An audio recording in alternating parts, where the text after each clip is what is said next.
After claiming victory at the Pokémon World Championship, Li Ming was abruptly whisked away by his awakened system, finding himself reborn as an infant named Li Ming in a realm known as Dawn.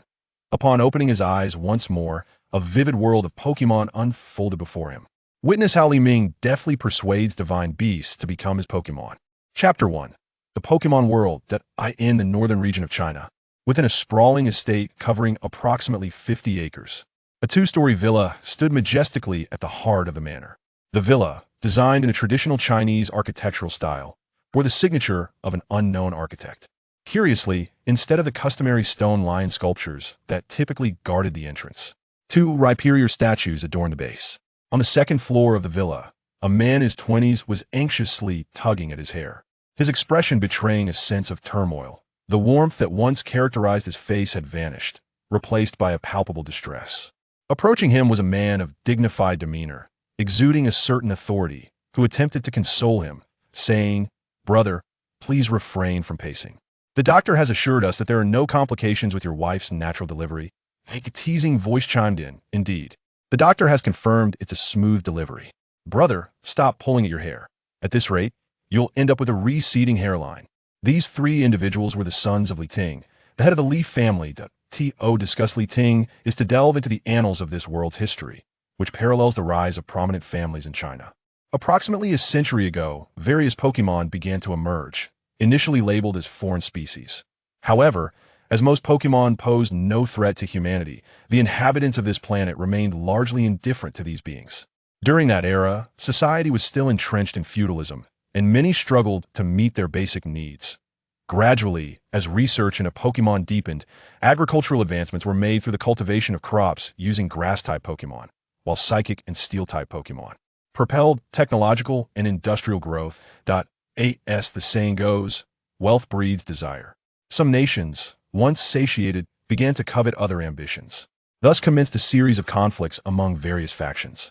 Armaments of the time included firearms, artillery, tanks, and aircraft. It was during one particularly fierce battle that a sleeping Dugtrio was roused by the commotion, emerging from the ground to demonstrate its prowess by effortlessly tearing apart an armored vehicle. This incident ignited a fervent enthusiasm for cultivating Pokemon, with the mastery of these creatures becoming the norm. In this environment of burgeoning opportunity, Li reaped the benefits of the era, ascending to become the inaugural fighting-type champion of northern China and establishing the Li family. Feeling that his name was unbefitting of his stature, Li later, with his father's approval, changed his name to Li Ting. The sound of newborn's cries pierced through the room, prompting the medical staff to exhale in relief. The lead doctor signaled for the staff to open the door. As the door swung open, Li Yangfeng stepped forward, inquiring, "Doctor, how is my wife?" Upon receiving confirmation that both mother and child were safe, Li Yangfeng entered the room. On the bed lay a woman, her complexion slightly pale and beads of sweat dampening her hairline. Clad in a loose maternity gown, her facial features revealed that she had been a striking beauty even before her pregnancy. Li Yangfeng approached the bedside, his voice gentle. "My love, how are you feeling? Would you like me to have a nurse prepare something to eat?" The woman placed her hand on his arm, her voice faint. "I'm fine. What about the baby? I wish to see our child." At that moment, the medical staff handed the infant to Li Yangfeng, who cradled the child and brought him closer to the woman. "Look, my dear, our baby is so well behaved. But why isn't he crying?" Recalling an article he had read, which suggested that a newborn might not cry due to an inability to breathe on their own, Li Yangfeng raised his hand, poised to give the infant a gentle slap. Just then, the baby let out a loud wail, though it was short-lived, as if to convey, "I can breathe. Please don't hit me." The onlookers found it intriguing that this newly born infant seemed to possess an uncanny awareness of his father's intentions and the actions of those around him. Unbeknownst to them, their assumptions were correct. The infant indeed comprehended human speech and the meanings behind their words. Although just born, his mental age was already 18. The infant was named Li Ming. In his memories, he vividly recalled winning the championship of the Pokemon game world, reveling in his triumph, until a sudden heart attack aboard a returning flight claimed his life despite having no prior history of heart ailments. In his final moments, a voice echoed in his mind, "Dear host, you have fulfilled the conditions for transmigration by winning the Pokemon Game World Championship. The transference is commencing now." Li Ming's consciousness reawakened. He found himself in the form of a newborn.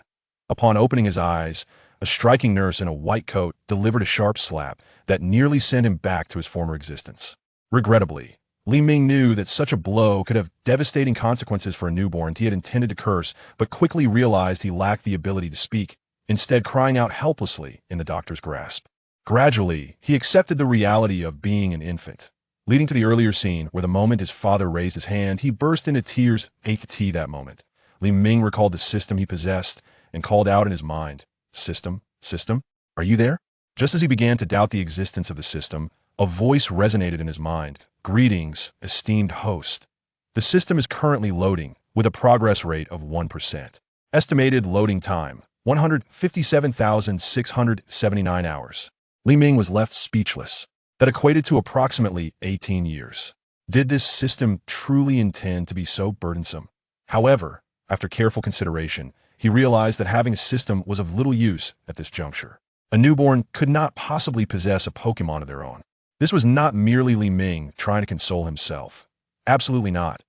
According to the International Pokemon League regulations, individuals under the age of 16 were ineligible to raise Pokemon, and even if they acquired one through special channels, the Pokemon Association would not recognize their ownership. Hence, activating the system at this moment seemed futile. Resigned to his fate, Li Ming accepted the reality of being a mere infant. Once the staff departed, the Li family gathered, engaging in fervent discussions regarding the name of the newly born heir. Through this discourse, Li Ming gleaned valuable insights about the Li family. The family patriarch, Li Ting, was the first fighting-type champion of northern China. His grandmother, Sun Yonghua, was the head of the northern division of the Chinese Pokemon Medical Association. His father, Li Yangfeng, was the future heir of the family, while his mother, Wang Yun, had an unknown background.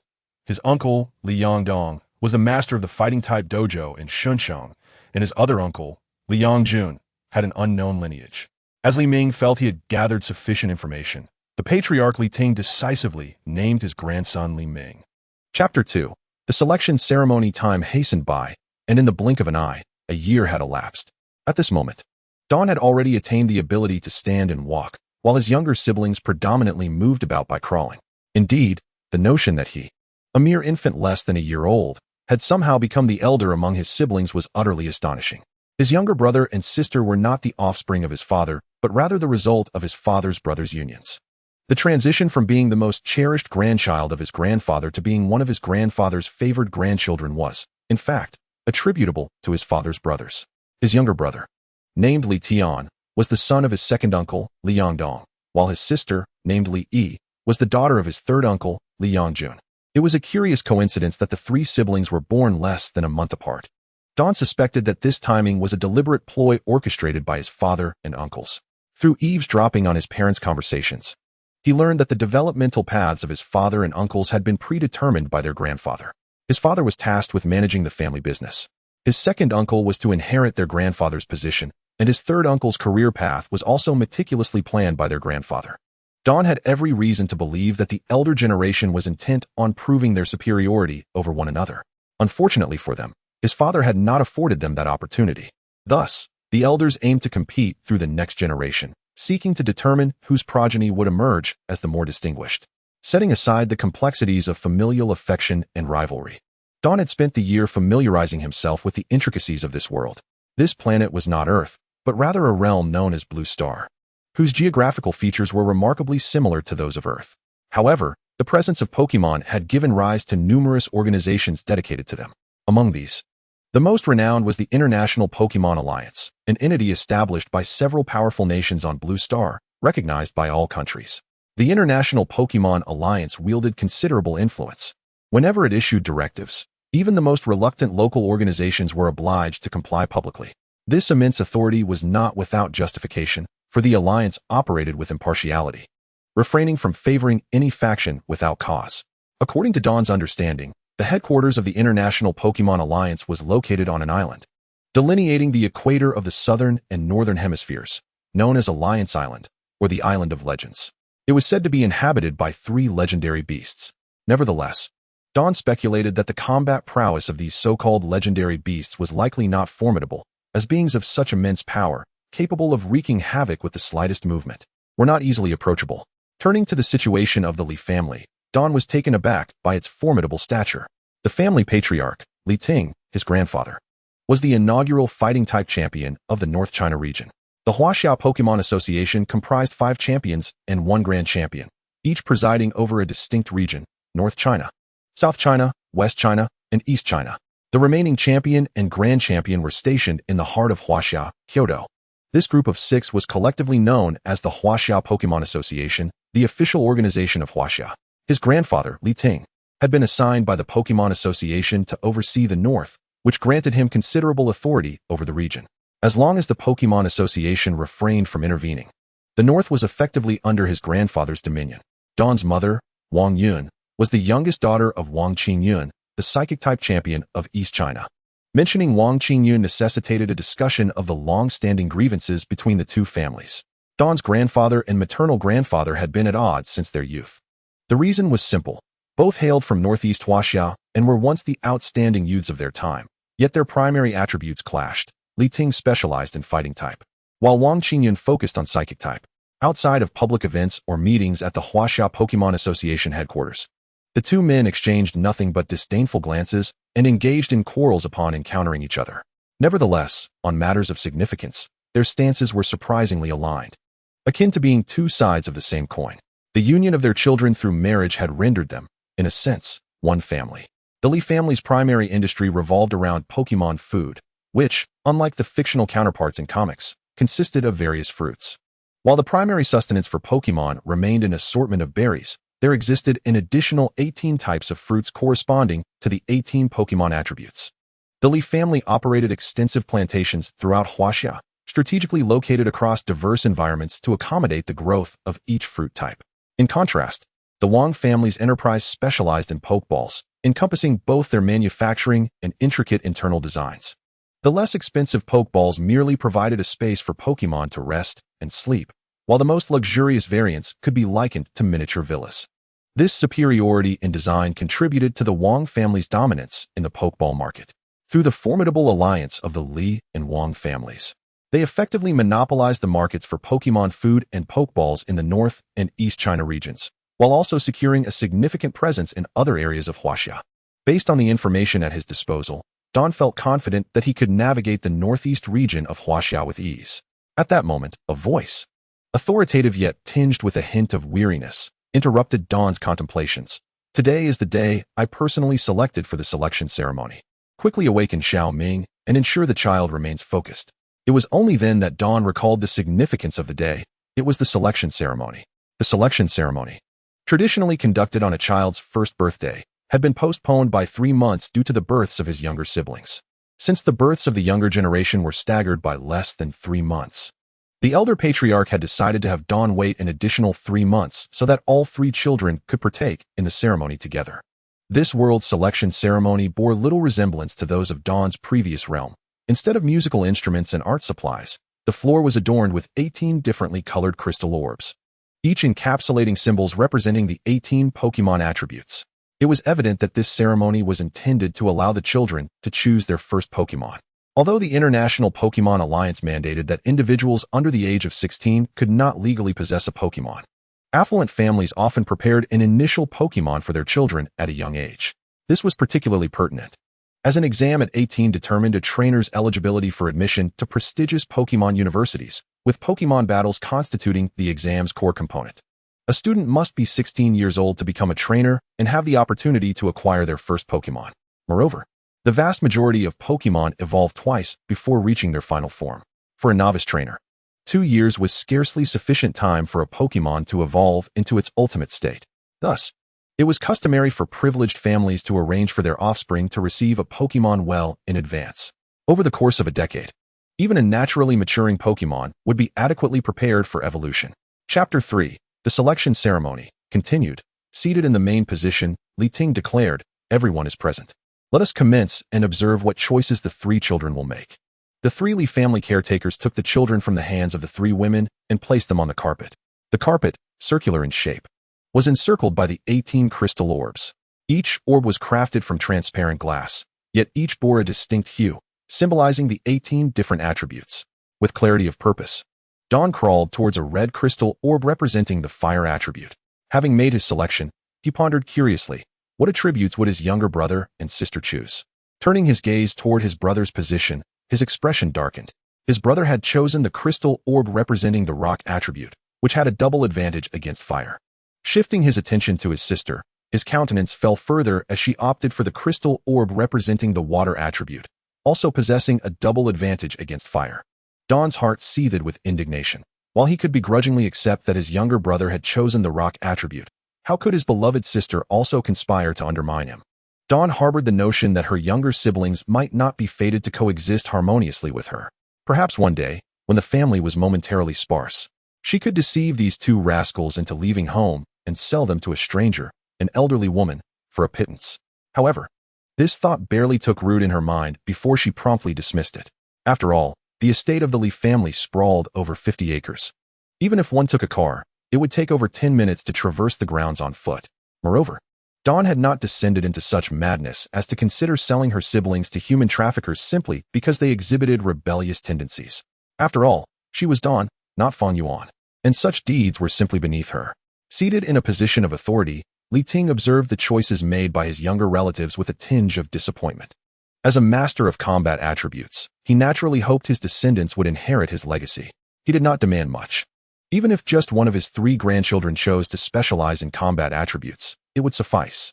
Yet, to his dismay, his grandchildren had each selected fire, rock, and water attributes respectively, rendering his disappointment inevitable.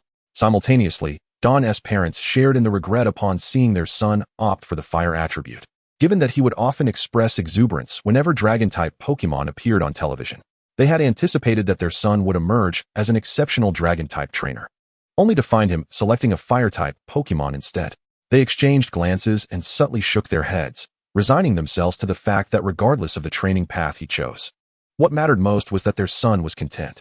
In contrast, Don's second and third uncles exhibited a demeanor of nonchalance, as if their expressions were inscribed with the sentiment that it mattered little what their children chose. Their offspring would find their own fortunes in due course. The sound of footsteps heralded the return of 3 nannies, who had departed earlier when the 3 infants had finalized their selections of crystal orbs. Upon their return, each nanny held a rolled-up sheet of paper. They unfurled the papers onto the ground, and Dawn took a cursory glance. Each sheet was adorned with photographs of various Pokemon, categorized by their elemental attributes. The first sheet featured water-type Pokemon, the second showcased rock-type Pokemon, and the third naturally displayed fire-type Pokemon. The nannies positioned the selected sheets beside the 3 children, encouraging them to choose their preferred Pokemon. Dawn meticulously examined the sheets and was astonished to find that they contained 1st to 9th generation fire-type starters, including formidable creatures like Charizard, Cinderace, and the illustrious cosmic Roaring Tiger. While acknowledging their merits, Dawn had already set her sights on a particular target. With unwavering determination, she pointed to the image of Charizard. Dawn's decision to select Charizard stemmed from careful consideration. In this world, aside from a certain legendary deity capable of flight, only Pokemon possessing the flying attribute could soar for extended periods. Other creatures with wings, or those capable of levitating, could manage only short flights. Not only was Charizard a viable means of transportation, but it also possessed considerable potential. Emerging in the 1st generation with a base stat total of 534, Charizard's stat distribution was quite reasonable. Its abilities, Blaze and Solar Power, further enhanced its prowess. Blaze increases fire-type attack damage when its HP is low, while Solar Power amplifies its special attack under sunny conditions at the cost of gradual HP depletion. Additionally, Charizard could undergo Mega Evolution, elevating its base stats to 634. Remarkably, Charizard was one of the only 2 Pokemon with 2 different Mega Evolution forms, the other being a legitimate legendary deity. Its 2 forms, X and Y, emphasized physical and special attack respectively, effectively granting it the tactical advantage of 2 Pokemon. On the other hand, Li Tian opted for Tyranitar. Making its debut in the 2nd generation, Tyranitar was a pseudo-legendary Pokemon with a base stat total of 600. Its physical defense was 110, special defense 100, and physical attack 134, though it was slightly lacking in speed. Its abilities, Sandstream and Intimidate, were noteworthy. Sandstream summoned a sandstorm upon entry, gradually diminishing the HP of all Pokemon except for those of rock, ground, or steel types. The rock-type Pokemon also enjoyed a boost in special defense, while the Intimidate ability could be disregarded. Li, meanwhile, selected a Primarina. Introduced in the 7th generation, Primarina boasted a base stat total of 530. With special attack at 126 and special defense at 116, making it a quintessential special attacker. Its abilities, Torrent and Liquid Voice, enhanced its water-type moves when its HP was low and converted sound-based moves into water-type attacks, respectively. When Dawn beheld the Pokemon chosen by her younger siblings, she was rendered speechless. While her sister's selection was acceptable, her brother's choice of Tyranitar seemed a direct challenge to her as the elder sibling. How could she maintain her dignity when, during a friendly sparring match instigated by their grandfather, Tyranitar effortlessly dispatched Charizard with a devastating stone edge? Dawn vowed silently to seize any opportunity to sell her brother to a passerby bearing chocolate. Chapter 4. The arrival of the golden finger. Time passed swiftly, and seasons changed in the blink of an eye. The afternoon sun filtered through the foliage, casting its glow upon the youth's visage. With gentle features and a somewhat rounded face, he stood at 178 centimeters tall, possessing a physique that was neither overly robust nor emaciated. Yet beneath this warm exterior lay a heart steeped in youthful bravado. As he gazed out at the clear blue sky, a smile crept across his lips, and 2 tears, forcibly squeezed from his eyes, trailed down his cheeks. Speaking to himself, he mused, 18 years have finally led me to this day. 3 years, then 3 more, and at last, I have emerged victorious. I, Dawn, declare that I shall become the nightmare of this generation's new trainers. The source of Dawn's ire lay in the choice he had made at the tender age of 1, when he unwittingly selected Charizard. The talents of the Li family's younger generation were commendable, and they often engaged in friendly sparring, while battling with his sister Li was manageable. As the type advantage allowed for some back and forth, the encounters with his brother Li Tian were an entirely different matter. Li Tian, akin to a pay-to-win player in an online game, mercilessly exploited the game mechanics, spamming Rock Slide until Charizard sustained heavy damage after just 1 hit, and was rendered unable to battle after 2. As the destined child endowed with a system, being dominated by his younger brother was a humbling experience. What was wrong with pursuing a career as a researcher, studying Mega Evolution, Dynamaxing, or Crystallization? Was that not preferable to being transported back in time, investing in land on one side, and emulating a business mogul on the other, only to end up taking the civil service exam? Would that not bring shame to those who traverse dimensions? Suddenly, the voice of the system resonated within Dawn's mind. Greetings, esteemed host. The system has successfully loaded, and I am now dispensing your beginner rewards. Reward 1, Eye of Data. This item enables the wearer to perceive the various capabilities of Pokemon as data displayed before their eyes. This function is also applicable to humans. Reward 2, Heart of the Pokemon. This accessory enhances the charm of its wearer. Pokemon will naturally harbor a favorable impression of trainers adorned with the heart of the Pokemon.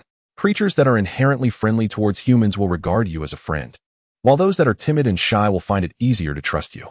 Even combative Pokemon will not attack you readily, though they will remain vigilant. This function is also applicable to humans, though its effectiveness will be somewhat diminished. Reward 3, Energy Cube Processing Module.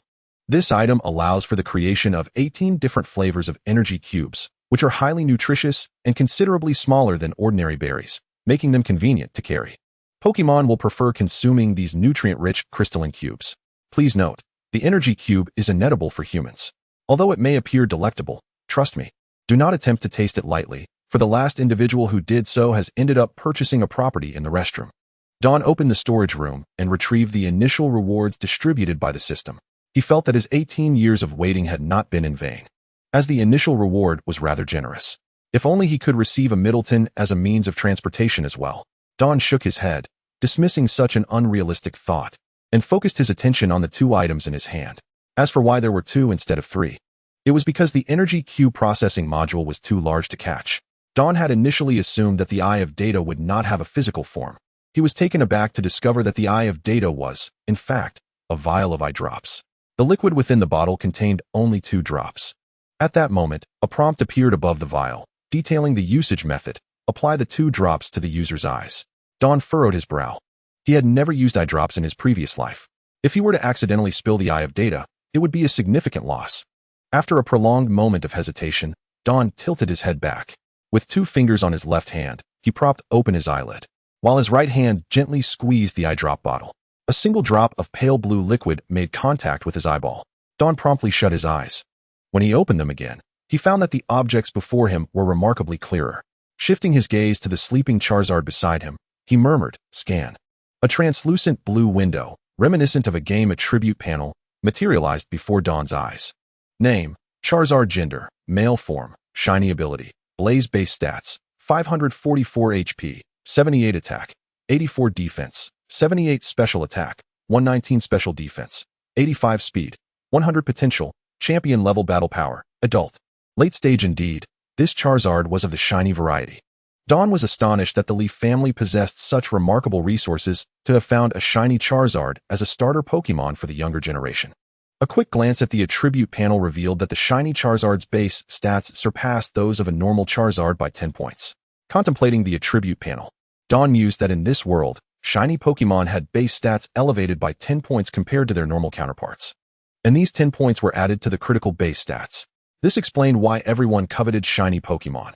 Not only did they showcase one's identity and status, but they also offered a substantial enhancement in battle prowess. After closing the eye of data, Dawn picked up the heart of Pokemon. The heart was a pendant shaped like a droplet, reminiscent of a mysterious teardrop. Within the pale pink droplet, it seemed something was encased. Leaning in closer, Dawn focused intently on the necklace. After a considerable time, he finally discerned what was wrapped inside: a miniature figure of a Pokemon, crafted in white and pink, unmistakably representing Amalga, the god of emotions. Dawn spoke to himself. It seems the heart of Pokemon can foster affection from Pokemon towards its wearer. It must contain a fragment of Amalga's power. After donning the heart of Pokemon, Dawn turned to the last item of his novice rewards, the Energy Cube Processing Module. The module was a cube, each side measuring 1 meter, with 2 buttons on the top, one for power and one for shutdown. The system was surprisingly user-friendly, almost foolproof. It was hard to imagine anyone, even a simple Pokemon, unable to operate it. Dawn pressed the power button, and the processing module slowly expanded outward. The left side served as the input, while the right side served as the output. Dawn called for the housekeeper to bring 2 plates of fruit. He poured both plates into the input area. Within half a minute, a pile of powdery waste emerged from the output, alongside a few square-shaped candies in red and pale blue. The Charizard, just waking up, leaned forward eagerly, much like a dog spotting a bone. "This is for..." Before Dawn could finish his sentence, Charizard lunged forward and devoured the food along with the fertilizer. After finishing, he fell back onto the ground with a satisfied burp, giving a thumbs up with his 3-fingered hand. Dawn couldn't help but twitch his mouth, as the gesture resembled an obscene gesture. Chapter 5. Approaching exams. Tomorrow is Monday. The homeroom teacher had instructed each student to bring their initial Pokemon to school. Dawn was acutely aware of the reason behind this requirement. With only a month left until the exams, this upcoming test was of great significance, akin to the college entrance examinations of his past life. One could liken this examination to the Pokémon World's version of a college entrance exam. It was likely that, in the following month, the school would conduct mock exams or training sessions for every candidate. Lying in bed, Dawn glanced at the Charizard sprawled on the carpet, slowly drifting into slumber. He gently raised his hand and playfully slapped Charizard on the head. "Good night, old friend." The Charizard, startled by the sudden slap, jumped up, nearly unleashing a fiery breath. However, considering that his meals depended on his trainer, he ultimately refrained, turning his back to Dawn and sinking back into a deep sleep. Monday dawned bright and clear. Dawn awoke to the incessant buzzing of the alarm clock. After freshening up, he prepared to head downstairs for breakfast. Upon reaching the first floor, he found only his mother at the dining table. Approaching the table, he asked, "Mom, where's Dad? Why isn't he having breakfast with us? Don't even mention it." "Your father left for the company early this morning, saying there was an urgent meeting he needed to attend," Wang Yun replied, her tone tinged with a hint of unspoken resentment. The Li family's Pokemon food company was named Li Ming Group, a testament to Dawn's father's regard for him. Currently, the chairman of Li Ming Group was none other than Dawn's father. After finishing breakfast and bidding his mother farewell, Dawn ascended the stairs. Back in his room, he approached the still sleeping Charizard and gave him a firm slap to rouse him. Without waiting for Charizard to react, he swiftly retrieved the Pokeball and recalled him. He was running late for school. Stepping out of the villa, Li Tian and Li Yi were already waiting by the business vehicle. The sibling trio shared a strong bond, and both Li Tian and Li Yi held great respect for their elder brother, Dawn. There were no melodramatic disputes typical of sibling rivalries. During their sparring sessions, they always kept it civil. Although Dawn often placed last, both Li Tian and Li Yi were fully aware that, had it not been for the type advantages, they would stand no chance against him. At the age of 9, Dawn had already exhibited astonishing talent, with commanding abilities and judgment in battles that far surpassed his peers. Thus, Their respect for him stemmed not only from his status as the eldest, but also from their admiration for their elder brother. Dawn urged, "Stop dawdling. Let us get in the car." One by one, they boarded the vehicle, which then set off toward the city center. Half an hour later, the sleek, black business vehicle came to a halt in front of the gates of the 4th Senior Academy of Shin City. The Senior Academy was akin to high school in Dawn's previous world, and it was the finest institution in Shin City. Those fortunate enough to study here were either affluent or academically exceptional. As the trio disembarked, they noticed the campus was nearly deserted, likely due to their late departure. Most students were presumably in their classrooms studying. Once inside the teaching building and up to the 3rd floor, they each headed in different directions. Although they were all in the same year, they were not in the same class. The 4th Senior Academy of Shin City had a total of 5 classes, with 40 students in each class.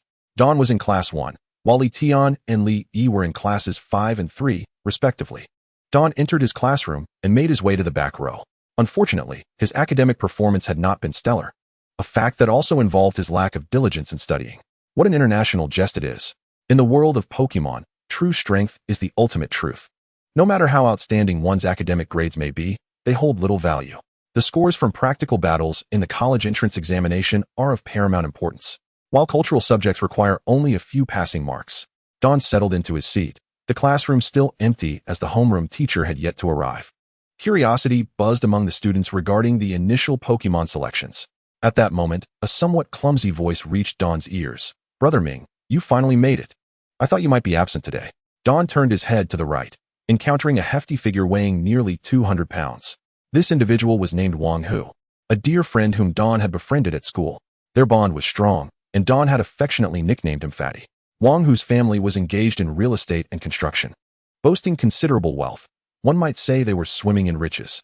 Otherwise, how could one sustain such a weight? "What initial Pokemon did you choose, Brother Ming?"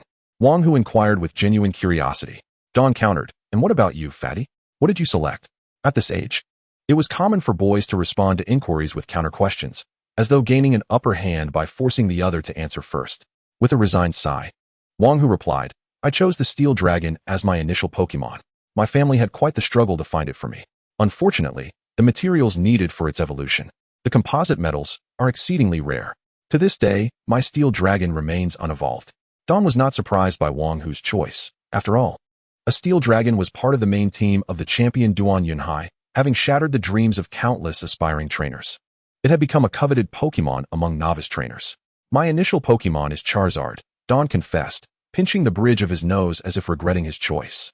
Wang Hu was taken aback upon hearing this, given his knowledge of Dawn's family background. He once noticed a driver, a gym leader-level trainer, who picked Dawn up from school. He had seen that driver in a gym leader selection match, where he ranked among the top competitors, ultimately finishing second and missing out on the title of gym leader.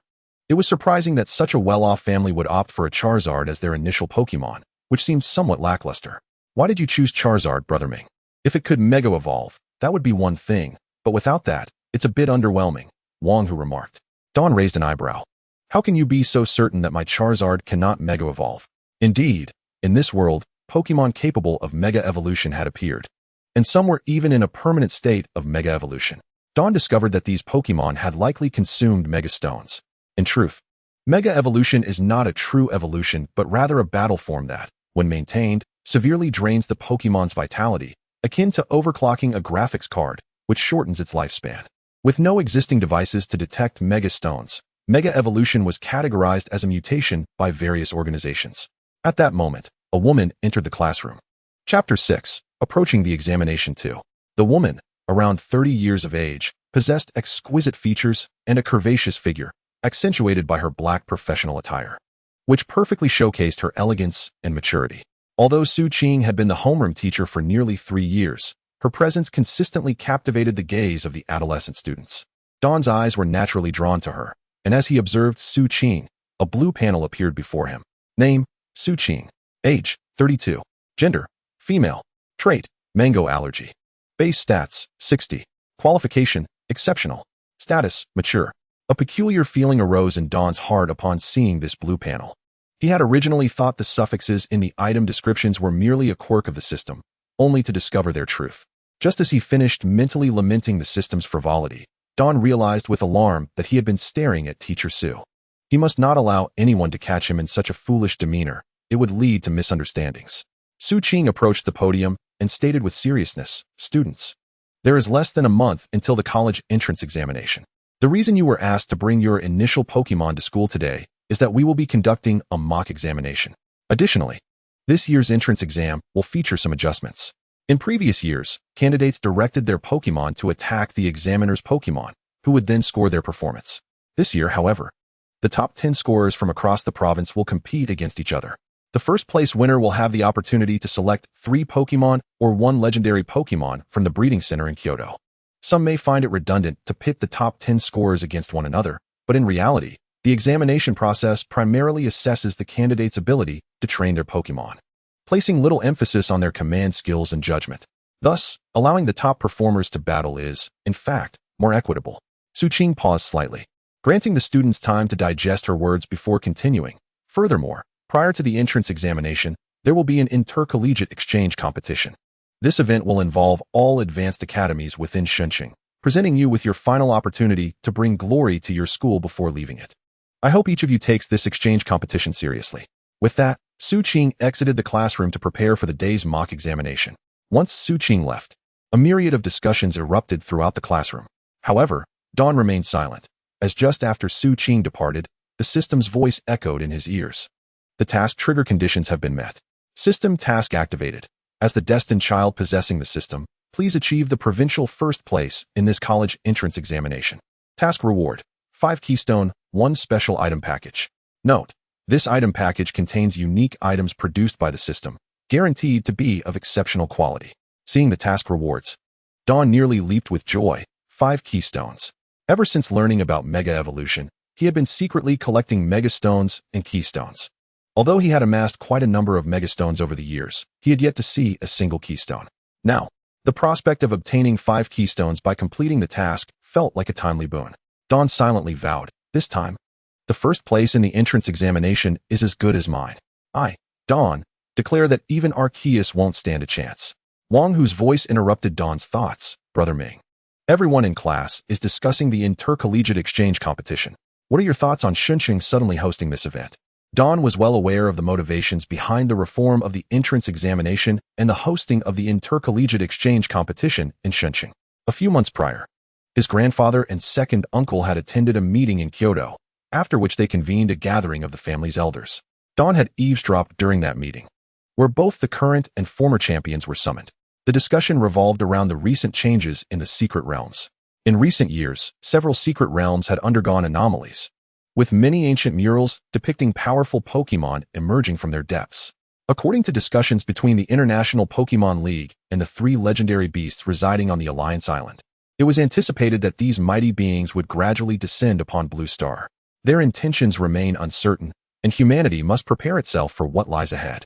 Countries have responded with various policies to support novice trainers, aiming to cultivate more outstanding trainers to prepare for potential disasters that may loom in the future. Dawn glanced at Wang Hu beside him and remarked, "According to Fatty's conjecture, the Pokemon Association is likely gearing up to vigorously train new trainers. Whether it's the recent Academy Exchange competition or the changes in the college entrance examination rules, everything seems tailored to nurture novice trainers. In the past, the top scorer of the entrance exam was not even rewarded with the opportunity to select 2 Pokemon from the breeding house in Kyoto." Wang Hu scratched his head in confusion. "Did you hear some news, Minge?" Dawn was indeed aware of the true intent behind the Pokemon Association's policies, but he could never disclose such confidential information to Wang Hu. Revealing state secrets could lead to dire consequences from his grandfather, so Dawn chose to remain silent. At that moment, Su Qing appeared at the classroom door, announcing, "Before the next class, all students are to gather at the indoor training ground for a simulation test." Following the end of the first class, nearly all students rushed to the restroom. Knowing the simulation test would be lengthy and that Teacher Su would not grant any bathroom breaks during the exam, regardless of their needs, everyone had to make a trip. Before class commenced, all the students from Class 1 gathered at the indoor training room. Su Qing stood in front of the orderly line of students alongside a man. The man stepped forward and introduced himself. "Hello, students. I am your examiner for this simulation test. My name is Li Lin, but you may call me Teacher Li. I am affiliated with the normal-type gym in Liaoning Province." Dawn silently marveled. Truly, this is the top academy in Shunqing, capable of inviting the gym leader of a normal-type gym to serve as the examiner for this simulation test. The normal type is quite unique, possessing only one vulnerability, double damage from fighting type moves, while being immune to ghost type attacks. Thus, during the examination, a normal type Pokemon can efficiently and quickly assess the battle capabilities of the Pokemon involved. Li Ming instructed, "Now, please release your Pokemon." Chapter 7, Simulation Test. Over 40 students gradually released their Pokemon, and Don couldn't help but exclaim in his heart, as expected of the top academy in Shenzhen. The Pokemon of these 40 students nearly encompass all the starter Pokemon from the 1st to the 9th generation. Standing before the students, Su Qing announced, "Those whose names I call will step forward to prepare for the simulation test." To everyone's surprise, the first name called was Wang Hu. He stepped out of the crowd and walked towards the battle zone alongside the examiner. All eyes turned to the battleground ahead. At that moment, Examiner Li Ming released his Pokemon, a Snorlax. Snorlax is a classic Pokemon known for its high health and defense, making it an ideal choice for battling assessments. Don directed his attention to the Snorlax, mentally activating his scanner. The Snorlax's attribute panel appeared before him. Name: Snorlax. Gender: male form. Normal ability: immunity-based stats, 540 HP, 160 attack, 110 defense, 65 special defense, 110 speed, 30 potential, champion level battle power, gym leader level. Mid-tier. With only mid-tier gym leader level strength, it seemed to be a secondary Pokemon specifically designated for gym challenges. To clarify, gym leader level, champion level, master level. These are merely classifications of strength. To become a gym leader, one must possess at least the strength of a champion level trainer. The main team of a gym leader must have at least 4 champion level Pokemon. The 5 recognized champions by the Chinese Pokemon Association boast a luxurious team configuration of 4 champion level Pokemon and 2 at the champion level. As for the current champions of various nations, whether anyone possesses master level strength remains unknown. Returning to the present, Wang Hu was controlling his steel dragon against the examiner. While it was termed a battle, it was more of Wang Hu attacking while Teacher Li defended. Li Ming's Snorlax was of mid-tier gym leader strength, while these students, yet to step into the academy, generally had Pokemon at mid-stage maturity. Only a select few, endowed with substantial resources, had reached the late stages of maturity. The primary attack method of Steel Dragon is special attack, while Snorlax boasts a formidable special defense of 110. The challenge of a mid-stage Steel Dragon facing a mid-tier Snorlax was evident. In summary, it was akin to Steel Dragon merely scratching the surface of Snorlax's defenses. Each examination lasts between 3 to 5 minutes. After the battle, Teacher Li graded Wang Hu's performance, 257 points. The examiner evaluates candidates based on 2 aspects: the cultivation level of their Pokemon and the trainer's command abilities, with each category worth 150 points, totaling 300 points. Wang Hu withdrew his Steel Dragon and returned to his seat. At that moment, an ill-timed voice interjected, "You only scored 257 points with a Steel Dragon? That Steel Dragon would be better off with me." Don frowned and inquired, "Fatty, do you have a grudge with Zhou Kai?" Wang Hu donned a helpless expression. There are indeed some past grievances, primarily due to the Steel Dragon incident. Zhou Kai also wanted to choose Steel Dragon as his starter Pokemon. During an official annual auction, there happened to be an egg for Steel Dragon. Our families bid against each other, and in the end, my dad secured the Steel Dragon egg.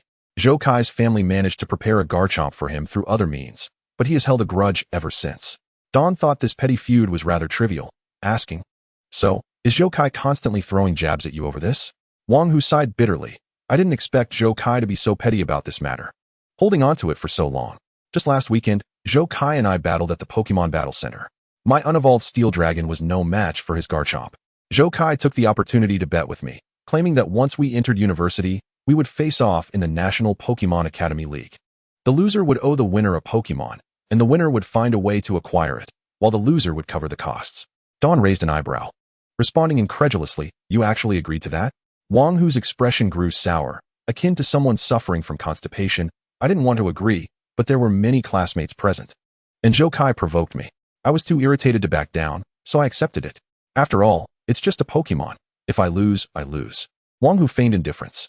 Don spoke thoughtfully. "I originally had a way for you to surpass Zhou Kai, but seeing your nonchalant demeanor, I think I'll let it go." Upon hearing that Don had a method to help him win, Wang Hu's demeanor shifted instantly. "Minggu, do you really have a way for me to defeat Zhou Kai?" Don smirked, leaning closer to Wang Hu, whispering, "When you reach university, you'll need at least 3 Pokemon to participate in the National Pokemon Academy League's freshman division. Your second Pokemon could be a Swablu.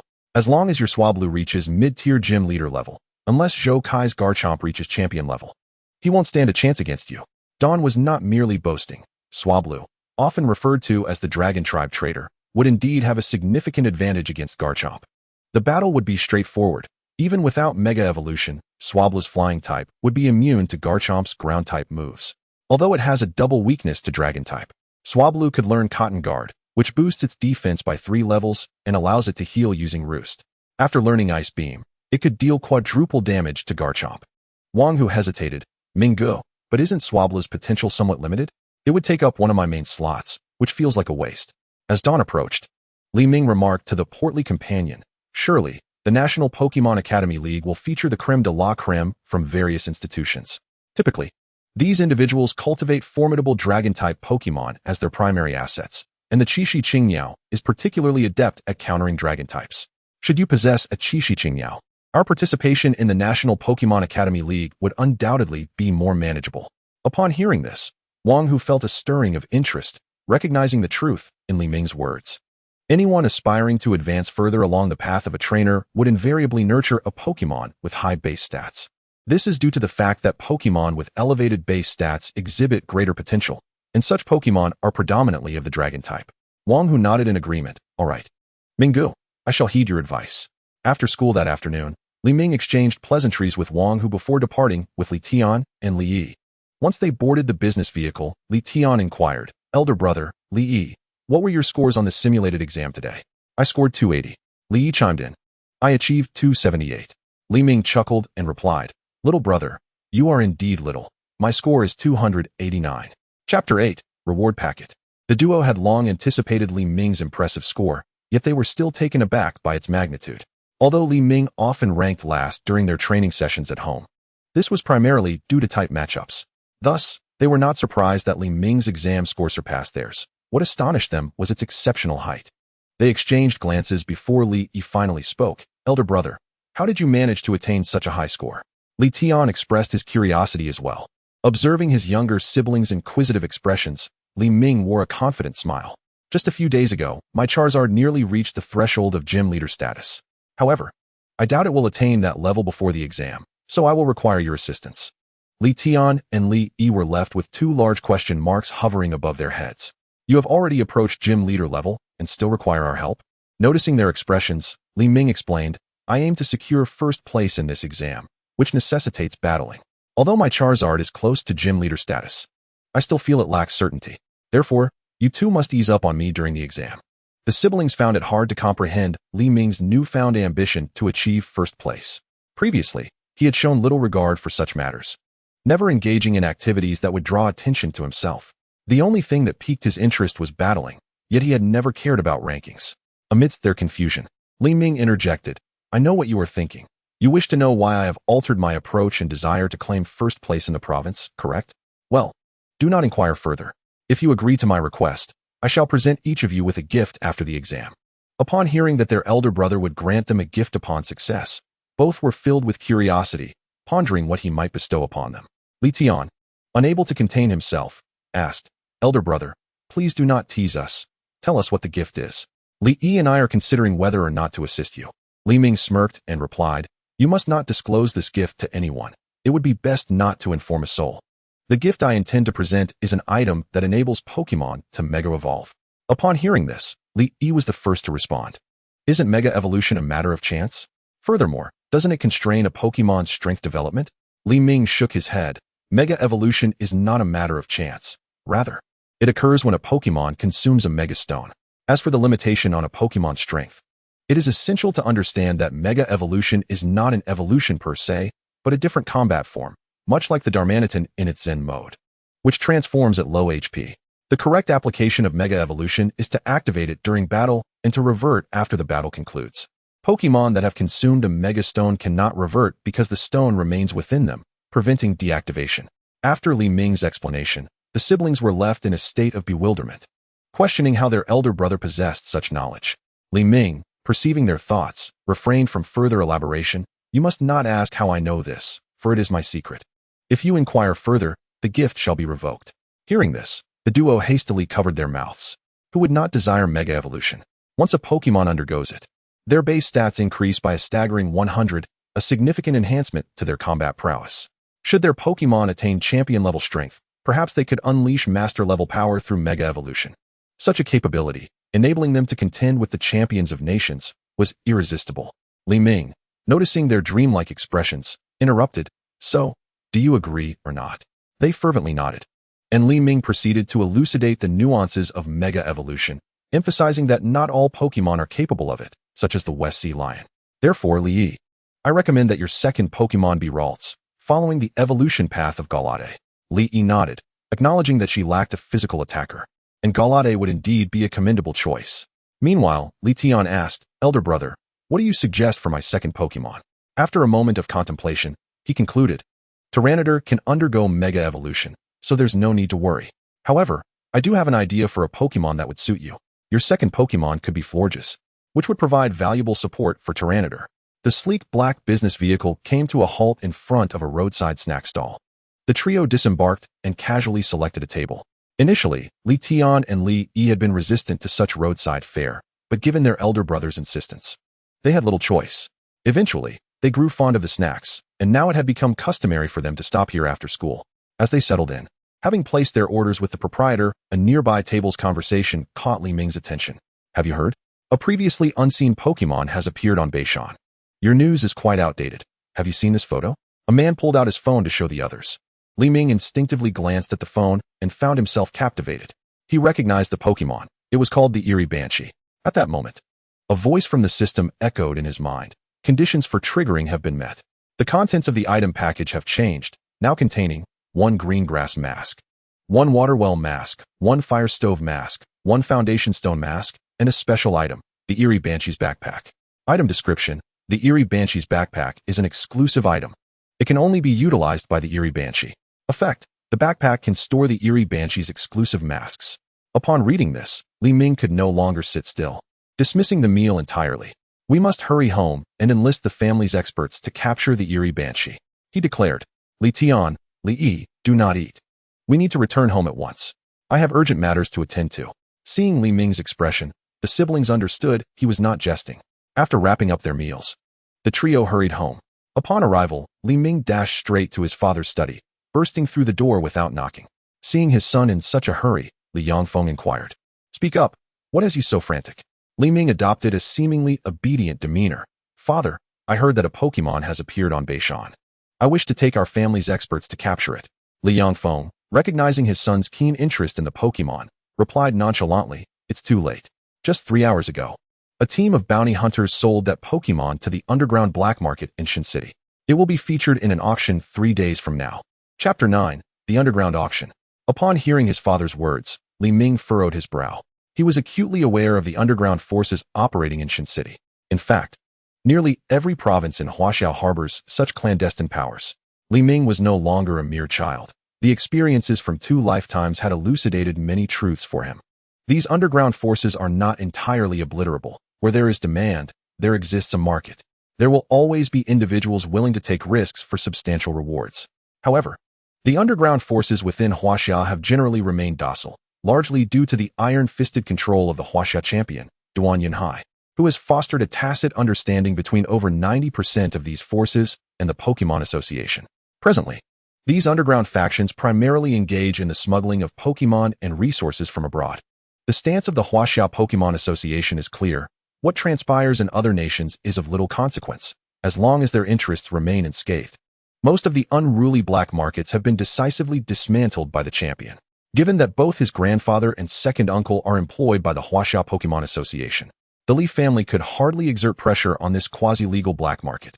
It appears the only recourse left is to acquire the elusive Pokemon through the auction house. With this thought in mind, Li Ming spoke up, "Dad, I wish to attend the underground auction in 3 days. I must obtain that newly emerged Pokemon." Hearing his son's fervent declaration, Li Yangfeng was perplexed as to why Li Ming was so insistent on acquiring this particular Pokemon.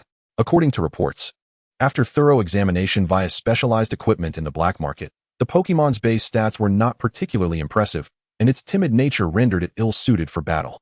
It was primarily fit for companionship.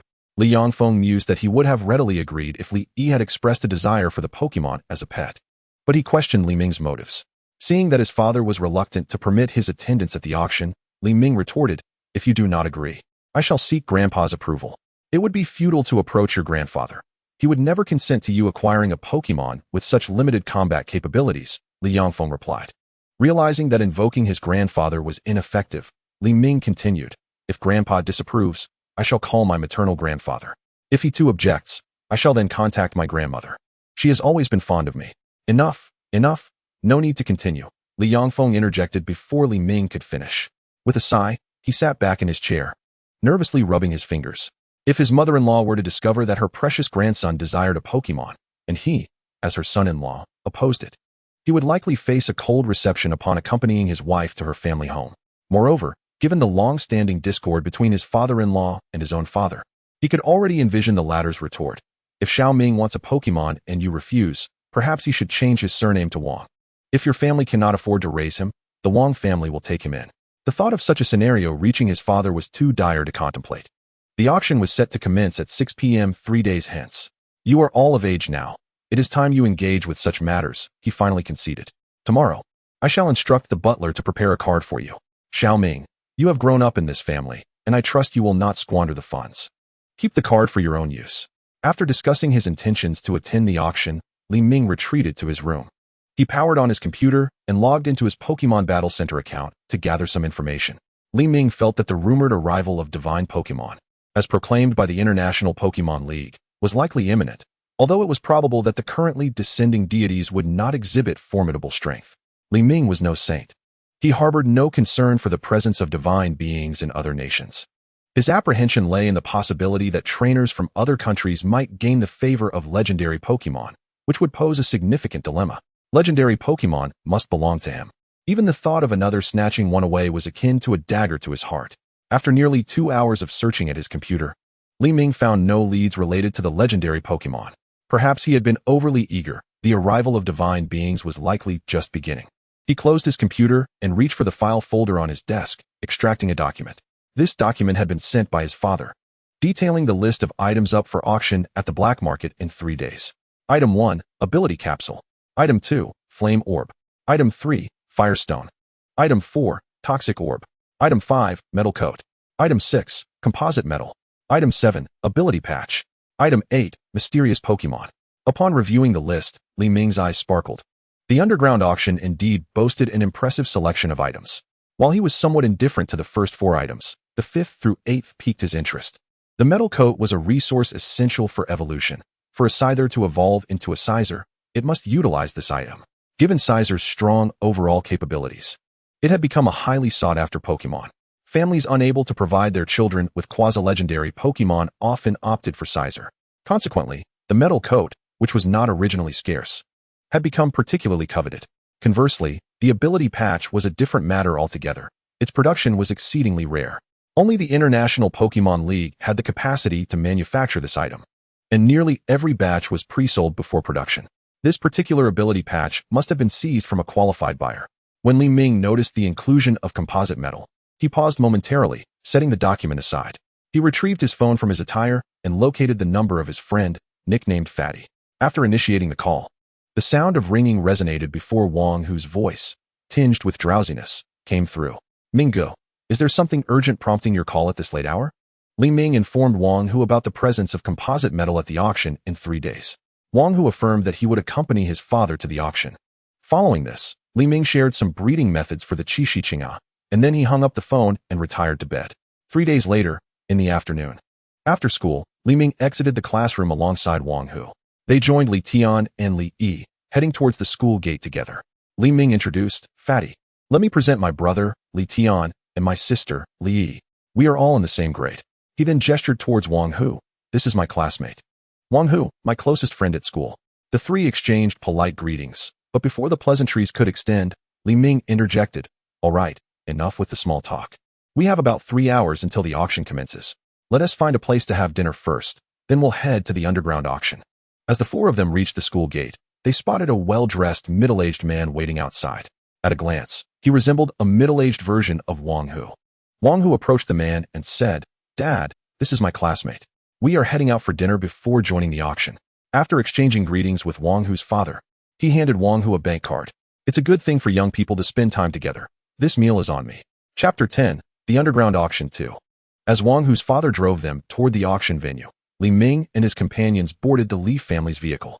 Zhongshu, you know the usual place. Upon receiving the instruction, the driver smoothly set the car in motion, heading towards their favorite eatery. The four of them disembarked from the business vehicle and settled at a spot on the periphery. Li Ming informed his siblings, "This eatery, which we frequent, was recommended to me by Fatty." Wang Hu chimed in, "In fact, there are many renowned delicacies within Shin City.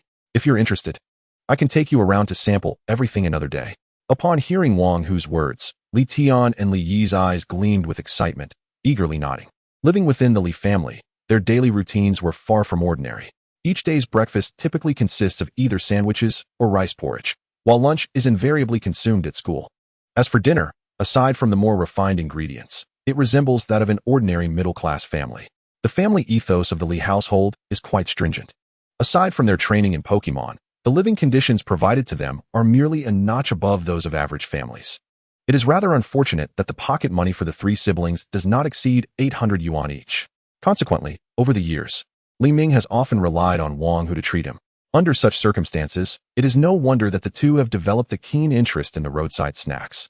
Li Ming harbors concerns that one day his sister, Li Yi, might be lured away by a mere meal. After Wang Hu elaborated on the local delicacies, the initial awkwardness among the trio gradually dissipated, and the four of them conversed as if they were old acquaintances. Li Ming checked the time on his phone, realizing it was nearly time for the auction to commence. If they departed now, they would arrive just in time. The four of them boarded a business vehicle, heading northward. Half an hour later, they found themselves standing before a bathing center, their expressions somewhat peculiar. Li Ming rubbed his chin and inquired, "Uncle Zhang, are you certain this is merely the venue for the underground auction?"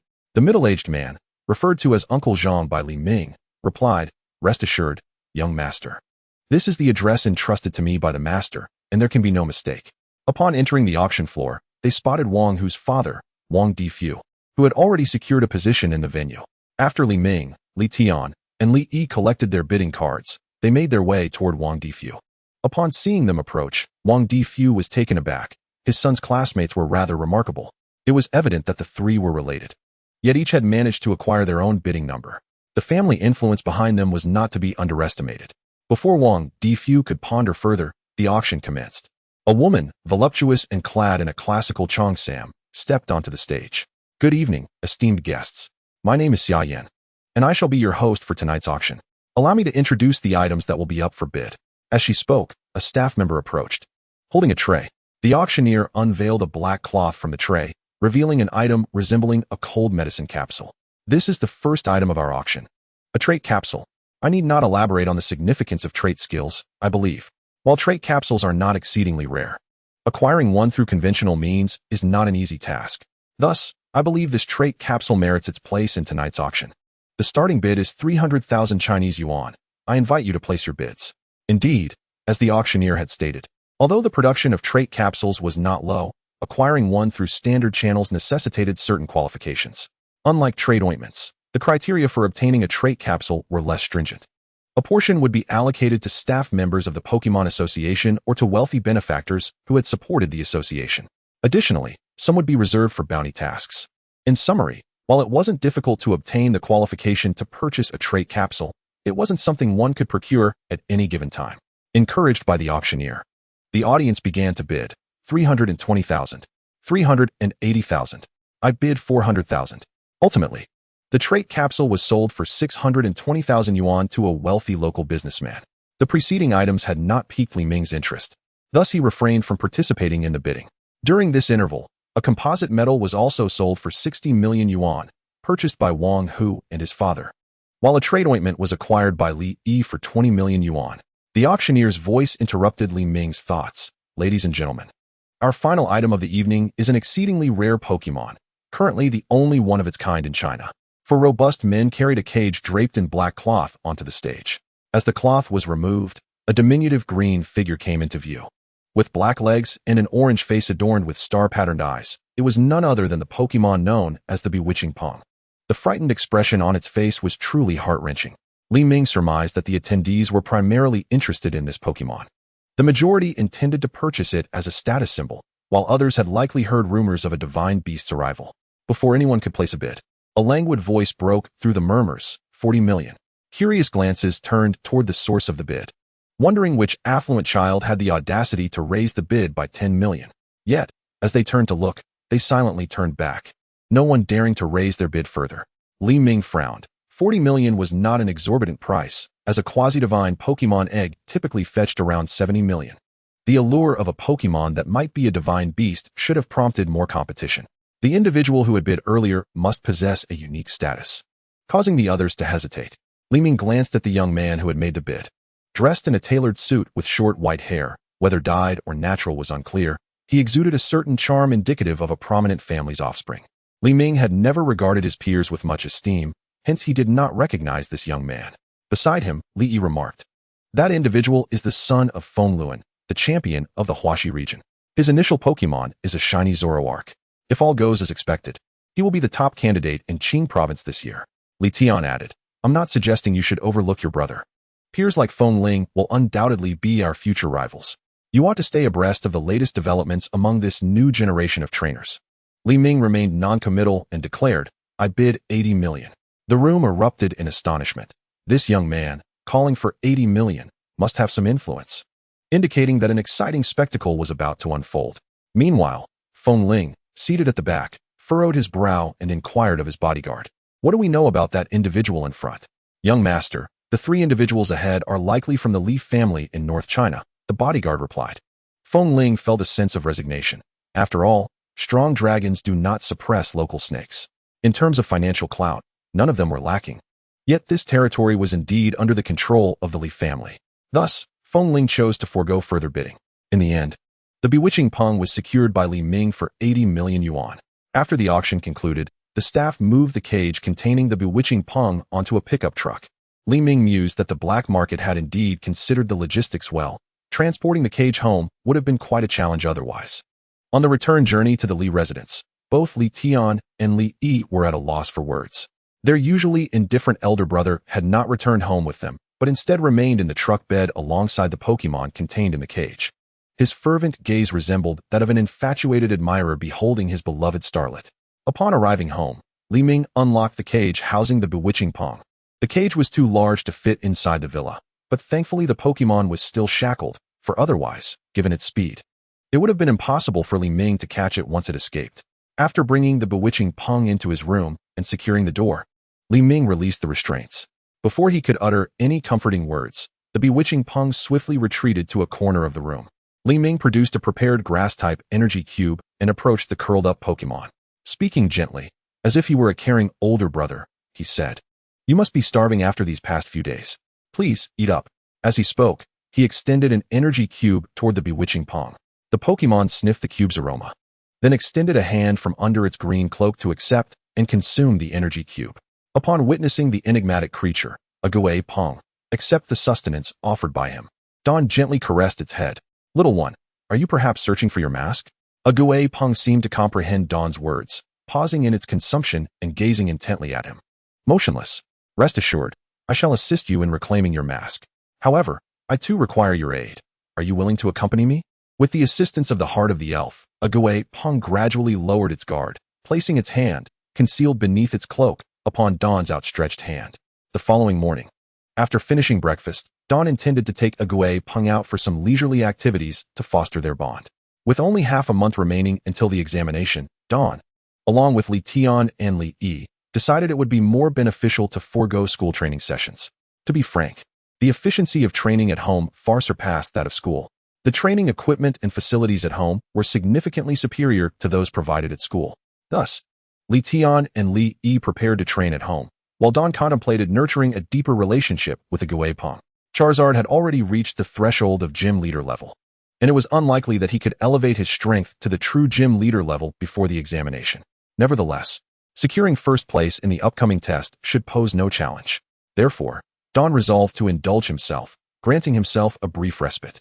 Dawn boarded the business vehicle that typically transported him to school and informed the driver of his destination. Upon receiving the instruction, the driver headed towards the city center. That day, Dawn took a Gui Peng to various amusement venues, including an amusement park, a water park, and even a haunted house, until around 3 in the afternoon. Eventually, they arrived at a grand structure reminiscent of a bird's nest from a past life. This vast edifice, known as the Shun City Pokemon Battle Center, was entirely an official establishment, characterized by its name directly incorporating the local designation. Not only did it offer battle services, but it also housed a myriad of training grounds and equipment. To enter the Pokemon Battle Center, one must create an account, which can be accessed through an app developed by the Huaxia Pokemon Association. This app meticulously records every battle undertaken by the account holder at the center, along with essential training information. Each registered account begins with a base score of 50 points, which can be recharged or withdrawn, with an exchange rate of 1 point equating to 100 Huaxia coins. Points can also be acquired through task completion and trading, though battling remains the most favored method of accumulating points. However, as an official organization, the primary purpose of the Pokemon Battle Center is to provide trainers with a stable platform for resource acquisition. Thus, the point wager for each battle is fixed at 10 points, preventing reckless trainers from wagering all their points impulsively. The uses of points are diverse. The Pokemon Battle Center is not a charitable institution, and the rights to utilize training grounds and equipment must be exchanged for points. Points can also be used to post bounties, but their most significant use lies in redeeming Pokemon eggs, including even those of legendary Pokemon if one possesses sufficient points. This system offers aspiring trainers from humble beginnings a chance, as securing a starter Pokemon from the 3 main types is not an insurmountable challenge with enough effort. Don was not there to engage in battles today. His family's circumstances were of the highest caliber, and he saw no need to compete among the lower-tier trainers. It was essential to create opportunities for the younger generation. Today, his primary goal was to take Ague Peng out for a stroll and familiarize it with the concept of battle. Upon reaching the entrance of the Pokemon Battle Center, Don opened the Pokemon Association app to log in. As the doors swung open, it felt as though he had entered an entirely different realm. The entire battle center was oval-shaped, with 9 battle arenas arranged in a grid pattern at the center, allowing for 9 simultaneous battles. The facility spanned 3 levels, each with distinctly varied designs. Surrounding the arenas were numerous shops, including restaurants, cafes, and clothing boutiques, resembling a city within a city. Don settled into a seat with a good view and summoned a server to bring over a small cart filled with snacks and various Pokemon delicacies. As he munched on popcorn, he observed the battles unfolding in the arenas. 2 male trainers were pitted against each other, one commanding a fire-type starter, Shanyan Wang, and the other at Songlong Wang. It was a clear disadvantage. Despite being under pressure from Songlong Wang, the skill level of the trainers was evidently mismatched. Utilizing his data eye, Don discerned that Shanyan Wang possessed the ability Blaze, while Songlong Wang had the ability Swift Swim.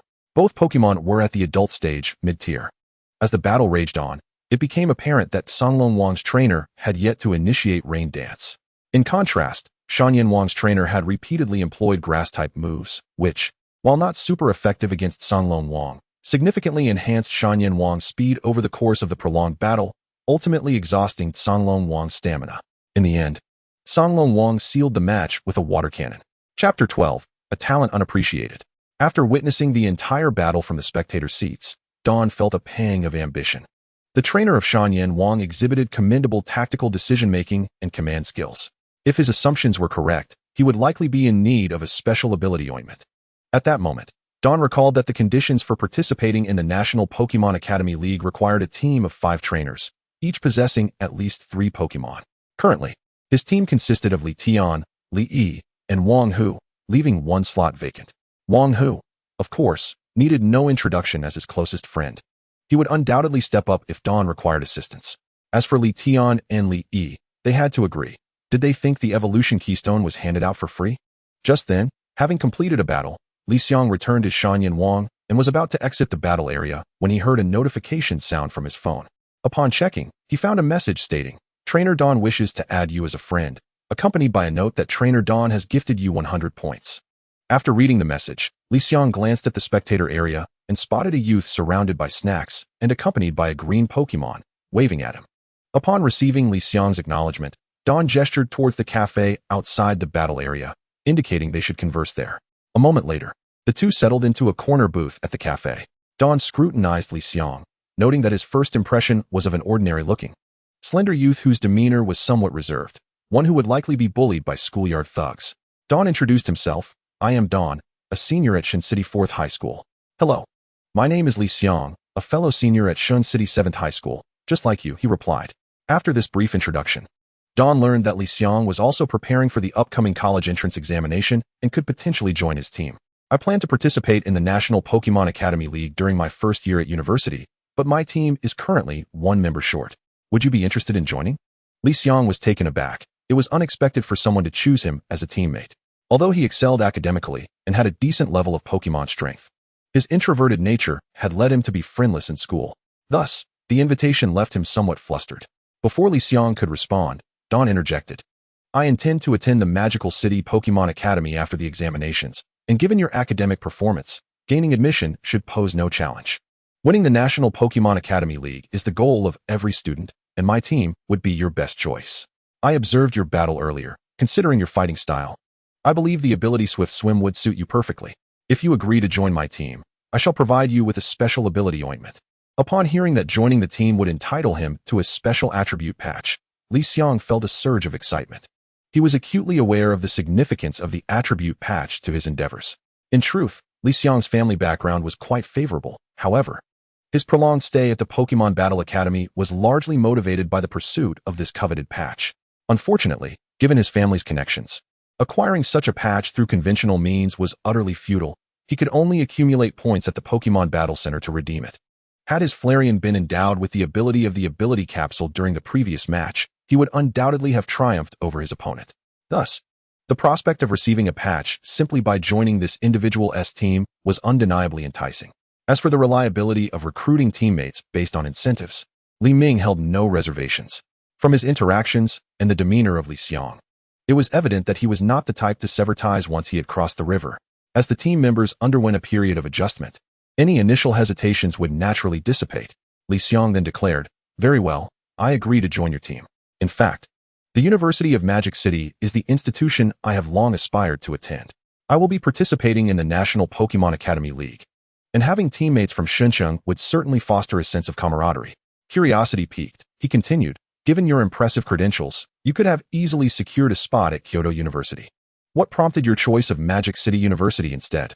Li Ming's expression turned somewhat peculiar, as if he were caught off guard, and in the end, he deftly sidestepped the question. To redirect Li Xiang's attention, he introduced a topic of great interest to his companion.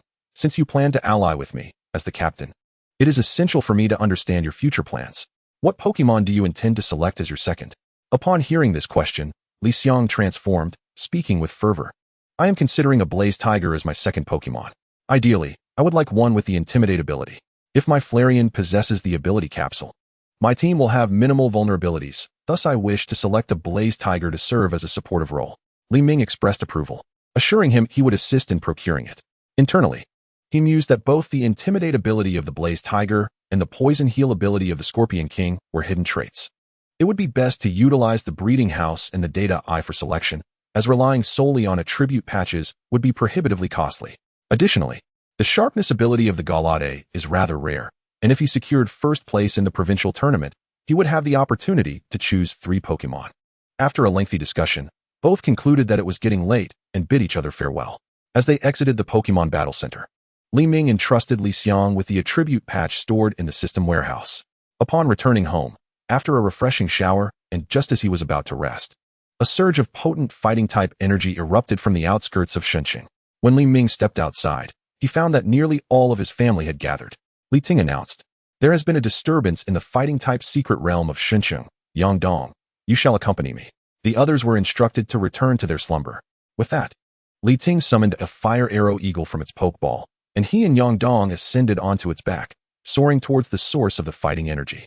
The remaining family members exchanged glances and returned to their respective residences. As soon as Li Ming entered his room, the system's voice echoed in his mind. Task activation conditions met. Task triggered. Disturbance in Shenzhen's fighting-type secret realm. 2 identical Pokemon have appeared deep within the realm. Please devise a method to obtain one of them. Rewards: Evil Scroll 1, Water Scroll 1. Elation coursed through Li Ming at the system's notification, and the name of a Pokemon flashed in his mind, Martial Bear Master. Li Ming now yearned to discover how the Huaxiao Pokemon Association would handle these 2 bear disciples. "Oh, forget it. I shall rest. I will know the outcome upon awakening." The next morning, Li Ming rose with urgency. For the most pressing matter was to ascertain the stance of the Huaxiao Pokemon Association. Skipping lunch, he headed straight to his grandfather's residence. Chapter 13, Capturing the Bear Disciples 1. Knock, knock, knock. Li Ming arrived at his grandfather's abode and knocked fervently at the door. Unlike the other residences within the estate, his grandfather resided in a traditional Chinese courtyard, and it was perplexing that the old man had not even installed a doorbell. The door creaked open, revealing a middle-aged woman in an apron, likely in her 40s. "Young master, the elder is expecting you. He requests your presence in the study." "Thank you, Aunt Li." After exchanging pleasantries with Aunt Li, Li Ming traversed the courtyard, making his way to his grandfather's study. Inside, Li Ting sat behind his desk, regarding his most cherished grandson with a knowing gaze.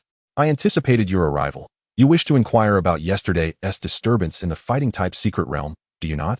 "Indeed. Nothing escapes your notice, grandfather. What transpired in the secret realm yesterday that caused such commotion?" Although Li Ming was aware that the tumult in the secret realm was instigated by the two bear disciples, he could not disclose this without a proper explanation. Li Ting's expression grew serious. "Yesterday, the fighting-type secret realm experienced a disturbance and temporarily closed, reopening 3 hours later. Upon entering with your second uncle, we discovered that the fighting-type energy within had intensified. However, that is not the crux of the matter. What is significant is that two Pokemon, never before seen in the exterior world, emerged from the depths of the realm." Li Ming seized the opportunity to inquire further. "What does the Pokemon Association plan to do regarding these two Pokemon?" Li Ting cast a sidelong glance at his grandson. "According to the findings of the Pokemon Association, these two Pokemon are inherently gym leader level. In consideration of the information released by the International Pokemon Alliance, the association speculates that these two Pokemon may possess legendary potential. Initially, they intended for Duan Yunhai and your second uncle to each capture one." Hearing this, Li Ming mused internally that such an arrangement was reasonable. Duan Yunhai could be regarded as the strongest trainer in Huaxia. Entrusting him with a Pokemon of high potential, suspected to be a divine beast, was indeed the most fitting choice. As for the second bear disciple, it would naturally be best suited for his second uncle, who had the most fighting-type Pokemon within his team. It seemed he would have to beseech his second uncle to see if he could secure the bear disciple. At that moment, Li Ting interrupted Li Ming's thoughts. However, after communication between the Pokemon Association and the two Pokemon, this decision was ultimately abandoned. The two Pokemon expressed that they were in search of two specific items that are crucial to reclaiming their powers. Yet, they do not know exactly what these items are.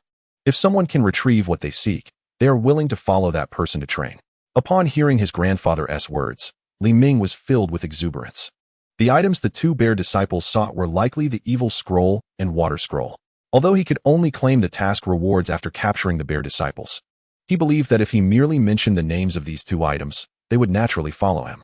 Ultimately, the higher-ups of the Pokemon Association decided to disseminate the information, inviting trainers across the country who possessed unknown items to venture into the fighting-type secret realm in attempts to capture the two Pokemon. "Grandfather, I too wish to venture into the fighting-type secret realm to attempt capturing those two Pokemon." Li Ting, upon hearing his grandson's bold declaration, shot him a sharp look. "Haven't you already captured a Pokemon with legendary qualifications? Do you wish to capture another?" Feigning ignorance, Li Ming replied, "Grandfather, I possess no such legendary Pokemon. That was merely a pet I acquired from the auction house. Do not think I am unaware. The Pokemon you acquired from the auction house also possesses legendary qualifications. According to the information released by the International Pokemon Alliance, these legendary Pokemon share these two characteristics. Characteristic 1. Their numbers are exceedingly scarce, with the vast majority possessing a singular uniqueness. The two creatures within the fighting-type secret realm are among the few. Characteristic 2. Being divine beasts. These legendary Pokemon enjoy a lifespan that approaches infinity, allowing them to bypass the stages of infancy, adolescence, and adulthood, inherently possessing the strength of a gym leader. The Pokemon you encountered at the auction aligns with both of these traits. Were it not for the fact that I, your grandfather, was the inaugural champion of the North China region, and your uncle is the current champion, our Li family has always stood steadfastly with the Pokemon Association. Do you truly believe you can protect that little creature? What? Is one legendary Pokemon not enough? You are now setting your sights on those two Pokemon in the fighting-type secret realm." Upon realizing that his grandfather had discerned his thoughts, Li Ming chuckled awkwardly. "Grandfather, who would ever complain about having a Pokemon with legendary potential?"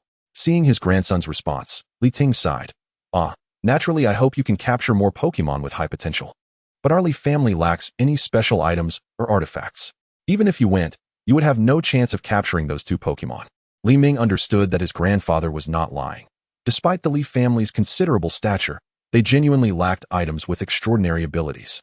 in his grandfather's youth. The various types of secret realms had only just begun to descend upon Blue Star.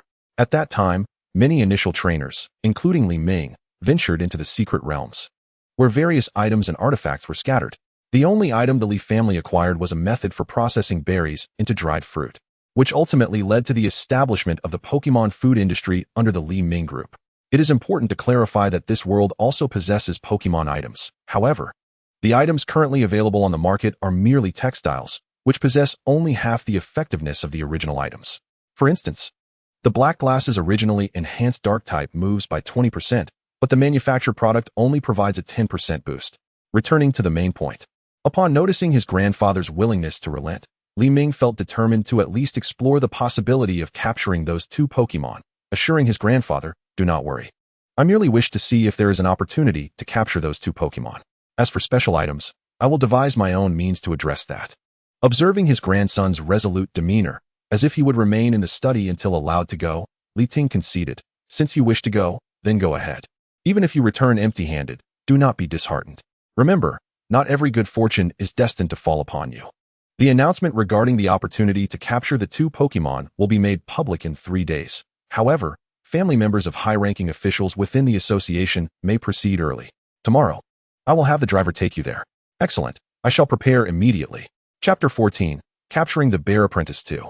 The following morning, Li Ming awoke and summoned the household maid, requesting that she prepare some fighting-type berries to be delivered to his room. In just a few hours, the time for the Pokemon Association's internal members to venture into the fighting-type secret realm, as mentioned by his grandfather, would arrive.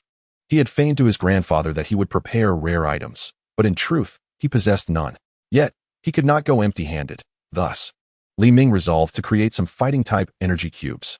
After preparing the energy cubes, Li Ming stored his sleeping Charizard and Gengar into their Pokeballs. News of his successful capture of a legendary Pokemon had already spread among the higher echelons of the Pokemon Association, and the individuals attempting to capture the Bear Apprentice would likely be aware of this, so he opted not to bring Gengar along to avoid provoking them. As he sat in the vehicle en route to the fighting-type secret realm, Li Ming pondered, "The individuals arriving at the fighting-type secret realm today possess impressive backgrounds. Perhaps I could acquire some of the items I require from them. I eagerly anticipate what treasures these scions of prominent families might bring." As the vehicle left the urban sprawl, the surroundings transformed from towering skyscrapers to lush greenery. After nearly 10 minutes of travel, a structure that appeared to be a product of civilization emerged on the horizon, standing near a mountain, resembling an ancient fortress. Soldiers clad in combat gear patrolled the area, their firearms primarily serving as mere decorations, as their true strength lay with the Pokemon accompanying them. Upon arrival at the structure, the vehicle was halted by the station soldiers, as vehicles were prohibited near the secret realm. Given that his uncle was the responsible authority here, Li Ming felt compelled to set a good example to avoid any potential gossip. He exited the vehicle and instructed the driver to wait to the side as he verified his identity with the soldiers and proceeded deeper into the building. Upon reaching the entrance of the secret realm, Li Ming noticed a group of individuals already gathered, yet none of the faces he sought to see were present. However, there were familiar figures among them, including Feng Ling, whom he had encountered at the previous auction, and his own cousin, Wang Yixing. Li Ming was not well acquainted with Feng Ling and sensed a hint of animosity from him, so he refrained from approaching. Meanwhile, his cousin Wang Yixing waved at him. "Xiao Ming, I did not expect to see you here. Has capturing one legendary Pokemon left you unsatisfied? Cousin, has news of my capture of a legendary Pokemon spread already? Even you are aware? Your words suggest otherwise. Not only the higher-ups within the Pokemon Association know of your legendary Pokemon, but I heard that after the last auction." Feng Ling disseminated the information, claiming he witnessed a Pokemon resembling a legendary creature being purchased by a young master of the Li family. Li Ming muttered under his breath. Feng Ling truly is a troublesome individual. No wonder I always sensed his hostility towards me. He spreads news of my legendary Pokemon capture and even accuses me of driving the price down. He harbors resentment because I outmaneuvered him in obtaining that legendary Pokemon. Wang Yixing, upon hearing Li Ming's words, replied, "Well, Xiao Ming, a quasi-divine infant typically commands a price of around 70 to 90 million, which is indeed somewhat low for a Pokemon with legendary qualifications. Since Shensheng is within the Li family's domain, he knows he cannot compete with you. However, given that you acquired a legendary Pokemon for 80 million, he feels justified in claiming you drove the price down. Be cautious of Feng Ling. His reputation is not very favorable." Hearing this, Li Ming's curiosity was piqued, Cousin, what is it about Feng Ling's reputation that is unfavorable? Do elaborate. Wang Yixing recognized the glint in Li Ming's eyes and remarked, do not misinterpret. His unfavorable reputation does not pertain to any personal misconduct. In fact, he often conducts himself quite properly in life, achieving excellent grades and possessing remarkable talent, often used as a benchmark by various families to critique their own offspring. However, it is said that his temperament is rather difficult, and he holds grudges to an extreme degree. He would remember even if you accidentally spat on the street and he stepped in it. Nevertheless, his methods of retribution are quite straightforward. He typically resolves matters through battles, often humiliating his opponents verbally, but I have not heard of him employing any underhanded tactics. After listening to his cousin, Li Ming concluded that aside from being arrogant and excessively self-important, Feng Ling did not appear to possess any other significant flaws. If they were to become rivals in the future, a light reprimand would suffice. Their relationship had not deteriorated to the point of necessitating severe retaliation. At that moment, a middle-aged man emerged from the entrance of the secret realm, addressing the crowd with a serious tone. Greetings, everyone. I am a staff member dispatched by the Pokemon Association headquarters to oversee the capture of the legendary Pokemon. Please follow me as we proceed to the residence of the 2 legendary Pokemon within the secret realm. The group followed the staff member into the secret realm, and after approximately 20 minutes of walking, they arrived at the location of the 2 bear apprentices. The 2 bear apprentices were engaged in training, one relentlessly pummeling a wooden post with its fists, while the other executed a series of kicks against a punching bag. The staff addressed the crowd, stating, now, allow me to introduce the basic information regarding 2 Pokemon. From their interactions, it was revealed that these 2 Pokemon were known as bear apprentices, possessing a singular fighting attribute. The staff then requested everyone to present their prepared items sequentially to engage with the 2 Pokemon. As the staff concluded, the crowd began to unveil their assorted items. Dawn, upon observing the offerings, was filled with disappointment. The items presented were rather mundane. Evolution stones, black stones, and cursed charms, all of which were quite ordinary. It was only when he noticed his cousin producing a cylindrical object resembling a capsule that his interest piqued. Wasn't this the vital energy? If acquired, it might trigger a related quest concerning the Paradox Pokemon. With this thought igniting a fervor within him, Dawn seized the opportunity to converse with his cousin while others queued to engage with the 2 bear apprentices. Cousin, do you have any more of that iron piece? He inquired. What do you mean by iron piece? His cousin retorted. My grandfather treasures this item dearly. He would never have revealed it unless it concerned a legendary Pokemon. It was discovered by him in a secret realm during his youth, containing the power to enhance Pokemon. There are 3 pieces in total, and even with 3, my grandfather holds it in great esteem. If you wish for one, you must speak to him. If he consents, you may take it. 3 pieces is not a trivial number. Given how fond my grandfather is of me, he should be willing to part with one. Dawn resolved to call his grandfather once they exited the secret realm. Chapter 15. Capturing the bear apprentices after conversing with his cousin. It was Dawn's turn to attempt capturing the bear apprentices. Under the curious gazes of the crowd, he produced an energy cube. The onlookers exchanged bemused glances. Dawn's family typically specialized in fighting attributes, and they anticipated he would present items or tools related to that attribute. To their surprise, he produced Pokemon food instead. Amidst the peculiar stares, Dawn approached the residence of the bear apprentices. Both were engrossed in their training and paid no heed to the energy cube he held. Observing the bear apprentices' indifference, the crowd watching from a distance sighed in relief. Each individual vying to capture the bear apprentices came from well-connected backgrounds and were aware of Dawn's prior success in capturing a legendary Pokemon. If he were to capture another, it would surely be problematic. Noticing the disinterest of the bear apprentices, Dawn took a deep breath and softly remarked, "Are you 2 searching for 2 scrolls?" At his words, the bear apprentices paused their actions and turned their attention to him, their eyes seemingly inquiring. Do you know where we can find the items we seek? Dawn responded with a friendly smile, and under the influence of his Pokemon heart, the bear apprentices gradually lowered their guard. He crouched down, cradling the energy cube in his hands, and said, "Come, don't be shy. Let us enjoy this together." One of the bear apprentices seized an energy cube and began to eat, giving a thumbs up to the other, signaling that the food was delightful. The 2 bear apprentices divided the energy cube and devoured it eagerly. With their defenses relaxed, Dawn continued. What you are looking for are 2 scrolls, one containing dark-type energy and the other containing water-type energy. They are known as the Dark Scroll and the Water Scroll. I know their whereabouts. If you choose to follow me, I assure you that you will reclaim your powers. The bear apprentices halted their actions and exchanged glances. Although they were unaware of the true nature of the Dark Scroll and Water Scroll, They could ascertain from this human's description that these were indeed the items they sought. Moreover, the Pokemon food they had just consumed was rich in fighting-type energy, suggesting that regular consumption could significantly enhance their strength. Well then, will you come with me? You need not worry about being deceived. Modern Pokeballs cannot contain you. If I fail to uphold my promise, you are free to return.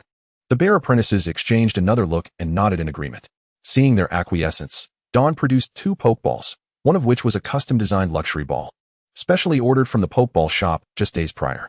The reason for commissioning a luxury ball was that Dawn intended to keep only one bear apprentice for himself, leaving the other for his uncle.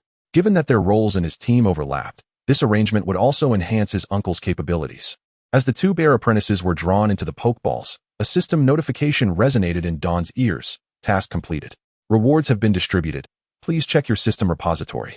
After securing the bear apprentices in their Pokeballs, Dawn returned to the crowd, who gazed at him in disbelief. What kind of divine beast has been lured away by mere Pokemon food? Wang Yixing pulled Dawn aside and whispered, Xiaoming, how did you manage to do that? You just used a few pieces of Pokemon food to entice both Pokemon? Dawn rolled his eyes. Cousin, what do you mean by entice? I clearly utilized my personal charm to encourage them to willingly follow me. Enough of that. Keep your voice down. If you continue like this, I fear you won't make it out of the fighting-type secret realm. Upon hearing this, Dawn glanced around to find that the crowd regarded him with jealousy and resentment, as though he had betrayed them, wishing to tear him apart. The Pokemon staff member observed him with a complex gaze. Initially, the Pokemon Association had intended to allocate the 2 bear apprentices to Duan Yunhai and Li Yongdong. However, their plan faltered, as gaining the approval of the bear apprentices required presenting the items they sought. Thus, the Pokemon Association summoned members from various esteemed families to bring their collections, hoping to assign the bear apprentices to promising trainers. Yet, they could not have anticipated that Dawn would secure both for himself. After guiding everyone out of the fighting-type secret realm, the staff rushed to report to their superiors, and the crowd departed with a sense of disappointment. Dawn pulled Wang Yixing's arm and headed to his business vehicle. Cousin, come home with me. It's a rare opportunity. Let us spend some time together. On the way to the Dawn residence, he called his grandfather, Wang Qingyun. His grandfather's voice came through the phone. Xiaoming, what prompted you to call me today? Hee, Grandpa. I encountered cousin in the fighting-type secret realm today. I heard he possesses 3 of those iron pieces. Yes, that is true. I found them in a secret realm. Are you interested in that iron piece? If I may, I would like to acquire all 3 pieces. However, rest assured, I will not take them without compensation. I shall offer an item of equivalent value to these 3 pieces in exchange. Dawn understood that his mother was the youngest in the Wang family, and his grandfather held a particular fondness for his granddaughter, extending that affection to his grandson. While he knew his grandfather would not hesitate to part with 1 piece of vital energy, he also realized that acquiring all 3 would be a challenge. Thus, he opted to propose an equivalent item in exchange. Dawn then shared the principles of Mega Evolution with both his grandfather and cousin, who were astonished but refrained from questioning how he came by such knowledge. Ultimately, Dawn decided to trade a Mega Stone and a Mega Evolution Stone for the 3 pieces of vital energy. As the business vehicle arrived at the Dawn residence, Dawn left his cousin downstairs to chat with his mother, Wang Yun, while he retreated to his room to release the 2 bear apprentices. He then accessed the system repository and retrieved the Dark Scroll and Water Scroll. As soon as the 2 scrolls appeared in his hands, they floated towards the 2 bear apprentices above. The radiant light of evolution instantaneously enveloped the entire room. Once this luminescence dissipated, 2 Pokemon, each approximately 2 meters tall and resembling grizzly bears, materialized before Dawn's eyes. The distinguishing feature between the 2 was that one had its mane standing upright, while the other flowed downward. They were none other than the martial arts lion, known for its single strike technique, and the martial arts bear, renowned for its combo attacks. Chapter 16. Capturing the bear disciple. Dawn gazed at the 2 martial arts lions before him, suppressing the fervor in his gaze, and stated, Listen carefully. To better differentiate between you 2, I have decided to bestow upon you both a nickname. You, with your mane standing upright, shall henceforth be known as Master Evil, and you, with your mane flowing downward, will be called Master Water. Master Water, you will accompany me as a member of my team. Dawn then shifted his attention to the martial arts lion known for its single strike technique and continued, Master Evil. Due to the overlap in abilities between you and Master Water, I plan to entrust you to my second uncle. Upon hearing Dawn's words, the martial arts lion felt a twinge of grievance. Dawn quickly added, Hold on, let me explain. My second uncle is one of the current kings of the Huaxia Pokemon Association, specializing in fighting-type Pokemon. Training under him will undoubtedly benefit you, and you may even progress faster than Master Water. After hearing this, the martial arts lion calmed down. The following morning, Don rose early and made his way to his second uncle's residence. Noticing that his aunt and brother were absent, he found only his uncle seated at the dining table. Enjoying breakfast, Don took a seat beside him and released Master Evil. Don's uncle, Li Ming, looked astonished. "I don't recognize this Pokemon," he remarked. Sensing his uncle's confusion, Don explained, "Uncle, this is one of the 2 bear disciples I captured in the fighting-type secret realm yesterday. You managed to evolve those 2 legendary Pokemon? I thought specific items were required for their evolution. Did you find what they needed?" Don did not respond directly, but instead stated, "Uncle, I came today to entrust this martial arts lion to you." Li Ming raised an eyebrow. "Xiao Ming, this is a legendary Pokemon. Now that it has evolved, its potential is immense. Generally, when a Pokemon reaches the champion level, further advancement to the master level is fraught with obstacles and bottlenecks. However, a Pokemon of legendary caliber does not face such hindrances. Are you certain you wish to entrust this martial arts lion to me?" "Yes, Uncle. The abilities of the 2 martial arts bears overlap. Therefore, I intend to train only one martial arts lion, and I will leave the other in your capable hands. My reasoning is that the stronger you become, the higher your standing in the Pokemon Association, which ultimately benefits our family. Besides, don't you wish to challenge for the champion position? With this martial arts bear, it won't be a daunting task." However, contrary to Don's expectations, a hint of melancholy clouded Li Ming's expression. "Xiao Ming, I will accept this martial arts lion, and as you mentioned, it will indeed enhance my strength. Yet, as for challenging Duan Yunhai, I think it's best to refrain. I believe the champion position will only change hands once Duan Yunhai retires." Don's curiosity piqued. Just how formidable was Duan Yunhai that his uncle felt unable to defeat him, even after acquiring the martial arts lion? "Uncle, please tell me about our Huaxia champion. I've heard rumors that Duan Yunhai's trump card is a Dragonite nearing master level, and it is this Pokemon that secured him the champion title." Li Ming chuckled and replied, "What has sparked your sudden curiosity about Duan Yunhai? Are you interested in the champion position?" To be honest, Don did have a flicker of interest in the title of champion. What trainer wouldn't aspire to attain such esteemed recognition? "I am indeed curious about the champion position, Uncle. Please share what you know about Duan Yunhai." Li Ming appeared to drift into memory as he began. "At that time, I was merely 35, having held my position as a king for 7 years. Duan Yunhai was only 27, in the prime of his training career. He began challenging the kings, for only by defeating all kings could one challenge the champion. Duan Yunhai did indeed defeat all 5 kings, including myself. However, we did not regard him as particularly strong, believing he could never overcome the old champion. Though the old champion was advanced in years, his prowess remained formidable, and battling him always instilled an invisible pressure. Conversely, we did not feel any such pressure when facing Duan Yunhai, but during our encounters with him, I sensed something was amiss. Later, in discussions with the other kings, I revealed my observations, and they too perceived something peculiar about him. It was ultimately Fong, the king stationed in Kyoto, who identified the anomaly. Duan Yunhai's team was perfectly balanced. Typically, trainers nurture one Pokemon as their ace. Yet none of us could discern which Pokemon served as his trump card. It wasn't until he challenged the old champion that we laid eyes upon his shiny Dragonite. At that moment, it dawned on me that our caliber was insufficient to even witness his ace. Don noted a flicker of trepidation in his uncle's eyes as he spoke of the shiny Dragonite. It was astonishing to witness a king of a great nation exhibit fear. Just how powerful must that shiny Dragonite be to evoke such a response from a king? "Uncle, what was the strength of that Dragonite in its prime?" Li Ming replied earnestly. "From my perspective back then, I couldn't gauge the extent of that Dragonite's strength. In retrospect, it must have been at the threshold of master level. It's possible that it has since ascended to true master level." Don was taken aback. Master level strength? In the entirety of the blue planet, how many Pokemon possess such prowess? Li Ming responded, "As far as I know, the champions of various nations publicly display champion level strength. Among them, many likely possess potential at the near master level. However, I can confidently assert that no more than 3 possess genuine master level strength." Don inhaled sharply. Competing against the top 3 in the world? That is a formidable challenge. Thus, Xiao Ming, I no longer hold aspirations for the champion position.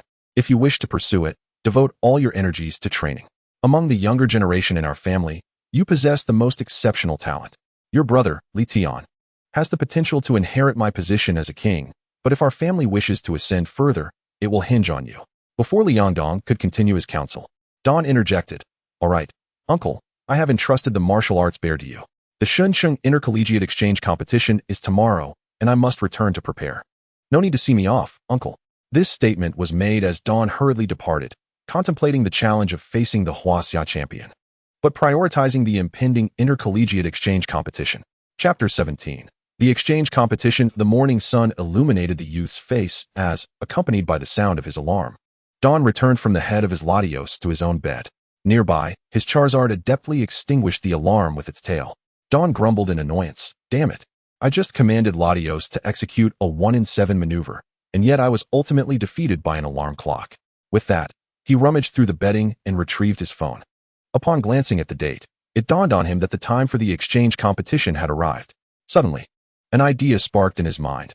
Li Xiang should also be participating in this exchange competition. A match between Li Xiang and Li Tian would surely be captivating. This was not merely Dawn's idle curiosity to witness a clash between his brother and his mentee.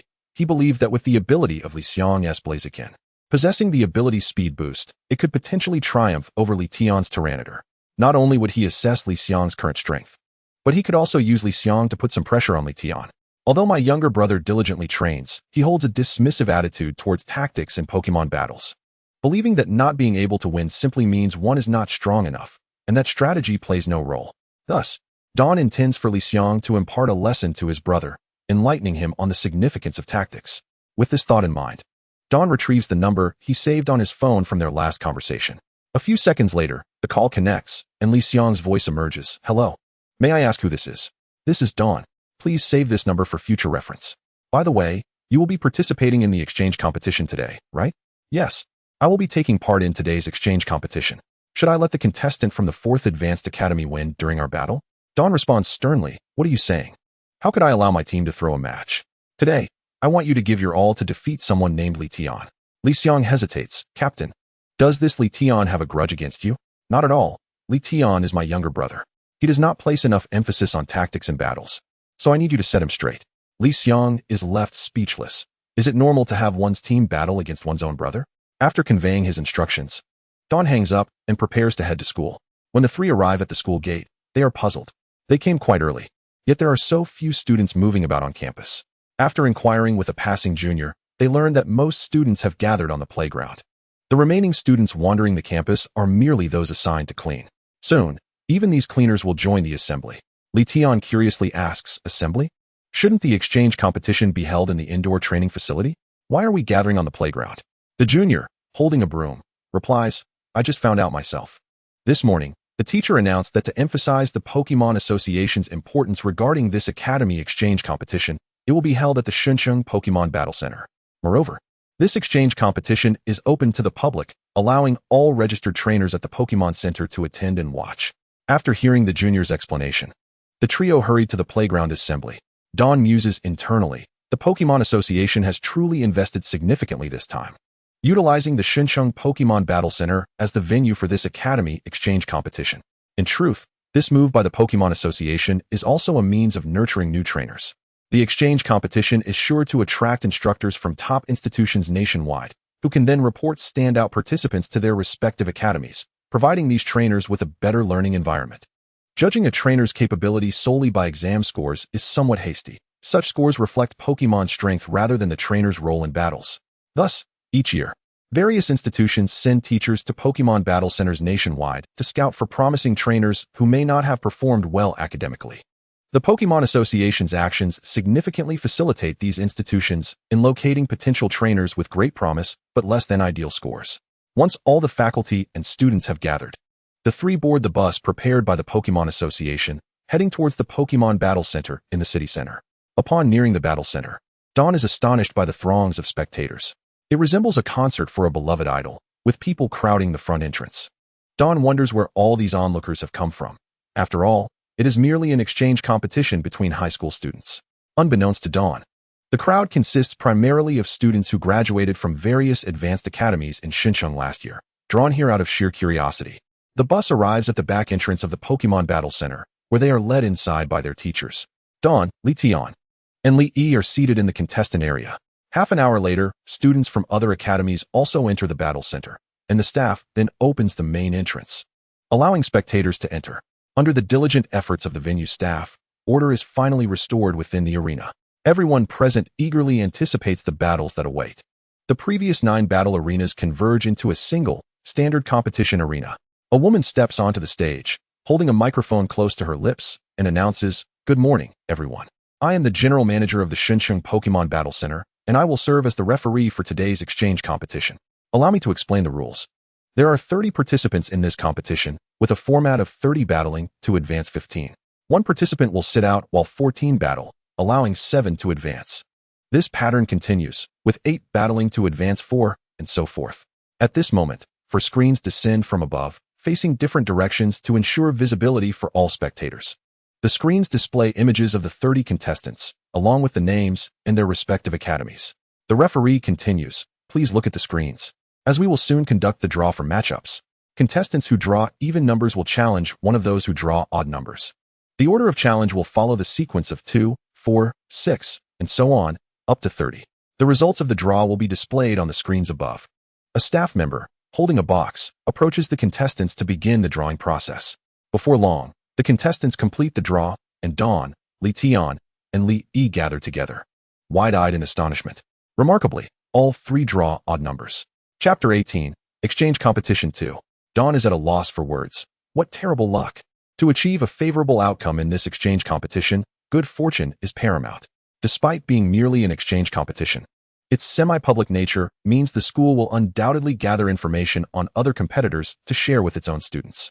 Contestants who draw even numbers, having access to the profiles of their opponents, will likely have a 90% chance of advancing to the second round. Don't ask how Dawn knows this. Upon entering the Pokemon Battle Center, the school principal had added Dawn, Li Tian, and Li Yi to a group chat and shared the profiles of the other contestants. However, Dawn had not even glanced at them, as he intended to send out his Watermaster for battle today. After a brief moment of stunned silence, the trio accepts reality, and Li Tian and Li Yi also turn off their phones, ceasing their review of the other contestants' profiles. What more is there to look at? There is a good chance they may be targeted and eliminated in the first round. This is not a case of paranoia. The 4th Advanced Academy of Shuncheng has been widely recognized as the top advanced academy in the city in recent years. Previously, the quality of an academy was assessed based on the exam scores of its students each year. This has led to a snowball effect for the 4th Advanced Academy. The better the exam scores, the higher the quality of the next year's students. Now, this exchange competition presents a prime opportunity for the 4th Advanced Academy to showcase its talents. While it is true that the overall strength of their contestants exceeds that of other academies, the advantage lies with their opponents, making them vulnerable to targeted strategies. Before long, the results of the draw are displayed on the central screens. The referee's voice rings out, "Ladies and gentlemen, the results of the draw are now available. Let us welcome contestant Wang Chao from Shuncheng's 7th Advanced Academy to select his desired opponent." A tall male contestant with a crew cut rises from his seat and, casting a challenging glance toward Dawn, states, "I heard from the teachers that you ranked first in the recent provincial mock exam. We were supposed to vie for the top spot in the province after the college entrance examinations, but I can't wait any longer. I know I can't surpass you in exam scores, so I want to see if your battling skills can match your academic performance." Upon hearing these words, the contestants exchanged glances, their expressions revealing a mix of astonishment and disdain. Wang Chao's audacity was indeed striking. His words dripped with provocation, yet the true measure of his prowess remained an enigma. Those assembled were the elite rookie trainers of Shin City, each brimming with their own pride. And Wang Chao's dismissive demeanor was met with palpable irritation. As the referee announced the moment for Wang Chao to select his opponent, the staff promptly handed him the microphone. The audience had heard his earlier taunts, and now they were eager to see how the contestant named Li Ming would respond.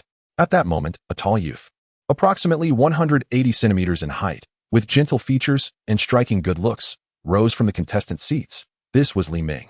Many female students from prestigious universities in the audience gazed at him with rapt attention. Li Ming cast a sidelong glance at Wang Chao, who was glaring at him with a challenging look, and rolled his eyes in response. Without further ado, he strode confidently towards the center of the arena. Wang Chao's expression darkened, and his anger seemed on the verge of eruption as he approached the battlefield from another direction. Upon reaching their respective positions, the referee announced, "The rules for this battle are 1v1 until one trainer concedes or one Pokemon is rendered unable to battle. I hereby declare the match to commence." Positioned at opposite ends of the battlefield, Li Ming and Wang Chao simultaneously released their Pokemon from their Pokeballs. As the creatures emerged, The cameras in the venue rapidly identified the competitors and their Pokémon, while a large screen overhead displayed their basic information. The red side, Wang Chao, sent forth his Pokémon. The Infernape. The blue side, Li Ming, unleashed a Pokémon shrouded in mystery. The audience looked on in bewilderment at the Pokémon known as the martial arts lion, questioning what manner of creature it was, having never encountered it before. The referee then interjected, "Ladies and gentlemen, please be quiet. Li Ming has summoned a Pokémon recently cataloged by the Huaxiao Pokémon Association, known as the martial arts lion. This Pokémon will be officially updated in the National Pokédex tomorrow. However, to respect the trainer's privacy, its attributes, abilities, and moves must be discovered by the trainers themselves." At this moment, Wang Chao's expression soured. Not knowing the attributes of his opponent's Pokémon left him at a severe disadvantage. Frustrated, he thought to himself that he would have to test the waters, given the name. The martial arts lion was likely to possess fighting-type attributes, or at the very least, a fighting affinity. "Infernape, use acrobatics," commanded Wang Chao. Infernape conjured a pale blue energy of the flying type and charged towards the martial arts lion. As it leaped into the air, Wang Chao was unaware that Li Ming was smirking, realizing that his opponent likely did not know the water-type nature of his Pokémon. After all, fighting and water-type Pokémon were exceedingly rare, with only 5 existing, 2 of which were legendary. It was entirely reasonable for Wang Chao to be oblivious to this fact. Not one to let such an opportunity slip away, Li Ming issued the command, "Martial Arts Lion, use Water Jet." When those words reached Wang Chao's ears, he was taken aback. What on earth? Water Jet? How could that Pokémon possibly be water-type? Just as he attempted to call Infernape back to evade the attack, it was already too late. The martial arts lion, surrounded by swirling water energy, shot forth like a cannonball, colliding with the airborne Infernape. The impact sent both Pokémon sprawling. But while the martial arts lion sustained only minor injuries, Infernape was left in a considerably worse state. The water jet ability enabled the martial arts lion to strike first, inflicting damage and preventing Infernape's attack from landing. Moreover, the martial arts lion was at the initial stage of a gym leader's level, while Infernape was merely at the mid-stage of its growth, highlighting the significant disparity in their strengths.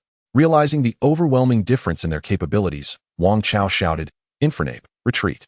However, it was too late. Martial arts lion, use water pulse. The martial arts lion summoned torrents of water that converged and spun before it, launching the attack with great force towards the retreating Infernape.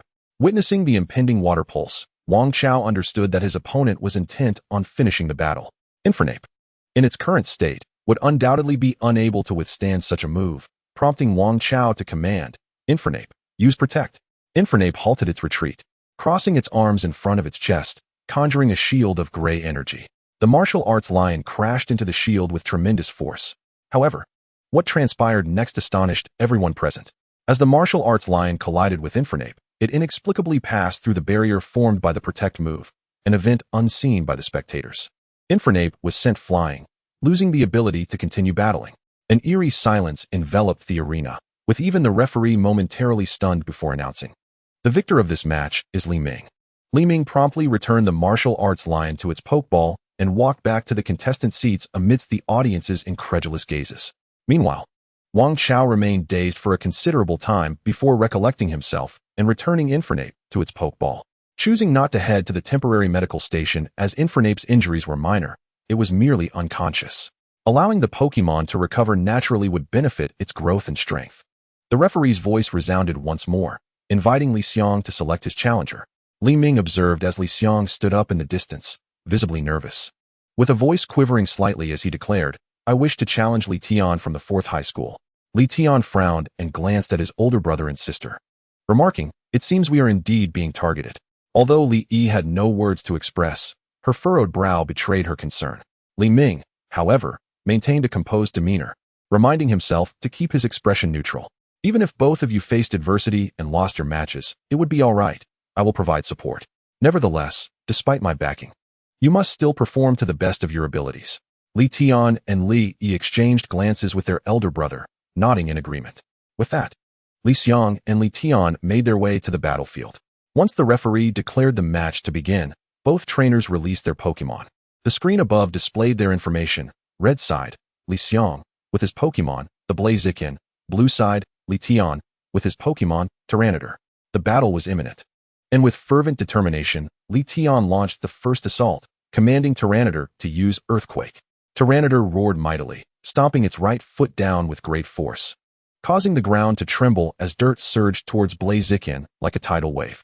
On the other side, Li Xiang transformed into a different persona upon entering battle mode, his gaze steady and resolute. He commanded, Blaziken, use bounce. Upon receiving the command, Blaziken's ability activated, converting its fire-type energy into flying-type energy. As pale blue energy enveloped its legs, propelling it into the air. To the audience's surprise, rather than attacking Tyranitar from above, Blaziken landed back where it started. Li Xiang had his own strategy in mind. If he attacked using bounce, the now flying-type Blaziken would be vulnerable to Tyranitar's rock-type moves, which could inflict severe damage. Sustaining a significant blow from a single attack was not worth the risk. Li Xiang had already gleaned the specifics of his opponent's strength during a prior conversation with Li Ming. Tyranitar was at the late stage of its evolution, while his Blaziken was at the mid-stage.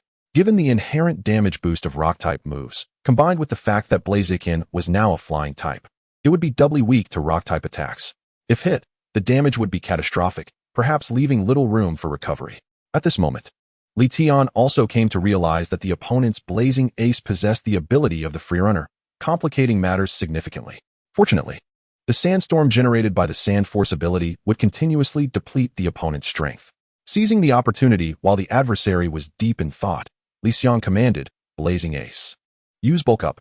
The choice of Bulk Up over Sword's Dance was deliberate. The Freerunner ability endowed Blazing Ace with ample offensive options. Thus, opting for Bulk Up was astute, as it not only augmented its attack power but also bolstered its physical defense, enhancing its chances in this fierce battle.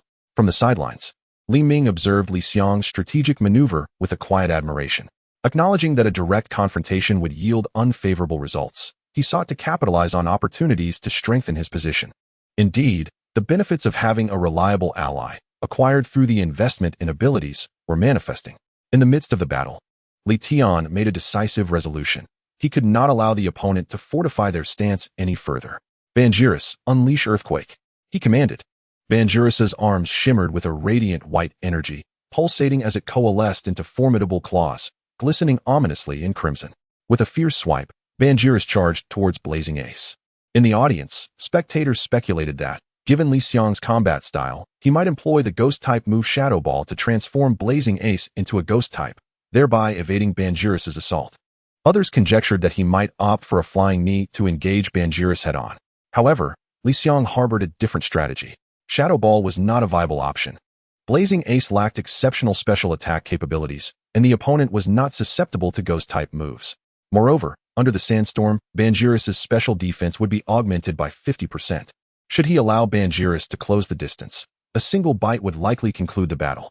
Engaging with a fighting-type move would be excessively reckless, risking mutual destruction. In a flash of insight, Li Xiang's mind raced, ultimately selecting a more prudent approach. Blazing Ace, use Iron Head.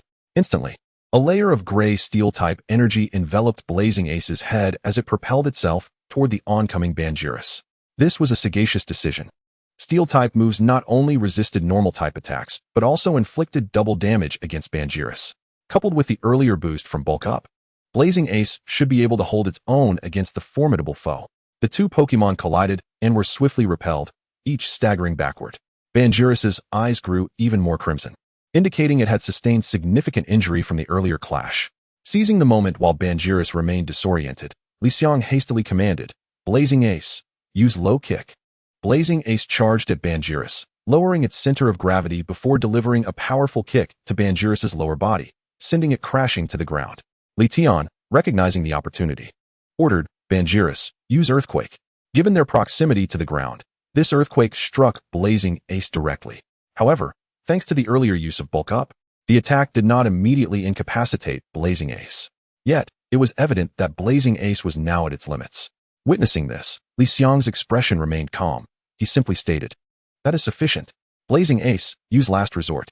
Surrounded by a surge of fighting-type energy, Blazing Ace surged forward like a fiery ball, hurtling toward the still-recovering Banjiris. Caught off guard, Banjiris, just regaining its footing, had no time to evade. The collision propelled Banjiris out of the battlefield.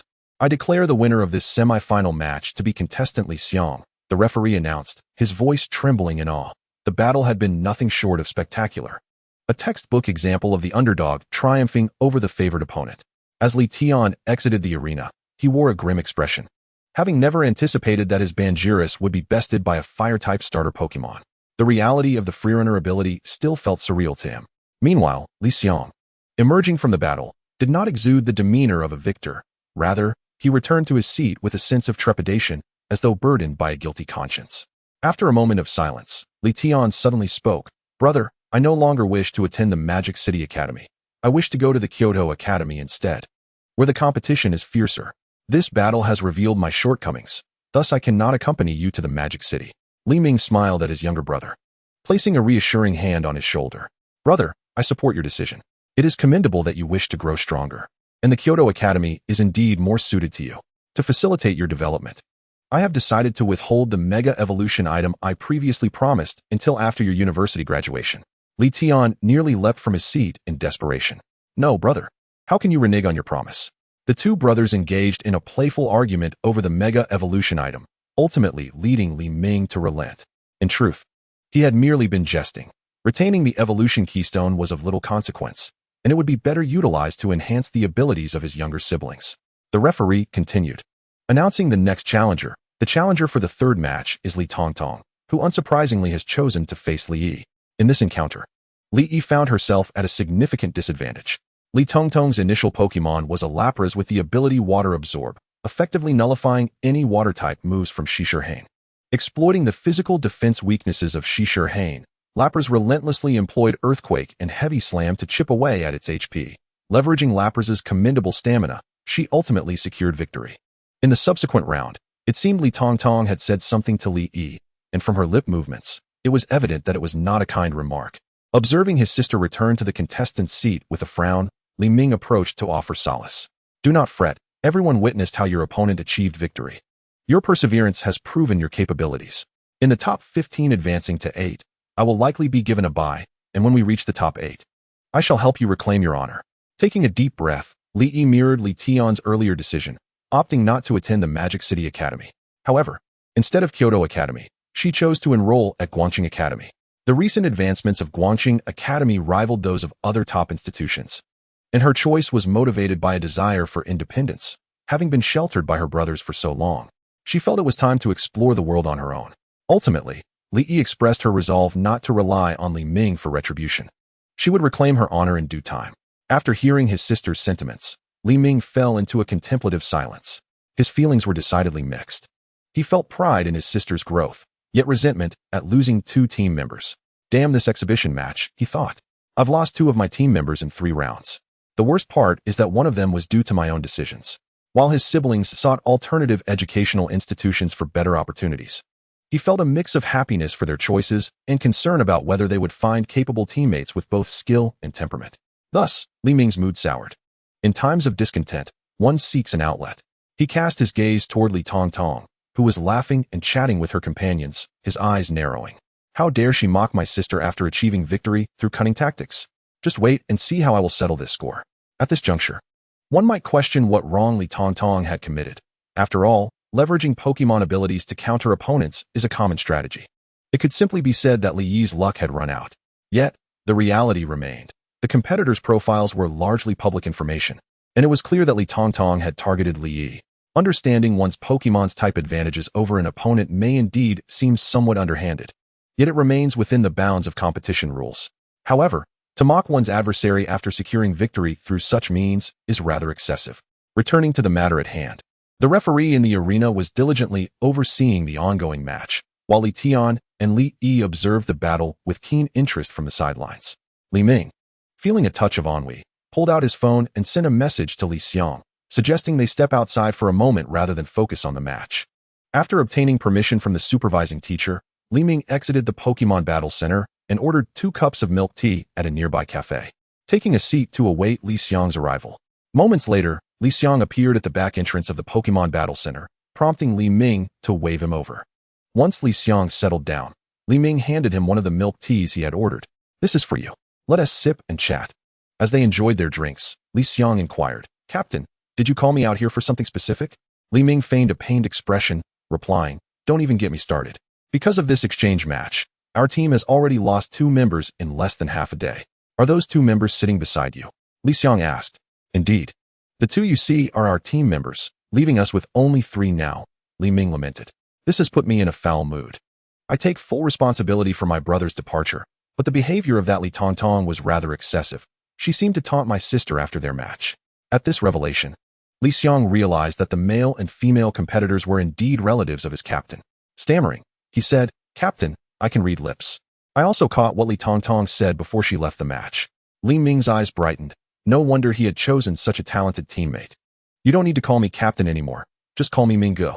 By the way, do you recall what Li Tongtong said before she exited?" Li Xiang awkwardly addressed him as Minggu, clearly uncomfortable with the informal title.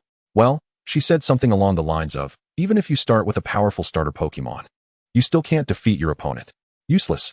This West Sea Heining is better off with me." Upon hearing this, Li Ming's expression hardened. Li Tongtong had indeed crossed the line, winning a match with an advantage, only to mock his sister afterward, though Li Yi had dismissed Li Ming's suggestion to retaliate. As an older brother, he felt compelled to respond when his sister was wronged. Otherwise, it would be tantamount to inviting further bullying. As Li Ming mulled over these thoughts, Li Xiang interjected, "Minggu, I drew an odd number, and since I'm in the challenge group, I can't help you deal with Li Tongtong. I'm truly sorry." Li Ming felt a wave of gratitude for his comrade's support, realizing that this friendship was worth the special attribute ointment he had exchanged for it. However, sensing that Li Xiang had misunderstood his intentions, he clarified, "Don't take it the wrong way. I don't need your help with that. I primarily wanted to discuss the sudden departure of our 2 team members. Do you have anyone in mind to recommend?" As soon as the words left his mouth, Li Ming regretted his query. What could this quiet individual possibly suggest? He probably had few friends he could even speak to. Unsurprisingly, Li Xiang replied, "I don't have anyone to recommend. The National Pokemon Academy League takes place in the first half of the year, and by then, we'll be nearing our 2nd year. With almost a year left to find suitable teammates, there will surely be some good candidates." Li Ming pondered this for a moment. Conceding that his younger brother was indeed correct, there was no need to rush, given the year ahead. Yet, he felt a sense of urgency stemming from 2 sources. Firstly, he suspected that the system would soon issue tasks related to the National Pokemon Academy League, likely requiring him to achieve first place based on his previous experiences. Thus, assembling a formidable team was crucial.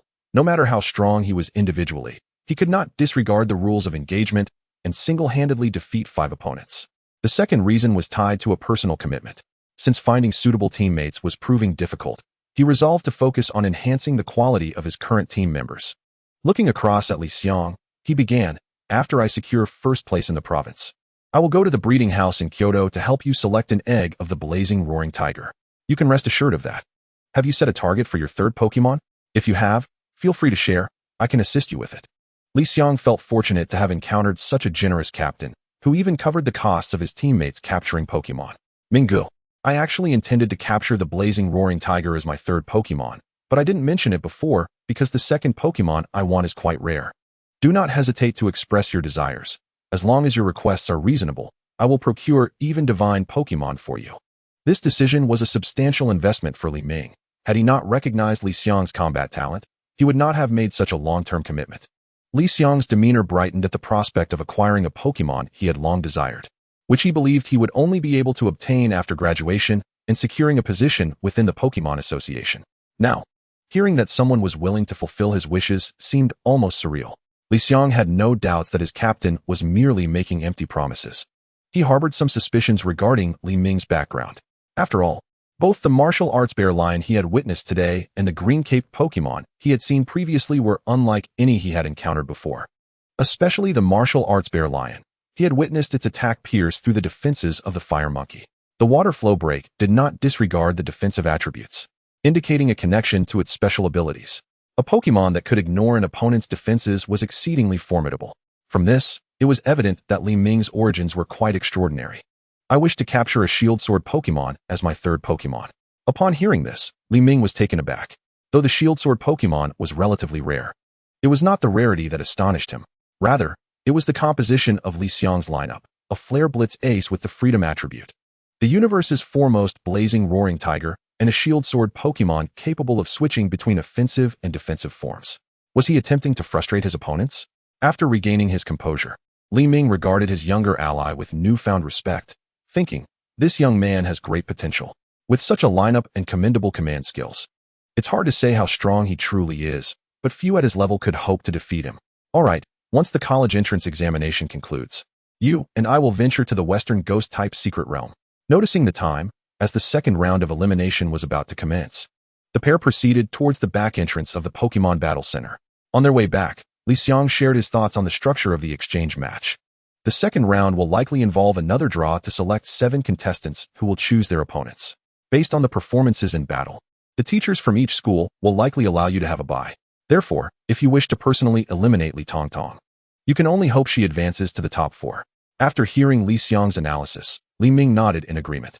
Given Li Tongtong's performance, reaching the top 4 indeed seemed challenging. He hoped that the student named Li Tongtong would strive to do better. If he couldn't reclaim his honor, he would surely struggle to sleep that night.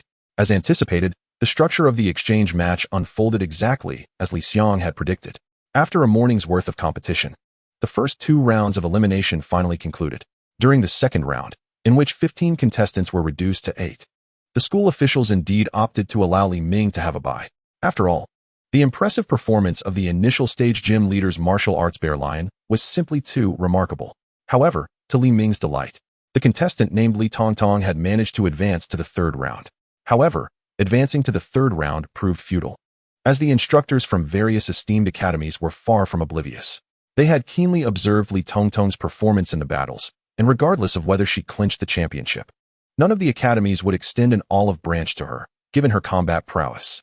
Furthermore, it was improbable that she would secure the championship in the first place. With only 8 contestants remaining, the instructors decided to place Li Ming in the challenge group while relegating the rather mediocre Li Tongtong, who had been drawn into the challenge group twice in succession, to the defense group. The instructors likely believed that allowing a contestant of Li Tongtong's caliber to reach the top 4 in the exchange tournament would disgrace Shin City. Upon hearing their decision, Li Tongtong's expression soured. Why was she placed in the defense group simply because she had been drawn into the challenge group twice? There were others who had also drawn into the challenge group consecutively. Why weren't they assigned to the defense group as well? This felt profoundly unjust, and she couldn't help but think that everyone was conspiring against her. Even now, she failed to recognize the considerable gap between her abilities and those of the other competitors, believing that her current standing was a result of her own merits. Chapter 22. The Exchange Tournament. 6. Li Ming scrutinized Li Tongtong like a predator eyeing its prey. Having triumphed over his adversary through such underhanded means, and before the next match, he had even resorted to scathing remarks against them. What a disgraceful display. Such individuals deserved a thorough lesson. As this thought crossed his mind, Li Ming paused, reflecting that employing underhanded tactics to win against an opponent was hardly commendable. Using a gym leader-level mythical beast in the baby cup could be seen as equally dishonorable. Nevertheless, he shrugged it off. After all, everyone has their own dark side. And who would disdain their own shade? At that moment, the judge, having concluded discussions with the school leaders, returned to his position. After deliberation among the academies, and in the interest of fairness, it was decided that this round of elimination would allow the defending contestant, who had advanced by a bye, to select their opponent first. Li Ming affectionately ruffled his sister Li Yi's hair, indicating that he was there to stand up for her. Recognizing her brother's intent to defend her, Li Yi made no attempt to dissuade him, fully aware that her own efforts would be in vain. If ever her brother faced unfair treatment, she believed that she would undoubtedly intervene, and no one would be able to stop her. Observing this scene, Li Tian interjected, "Elder brother, Li Yi is already an adult. Perhaps she should handle this matter herself. You can't protect us forever." Li Ming placed a hand on Li Tian's shoulder and replied earnestly, "I am your elder brother. And as long as I am here, no one shall bully you." He added with a playful tone, "Unless you provoke grandfather, then pretend I said nothing." This sudden jest alleviated the somber atmosphere, and Li Ming stood up, turning towards Li Tongtong with a smile, announcing, "I would like to select Li Tongtong as my opponent for this match." Li Tongtong lifted her gaze to meet Li Ming's smiling face. While such a smile might typically exude warmth, it now felt somewhat disconcerting to her, as she sensed ulterior motives lurking beneath it. The audience watching this exchange felt a tinge of disappointment. They were curious about the martial arts Ursaring and anticipated an exciting performance. Finding that the choice of opponent was somewhat lackluster, the progression of the match seemed likely to be swift, leaving them puzzled about Li Ming's reasoning. After the referee's confirmation, Li Ming and Li Tongtong approached the battlefield from opposite directions. As the referee declared the battle to commence, both contestants sent forth their Pokemon. The large screen displayed the combatants. The red team, Li Ming, had sent out the martial arts Ursaring, while the blue team, Li Tongtong, deployed Lapras. The battle was set to ignite. Li Ming's primary motive for selecting Li Tongtong as his opponent was to avenge his sister. But how could he convey his intent to humiliate her? An instantaneous knockout would serve that purpose perfectly, as all eyes were upon him. Li Ming issued an unexpected command: martial arts Ursaring, use swords dance. The crowd fell silent upon hearing his command, and even the instructors present were taken aback. While the audience might have lacked expertise, the teachers were well versed in the nuances of battle. It was evident that the martial arts Ursaring's strength was at least at the initial stage of a gym leader, and using a buffing move against a fully matured Lapras seemed unwise. The martial arts Ursaring began to perform an energetic dance, attempting to accumulate power to enhance itself. In contrast, Li Tongtong, sensing her opponent's intent to bolster their strength, instinctively sought to interrupt. Given the performance of the martial arts Ursaring in the first round, she surmised it likely possessed a fighting and water-type combination and promptly commanded, Lapras, use Thunderbolt. Electric energy surged from the hard shell on Lapras's back, flowing up its neck and converging at the tip of its head, where a powerful current gathered. The electricity shot forth like a laser toward the martial arts Ursaring. Noticing the impending thunderbolt, Li Ming did not instruct the martial arts Ursaring to evade. Instead, he resolved to withstand the damage while strengthening himself. If he could successfully execute Swords Dance twice, he was confident he could deliver a single, decisive blow.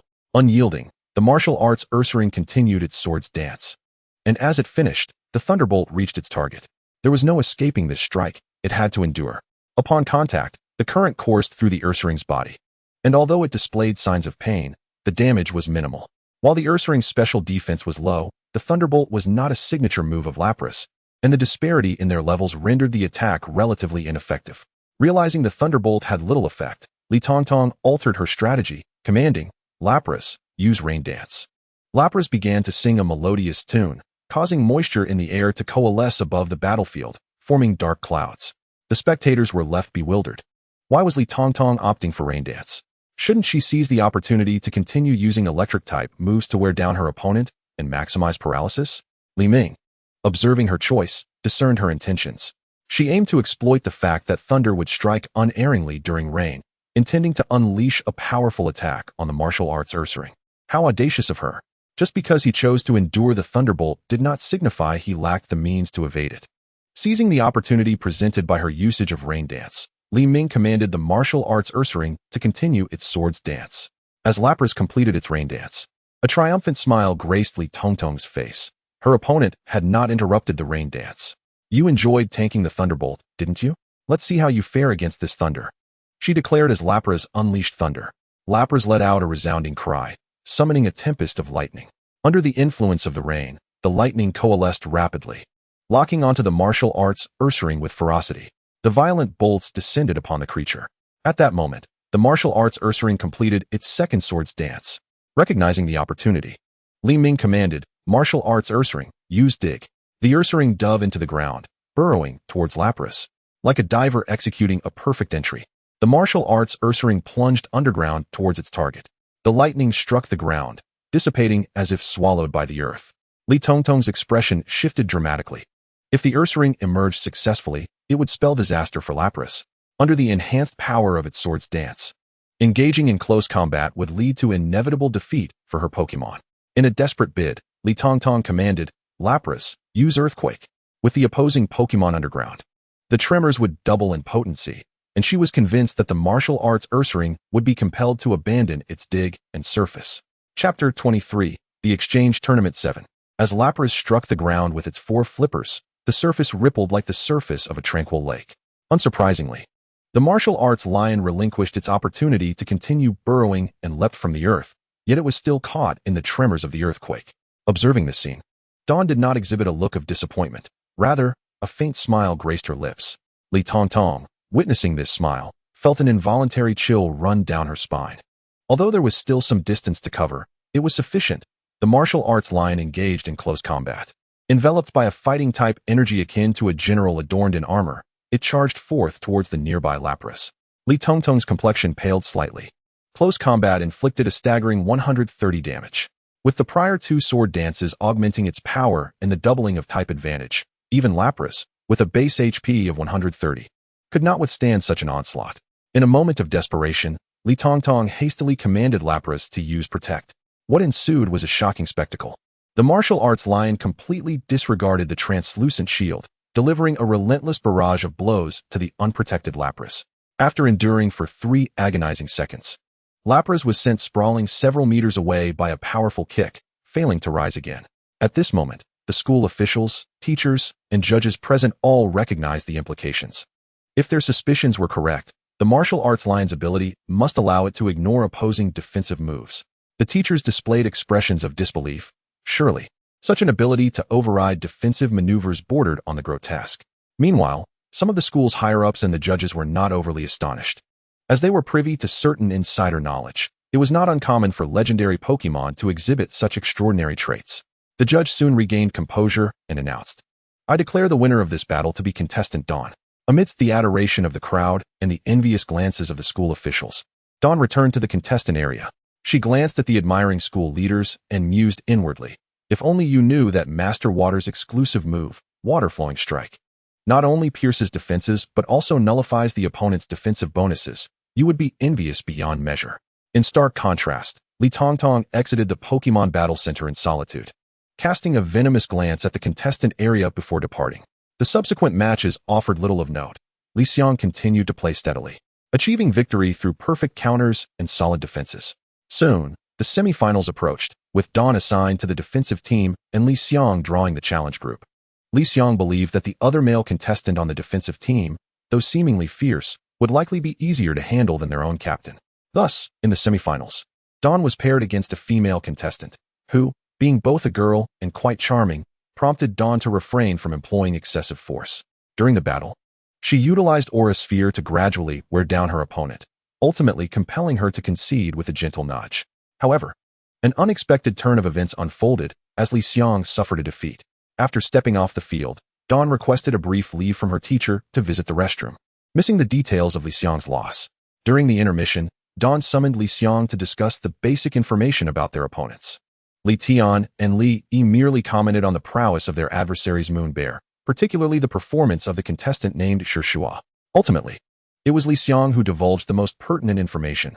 "Captain, during the battle, I observed that the opponent's strategy was exceedingly aggressive, favoring sudden and powerful strikes to inflict significant damage. Additionally, before my loss, I tested their ability with a fireball attack and deduced that their trait is likely bulletproof." Dawn could not help but think that among the three, Li Xiang was indeed the most reliable recruit, as his insights proved most valuable. "Very well. Let us conclude our analysis here. I must contemplate strategies to counter our opponent. By the way, Li Xiang, refrain from returning to school before the exam. Let us find a time to visit the Ghost-type secret realm in Western Huaxia." Li Xiang eagerly agreed upon hearing his captain's words. With approximately a week remaining until the exam, and considering that following this exchange competition, both he and Li Xiang would likely be exempt from the exam and directly accepted, Dawn's concern lay not with the examination itself, but rather with the rewards from the system post-exam. With little else to occupy his time, he decided to address Li Xiang's third Pokemon issue in the Ghost-type secret realm. The reason for scheduling the visit to the Ghost-type realm before the summer vacation was that many obligations awaited him afterward, such as selecting Pokemon eggs from the breeding house in Kyoto and retrieving 3 energy shards from the ancestral home in Modu, alongside scouting his future residence at the Modu Academy. Currently, however, Dawn found himself pondering the Moon Bear. As a popular Pokemon from the previous generation, particularly the Crescent Moon variant, he had indeed researched it but found no results.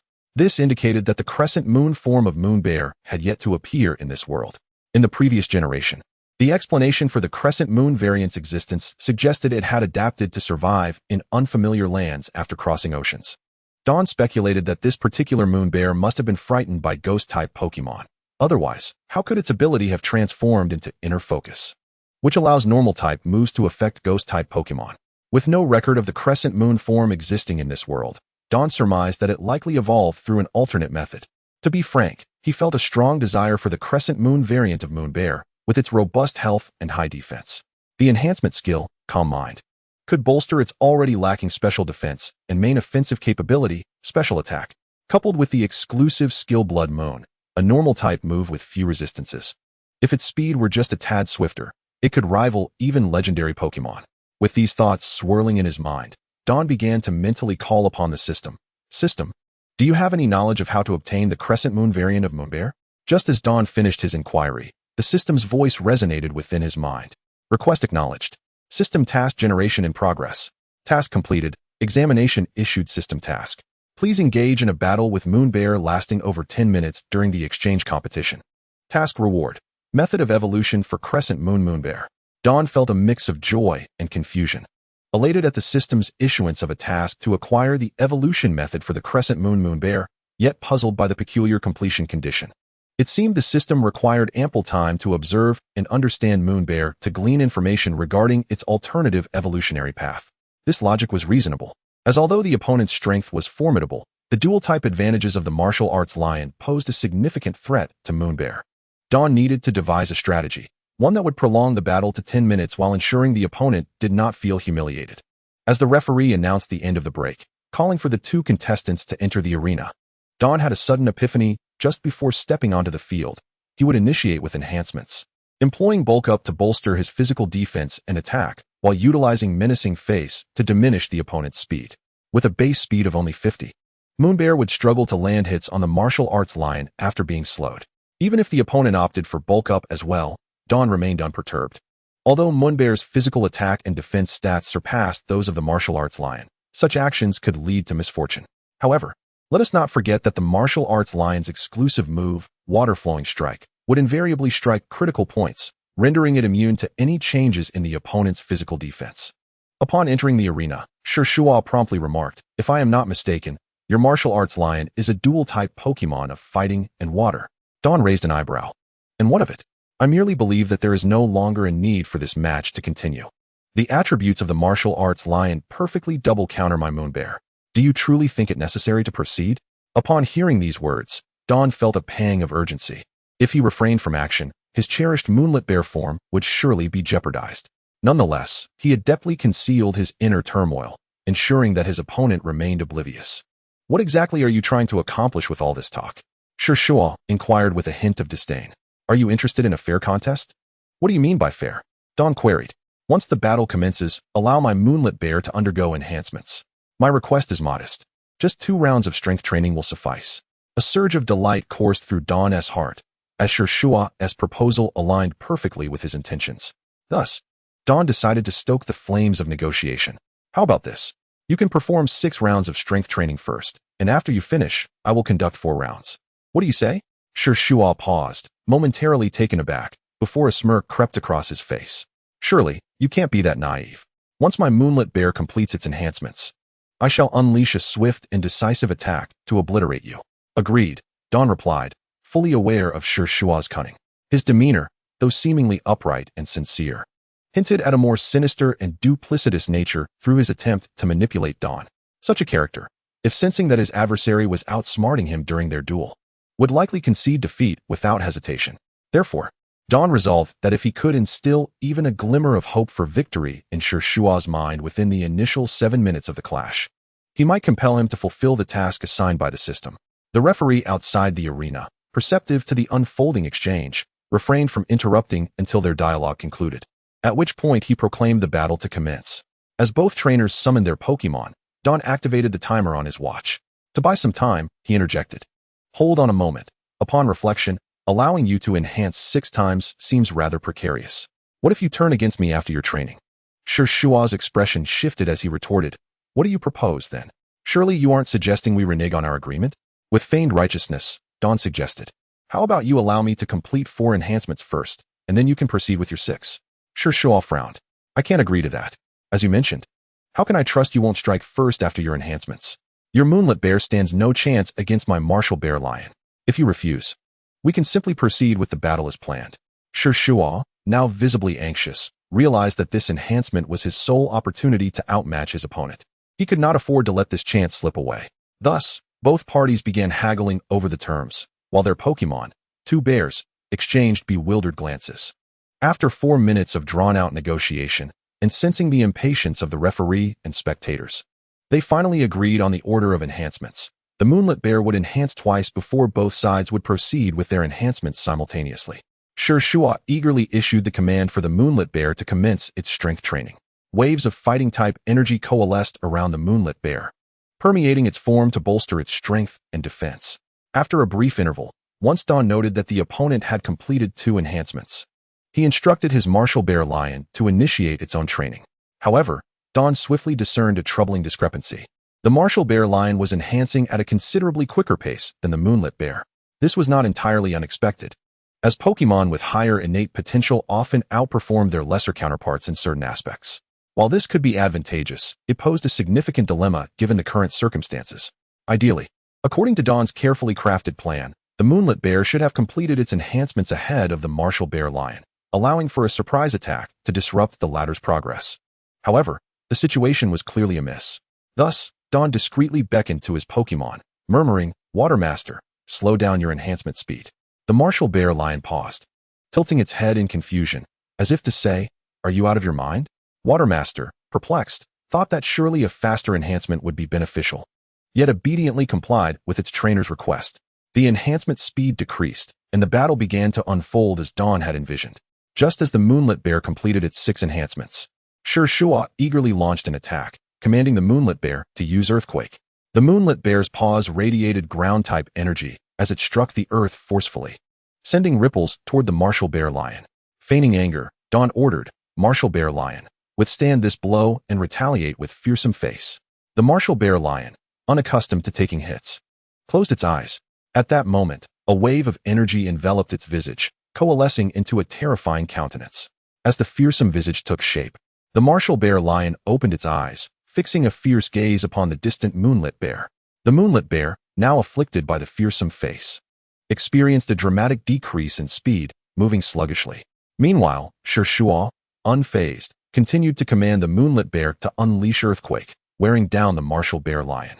After a while, Shua sensed something amiss. The slowed moonlit bear could no longer effectively utilize ranged attacks against its opponent. Consequently, he instructed the moonlit bear to employ ranged moves while gradually closing the distance, preparing to deliver a decisive melee blow once within range. Chapter 25, Exchange Match 9. Glancing at his wristwatch, the luxurious siphon model glimmered in the light, its golden hue captivating. Don shook his head, reminding himself that this was not the focal point. He needed to concentrate on the time. Only 2 minutes remained, and the moonlit bear had nearly closed the gap to the martial bear lion. The moonlit bear unleashed all its formidable melee techniques. In response, Don's tactics left the spectators at a loss for words. He evaded where possible, and where evasion was not an option, he relied on defensive maneuvers to withstand the onslaught. As the final 2 minutes ticked by, the audience, growing increasingly bored, prompted Don to initiate his counterattack. The martial bear lion executed Sword's Dance. Simultaneously, Don grasped the heart of the Pokemon at his waist, mentally communicating with the martial bear lion. After completing Sword's Dance, endure the opponent's attack, and when they charge at you, unleash Water Flow combo to conclude the battle. This mental transmission was a hidden application of the heart of the Pokemon that Don had discovered. By tightly clutching the artifact, it forged a profound connection between trainer and Pokemon on a subconscious level. On the surface, it enabled telepathic communication, but in reality, this ability was extraordinarily potent. Commands issued by the trainer would be executed without delay, as if projecting his consciousness directly into the Pokemon. Don had inquired about why this feature was not included in the item's description, to which the system explained that the data, eye, and energy cube were products of the system, while the heart of the Pokemon was a creation of this world.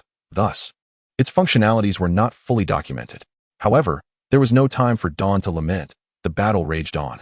Upon receiving the command, the martial bear lion began to enhance itself with Sword's Dance. Once completed, the moonlit bear's body slam struck the martial bear lion. Though the martial bear lion possessed superior strength, the moonlit bear's 6 enhancements nearly sent it tumbling to the ground. As the moon bear lunged towards the martial arts bear lion with a sudden and fierce attack, the martial arts bear lion sprang into action. It assumed a stance to execute a spinning kick, with a palpable surge of water-type energy manifesting in its right leg. Just as the moon bear was about to reach it, the martial arts bear lion unleashed 3 consecutive spinning kicks, each sending forth waves of water that struck the charging moon bear. The onslaught propelled the moon bear through the air, tracing a graceful parabola before it landed and rolled several times, finally coming to a halt at the feet of Shua. The referee and the audience were momentarily stunned. As with Shua, Don retrieved the nearly exhausted martial arts bear lion into its pokeball and leisurely made his way back to the contestant area. It took Shua some time to regain his composure, his face contorted with disbelief as he shouted, "Impossible! This cannot be. He must have cheated. The referee disregarded Shurshua's frantic outburst, merely summoning security to escort him away, before announcing Dawn as the ultimate victor of this exhibition match and hastily retreating to his office. In truth, everyone harbored doubts. How could the Moon Bear, with its defense bolstered by 6 levels, be felled by a single blow? Shuqing, Dawn's homeroom teacher, directly posed this question, only to be met with an answer from Dawn that left her utterly speechless. Perhaps it was merely my good fortune to strike the Moon Bear's vital spot. The audience rolled their eyes at Dawn's explanation, incredulous at the notion of landing 3 critical hits in succession. If such luck could be harnessed for lottery tickets, it would be far better spent than on battles. Dawn paid no heed to the skeptical gazes cast upon him and excused himself to the restroom. He could hardly contain his eagerness. As the battle concluded, the rewards bestowed by the system were already deposited into the system's storage. Dawn made his way to a Pokemon food store located within the Pokemon Battle Center, a business owned by his family. The store manager was a young woman in her 20s, and Dawn's primary motive for visiting was to find a sufficiently private space to retrieve the rewards granted by the system. Frustration bubbled within him. Why couldn't the evolution method for the Moon Bear simply be read or transferred to his memory? Instead, it was inscribed on a scroll and sent to the storage. A most ridiculous endeavor. Upon entering the store, Dawn requested that the staff summon the manager. The young manager, without further inquiry, led him to her office. "White manager, please step out for a moment. I require a space that ensures my privacy," Dawn requested. The manager, somewhat perplexed by the request, nonetheless obliged, acknowledging that this was the young master. "Very well, young sir. Should you require anything, simply call for me," she said before exiting the office. Dawn sensed that the manager might have misconstrued his intentions but felt explanations unnecessary. Seated on the sofa, he opened the system's storage and retrieved the scroll detailing the evolution method of the Moon Bear in its HUF form. The necessity for privacy stemmed from the scroll's considerable size, reminiscent of imperial edicts from ancient times. It would certainly attract attention if displayed publicly. Dawn unfurled the scroll and began to read the information contained within. The conditions for the Moon Bear's evolution into its HUF form were as follows. 1. It must occur on a night when a blood moon is visible. 2. The location of the evolution must be saturated with ghost-type energy. 3. Upon satisfying the above 2 conditions, the Moon Bear must consume a peat block. After absorbing this information, Dawn felt as though he had been played for a fool. While obtaining a peat block was not particularly challenging, though costly, it was hardly scarce, especially for the Li family. The requirement of a blood moon was another matter entirely. Such an astronomical phenomenon might only occur once in decades, or, in less fortunate circumstances, centuries. Dawn could not even be certain that he would witness a blood moon in his lifetime. Frustrated, he questioned the system in his mind. Is this some sort of trick? How long must I wait for a blood moon? The system calmly replied, "Please read the note in the lower right corner of the scroll before questioning this system." Taken aback, Dawn realized there was indeed more text. After a thorough search, he finally located the note, which was so subtle it could easily be mistaken for a mere black line, its font size akin to that of an ingredients list on a beverage label. The note read, "The ghost-type secret realm is perpetually in a state of night, and a blood moon appears every 7 days." Upon finishing the note, Dawn recognized that he had misjudged the system, and he lavished it with praise until the system itself seemed somewhat annoyed. Chapter 26, Journey to the Black Market. Dawn stowed the scroll and exited the Pokemon food store, returning to the contestant area. By this time, the concluding procedures of the exhibition match had been finalized, and the supervising teacher instructed the students to disband, noting that they were all around 18 years of age and should not fear abduction by nefarious individuals. After bidding farewell to Li Xiang and Wang Hu, Dawn got into the vehicle sent by his family, arranged by Li Yi after the match's conclusion. Initially, Dawn intended to have the driver take him directly to the black market, but reconsidered, given the presence of 2 legendary Pokemon by his side. They were likely already on some factions' wanted lists. Thus, he decided to return home and inform his father, requesting additional bodyguards. While the presence of more bodyguards was secondary, the primary goal was to ensure his family was aware of his trip to the black market. This way, even if he encountered powerful bounty hunters, he would not be fearful. "Do you see that manor in the suburbs north of Xinxiang? My uncle, the fighting-type king of Huaxia, resides there. Who would dare lay a hand on me? One call from me, and if I am unharmed, you will vanish. If anything happens to me, you and this black market will face obliteration." To be honest, Dawn rather enjoyed the feeling of wielding such power through familial connections. As the vehicle entered the manor, Dawn quickly disembarked and made his way to his father's study. Standing before the door, he knocked, but received no response.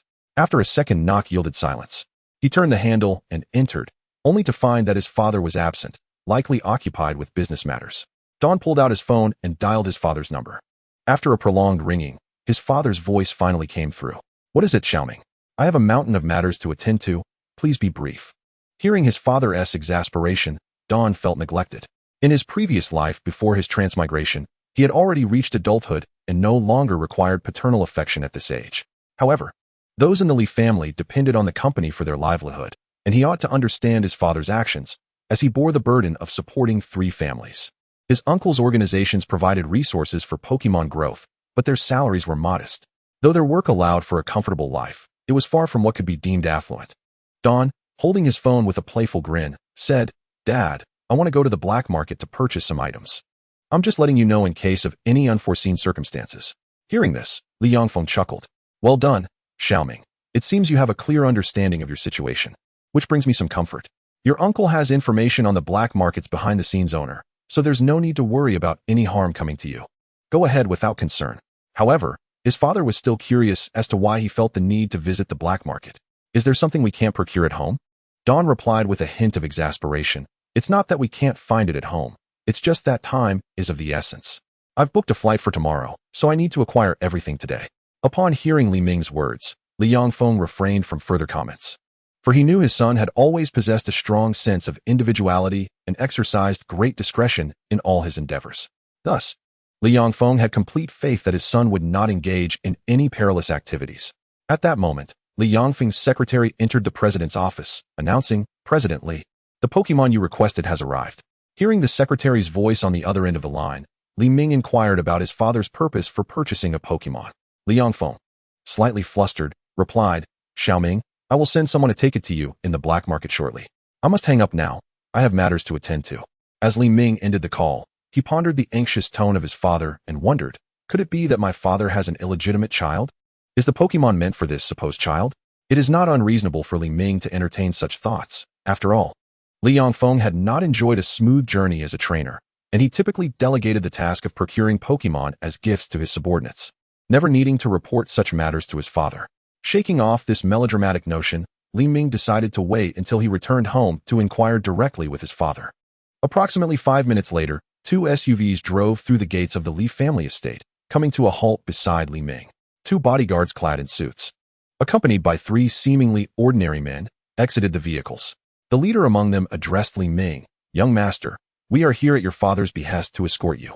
Li Ming nodded to the group. "All right, let us depart." He climbed into the same vehicle as the 2 suited bodyguards, while the other 3 entered the second SUV. Both vehicles proceeded towards the estate's entrance, but as they approached the gate, the rear SUV gradually slowed down, opting to take a different route to the black market. Li Ming silently commended the professionalism of his 5 bodyguards. If his assumptions were correct, the 3 individuals would use the back roads to reach the black market ahead of him, blending into the crowd to discreetly observe Li Ming's situation. The SUV gradually left the urban area, arriving at the entrance of a pedestrian street in a small town. The bodyguard in the front passenger seat spoke up, "Young master, we have arrived at the black market. The entirety of this pedestrian street falls within its bounds. Most of the items sold here consist of relatively common Pokemon and some peculiar items of uncertain utility. Rare items and Pokemon typically only appear at black market auctions." Li Ming felt no disappointment upon hearing the bodyguard's assessment of the black market. After all, he was not there to seek treasures or rare Pokemon today. His primary objective was to acquire some circle bears and peat blocks, although he would not hesitate to purchase anything else that piqued his interest. Exiting the SUV, Li Ming strode towards the pedestrian street, flanked by the 2 bodyguards on either side. As they neared the street, he spotted 2 familiar figures among the crowd. 2 of the bodyguards, one posing with a phone, striking various self-styled poses for a video, resembling a street thug, while the other surveyed the surroundings with a curious demeanor akin to an uninformed college student. Li Ming found himself questioning whether these 2 were indeed bodyguards or if they were undercover agents. "Where's the 3rd bodyguard? I haven't seen him," he mused. The bodyguard to his right replied with unwavering seriousness. "The other bodyguard is stationed at the top of the hotel across the pedestrian street. He will monitor our situation using binoculars." With so many people in the black market, Li Ming wondered if binoculars would provide a clear view. "In the blink of an eye, we could lose sight of our target," he remarked. The bodyguard on his left reassured him, "There is no need for concern. The fabric of your attire is specially designed to insulate against heat. When he activates the thermal detector on his binoculars, the outline of your head will clearly indicate your location. Li Ming was somewhat speechless upon hearing this, questioning the logic of determining his position by merely spotting a head. At that moment, the trio stepped into the semi-official black market, which differed slightly from Li Ming's expectations, perhaps due to its registration with the Pokemon Association. Most items sold here were accessible through legitimate channels. As Li Ming observed the stall owners lining the streets, he noted the covetous glances directed at him, prompting him to ask the bodyguard beside him, "Why do these people gaze at me as though I were a plump sheep?" The head bodyguard smirked, "Young master, while this black market is semi-official, few of those who choose to conduct business here are ordinary folk. Take your Seifuho watch, for instance. Even a casual stroll down the street would reveal its value to many. As for your attire, although it lacks brand names, I can tell at a glance that it is custom-made, and the materials used are surely quite expensive. If I can discern its quality, you can be assured that those conducting business here have undoubtedly calculated the value of your outfit the moment you entered the black market." Upon hearing the bodyguard's insights, Li Ming felt somewhat overwhelmed, yet he did not dismiss the claims. He understood that while some could indeed gauge the value of clothing with a mere glance, such individuals would hardly be engaging in small-scale trading. They would be better suited for positions within enterprises under the Li family's umbrella. As Li Ming contemplated these thoughts, he noticed a vendor not far ahead, an elderly man in his 60s conversing with a younger individual. The old man wore a smile and gestured for his apprentice to observe Li Ming, saying, "My apprentice, the most crucial skill in our line of work is discernment. Today, I shall teach you how to distinguish between the impoverished and the wealthy." The young man, glancing at Li Ming and his companions, replied, "Master, are those three the wealthy you speak of?"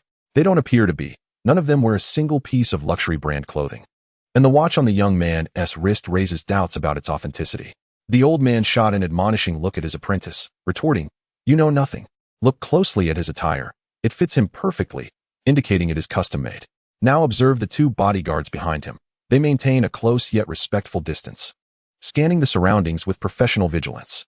The cost of hiring such skilled bodyguards is undoubtedly substantial. Remember, those surrounded by numerous bodyguards and flaunting ostentatious brands are not our clientele. Individuals like that are either purchasing out of genuine necessity or for the sake of appearances. If they truly need something, they will seek the most reliable means of acquisition, likely opting for official channels. Even if they venture into a black market, it would be for an auction rather than our humble stalls. Conversely, those purchasing solely for appearances would not deign to shop at such lowly stands. The apprentice, enlightened by his master's teachings, eagerly flattered, "Master, you truly are remarkable. I doubt anyone in this black market can read people as accurately as you do." The old man, buoyed by the praise, felt a wave of satisfaction wash over him. Truly, the age-old adage rings true. Flattery is the sweetest music to the ears. Seizing the opportunity, the young man asked, "Master, could you elaborate on what types of individuals we should target?" The old man, still basking in praise, resolved to impart yet another lesson to his eager apprentice. The old man subtly gestured towards the approaching dawn, declaring, "This is our target." The newcomer, having just entered the black market, was visibly curious. Glancing around as if it were his first visit, he paused at numerous stalls, making him an easy mark. Despite being flanked by two seasoned bodyguards, not a word had passed between them during their journey. After all, the bodyguard's duty was to protect their employer, not to ensure he wasn't swindled. As the old man finished speaking, Don reached the stall, halting before they could greet him. His pause wasn't born from curiosity, but rather because he had spotted something he desired, a block of peat. Don's primary objectives for visiting the black market were twofold. First, to procure some circle bears, and second, to acquire as much coal as possible. Along the way, he had discerned that everyone here considered themselves to be easy prey, often bypassing pleasantries to inquire directly. "How much for the peat?" The reason for asking the price rather than allowing the seller to quote first was to avoid being overcharged.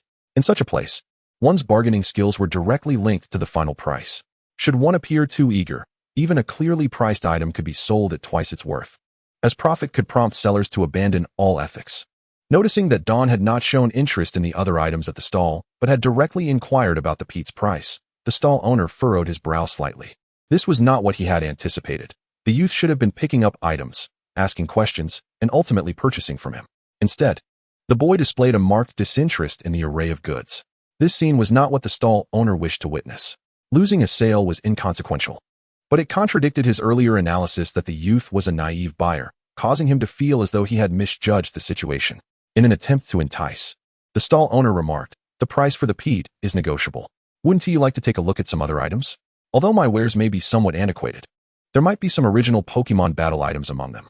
Upon hearing this, Don rolled his eyes, feeling as if he had wandered into a marketplace for antiques rather than a black market. Since entering, he had been scrutinizing each item with his data eye and had recently turned it off.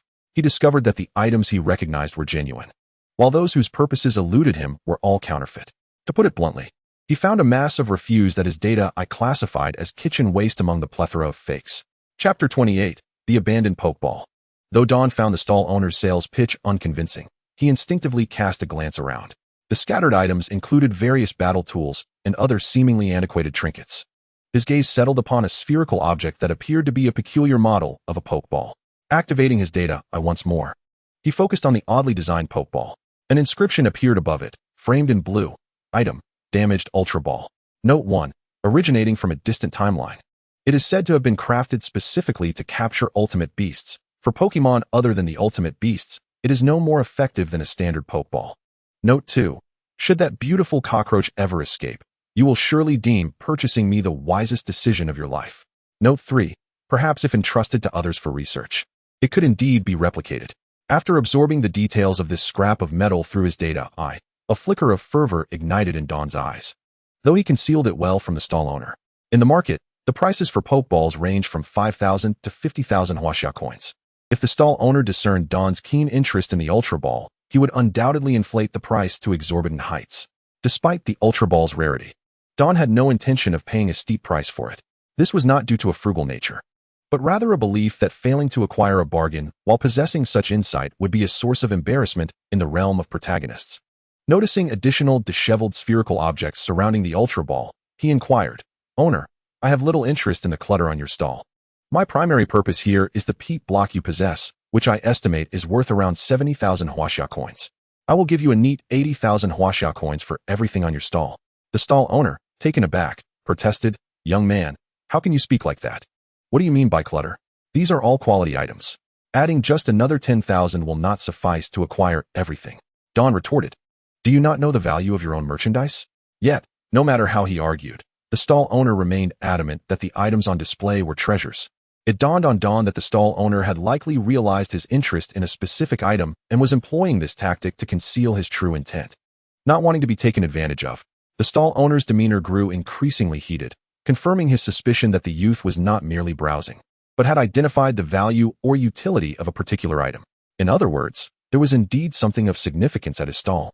And if he were to let the youth walk away with it for a mere 100,000 coins, it would spell disaster for his reputation in this black market. Seeing that their exchange was growing contentious, Don decided to be forthright. "Owner, to be honest, there is indeed something of considerable worth at your stall. For me, it holds value, while for you, it is practically worthless. Thus, the 10,000 coins I offered is quite generous." The stall owner scoffed at Don's words, countering, "What do you mean it's of use to you, but worthless to me? Is it equipped with fingerprint verification?"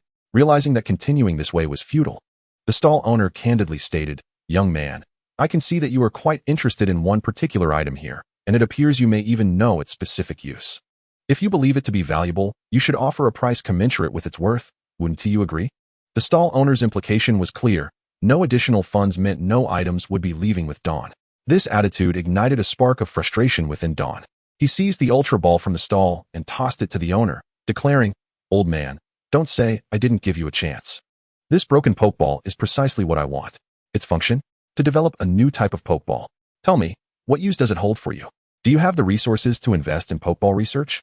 Though the stall owner's expression remained unchanged, an internal excitement surged within him. The notion that this damaged Pokeball could be utilized to create a new type of Pokeball was exhilarating. How much could it be worth? Hundreds of thousands, or even millions of Huaxia coins. With that thought, the stall owner seized the opportunity to raise his price, stating, "Young man, upon reflection, it seems this item is indeed of no use to me. Thus, I shall part with it for 1 million Huaxia coins. If that price is unacceptable, I will simply sell it to the Wanyang Group." Don felt a wave of incredulity wash over him. Was the old man trying to swindle him while intending to sell the item to his own mother's family? Such a stroke of luck was hardly feasible. "Hold on a moment, old man. Let me finish my point. The Pokeball in question is flawed, aside from myself. No one else would endeavor to enhance such a device. And the likelihood of an unrefined Pokeball successfully capturing a Pokemon is less than half that of the standard red and white balls available on the market.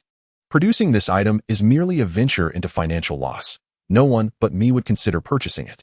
The claim made by Dawn that he could enhance the Ultra Ball is, of course, a fabrication. After all, apart from its ability to ensnare Ultra Beasts, it possesses no other utility, so he might as well concoct fanciful tales. Upon hearing this, the stall owner maintained a facade of indifference, yet inwardly, he was rolling his eyes, thinking, does he believe I have grown senile enough to be deceived by such nonsense? Only a fool would fall for that. Observing the stall owner's skeptical demeanor, Dawn pinched the bridge of his nose, feeling a twinge of frustration. This old man was impervious to reason. Dawn resolved not to squander any more time here and opted for a swift resolution. Old man, I am aware of your disbelief. Allow me to present you with an opportunity. I have neither the inclination nor the time to linger here. I am confident that this particular Pokeball is not unique in the world. I intend to procure some items shortly, and when I return, should you decide to purchase it from me, the price shall remain at 100,000 Huaxia coins. However, if you choose to decline, I will leave you my contact information.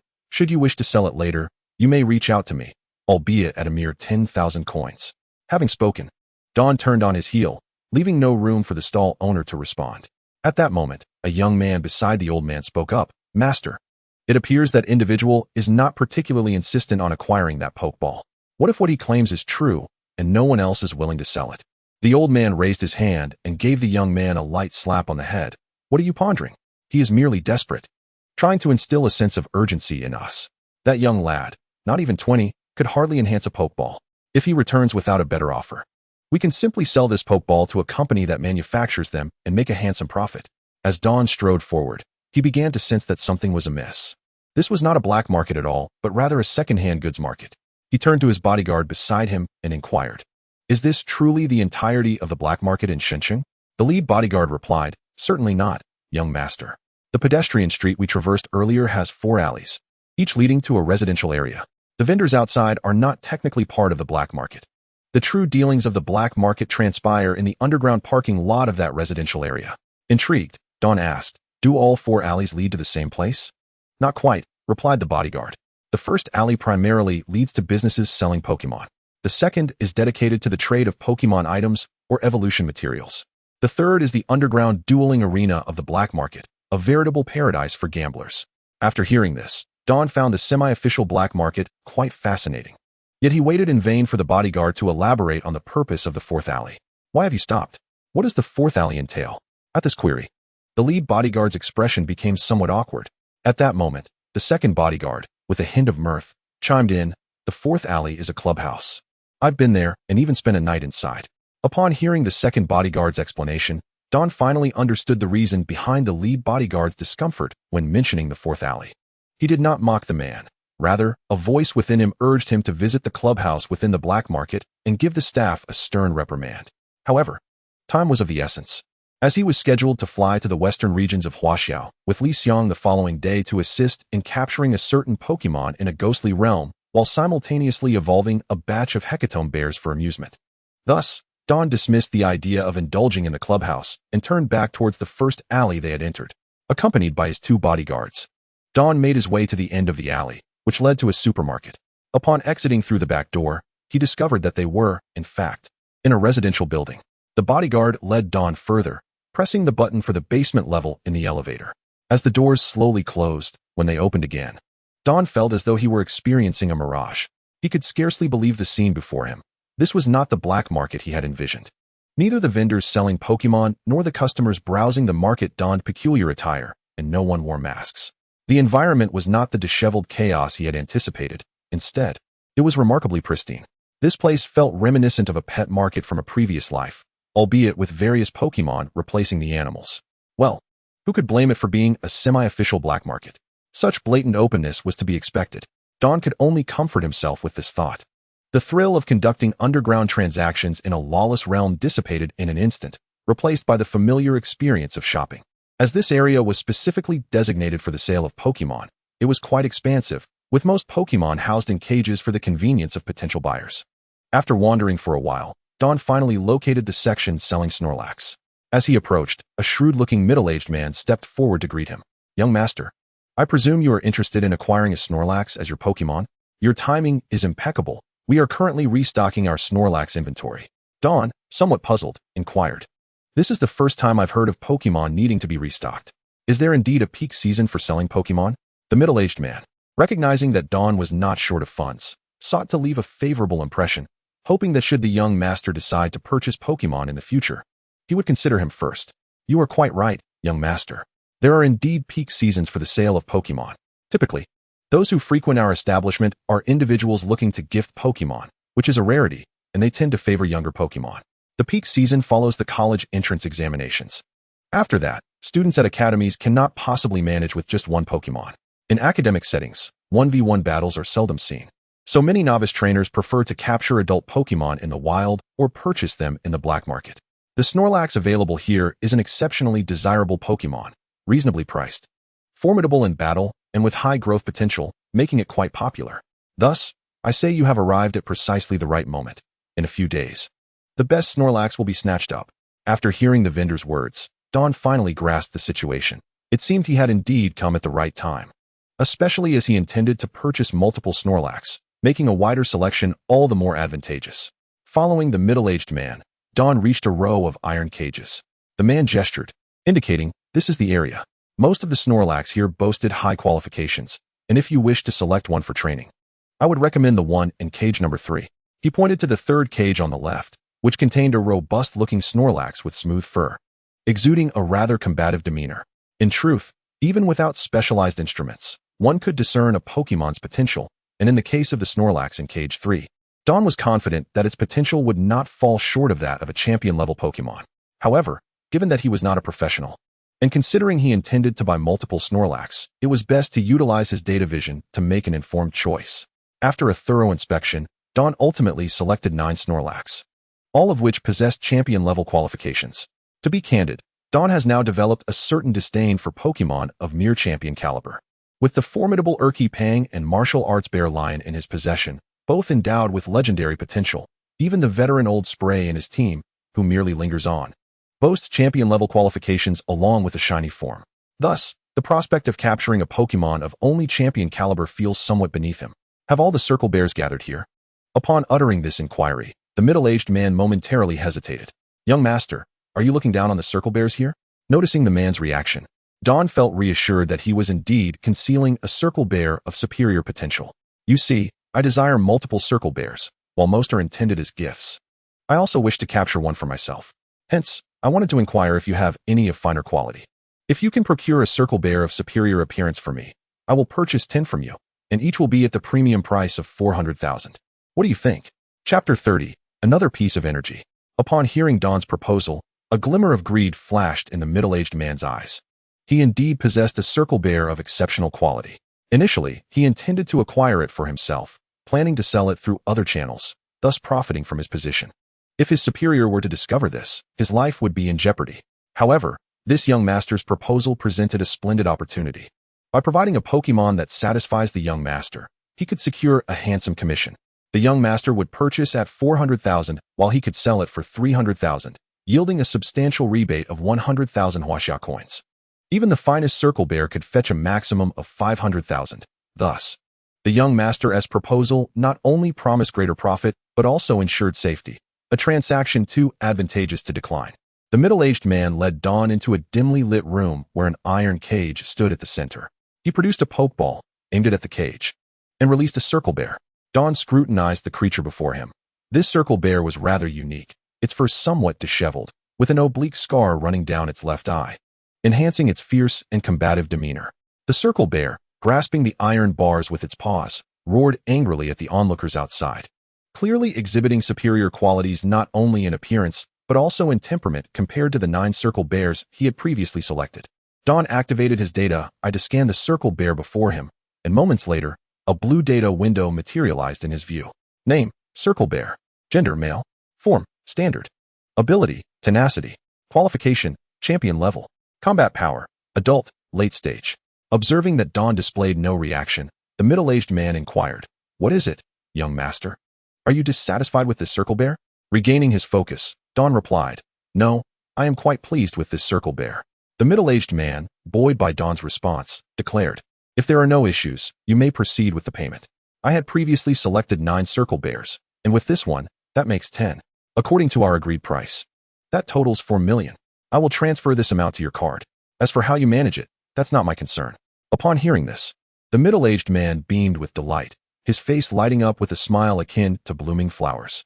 This was indeed the kind of transaction a man yearns for.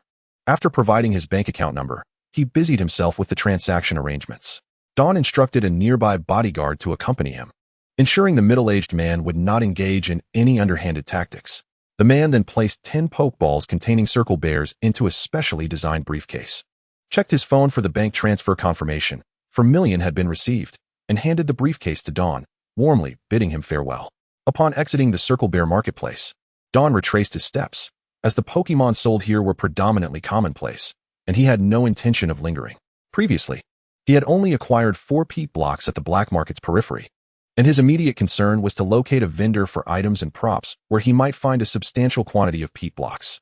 The area for selling items and props was distinctly different from that of Pokemon sales, a divergence evident not only in the architecture but also in the atmosphere. The black market for items and props was divided into 3 sections: the battle items zone, the evolution materials zone, and the undetermined zone. To be honest, Don was particularly drawn to the undetermined zone, as it might harbor some legendary items. However, his immediate priority was to procure the requisite quantity of peat blocks. The items in the evolution materials zone were mostly clearly priced, albeit slightly higher than market rates. After perusing this section, Don located only 4 peat blocks. With these 4, combined with the 3 he had previously obtained, and the additional 1 from the old man who attempted to extort him, he now had a total of 8, still lacking 2 to evolve all his circle bears. It seemed he would have to solicit assistance from home to acquire the remaining 2, though he was uncertain whether this could be accomplished in such a short time frame. After lamenting the insufficiency of his peat blocks, Don steeled himself and headed toward the eagerly anticipated undetermined zone. The crowd here was noticeably sparser compared to the other 2 sections, as not everyone believed that money was easily spent on unknown items. Typically, markets for such goods were rife with fakes and sparse in genuine treasures. Choosing a vantage point with a clear view, Don scanned all visible items, and a barrage of information windows filled his vision. The sight before him was overwhelming. Over 99% of the items were counterfeit, and one particular item's name made him feel quite queasy: Old Woman's Foot Binding Cloth, with a vendor enthusiastically promoting it while wrapping it around his own hand. Don found this sight rather distressing, and just as he was about to deactivate his data eye, a notable name caught his attention in the corner of his eye. Upon closer inspection, the striking 4 words drew him in: another piece of energy. The last piece he had encountered was taken home by his cousin, so the system had not issued a related task. If he could acquire this piece, would it trigger a quest concerning the Paradox Pokemon? With this thought in mind, Don resolved to take immediate action. He approached the shop, seized the energy piece without inquiring about its price, and declared, "I will take this item." His rationale was that the dynamics at the black market's periphery were entirely different from those within. The former sold their own stock, naturally inflating prices, while the latter sold goods belonging to the black market's proprietor, earning commissions without regard for the original value. As anticipated, the shopkeeper glanced at the item in Don's hand, consulted his phone as if checking something, and then replied, "This item you hold is priced at 130,000 Huaxia coins." Don did not buy into the shopkeeper's ruse and silently scoffed. 130,000? This should sell for no more than 100,000 in the black market. That extra 30,000 is your attempt to cheat me. Frowning, he ultimately decided to bite the bullet, purchasing the piece of energy for 130,000 Huaxia coins to avoid any future complications. Chapter 31. For the Stability of Society. Once outside the inner region of the black market, Don felt a twinge of regret, not because he believed he had overpaid, but rather due to the shopkeeper's expression. At dawn, Li Ming sensed a flicker of affection in the smile on the other's face. Damn affection. Was he perceived as a foolishly wealthy individual? Shaking his head to dispel the thought, Li Ming decided to cast aside this matter for the time being. Before heading home, he felt compelled to visit the greedy old man's stall for a brief look.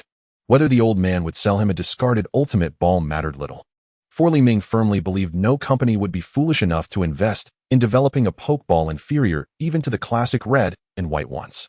A professional, with just a glance at the internal structure of a Pokeball, could ascertain its capture efficiency. Thus, the old man's dreams of wealth were likely in vain. Upon arriving at the old man's stall, Li Ming feigned interest and inquired about the Pokeballs. Well, old man, have you made up your mind yet? The stall owner, feigning ignorance, responded, What do you mean, made up my mind? Spare me the act. I'll offer you 100,000 huaxia coins for that scrap pokeball you have. The old man retorted, What a thing to say? As a businessman, of course, I hope to sell my goods. However, your price lacks sincerity. The production technology for a pokeball is worth several million. I simply cannot accept 100,000. Seeing the old man's blatant attempt to deceive him, Li Ming lost interest in continuing the negotiation. Let us set the pokeball aside for now. How much are you willing to sell that chunk of peat for? The old man's demeanor shifted, clearly displeased by Li Ming's indifferent attitude towards the pokeball. After all, that peat was a potential fortune for him. I acquired this peat for 780,000. I need to make a profit. So if you agree to 800,000, it's yours. No negotiations. Li Ming recognized the old man's deliberate price inflation. Peat, being a mineral resource, was typically mined and sold by the Pokemon Association, consistently priced at 700,000, with strict regulations on purchasing to prevent hoarding and price manipulation. The old man's claim of acquiring it for 780,000 was dubious at best. Li Ming's frustration mounted. He thought to himself, even if he were to evolve a moon bear, he would not purchase that peat from the old man. Without further ado, Li Ming, accompanied by his 2 bodyguards, strode towards the pedestrian street. As they walked nearly 20 meters away, a young man beside the old man asked, Master, does that kid really not want our pokeball? The old man scoffed, watching Li Ming's retreating figure. Let me tell you, young people are all about face. He'll definitely send someone over to buy the pokeball at a high price. But what if that kid truly doesn't want it? The young man queried. If he genuinely doesn't, we can sell it to the companies that produce pokeballs. Once word gets out, many companies will compete for it, and we can negotiate a revenue share from the sales of the produced pokeballs. As long as they agree, we can sit back and enjoy the profits without any further concerns. Greed sparkled in their eyes as they envisioned counting their riches, oblivious to the unforeseen consequences their decision would entail. Moments later, Li Ming returned to the SUV with his bodyguards. The head bodyguard, seated in the passenger seat, inquired, Young master, should I find someone to buy back the pokeball you were interested in? Li Ming pondered for a moment before responding slowly, No need. That pokeball is nothing more than trash in the eyes of others. No company would engage in such a thankless endeavor. After uttering those words, Li Ming fell silent, troubled by the possibility that a naive company might indeed purchase the discarded ultimate ball for research purposes. This prospect unsettled him. If the ultimate rift were to open in the future, unleashing ultimate beasts upon Blue Star, and their powers were not in his control, he felt an urgent need to act to prevent what rightfully belonged to him from falling into the hands of others. Li Ming didn't perceive his thoughts as selfish, but rather as a noble resolution. Just imagine the havoc that ultimate beasts could wreak upon society. Virizion frightening children in a kindergarten at midnight, a muscular mosquito demolishing a gym with a single punch, a feraligatr robbing a jewelry store, Electrode and a clown unleashing explosive skills in the streets, and a paper sword transforming into a fruit ninja in a market. Only he could resolve these crises, and the weight of this responsibility pressed heavily upon him, compelling him to ensure the ultimate ball remained in his possession. Li Ming contemplated potential buyers the old man might approach. Foreign companies were not worth considering. The Huaxia Pokemon Association would never allow such a critical item to be produced by foreign enterprises. Therefore, there were no foreign companies manufacturing Pokeballs within Huaxia. In the northern and eastern regions of Huaxia, the vast majority of the Pokeball market was dominated by the Wangyang group, making them the old man's first choice. Li Ming realized he could simply inform his uncle, and the old man's dreams of wealth would be dashed. Moreover, any company within Liaoning province that received news of Wangyang Group's refusal to purchase the ultimate ball would likely lose interest as well. Determined, Li Ming, after informing his bodyguards of his intention to head home, took out his phone and dialed his uncle's number from his contacts. The phone rang, and soon his uncle's familiar voice came through. Xiaoming, why are you calling so late? Is there an urgent matter? Li Ming inquired about recent happenings, engaged in small talk, then shifted to the main topic. Uncle, in a few days, someone might come to the Liaoning branch of the Wangyang Group with a special discarded Pokeball to negotiate a deal. I'd like you to instruct the branch manager to outright refuse that person. Wang Yi's voice carried a hint of curiosity. Oh, are you interested in that discarded Pokeball? Li Ming was not surprised by his uncle's indirect inquiry about his interest in the Pokeball. The core interests of the Li family lay in Pokemon food, while the Wang family thrived in the Pokeball market. The two families had maintained a tacit understanding not to interfere in each other's businesses. Now, Li Ming's keen interest in a core technology of Pokeballs raised suspicions for Wang Chuan. Such matters, integral to the family's foundation, warranted clarification to preserve harmony between the two families. Li Ming was well aware of his uncle's concerns, yet he was astute enough not to directly expose his uncle's thoughts. "Uncle, that type of Pokeball holds no commercial value. My interest in acquiring it lies in its potential for other uses." Upon hearing Li Ming's response, Wang Chuan felt reassured. "All right, I will pass this matter along." Pleased by his uncle's agreement, Li Ming cheerfully added, "By the way, uncle, I'll need a small favor from you when we obtain that Pokeball." "What favor?" "We're family, just say it. Once we acquire that Pokeball, I'll need your research institute to help restore the method of its production." Wang Chuan was somewhat puzzled by Li Ming's approach. "We'll need to recreate that Pokeball anyway. Why not just have my people buy it directly? Why complicate things?" Wang Chuan found himself utterly perplexed by the meticulous handling of the Pokeball that must pass through Dawn's hands at dawn. In response, Dawn recounted the entire sequence of events and the context behind them to her uncle in detail. After listening to the whole story, Wang Chuan couldn't help but twitch his lips. A matter that could be resolved with a bit of extra expenditure had resulted in Dawn troubling him with a late-night phone call. Ultimately, the conversation concluded with Dawn's uncle angrily hanging up the phone. Once she put away her phone, Dawn gazed out at the scenery beyond the car window, lost in contemplation. At present, she possessed 3 Pokemon, 2 of which were of legendary status. As she was about to embark on the blissful journey of university life, she pondered whether having 2 legendary Pokemon might make her seem unapproachable to others.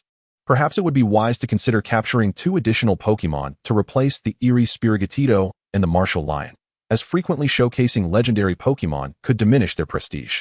In the end, Dawn resolved to capture 2 more Pokemon to form her outward team, keeping the eerie Sprigatito and the martial lion as her trump cards.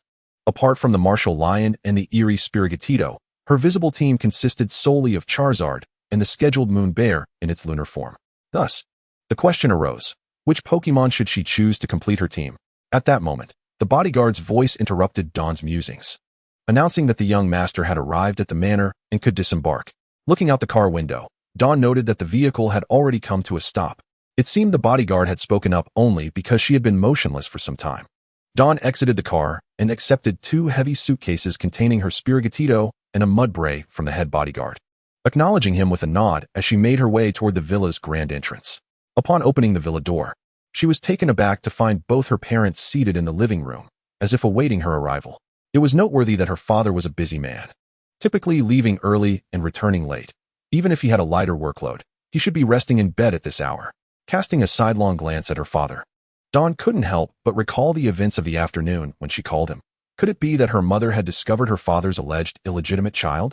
Noticing the increasingly peculiar expression on their son's face, which seemed to suggest he was contemplating some melodramatic scenario, her parents made no move to approach him. Eventually, it was Dawn's mother who could no longer contain herself, beckoning Dawn to come sit down.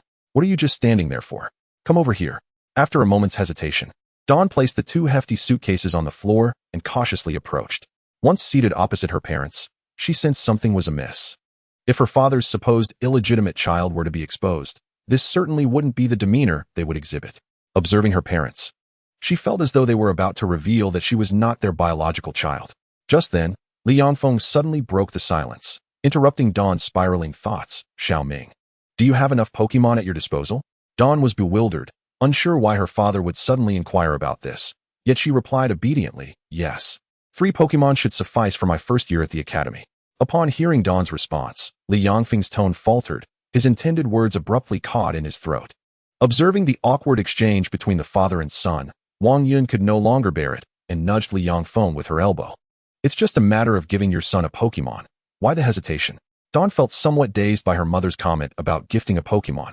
What was the purpose of this elaborate display today? Eventually, with Wang Yun's explanation, Dawn understood the situation.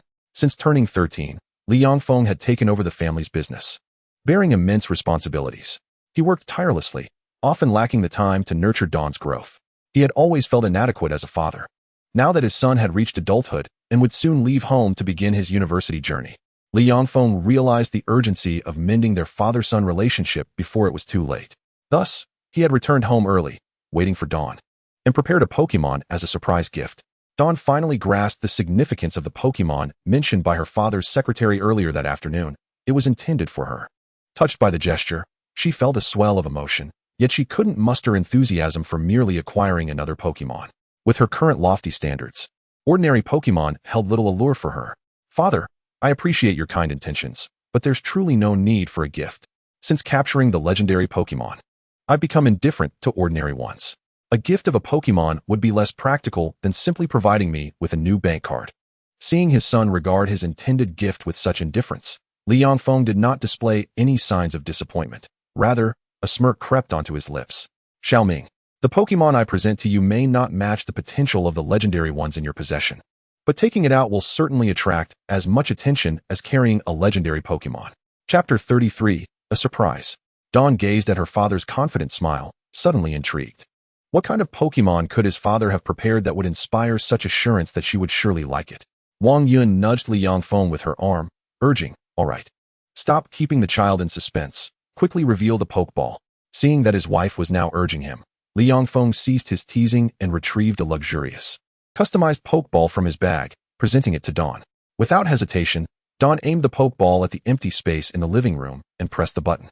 A small, dark yellow figure materialized before her, and upon seeing this Pokemon, Dawn was taken aback.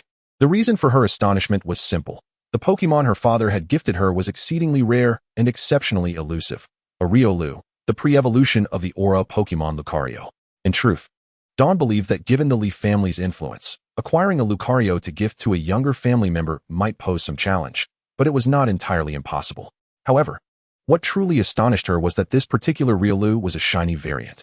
Shiny Pokemon are extremely rare, often considered 1 in 1,000.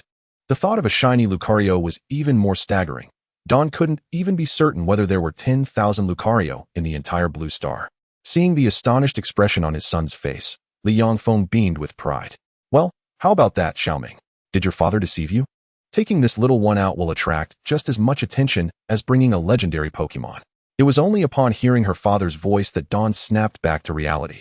Showering him with praise, Li Yangfeng felt elated. His son, typically so composed, had been genuinely astonished by the gift. At 16, most children are consumed by the desire for recognition, so it was remarkable that Dawn had maintained such equanimity despite the tumultuous nature of adolescence. Now, with his son utterly taken aback by the gift, Li Yangfeng felt a swell of pride.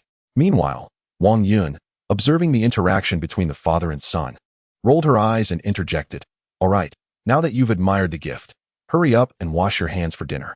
Dawn and Li Yangfeng exchanged a knowing glance, shrugged in resignation, and obediently headed to wash their hands, a clear indication of who held authority in their household.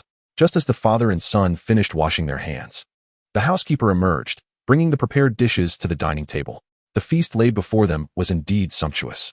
Although Dawn yearned to retreat to his chamber and delve into the data pertaining to Riolu through the data eye, he recognized that it had been quite some time since the family savored a meal together. Thus, he indulged heartily, engaging in light conversation with his parents about his future plans. By the way, Dad, I still require 3 units of peat moss, and it would be best if they could reach me promptly. Li Yangfeng frowned slightly and inquired, is it truly so urgent? Can it wait a couple of days? It's quite pressing, Dad. I will need the peat moss the day after tomorrow when I enter the Ghost Attribute Secret Realm. Li Yangfeng refrained from questioning the purpose behind acquiring the peat moss for the Ghost Attribute Secret Realm, instead contemplating, very well. Since you are heading into the Ghost Attribute Secret Realm the day after tomorrow, I shall arrange for someone to deliver the 3 units of peat moss to Qing Province tomorrow. Upon hearing his father's affirmative response, Dawn felt a wave of relief wash over him. Once their meal had drawn to a close, he bid his parents good night and ascended the stairs to his own room. Upon entering his chamber, Dawn eagerly released Riolu. The dusky yellow creature stood on the woolen carpet, exuding a slight air of wariness. Dawn retrieved the energy block processing module from the system space and commenced the creation of fighting-type energy blocks. During the crafting process, he activated the data eye to scan the little creature before him, and the results swiftly materialized. Name, Riolu. Gender, male. Form, shiny. Ability, prankster.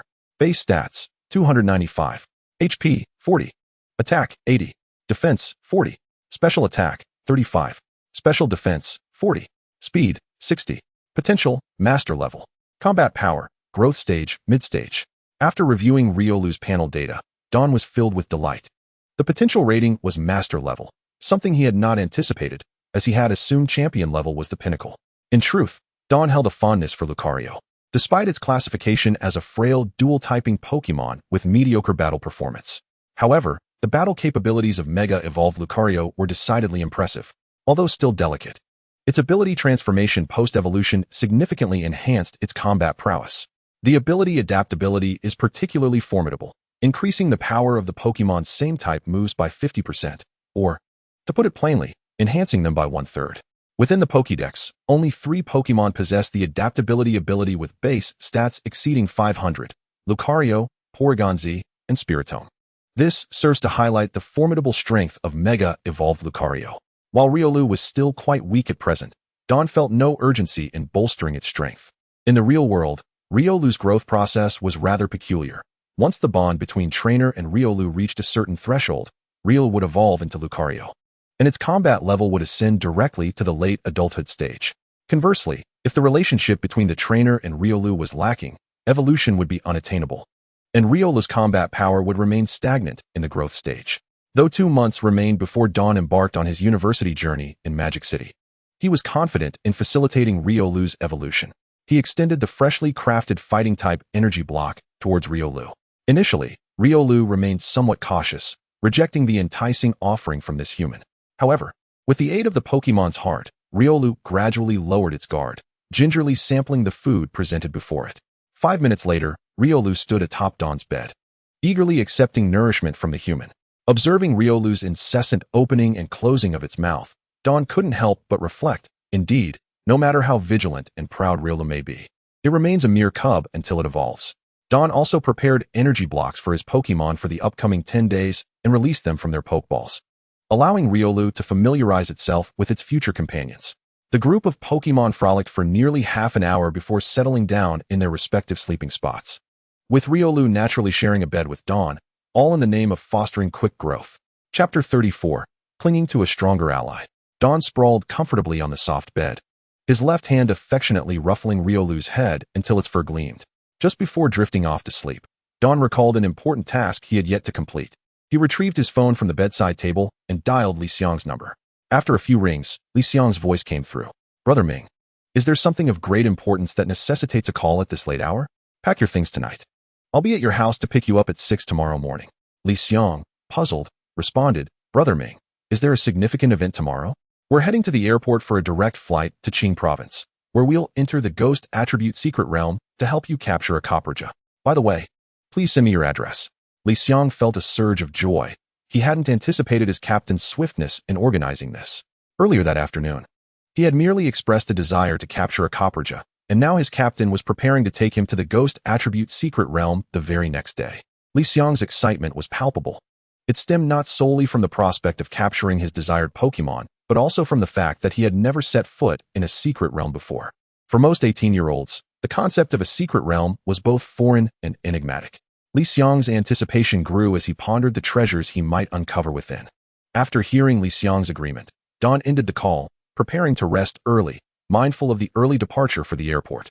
Meanwhile, Li Xiang began organizing his luggage, prompting his parents, who were preparing for bed, to wonder about the noise emanating from his room. Curiosity piqued, they approached his door, and Li Xiang's mother gently knocked. "Son, are you awake? If you're not, your father and I will be coming in." It was evident that Li Xiang's parents respected his privacy. They did not simply enter, but sought permission first. "Come in, Mom and Dad. I have a few things I wish to discuss with you." As they stepped into his room, Li Xiang's mother inquired, "Son, why are you packing? Is there some school event?" Li Xiang's mother, being somewhat closer to him than his busy father, initiated the conversation. "Mom, I've taken a week off from school. I won't be attending until after the college entrance examination." Suddenly, Li Xiang's father interjected, "What do you mean? How can you take leave at such a critical time before the exams?" Seeing her husband adopt a stern demeanor to chastise their son, Li Xiang's mother frowned and pinched his waist lightly. "Can't you speak to him nicely? He's 18 now and surely knows his own mind. Let him finish what he has to say." Li Xiang's father grimaced slightly, rubbing his waist as he fell silent, revealing a familiar dynamic of a long-established marriage. "Do you have any plans during this time off, son? Share with your mother." Li Xiang paused his packing, gesturing for his parents to sit. "Mom, Dad, please have a seat. The matter is somewhat complicated, and I will explain it to you gradually." Both parents settled at the foot of the bed, signaling for Li Xiang to share what was on his mind. "Dear parents, after the completion of today's exchange competition, I received numerous messages from various prestigious institutions, all expressing that I could enroll without taking the entrance examinations. Ultimately, I have chosen to attend the prestigious Magic City Academy, rendering the exams unnecessary for me." Upon hearing her son's announcement, Li Xiang's mother felt an overwhelming sense of joy. Her son had indeed accomplished something remarkable by securing a recommendation to the Magic City Academy. However, Li Xiang's father furrowed his brow, expressing concern that despite obtaining the recommendation, one should not forsake the examinations, as the final results would serve as a testament to his 15 years of academic endeavors. This time, Li Xiang's mother did not intervene, but instead concurred with her husband.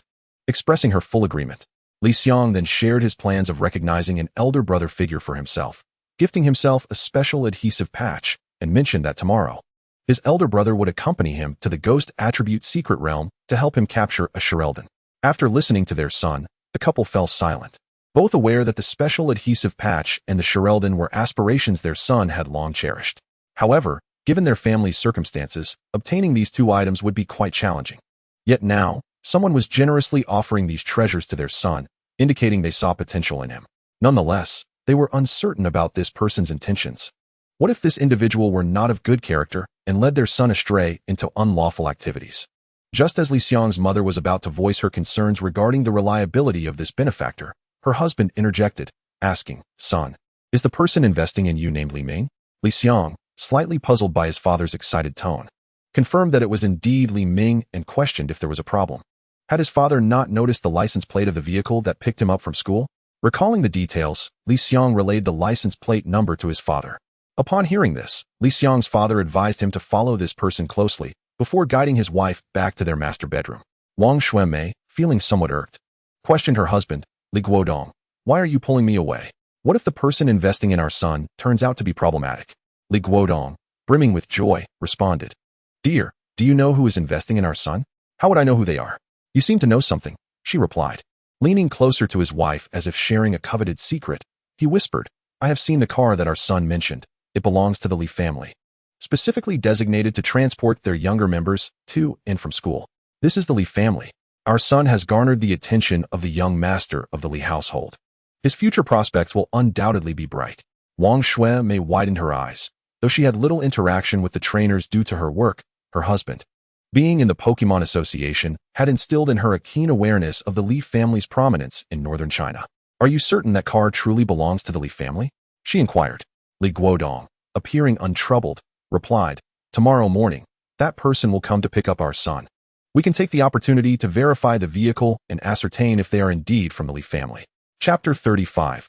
A Future of Promise. The following morning, Li Ming was promptly awakened by his alarm clock.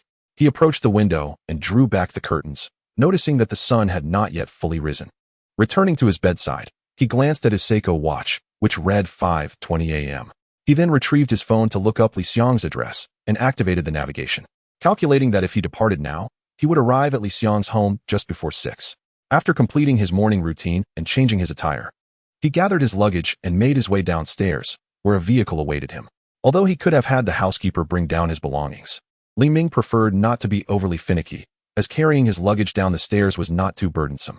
Today, the driver was a formidable-looking middle-aged man, sent by Li Ming's father to ensure his son's safety as he ventured to the Ghost Attribute Secret Realm. This man, known as Xiang Chu, had been a trusted aide to Li Ming's grandfather since his youth. His loyalty was unquestionable, and by virtue of his age, Li Ming would even address him as uncle. "Uncle, could you please drive us to the small eatery next to the 4th High School?" Xiang Chu kindly responded, "Young master, there's no need to be so formal. I have been by your grandfather's side since I was 16. Being called uncle makes me feel like family. Feel free to ask me anything." After some casual conversation, the two grew more familiar with one another, chatting amiably along the way. After enjoying breakfast at the eatery, Li Ming instructed Xiang Chu to continue to the address provided by Li Xiang. Upon arriving at the residential complex, Li Ming took out his phone to inform Li Xiang to come downstairs to meet him. He then retrieved the prepared gifts from the trunk of the car and waited below, recognizing that he had successfully brought Li Xiang under his wing. It was only proper to introduce himself to Li Xiang's parents, which was the primary purpose of his visit. Half a minute later, Li Xiang appeared, carrying gifts, and escorted Li Ming and Xiang Chu upstairs. Since Li Xiang lived on a low floor, the elevator doors had barely closed before they reached their destination. Li Ming found himself reminiscing about the experience of using an elevator, unlike his own home, which lacked one, requiring him to rely solely on his legs. Upon exiting the elevator, Li Ming glanced outside to see that the door to Li Xiang's home was already ajar, with two individuals awaiting their arrival. Stepping out of the elevator, Li Ming greeted Li Xiang's parents. "Hello, Uncle and Auntie, I am a friend of Li Xiang." Li Guodong scrutinized the young man before him, noting his polite demeanor, which suggested a prestigious background, though he could not definitively ascertain if he was from the Li family. Meanwhile, Wang Shui perceived something more. A flicker of curiosity and surprise crossed her eyes. Working in a well-known clothing company, her department focused on quality inspection, allowing her to develop a keen eye for the texture, cut, and design of garments. As such, upon seeing Li Ming, she immediately recognized that his attire was of exceptional quality. The couple welcomed Li Ming and Xiang Chu into their home. However, Li Ming had no intention of lingering. After exchanging pleasantries, he proceeded directly to the matter at hand. "Uncle and Auntie, Li Xiang and I plan to visit the Ghost Attribute Secret Realm in Qing Province, and our safety will be ensured by the bodyguard from my family." Wang Shui hesitated, questioning whether it was excessive to expend 3 tickets to the Ghost Attribute Secret Realm merely to assist their child in capturing a Pokemon. Li Ming smiled kindly and replied, "If it were simply to help Li Xiang catch a Shirelden, I would have arranged for someone else to do it. My reasons for accompanying Li Xiang are more substantial. I also seek to gain experience in the Ghost Attribute Secret Realm." He continued, "Uncle and Auntie, please do not feel burdened by the costs. I plan to participate in the National Pokemon Academy League in college, and I have chosen Li Xiang as one of my team members. Additionally, Li Xiang's talent merits my support." After hearing Li Ming's words, the couple felt reassured. Li Ming did not linger in conversation with Li Xiang's parents, stating, "Uncle and Auntie, time is pressing. We must head to the airport now." Li Xiang gathered his belongings and followed Li Ming downstairs. As Li Guodong and Wang Shui saw their son off, Li Guodong cast a glance at the vehicle waiting for them. Once upstairs, he excitedly embraced his wife, exclaiming, "Dear, our son's future is looking promising." Wang Shui discerned the implications behind her husband's words. How could one be so certain that the young man in question was the young master of the Li family? Indeed, she recalled the license plate of that vehicle with unwavering clarity. It was undoubtedly the Li family's car. Inside the business vehicle, once the gaze of adults was no longer upon him, Li Ming revealed his true nature. It was hard to imagine that the Li Ming who had just appeared before Li Xiang's parents was the same person as the one now. Li Ming casually draped his arm over Li Xiang's shoulder and inquired, "So, how do you feel? Tomorrow morning we shall enter the Ghost Attribute Secret Realm. Are you excited?" Li Xiang, feeling somewhat uncomfortable, stammered, "Brother Ming, could you refrain from being so touchy?" Li Ming paused momentarily, taken aback, before pushing Li Xiang away, feeling somewhat repulsed by his words. Clearing his throat, Li Ming adopted a serious tone. "Li Xiang, my primary purpose for entering the Ghost Attribute Secret Realm is to assist the Circle Bear in its evolution. Promise me, once we emerge from the realm, you must not disclose anything you witnessed to anyone." Li Xiang, somewhat perplexed, replied, "Isn't it enough to use peat blocks for the Circle Bear's evolution into the Moon Bear? What environmental conditions are necessary that it must evolve within the Ghost Attribute Secret Realm?" Li Ming, perceiving his companion's confusion, preemptively explained, "I am referring to an alternative evolutionary path for the Circle Bear. You should be aware of how precious alternate evolutionary directions for Pokemon can be. Therefore, this matter must remain confidential. Once it's accomplished, you too shall possess one." Li Xiang hastily assured him, vowing to keep the secret. Though he was not particularly interested in the alternative evolution of the Circle Bear, rather, he was curious about the statistics and capabilities of this new Pokemon. "Brother Ming, what is the name of this new type of Moon Bear you mentioned, and what are its base stats?" "The latest evolutionary form of the Circle Bear is called the Hiyu Bear. The specific statistics are still unclear, but given its stringent evolution conditions, its overall capabilities should surpass that of the Moon Bear," Li Ming disclosed, withholding the method of evolution for the Hiyu Bear. Knowing that once Li Xiang had observed the evolutionary process, he could deduce the method. Not revealing further information about the Hiyu Bear was a strategy to maintain his own secrecy. He could fabricate a story about having witnessed it in a certain secret realm. However, possessing knowledge of the Hiyu Bear's details without having seen it would be difficult to explain. Having already acquired 2 legendary Pokemon, which was enough to draw attention, any additional secrets would only complicate matters further. Chapter 36, Troubles. The vehicle sped along the highway, and after nearly half an hour, it came to a stop in front of the airport lobby. Xiang Chu instructed Li Ming and Li Xiang to proceed to the departure hall while he parked the vehicle, promising to join them shortly with their luggage. Li Ming, not one to be polite, led Li Xiang towards the waiting area.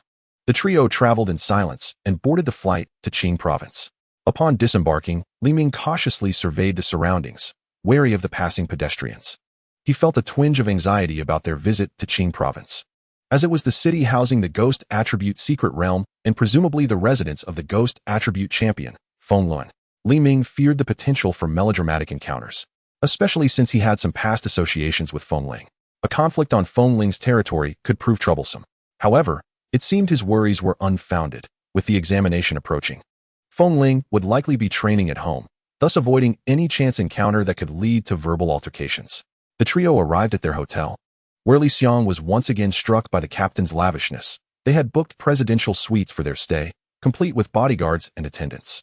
Despite the 3-hour flight and drive, Li Ming felt no fatigue and suggested taking Li Xiang out for a stroll, only to be met with resistance from Xiang Chu. "Uncle Xiang, you've been driving and flying. You must be tired." "I'm just taking Li Xiang out for a walk. It won't be dangerous," Li Ming insisted. Xiang Chu responded earnestly, "No. I promised your father I would ensure your safety throughout this journey. I must accompany you wherever you go." "There's truly no need, Uncle Xiang. I'm merely going shopping, not venturing into a black market." "Broad daylight hardly invites abduction," Li Ming argued. Despite his attempts at persuasion, Xiang Chu remained adamant about accompanying them. Ultimately, Li Ming had no choice but to call his father, and only then did Xiang Chu reluctantly agree to let Li Ming and Li Xiang venture out alone. When it came to entertainment options in Qing province, Li Ming found himself at a loss. Li Xiang, typically reticent, indicated he was open to anything, leading Li Ming to decide on visiting the U City Pokemon Battle Center.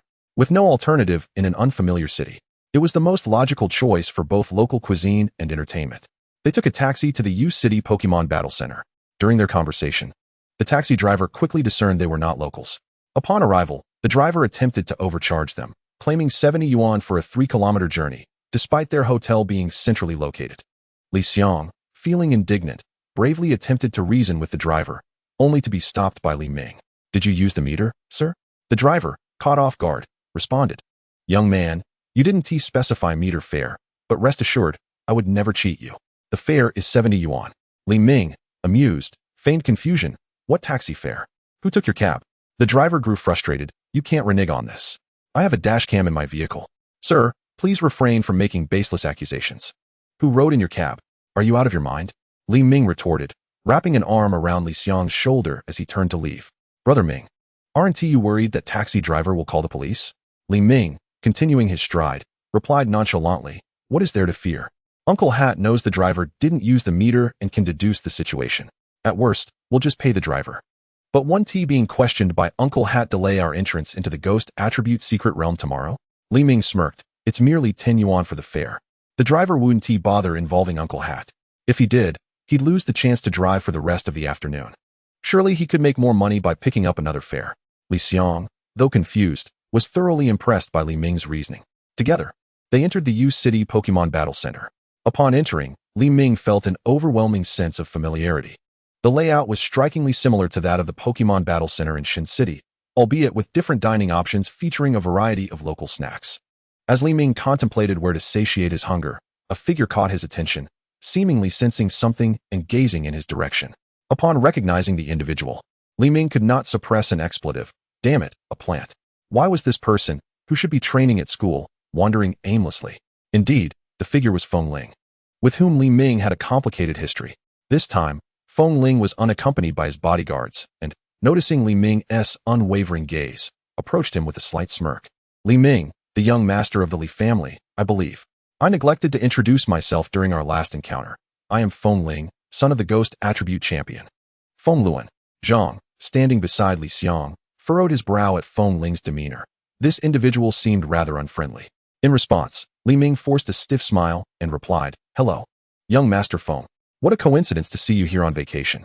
Feng Ling's lips twitched slightly as he retorted, "Young Master Li, you truly have a penchant for humor. My residence is nearby. Is it not quite normal for me to be here? Your presence in Qing province, however, surprises me. I hear you wish to enter the ghost-type secret realm.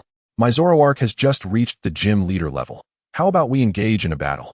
Consider it an opportunity for you to familiarize yourself with the characteristics of ghost-type Pokemon."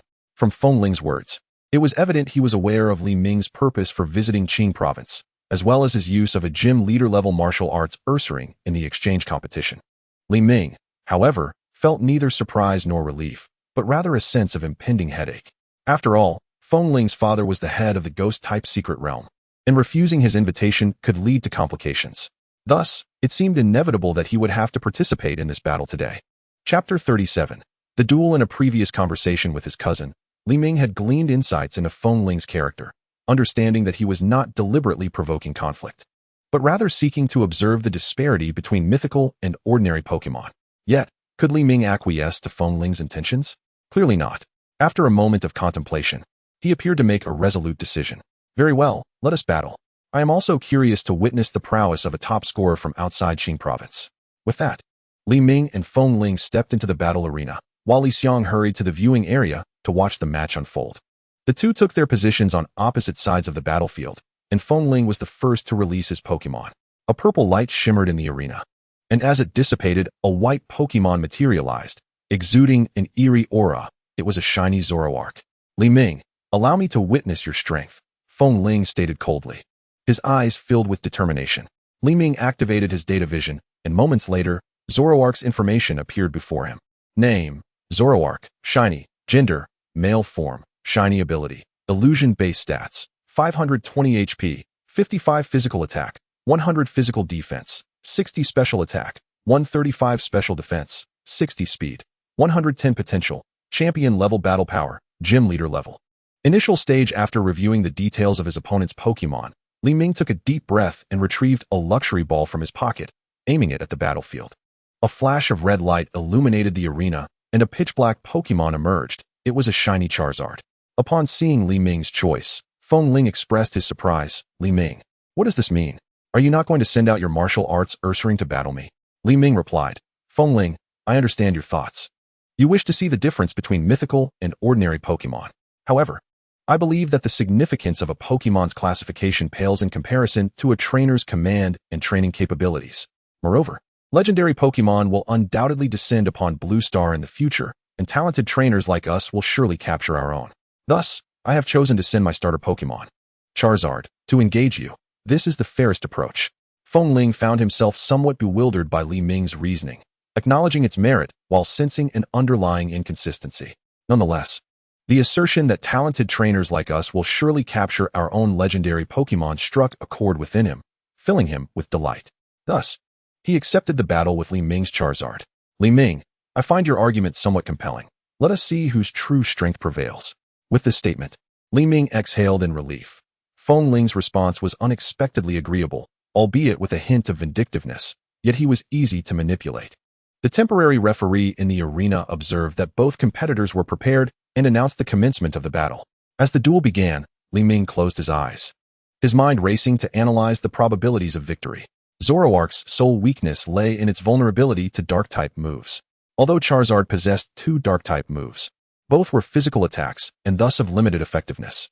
Zoroark's moveset did not include any attacks that could counter Charizard, indicating that elemental advantages were not a factor in this confrontation.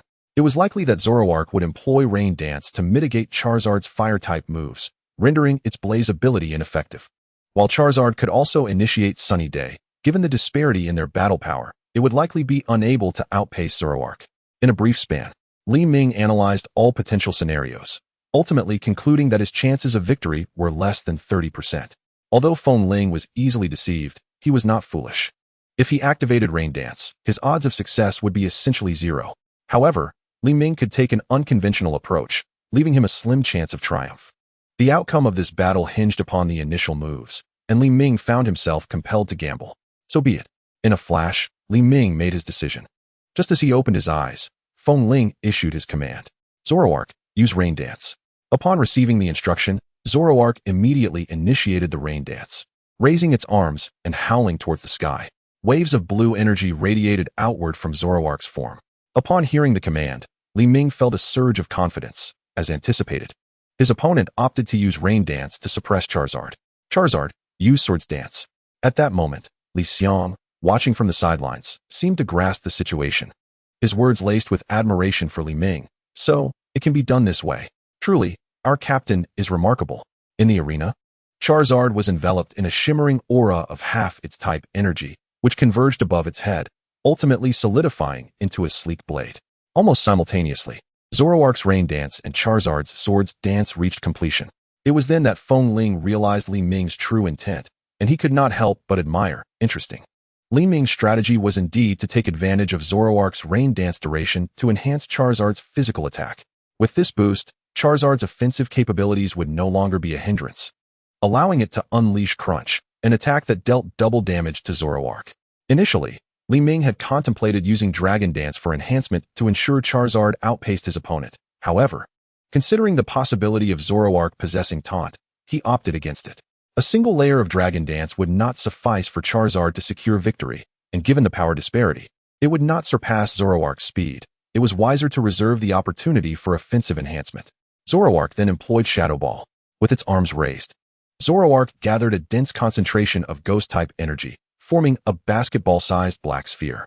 Upon realizing that Zoroark intended to attack directly, denying him another chance to enhance, Li Ming commanded Charizard to evade with all its might. Zoroark hurled the Shadow Ball like a shot-put athlete, aiming fiercely at Charizard. The agile Charizard flapped its wings in a desperate attempt to dodge, but miracles were not in its favor. The overwhelming strength disparity meant that the attack struck Charizard's wing. Although the damage was slight, the injury to its wings significantly impaired Charizard's mobility, ultimately leading to its defeat by Zoroark's swift starfall. Chapter 38, Surveillance. Losing this battle against Ling did not evoke any feelings of regret, as the two sides clearly operated on different tiers of strength.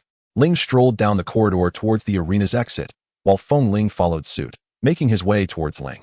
The trio converged outside the battleground, where Ling deliberately donned a countenance full of dissatisfaction, furrowing his brows in silence, with Li Xiang standing beside him, equally mute. In stark contrast, Feng Ling wore a victorious smirk, his expression exuding a smugness that was utterly infuriating, prompting Ling to slightly lament not having unleashed the martial arts bear lion to rouse his opponent from his delusions. Ling, do not be disheartened by your defeat. I actually recognize your abilities. Have you ever considered joining me at the Imperial Capital University as my teammate? Together, we could seize the championship at the National Pokemon Academy League, Feng Ling proposed. Ling's expression turned peculiar. It became evident that his assessment of Feng Ling's character had been rather inaccurate. This was no haughty, eccentric scion of a wealthy family, but rather a prideful middle schooler desperate for validation. Realizing Feng Ling's true nature, Ling grabbed Li Xiang and strode towards the entrance of the Pokemon Battle Center. Feng Ling, feeling ignored, furiously trailed behind, shouting, "Ling, don't be ungrateful. My invitation for you to join my team is a mark of respect. Hey, why are you ignoring me? It's an honor for you to follow someone who has defeated you." Ling paid no heed to this middle schooler, reflecting on how he had previously worried that Feng Ling might scheme against him. How foolish that had been. Watching Ling's figure gradually recede, Feng Ling halted his pursuit, convinced that Ling felt embarrassed about his defeat, hence his hasty departure. Yes, that must be it. In fact, Feng Ling had initially intended to reassure himself that there was no shame in losing. Enduring for that long under his command was quite commendable and should be a source of pride.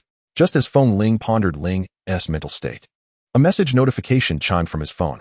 He retrieved it and found a request from Ling to add him as a friend. Glancing further, he noticed a note accompanying the request. Feng Ling, how about a wager? Let us battle again at the National Pokemon Academy League. The loser shall serve the winner as a subordinate. Feng Ling chuckled at the message, thinking, if he couldn't defeat me now, how could he possibly hope to in the future? Thus, he accepted the request and sent a reply, only to be met with a red exclamation mark on his screen. What does this mean? Did he just add me as a friend only to block me immediately? Feng Ling fell into silence, concluding that Ling must be too ashamed to face him after his loss. Yes, that had to be it. Outside the Pokemon Battle Center in Yuqing, Ling glanced at his phone, noting that Feng Ling had accepted his friend request before slipping the device back into his pocket. Finally, he agreed to the request, but he thought it best to block him later to avoid any potential nuisances from the messages that might ensue.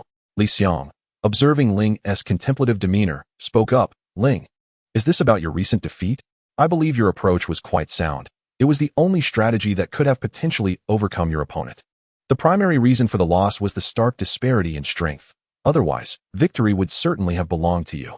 Li Xiang sensed that Ling was still troubled by his recent defeat. Ling cast a sidelong glance at Li Xiang, rolling his eyes as he replied, I'm not overly concerned about the outcome of this match. If I had truly wanted to win, I would have deployed the martial arts bear lion. Then what were you lost and thought about earlier? Li Xiang probed. I was contemplating the prospect of recruiting that fool from earlier, Ling replied. Li Xiang found himself at a loss for words, wondering if someone named Feng Ling, despite his evident prowess, truly possessed the wisdom necessary to be a reliable teammate. Would recruiting him lead to complications? In the afternoon, having enjoyed a hearty meal and a back rub with Li Xiang, Ling returned to their hotel. Just as he settled into his room, Uncle Xiang knocked on the door, stating that he needed to discuss something important with Ling. Ling opened the door, gesturing for Uncle Xiang to enter and take a seat. Young master, your father just called me, instructing me to step out to procure some items you require.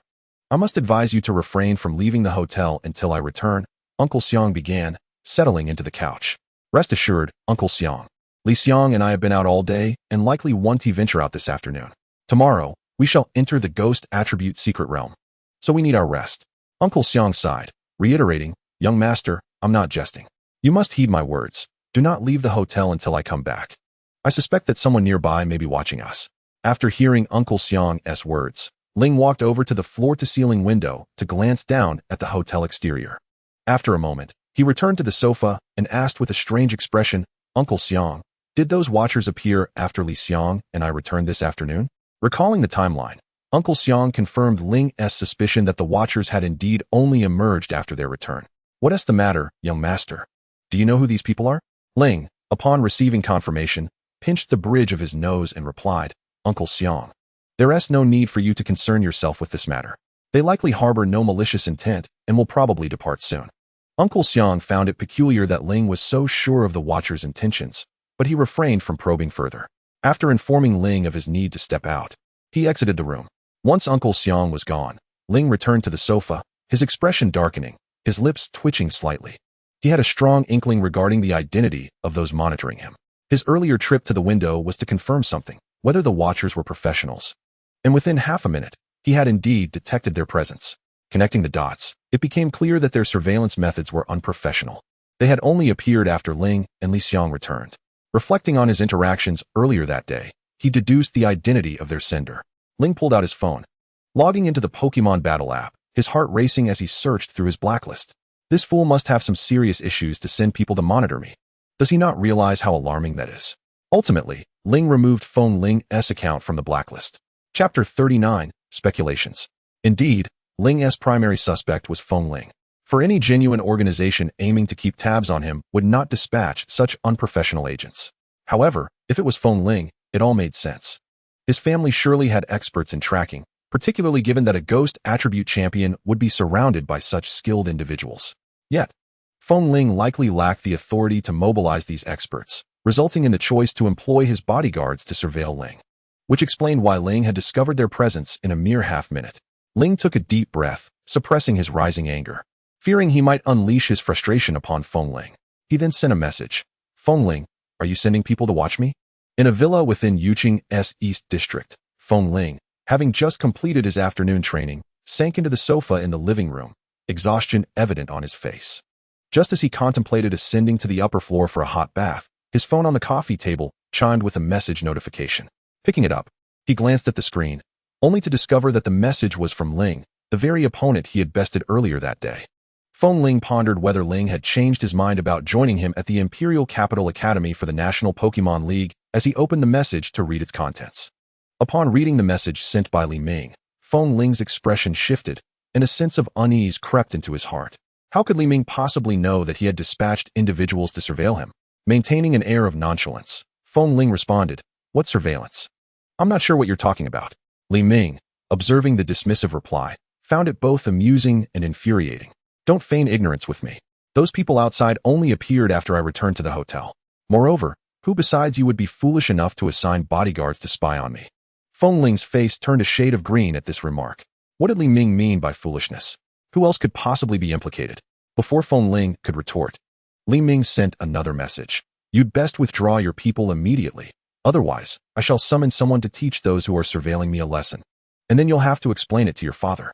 This message unsettled Feng Ling, prompting him to type furiously on his keyboard. However, in an effort to save face, he still refrained from admitting that the surveillance was orchestrated by him. You can't accuse me unjustly. The individuals watching you are not from my end. It's entirely possible that they belong to some local faction. Given our acquaintance, I'll handle this matter for you. Seeing that Feng Ling seemed inclined to recall his people, Li Ming felt a wave of relief. What if Xiang Chu returned and found the situation bothersome, leading to an altercation? After concluding the conversation with Feng Ling, Li Ming chose not to blacklist him again. He preferred direct communication, genuinely fearing that Feng Ling might impulsively send others to spy on him again. With the night still some time away, Li Ming, feeling a bit bored, decided to summon the system to inquire why the acquisition of the drive energy in the black market had not triggered a related task concerning the Paradox Pokemon. System, why hasn't a relevant task been activated after I obtained the drive energy? Is it because no such task exists? The system's voice resonated within Li Ming's mind. Tasks related to Paradox Pokemon require the accumulation of time to be triggered. Currently, the time for releasing such tasks has not yet arrived. Upon hearing this, Li Ming fell into contemplation. Essentially, this meant that the time had not yet come, indicating that Paradox Pokemon had not yet manifested on Blue Star. But that couldn't be right. The presence of drive energy implied that the secret realm concerning Paradox Pokemon had already been unlocked. This suggested that he currently lacked the capability to access Paradox Pokemon. After a prolonged period of reflection, Li Ming arrived at a relatively reasonable conclusion. Paradox Pokemon were likely not hiding within some obscure secret realm. If they were, the acquisition of drive energy should have triggered a quest leading to a specific secret realm.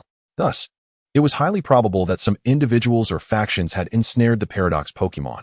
Yet for some unknown reason, they remained dormant, explaining the absence of any news about them. Suddenly, an idea sparked in Li Ming's mind. Could it be that those two are being hoarded like motorcycles? With this thought, his mind began to race. If any faction were to hoard Pokemon items, it would undoubtedly be the International Pokemon Alliance. Would handing over the technology of Mega Evolution to the Global Pokemon Alliance provide an opportunity to peruse their storeroom for a piece or two? Li Ming had previously pondered how to manage the issue of Mega Evolution. As soon as he employed Mega Evolution, he would certainly be compelled to submit the technology. This was distinct from legendary Pokemon. Mega Evolution could be elevated to the ranks of trainer factions and could be disseminated on a smaller scale. Should he directly submit it to the Pokemon Association of Huaxia, other countries would undoubtedly inform the International Pokemon Alliance, ultimately applying pressure on Huaxia. However, given the typical behavior of the Pokemon Association, they would likely share the technology independently. Li Ming mused that if that were the case, it might be more advantageous to submit it directly to the International Pokemon Alliance. Should the Pokemon Association submit it, they would likely receive only a modest allocation of resources, which paled in comparison to the benefits of awakening two first-level gods. However, this scenario hinged on whether Galdon and Mileton had indeed been hoarded by the International Pokemon Alliance. With this in mind, Li Ming recalled his ever-absent third uncle and resolved to call him to inquire about the existence of two motorcycles in the storeroom of the International Pokemon Alliance. Just as Li Ming was contemplating the matter of the Paradox Pokemon, Xiang Chu returned. Upon his return, Xiang Chu did not even go to his room, but promptly delivered the 3 pieces of peat that Li Ming required. After accepting the peat from Xiang Chu, Li Ming laid the previously used box flat on the coffee table, opened it, and placed the last 3 pieces of peat into the suitcase. With that, he let out a sigh of relief. The materials for evolution were finally complete. Xiang Chu, noticing that Li Ming's suitcase contained 10 pieces of peat, wore a look of confusion. Sensing the perplexity on Xiang Chu's face, Li Ming explained, "Uncle Xiang, this is related to the second evolutionary form of Cernobear. No need to ask further. You'll understand everything once we enter the ghost-type secret realm together." Upon hearing Li Ming's explanation, Xiang Chu solemnly replied, "If you wish to conduct evolutionary experiments upon entering the ghost-type secret realm, remember to inform me, and I will step aside." No need. We are all family. There's nothing to evade. Uncle Xiang, after being by my grandfather's side for so many years, your character is well known to him. Otherwise, my father wouldn't have entrusted you with my protection. As time was getting late, Li Ming urged, "It's getting late. You should head back to rest, Uncle Xiang. We need to enter the secret realm tomorrow." Chapter 40. The Coward. The following morning, while Li Ming was still in a deep slumber, a knock resounded at his door. Glancing at the time and then at the outside light, he cursed under his breath. Damn, I forgot to set my alarm. Indeed, Li Ming had overslept, but he felt it was not entirely his fault. He could blame the sun for the inconsistency in sunrise times across 2 regions within the same country. Approaching the door, Li Ming activated the intercom to convey a message to Li Xiang outside. I'm up. Stop rushing me." After that, he swiftly completed his morning routine and took his prepared backpack along with the suitcase containing Cernobear and the peat before stepping out. Li Xiang had been waiting outside, but there was no sign of Xiang Chu. Where did Uncle Xiang go? Li Ming inquired. He said he'd head downstairs to get the car and asked me to wait for you to come down together, Li Xiang replied, nodding in acknowledgement. Li Ming handed one of the suitcases to Li Xiang. The weight of the peat was indeed considerable, and he felt he had enough of a following that such labor should not fall solely on him. After passing the suitcase containing the peat to Li Xiang, the two took the elevator down to find Xiang Chu. After about an hour's drive, the trio stood before the entrance of the Ghost-type secret realm. The architecture outside the Ghost-type secret realm in Yuqing was quite similar to that of the Fighting-type secret realm in Shenqing. The guards at the entrance conducted a thorough inspection of Li Ming and his companions, but to Li Ming's surprise, the strictness of the checks was beyond expectation. The guards insisted that none of them could bring the peat inside. Understanding Li Ming's primary purpose for visiting the Ghost-type secret realm, Li Xiang and Xiang Chu exchanged worried glances. However, Li Ming remained unfazed. He pulled out his phone and initiated a voice call to Feng Ling. After a few seconds, Feng Ling's voice came through the device. What do you need? I thought I'd already dealt with the people who were surveilling you last time. Li Ming replied irritably. You still have the nerve to mention that incident, huh? Anyway, I have another matter for you this time. Upon hearing this, Feng Ling chuckled, thinking to himself, well, Li Ming, so you do have need of my assistance after all. Feng Ling cleared his throat and said, well, if there's something to discuss, please go ahead.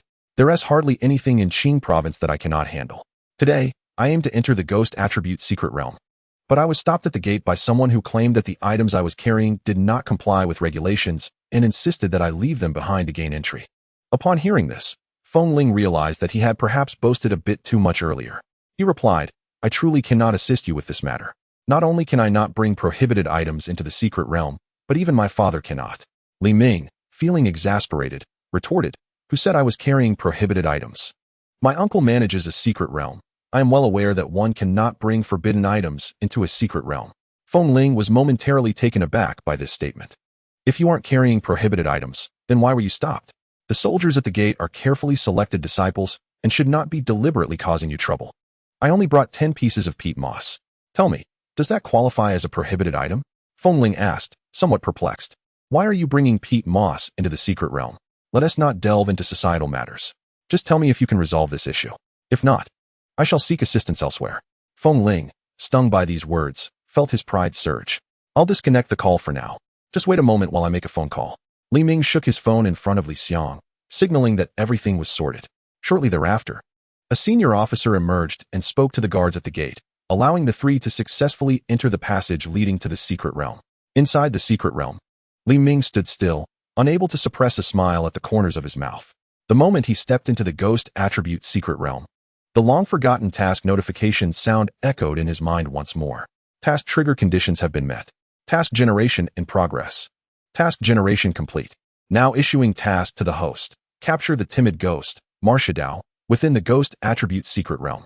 Task completion condition. Subdue the timid ghost, Marshadao. Task reward, Liberation Fruit. Reward information. The Liberation Fruit is an exclusive resource. When Marshadao consumes the Liberation Fruit, it can switch to full power mode at any time. In full power mode, Marshado's appearance will undergo certain changes, and its base stats will be altered, with physical attack and speed-based stats each increasing by 25 points.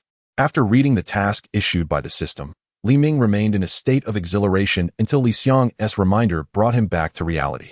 Li Ming retracted his starry-eyed expression and contemplated the challenges posed by this task. Capturing Marshadao would not be easy. This little creature's ability to merge with shadows was quite troublesome. However, he believed that Marshadao, being a mythical creature, likely had a childlike mentality, playful and curious, which could be exploited. Ultimately, he devised a plan. He would release his Pokemon, Jengar and Riolu, to frolic about. The sounds they made during their play might attract Marshadao, allowing Li Ming to increase Marshado's affection before attempting to deceive and capture it.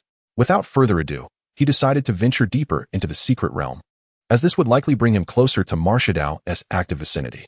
As for assisting Li Xiang in capturing a Shirelden, that would have to wait. Once he had Marshadao in hand, he could easily select any Pokemon from the Ghost Attribute secret realm. Let us proceed deeper into the secret realm. This will also increase our chances of encountering a Shirelden, Li Xiang agreed. While Xiang Chu understood that one of the objectives of their visit was indeed to help Li Xiang capture a Shirelden, so he expressed no objections. Given that this secret realm had already been secured by the Pokemon Association, it was unlikely they would encounter any dangers. on their journey into the depths. The greatest threat they faced was merely a novice gym leader-level Jengar. To help Li Xiang hone his skills, Li Ming assigned the task of driving away the Jengar to him. After receiving a Shadow Ball attack, the Jengar was frightened away. After approximately a day's journey, Li Ming checked his wristwatch to confirm the time. Unfortunately, in the Ghost Attribute Secret Realm, there was no natural daylight or sun, so he could only rely on his watch as a timekeeping tool, estimating their travel time and distance. He concluded they must be nearing the core area of the Secret Realm. Li Ming decided to set up camp nearby to rest. Let us not move any further. We should camp here. The core area lies just ahead. While it may not pose any dangers, the number of Pokemon in the core area is substantial, which could complicate our camping situation. Chapter 41, The Timid Marshadao.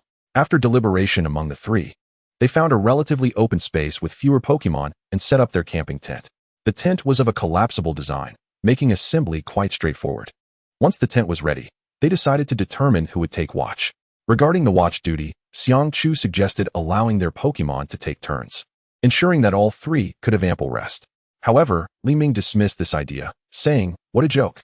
If we let our average champion-level Pokemon stand guard, what if they scare Marshadao away? We would have nowhere to lament our misfortune."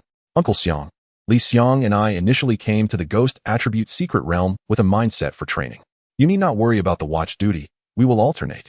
If any situation arises that we cannot handle, we will promptly inform you, so you can rest comfortably in the tent. Li Xiang chimed in, "Yes, Uncle Xiang. We will keep a good watch. Besides, if your Pokemon frightens away all the wild ones nearby, our trip will have been in vain." Xiang Chu, feeling somewhat helpless, realized he had no choice but to agree to Li Ming's proposal. "All right, I concede, but you must promise to notify me immediately if any danger arises. Also, do not enter the core area of the Secret Realm without permission, although it is managed by the Pokemon Association. There may still be some champion-level wild Pokemon that have not been found. Champion-level Pokemon are not something you two can contend with at this stage." Understood, understood. Li Ming and Li Xiang both responded eagerly. Once Xiang Chu retreated into the tent, Li Ming released Jengar and Riolu from their Pokeballs, instructing the two little ones to play nearby and not to stray from his sight. When Riolu appeared, Li Xiang was utterly astonished. Could it be true? The captain had a Riolu in his possession, and moreover, it was a shiny Riolu. For Li Xiang, this was far more intriguing than encountering a martial arts bear lion or Jengar, as the existence of a legendary Pokemon had yet to be made public. Li Xiang gazed at Li Ming with wide eyes. "Brother Ming, is that Riolu your Pokemon?" Noticing the envy in Li Xiang's eyes, a sense of satisfaction welled up within Li Ming. Indeed, pretending to be remarkable brought joy. No, pretending was too crude a term. It was more akin to being a paragon in the presence of others.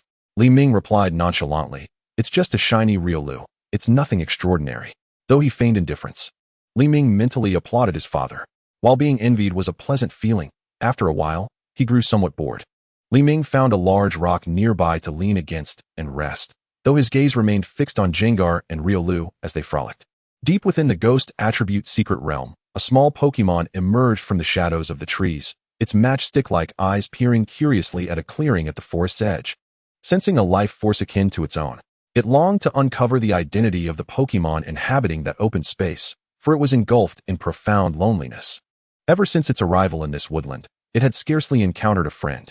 The majority of the creatures within this forest regarded it with a sense of reverence, and now, at last, it sensed the presence of another being existing on the same plane of life as itself, sparking an intense desire to investigate further. The petite figure suddenly retreated a step, melding into the shadows cast by the trees, leaving only its eyes peering from the darkness. Ultimately, even those eyes vanished, akin to a match extinguishing, as a shadow stealthily approached the distant clearing.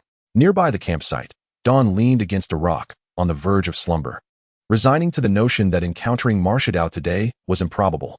"I'll leave it for tomorrow," he mused, reassured by the fact that he still had 5 days left, so there was no need for haste.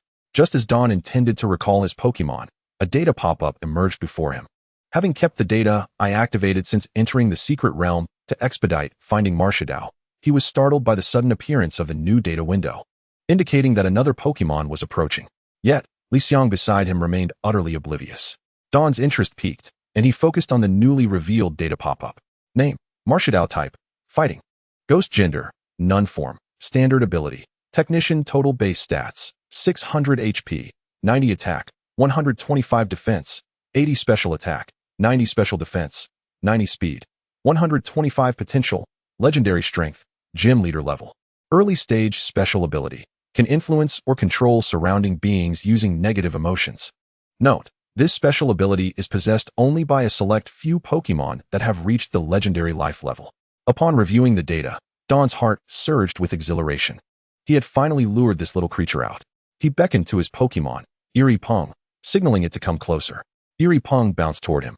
Don placed an assortment of energy cubes on a plate, 3 in total, representing grass, fighting, and ghost types. The first 2 were intended for Eerie Pung and Riolu, while the ghost-type cube was prepared for capturing the elusive Marshadao. However, to err on the side of caution, Don had brought an ample supply of ghost-type energy cubes. Knowing that while Marshadao was exceedingly rare, many ghost-type Pokemon resided within the secret realm. Eerie Pung extended its small hands from beneath its cloak to grasp the plate, then returned, ready to share the feast with its companions. Don's gaze fixated on the ghost-type energy cubes, and he soon noticed that every so often, a hand would extend from Riolu's shadow, snatching away one of the ghost-type energy cubes. Observing Marshado's antics, a sly smile crept across Don's lips. The first step of his plan had succeeded, and it was time to capture this little one. Once the plate was emptied, Don called back Eerie Pung and Riolu. As expected, the moment Riolu approached him, the data window indicating Marshado's presence abruptly vanished. Witnessing this, Don couldn't help but grumble internally. This little one is exceptionally vigilant. No wonder the task is titled The Lonely Coward. It truly is fitting. Chapter 42. Sugar-coated bombshells thus concluded the operation to lure Marshadao. Just as Don calculated he could sneak in a brief nap in his tent, he turned towards it only to be confronted by a data pop-up emerging from his own shadow. He was taken aback. Why was Marshadao hiding in his shadow? Could it be that his dominating aura had captivated it? Lost in contemplation, Don's peripheral vision caught sight of the spirit heart hanging at his waist, and suddenly, he understood why Marshadao had chosen to observe him from within his shadow. It was the spirit heart, which contained a fragment of the power of the deity of emotions. Emolga. Marshadao must have sensed the essence of a being existing at the same life level, thus sparking its curiosity about him. Feigning nonchalance, Don surveyed his surroundings and noticed Li Xiang leaning against a tree, drowsily teetering on the brink of slumber. He retrieved the Pokeball containing the martial arts bear and released it. Watermaster, I entrust you with a task. Patrol this area and prevent any other Pokemon from approaching. The martial arts bear nodded in acknowledgement and, with a knowing glance, subtly directed its gaze towards Don's shadow, as if inquiring about the Pokemon residing within it. Don was astonished. He hadn't anticipated that the martial arts bear could sense Marshado's presence. Moments ago, Marshadao had stealthily pilfered food right under Eerie Pung's nose without being detected, yet now, the martial arts bear effortlessly discerned signs of Marshado's existence. Could it be due to their shared gym leader level? After a moment of reflection, Don finally grasped the situation. Eerie Pung was not yet fully evolved and had not attained the gym leader level, hence its inability to notice Marshadao was quite normal. Gripping the spirit heart at his waist with his left hand, he communicated to the martial arts bear that he would handle the little one himself. After relaying a few instructions, Don ventured alone into the woods adjacent to the campsite. He sought a secluded spot to converse with Marshadao. Upon entering the woods, he navigated through the thickets until he found a suitable place to sit. Pointing towards his shadow, he spoke softly. No need to hide, little one. I have already noticed your presence. In truth, engaging with powerful wild Pokemon carries inherent risks. The reason Don felt confident leaving the martial arts bear alone to meet Marshadao was due to the protective spirit heart he carried. In the worst-case scenario, should Marshadao turn hostile, Don would swiftly summon his Charizard and call for help, hiding behind Xiang Chu while pointing at Marshadao, exclaiming, Uncle Xiang. This little rascal attempted to ambush me. Fortunately, such an outcome did not transpire. Slowly, a pair of matchstick-like eyes emerged from the shadows. As the dark outline of Marshadao gradually coalesced into a tangible form, Don's gaze roamed over Marshadao with unabashed curiosity, while Marshadao took a few cautious steps back, eyeing the human before it warily. The intensity of Don's gaze made Marshadao feel quite uncomfortable. Realizing that his demeanor might frighten Marshadao away, Don quickly concealed his avaricious expression, removed the spirit heart from his waist, and extended it towards Marshadao, inviting it to grasp it. Marshadao seemed to comprehend Don's intent, taking a couple of steps forward to extend a small black hand towards the spirit heart. The moment Marshado's hand clasped around the spirit heart, it felt as though a connection on a spiritual level had been established with this human, enabling communication through this bond. Don experienced this same sensation, initially, He had merely intended to offer the spirit heart for Marshadow's examination as a gesture of goodwill, but he was astonished to discover this additional capability. Seizing the opportunity, Dawn initiated dialogue with Marshadow. "Little one, do you still wish to taste those cube-shaped delicacies?" Rather than directly broaching the subject of Marshadow's loneliness or its desire for companionship, he opted for a more palatable approach to cultivate goodwill. Marshadow's eyes gleamed momentarily, indicating its interest in indulging once more. With this affirmation, Dawn retrieved the ghost-type energy cubes he had previously prepared from his pocket. In order to foster a closer bond with Marshadow, Dawn refrained from directly handing over the energy cubes. Instead, he opted to delicately pinch the cubes between his fingers, feeding them to Marshadow one by one. Initially, Marshadow was unappreciative, attempting to use its other hand to grasp the energy cubes. However, it found the human across from it rather bothersome. Every time it reached out, the human would take away the delectable morsels, and whenever it lowered its hand, the human would bring the treats closer to its mouth. This back and forth gradually led Marshadow to acclimate to Dawn's feeding method, and a broad smile began to blossom on Dawn's face. Such Pokemon, whose mental faculties resemble those of human infants, are easily swayed. The act of personally feeding them fosters a sense of dependency. Though subtle, this dependency can profoundly alter the Pokemon's perception of you over time. After feeding all the energy cubes to Marshadow, Dawn observed the creature reclining on the ground, rubbing its belly, and a victorious smile crept across his face. The sugary stratagem had been successfully executed, and it was time to attempt to persuade Marshadow to leave with him. Dawn composed himself and inquired gently, "Marshadow, don't you find it a bit lonely and tedious living here all the time?"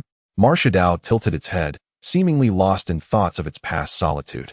But its silence did not linger for long. With great effort, it pushed itself up from the ground and began gesturing fervently to Dawn. With the aid of the Pokemon's heart, Dawn quickly deciphered Marshadow's intentions, and his expression shifted noticeably. Marshadow expressed that it indeed felt quite lonely, as the wild Pokemon nearby dared not approach it.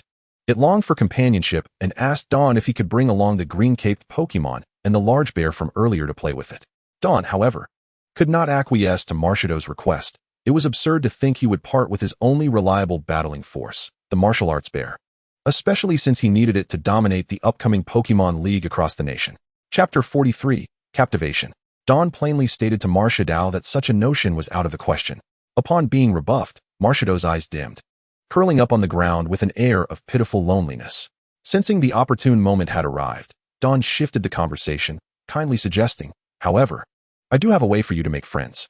Marshadow's expression brightened instantly, gazing at the human before it with renewed hope, akin to a lost soul discovering light. Observing Marshadow's reaction, Dawn felt reassured. "Little one, listen closely. Would you like to play with the Pokemon I have? Would you like to have more friends? Would you enjoy sharing the delicious food I just fed you with your friends?" With each of Dawn's words, Marshadow eagerly nodded in agreement. "Why not join me and leave this place? You would have many friends, grow alongside them, and savor the food I prepare for you. What do you think?" Marshadow's expression faltered, caught in hesitation as it glanced between the forest it had inhabited for many years and the human before it, engulfed in conflict. Dawn perceived Marshadow's attachment to the forest, recognizing it as its home. Yet, he was determined to stoke the flames of persuasion. Dawn then released the Eerie Palm and Riolu from their Pokeballs, gesturing for the two Pokemon to engage Marshadow in play. The two soon understood Dawn's intent and joined Marshadow, taking hold of its small hand. The three Pokemon began to play hide and seek, their laughter resonating with joy, while Dawn stood by, a smile reminiscent of a doting ant gracing his face. Ultimately, with the dual forces of sugary distraction and camaraderie, Marshadow was finally ensnared.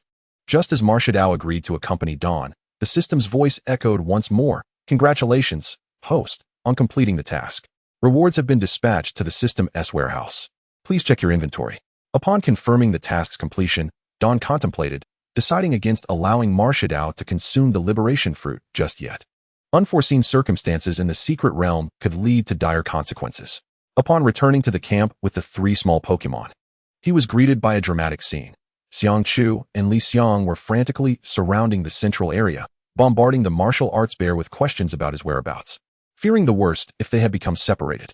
The martial arts bear, in turn, wore a blissfully oblivious expression, resembling a genuine bear. This commotion subsided only when Dawn returned. "Young master, I was worried sick about you. If something had happened, how would I explain it to your father and grandfather?" Li Xiang expressed his concern, despite having faith in their captain's abilities. After all, this is a secret realm. What if you encountered a champion or a legendary? Dawn turned to assure them he was unscathed, then proudly pointed behind him, saying, I'm fine, I just happened upon a Pokemon and caught it. The two followed his gesture and beheld the diminutive Marshadao. Both were momentarily stunned. Li Xiang was astonished to discover that this ghost-type Pokemon was one not yet recorded in their Pokédex. Meanwhile, Xiang Chu's feelings were markedly different as he circled Marshadao. He marveled at the fact that the young master had merely taken a stroll and returned with a legendary creature. Such luck and talent promised an extraordinary future for the young master. Xiang Chu then glanced at Riolu, feeling an inexplicable pang of sadness. Comparing the young master's team configuration to his own from years past, he sensed that the times had indeed changed. Dawn beckoned Marshadao closer, intending to inquire whether it knew of an active area for the Shield Sword Pokemon nearby. However, Marshado's response left Dawn speechless. What is a Shield Sword Pokemon? What is that? With no alternative, Dawn resorted to using the Pokemon's heart to communicate with Marshadao. Through Dawn's explanation, Marshadao finally comprehended what the Shield Sword Pokemon was and offered to guide them. Nevertheless, Dawn decided against searching for it immediately. After nearly a day without rest to capture Marshadao, he deemed it essential to first recuperate. Xiangchu, please have the Pokemon keep watch tonight. I've gathered information about a location where the Shield Sword Pokemon frequents, so we need to rest well tonight and pursue it tomorrow. Xiangchu readily agreed, assuring Dawn to voice any needs he might have. The night passed quietly, or rather it could not be termed a night at all, given that there was no daylight in the ghost-type secret realm. After approximately 10 hours of rest, the trio followed the tiny Marshadao to the location Dawn had previously mentioned for the Shield Sword Pokemon. After traversing the area for a while, they finally caught sight of the Shield Sword Pokemon about 50 meters away. Dawn activated his data vision to examine the creature. Name, Shield Sword Pokemon, Sword Form. Type, Steel. Ghost. Gender, Male. Form, Normal. Ability, Battle Switch. Base Stats, 500. HP, 60. Physical Attack, 140. Physical Defense, 50. Special Attack, 140. Special Defense, 50. Speed, 60. Potential, Champion Level. Power Level, Guild Master Level, Early Stage. After reviewing the information on the Shirelden, Dawn resolved that it would be best for Li Xiang to handle the capture himself. Following the exchange competition, Li Xiang's Blazing Flame Ace had successfully reached its late adult stage, leading Dawn to believe that it would be more advantageous for Li Xiang to undertake the capture independently. Li, it would be preferable for you to capture the Shirelden on your own. Uncle Xiang and I will watch from the sidelines, and should you encounter any difficulties, we will step in to assist you. Li Xiang nodded in agreement. All right, I will first attempt to capture it by myself. With that, the trio dispersed, advancing towards the distant Shirelden. 20 minutes later, Dawn leaned against a large tree, observing the battle between Li Xiang and the Shirelden with growing boredom. Typically, a confrontation between two Pokemon should last between 5 to 10 minutes. Yet this battle had dragged on for a full 20 minutes. However, the blame did not lie with Li Xiang. Rather, the Shirelden was proving to be quite the formidable opponent.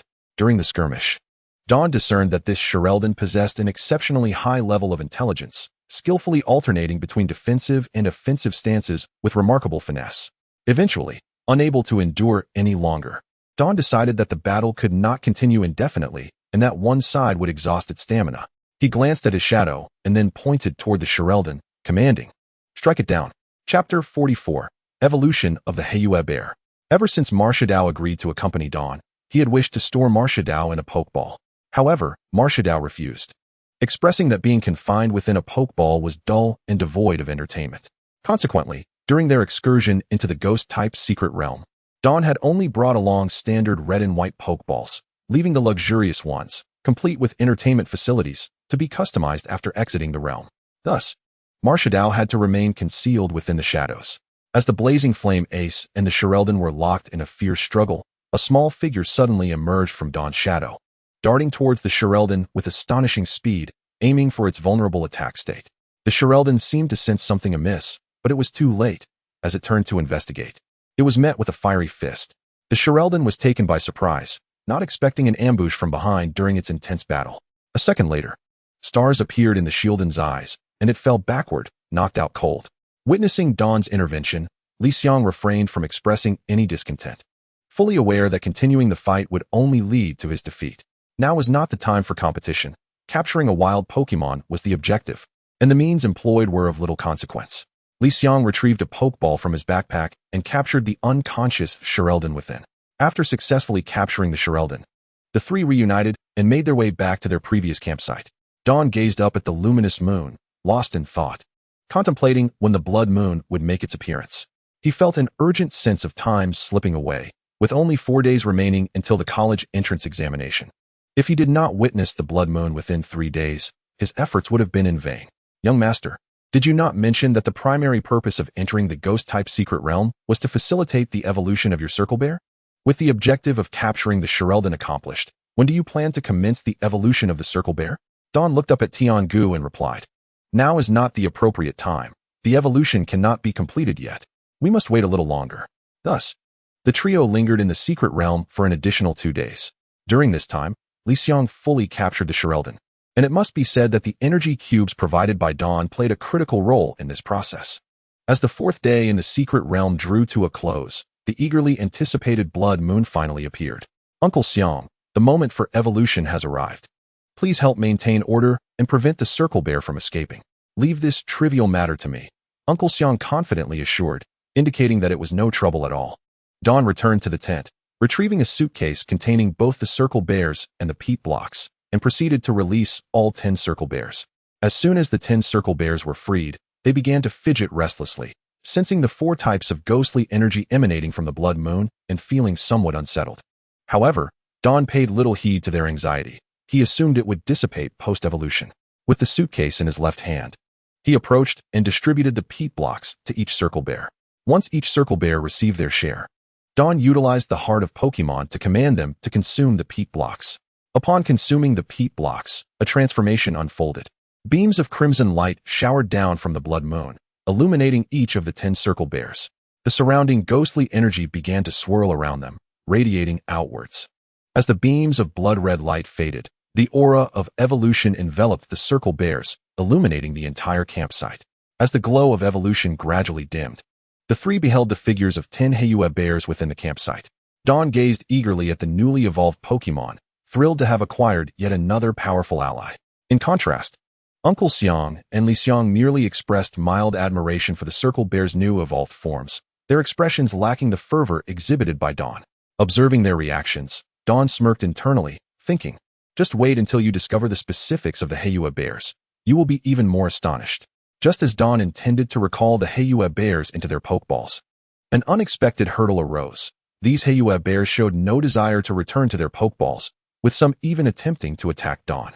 Having been stored in Pokeballs since their acquisition, it was unsurprising that the Heiyue bears, now evolved and empowered, harbored thoughts of escape. Noticing the situation escalating, Uncle Xiang released his Abelord. 3 minutes later, 9 of the Heiyue bears, sporting large bumps on their heads, obediently returned to their Pokeballs, leaving only one Heiyue bear with a prominent scar over its left eye remaining unharmed in place. This particular Heiyue bear was the one Dawn had his eye on, and its reluctance to be subdued was not due to a gentle disposition. On the contrary, it was the most spirited of the bunch. Dawn cautioned Uncle Xiang not to engage this Heiyue bear, as he intended to subdue it through his own strength, establishing an honest bond of loyalty. 5 minutes later, after a combined assault from Marshadao and the Marshall Bear Lion, the Heiyue bear lay battered on the ground. Dawn felt a surge of satisfaction. Indeed, his charm was potent, as evidenced by the Heiyue bear's silent submission. Once they resolved the Heiyue bear's rebellion, the trio set forth towards the entrance of the secret realm. Dawn felt a pressing urgency. Every moment counted, as only 2 days remained until the college entrance examination. He was counting on his Eerie Palm and Charizard to shine through the task rewards. If not for the evolution keystone still pending, his Charizard would not have been outmatched by the spectral Zoroark, and without the mask, the Eerie Palm struggled against even a Riolu. Reflecting on these matters filled Dawn with a profound sense of melancholy. When the trio reappeared at the entrance of the ghost-type secret realm, a day had elapsed. They had no time to spare for rest, quickly securing a designated driver to take them to the airport. As they traveled, Dawn perused his phone for missed calls. Surprisingly, only a few individuals had attempted to reach him during his time in the ghost-type secret realm. Li Tian and Li Yi, aware of his expedition, had chosen not to disturb him. In the text message from Dawn, there were only 3 phone numbers, one belonging to Wang Hu, another to his uncle, and the last was an unfamiliar number. Dawn pondered that Wang Hu must have called to check on him since he had not gone to school, while his uncle was likely reaching out regarding the matter of the Pokeball. As for the unknown number, it had repeatedly called his phone, if he guessed correctly. It was probably that unscrupulous old merchant trying to reach him. Chapter 45, Patience. Luck seemed to be on his side. As good news arrived just after he exited the secret realm, Don mumbled to himself, contemplating returning Wang Hu's call first. Li Xiang turned to him and asked, Brother Ming, what has made you so cheerful? Oh, it's nothing significant, just something I've been eagerly anticipating is about to come to fruition. Don replied as he dialed Wang Hu's number. He chose not to call his uncle first, knowing that if his uncle couldn't reach him, he would certainly call home. So Don decided to postpone returning his uncle's call. The ringing did not last long before Wang Hu's voice echoed from the phone. Brother Ming, you finally returned my call. I thought you had vanished from the face of the earth. I've been out handling some matters and had no signal, Don explained. By the way, Fatty, did you call me for something specific? After confirming that Don was fine, Wang Hu's tension eased. It's nothing much. With the college entrance exams approaching, I just wanted to check in. Which institution are you planning to attend? I intend to go to the Magic City Academy. How's your training going, Fatty? Do you have confidence in getting into Magic City University alongside me? Upon hearing Don's response, Wang Hu sighed with relief. Magic City Academy, huh? You should have mentioned it earlier. I thought you were aiming for Kyoto Academy. Don't worry, Brother Ming. I should be able to meet the cutoff for Magic City Academy. Such confidence? Here's the deal. Fatty, if you can get into Magic City Academy purely on your own merits, I'll gift you a rare Pokemon. What do you think? Wang Hu, slightly dismissive, replied. Brother Ming, we can afford rare Pokemon in our household. There's no need for your gift. But I assure you, the rare Pokemon I'm referring to is one you've never seen before. Intrigued, Wang Hu pressed for details, but Don merely stated, let us talk about it after you secure your spot at Magic City University. After hanging up, Don began to contemplate whether the first batch of evolved Crescent Bears would suffice. The reason he evolved 10 Crescent Bears was due to the fact that his younger brother and sister had yet to select their third Pokemon. So he intended to evolve several more to gift them each a bear. Furthermore, given the formidable nature of Crescent Bears, Don wished to assign one to each member of his university team, rousing himself from his daydreams about the future. He reminded himself that the foremost priority was to acquire the Ultra Ball. Yes, he needed to promptly return the call to that merchant. Don picked up his phone again, dialing the unfamiliar number that had appeared in his call log. After approximately 5 seconds, the call remained unanswered. Resolutely, he ended the call and instead reached out to his uncle, Wang Chuanbua. After a brief moment, the call connected and his uncle's voice came through. Xiaoming, you've emerged from the secret realm. Did you encounter any dangers while you were there? No, not at all. The family sent a skilled person to accompany me into the secret realm. By the way, Uncle, did you have any updates regarding the Pokeball after your previous call? Indeed, I called you regarding the Pokeball. Things have progressed quite smoothly. After we declined to collaborate with the other party, we released the news. And now no company in the North China region is interested in purchasing that Pokeball. Upon hearing his uncle's words, Don furrowed his brow in contemplation.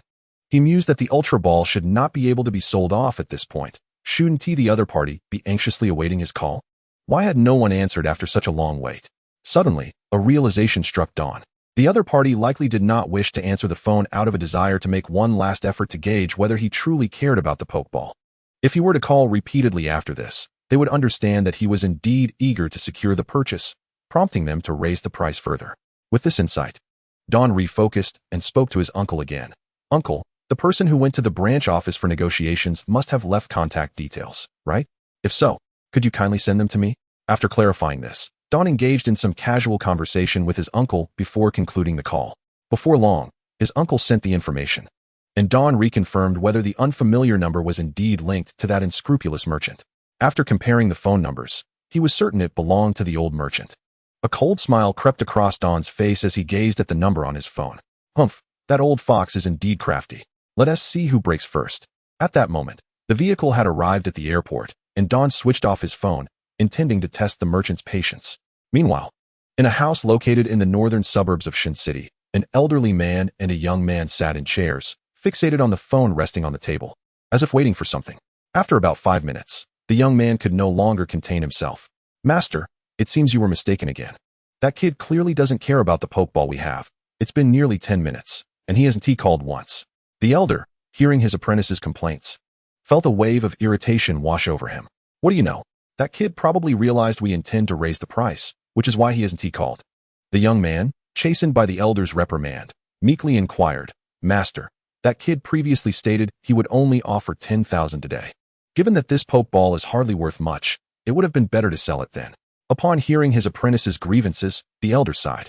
The kid's earlier claim of only offering 10,000 was merely a tactic to intimidate us. If this Pokeball were worth just 10,000, I might as well toss it away. He should understand that. So the final price he offers will likely revert to the previously agreed 100,000. The young man's eyes lit up with understanding after his master's explanation. He urged, "Master, since no large company is interested in this Pokeball, keeping it serves no purpose. I suggest we sell it for 100,000. The elder fell into silence at his apprentice's suggestion. They had visited numerous Pokeball companies in recent days, and none had shown interest in purchasing it. Carrying this Pokeball was not a sustainable plan. Fine. 100,000 it is. It's better than nothing. Resolving this, the elder picked up the phone and dialed Dawn's number. Chapter 46. The Conclusion. The phone rang, echoing through the room, each tone resonating in the hearts of the master and apprentice until a pleasant voice emerged from the phone. "We're sorry, but the number you have dialed is currently switched off. Please try again later." The two men exchanged bewildered glances, both taken aback. What is going on? Does the other party truly not want this Pokeball? At that moment, Dawn was sound asleep on the airplane. The three of them had scarcely had a good night's rest while traversing the ghostly realm. And even the dutiful Xiang Chu succumbed to slumber the moment they boarded the plane. By the time Dawn disembarked, night had fallen. To avoid causing any inconvenience to Xiang Chu, Li Xiang opted to take a taxi home. As dawn broke, Li Ming and Xiang Chu made their way to the parking lot. After an arduous 3-hour flight, Xiang Chu's condition had significantly improved, and driving for about an hour posed no challenge. Yet, as the business vehicle exited the airport, Li Ming felt a nagging sensation that he had forgotten something. Following a brief mental whirlwind, he finally recalled, "Oh, I completely forgot about that unscrupulous old merchant." He rummaged through his backpack for his phone, powering it on before dialing the merchant's number. Upon connection, Li Ming adopted a tone of impatience and spoke, "Hello, who are you? And how did you acquire my phone number?" The merchant, caught off guard by Li Ming's abruptness, momentarily lost his train of thought, forgetting the carefully scripted price-hiking rhetoric he had prepared. "Hello, we met last time in the black market. You were interested in purchasing the Pokeball I possess," he stammered. Recognizing that he held the upper hand in this conversation, Li Ming replied, "Oh, it's you. I thought this was a prank call. What do you want?" He deliberately avoided mentioning the Pokeball, feigning indifference. "Well, after some consideration, I believe selling you the Pokeball is the best option, especially since you were the first to discover its uniqueness. After all, in our line of business, reputation matters, doesn't it?" Li Ming nearly lost his composure upon hearing the merchant's words. Reputation? Wasn't he just the other day he was clamoring for 10 million? However, he refrained from undermining the merchant's position, understanding that such characters often behave this way. "Currently, this Pokeball is worth 10,000 to me. Are you certain you wish to sell it to me?" The merchant, upon hearing Li Ming's reply, realized that the price for the Pokeball would not be raised above 100,000 today. "All right then, young man, let us skip the pleasantries. Let us settle on the previous price of 100,000 Huaxia coins, shall we?" The merchant sighed, as if all his strength had been drained. Li Ming found amusement in this, smirking, "What's wrong, old man? Not planning to raise the price anymore?" "No more raises. I admit I was greedy before. Let us stick to your proposed price. If you agree to 100,000, come find me at the same spot tomorrow after the black market opens. Tomorrow, I'll have someone bring 100,000 cash to the black market to meet you. Just ensure he only brings that amount, and no tricks." The merchant readily complied, assuring Li Ming that he would not engage in any unnecessary antics. After hanging up, Li Ming gazed out of the window, noting that they must be nearing home. "Uncle Xiang, I have something else I need your assistance with, so you might have to stay at my home a bit longer." Xiang Chu, somewhat puzzled, replied, "Oh, no problem. Just tell me what you need. It's about finding a place to temporarily house those 9 Hiyu bears. If they cause another collective ruckus, I want to be able to handle them alone." While there were many skilled individuals within the Li family, finding someone to subdue the Hiyu bears wasn't too challenging. However, to minimize complications, it was wiser to enlist Xiang Chu, who had previously dealt with them, as this might prompt the bears to behave more submissively, avoiding another bout of punishment. "Not an issue. I'll accompany you. It's been a while since I last saw the old man," Xiang Chu declared. Upon hearing Xiang Chu's intention to visit his grandfather, Li Ming's expression turned peculiar. "Uncle Xiang, I suggest you dismiss that thought. It's already dark, and Grandpa is likely asleep. After I once woke him, I vowed never to visit him after 7 in the evening again." Xiang Chu shivered at Li Ming's warning. Having known Li Ming's grandfather for nearly 20 years, he understood all too well the consequences of disturbing the elder's rest. "I believe the young master speaks wisely. Given that the old king is of advanced age, it would be best not to disturb his slumber, Xiangchu replied, acquiescing. Once the vehicle arrived at the Li family estate, Li Ming led Xiangchu to the training ground he frequently utilized. The training facility, known to many in the family as Li Ming's domain, was generally devoid of visitors. After considerable thought, Li Ming decided this location was most suitable. This training ground, enclosed and spacious, would suffice to temporarily house the Hiyu bears. The reason for opting for a temporary arrangement rather than a permanent residence was that Li Ming would soon be heading to the Magic Capital University for his studies. Subsequently, he planned to acquire a property nearer to the university to accommodate the surplus Pokemon. As he released the Hiyu bears, they appeared considerably more docile this time. However, a few defiant ones still exhibited rebellious behavior, even emitting challenging cries as if to defy Li Ming. One bear charged directly at him. Half a minute later, the rebellious one settled down, sporting a large bump on its head, having fainted. Li Ming marveled at the physical resilience of Pokemon. They could fall asleep at a moment's notice. After completing this task, Li Ming took Xiangchu to his villa. In the living room on the first floor, Xiangchu and Li Yangfeng were engrossed in animated conversation. After greeting his parents, Li Ming ascended the stairs to his room. Li Ming had another pressing matter at hand. He still had a Hiyu bear in his possession. Although it had been beaten by Masha Duo and the martial Bear King in the ghostly realm, it was clear that it bore a grudge. Thus, Li Ming intended to fully subdue this Hiyu bear that very evening. Chapter 47, Relaxation. Upon returning to his room, Li Ming first released the martial Bear King and then summoned Masha Duo from his shadow. Although his room was relatively large, if the Hiyu bear were to go berserk and wreak havoc, Li Ming would be in dire straits. He could almost envision the scene where his dear mother would rush upstairs, ready to deliver a decisive blow. Therefore, he needed to ensure that the Hiyu bear was subdued before it could cause any destruction. After briefing the martial Bear King and Masha Duo, Li Ming set the Hiyu bear free. To his surprise, the bear's demeanor was remarkably calm. It glanced at the martial Bear King, then at Masha Duo, and finally, it shrank back, remaining obediently in place. Li Ming approached the Hiyu bear, holding out a freshly crafted ground-type energy cube. Open your mouth, he instructed, extending the cube toward the bear. The Hiyu bear showed visible reluctance and resistance. How could it not? It vividly remembered that this very human had commanded the two formidable beings beside him to thrash it. Now, this human was offering it strange food. It was only natural to resist. However, under the imposing presence of the two formidable beings, the Hiyu bear hesitated before reluctantly opening its mouth. It felt a cube-shaped morsel being tossed into its mouth, and after tentatively licking it, it discovered it was quite palatable. After chewing, the Hiyu bear was completely captivated by the delectable treat. Li Ming observed the sparkle in the Hiyu bear's eyes and thought to himself, indeed, gluttonous bear-type Pokemon are the easiest to win over with food.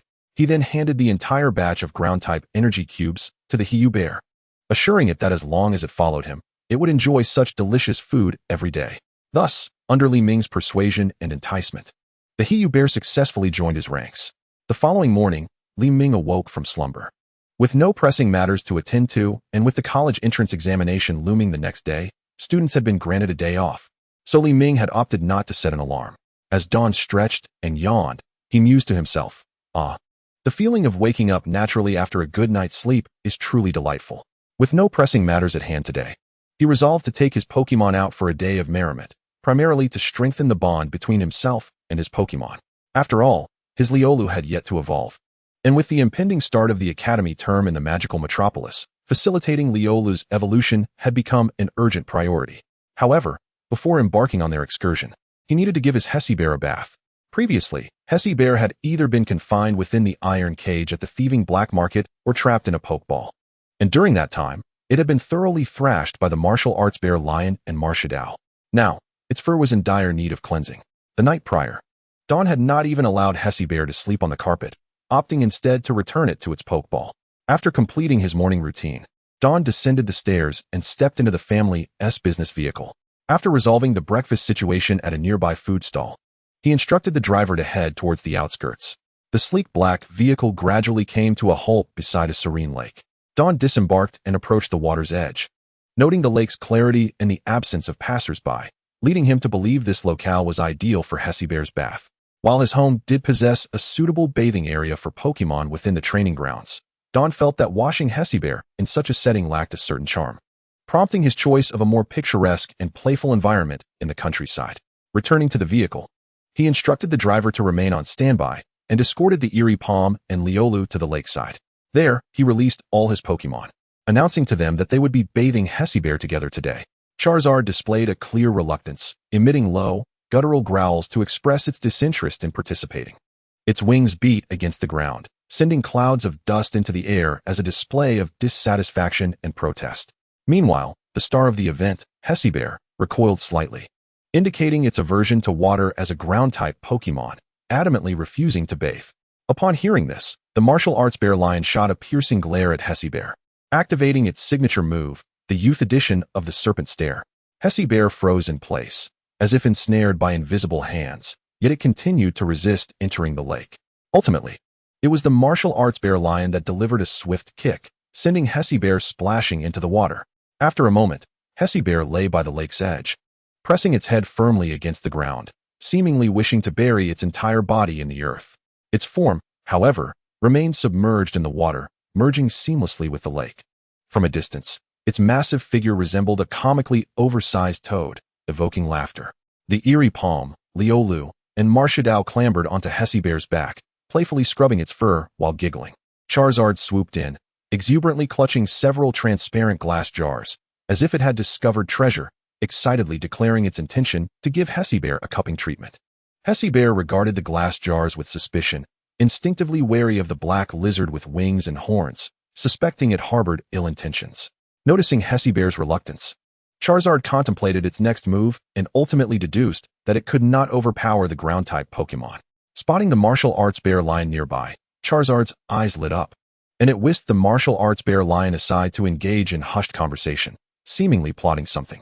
After a brief discussion, the martial arts bear lion acquiesced to Charizard's plan.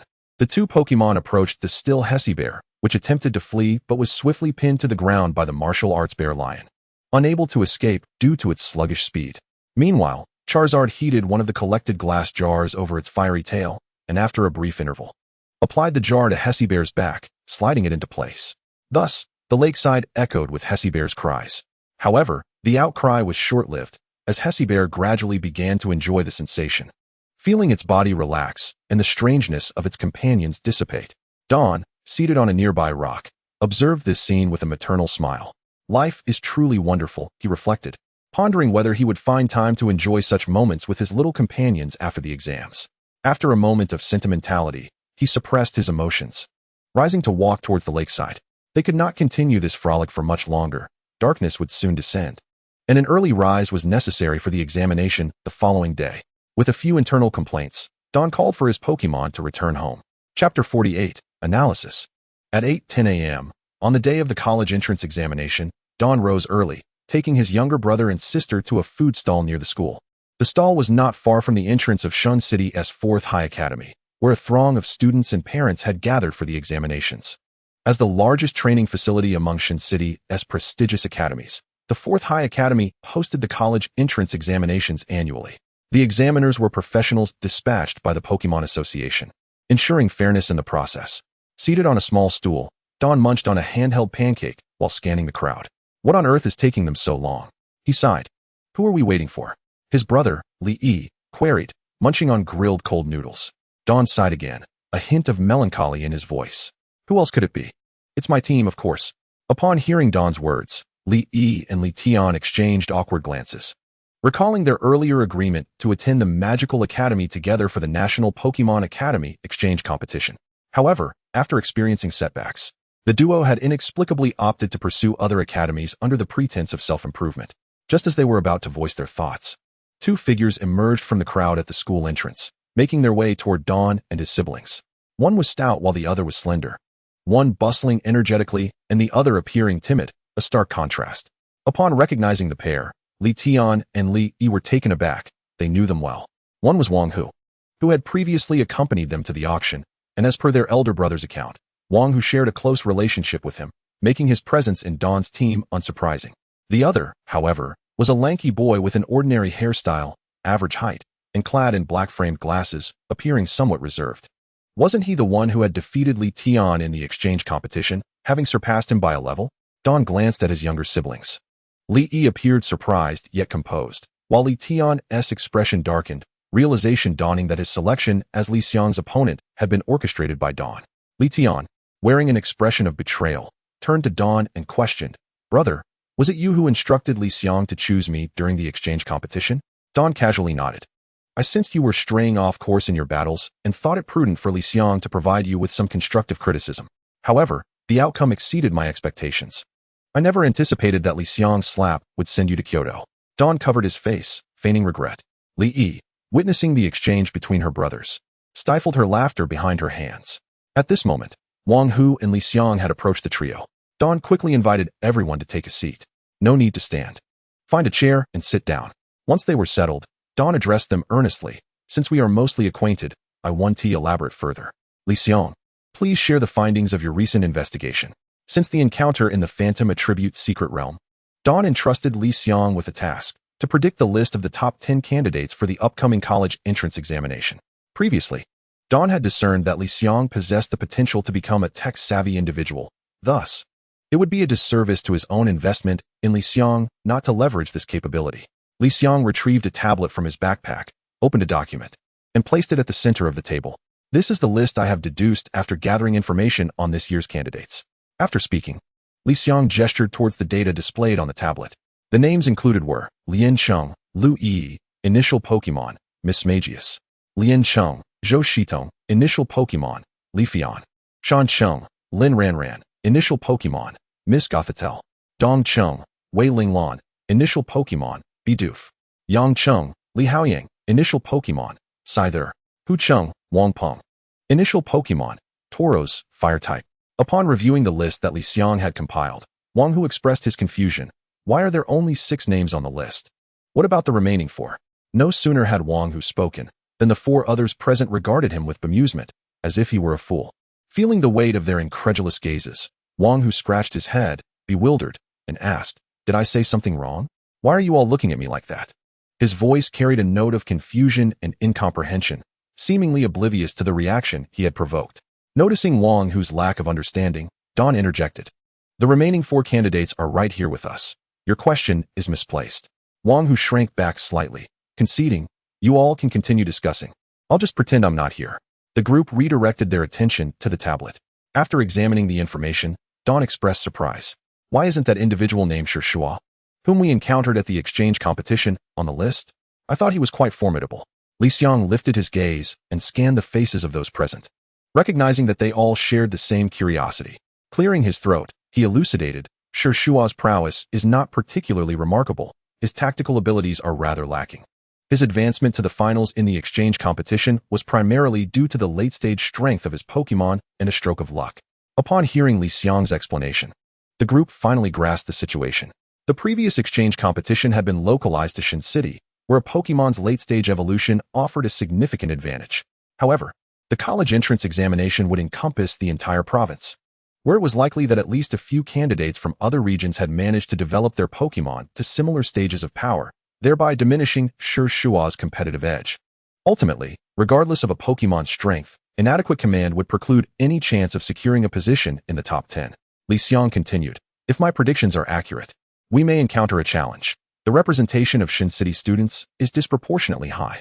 Consequently, the examination committee may opt to group Shun City's candidates together for their battles, in an effort to maintain fairness for other cities. Although only the first-place winner would receive a reward, and the remaining rankings held little significance, no one wished to be eliminated in the first round, as it could adversely affect the assessment of candidates by various academies. This was why Dawn had requested Li Xiang's assistance in forecasting the top 10 candidates' information, to enable Li Tian and Li Yi to prepare in advance. Chapter 49, The Examination. Upon hearing Li Xiang's analysis, Dawn appeared unconvinced, asserting, "Such a situation is unlikely to occur." Li Xiang and Wang Hu exchanged puzzled glances, questioning why Dawn was so certain that such internal conflicts would not arise.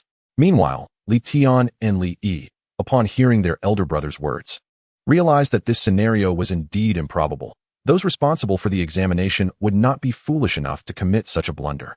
If candidates from Shun City were to clash in the first round, it would inevitably lead to the elimination of one of the Li family's younger members. Should such a scenario transpire, it would imply that the officials in charge of the examination were overly confident in their positions, perhaps wishing to provoke the Li family patriarch. Don glanced at his watch, noting that the time for entry into the examination was approaching, and interrupted the ongoing discussion. All right, let us cease this conversation for now. The time for entering the examination is nearly upon us. We shall discuss our strategies after the top 10 candidates are officially announced.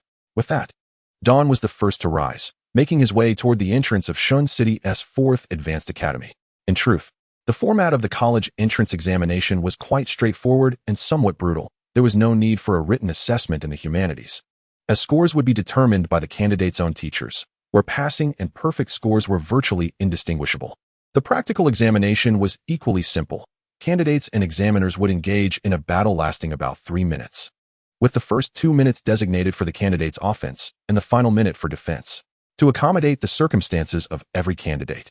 The Pokemon Association implemented a roll call examination system, wherein summoned candidates would enter a private room equipped with numerous hidden cameras, ensuring that their performances were not subjected to the scrutiny of an audience. This was particularly considerate of candidates who might suffer from social anxiety and perform poorly under observation. After the battle, examiners would compare and score the candidates' performances. Each examiner was meticulously trained by the Pokemon Association, ensuring that their evaluation criteria were consistent, thereby upholding the integrity of the examination.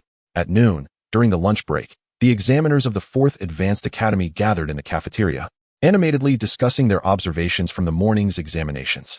Have you heard? During today's exam, one candidate scored exceptionally well with a bear-type Pokemon. If all goes as expected, that candidate will likely take first place in Liaoning Province. What do you mean by a bear-type Pokemon? Can you specify what that candidate's Pokemon actually is? At that moment, one examiner spoke mysteriously. I know. A former classmate of mine who works in the Ministry of Internal Affairs mentioned that this year, a rookie trainer in Shun City captured a legendary Pokemon. I have heard of this as well. That Pokemon appears to be called something like Wudao. Ah yes, Wudao Xiongshi. A legendary Pokemon. How impressive. By the way, who was responsible for examining that candidate? The group exchanged glances before directing their attention to an examiner who was quietly eating. Hey, Lao Luo, you must have been responsible for that candidate, right? Tell us how they performed, and what is special about that Wudao Xiongshi. All eyes turned to Luo Yong, eager to hear what he had to say about the legendary creature. However, Luo Yong's expression was somewhat strained as he furrowed his brow, stating, the candidate performed quite well, and their Pokemon exhibited considerable strength. Beyond that, I have nothing more to add. Before the other examiners could inquire further, Luo Yong abruptly stood and made his way toward the exit of the cafeteria, saying, I'm done eating. I need to prepare for the afternoon examination. You all carry on. The group exchanged perplexed glances as they observed Luo Yong's hasty departure. Something's off. Usually, Lao Luo is the last to leave during meals. What is going on today? Indeed, he must be hiding something from us. One examiner whispered. I saw Lao Luo's tongue was injured and sent to the school infirmary this morning. Could it be related to that legendary Pokemon candidate? Outside the cafeteria, Luo Yong patted his chest, muttering to himself, thank goodness I ran fast. Otherwise, I would have been detained for questioning. His gaze was somewhat unfocused as he recalled the event that transpired earlier that day. Hello, teacher. My Wudao Xiongshi has already reached the gym leader level. Do you need to make any preparations? Rest assured, my tongue twister is of mid-level expertise akin to that of the venue's master. You may proceed with your offensive without concern. The candidate politely reminded himself to prepare, and Luo Yong found him quite agreeable, likely a well-mannered youth. However, the candidate's approach was remarkably aggressive. He initiated a close-range combat move, ultimately executing a kick that sent his tongue twister crashing against the wall. It took considerable effort from himself and the other staff members to detach the unconscious tongue twister from its predicament. Reflecting on this incident, Luo Yong felt a twinge of embarrassment. As an examiner, he had been swiftly defeated by a candidate in just 2 moves. As he walked toward the examination arena, he muttered to himself, indeed, the finest virtue in a person is to heed counsel. At 3:10 in the afternoon, candidates began to leave the school in succession, and Li Ming felt a sense of despondency as he stood at the gate. How vexing it was that my victory over the examiner had not spread. Such a momentous achievement deserved recognition. Just then, Li Tian, Li Yi, Wang Hu, and Li Xiang emerged from within the school. Given their relatively high rankings in the examination, Li Ming had been waiting outside since completing his test earlier that morning. Since you all are out, let us board the car together. I will have the driver take you home first. After the group climbed into the vehicle, it finally set off toward the city center. Inside the business van, Wang Hu, having completed the college entrance examination, appeared to be unburdened by the weight of expectations and was in high spirits, chattering incessantly about where to venture during the holiday. Yet, the sorrow and joy of individuals seldom resonate with one another, as Li Ming and his companions were preparing for the first competition following the examinations. Recognizing the gravity of the situation, Wang Hu swallowed his words and posed a question that lingered in everyone's minds. Brother Ming, do you happen to know when the competition for first place will take place? Li Ming diverted his gaze from his phone to address his companions, stating, I possess insider information. The results for all provincial candidates will be released the day after tomorrow, but the rankings will be available by tomorrow morning. The top 10 candidates in the province will receive notification to participate in the first competition in Shenzhen. The competition will occur at the Pokemon Battle Center in Shenzhen tomorrow afternoon. Wang Hu was taken aback. You've even managed to ascertain the timing of the event? What kind of background do you have, Brother Ming? Li Ming merely smiled and refrained from answering. At that moment, Li Xiang interjected. The competition for first place at the Pokemon Battle Center tomorrow afternoon was officially announced at noon today. There's no need for any background. The group fell into silence. Chapter 50. Entry the following morning, the 5 individuals reconvened at the roadside stalls near the academy. Li Ming, holding the phone on the table, spoke nonchalantly, Take a look. This is the ranking of the top 10 candidates in this provincial examination.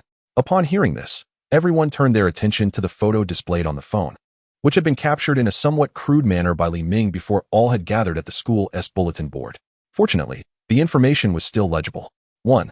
Li Ming, Shenzhen 4th Advanced Academy, competing Pokemon, Martial Bear Lion. 2.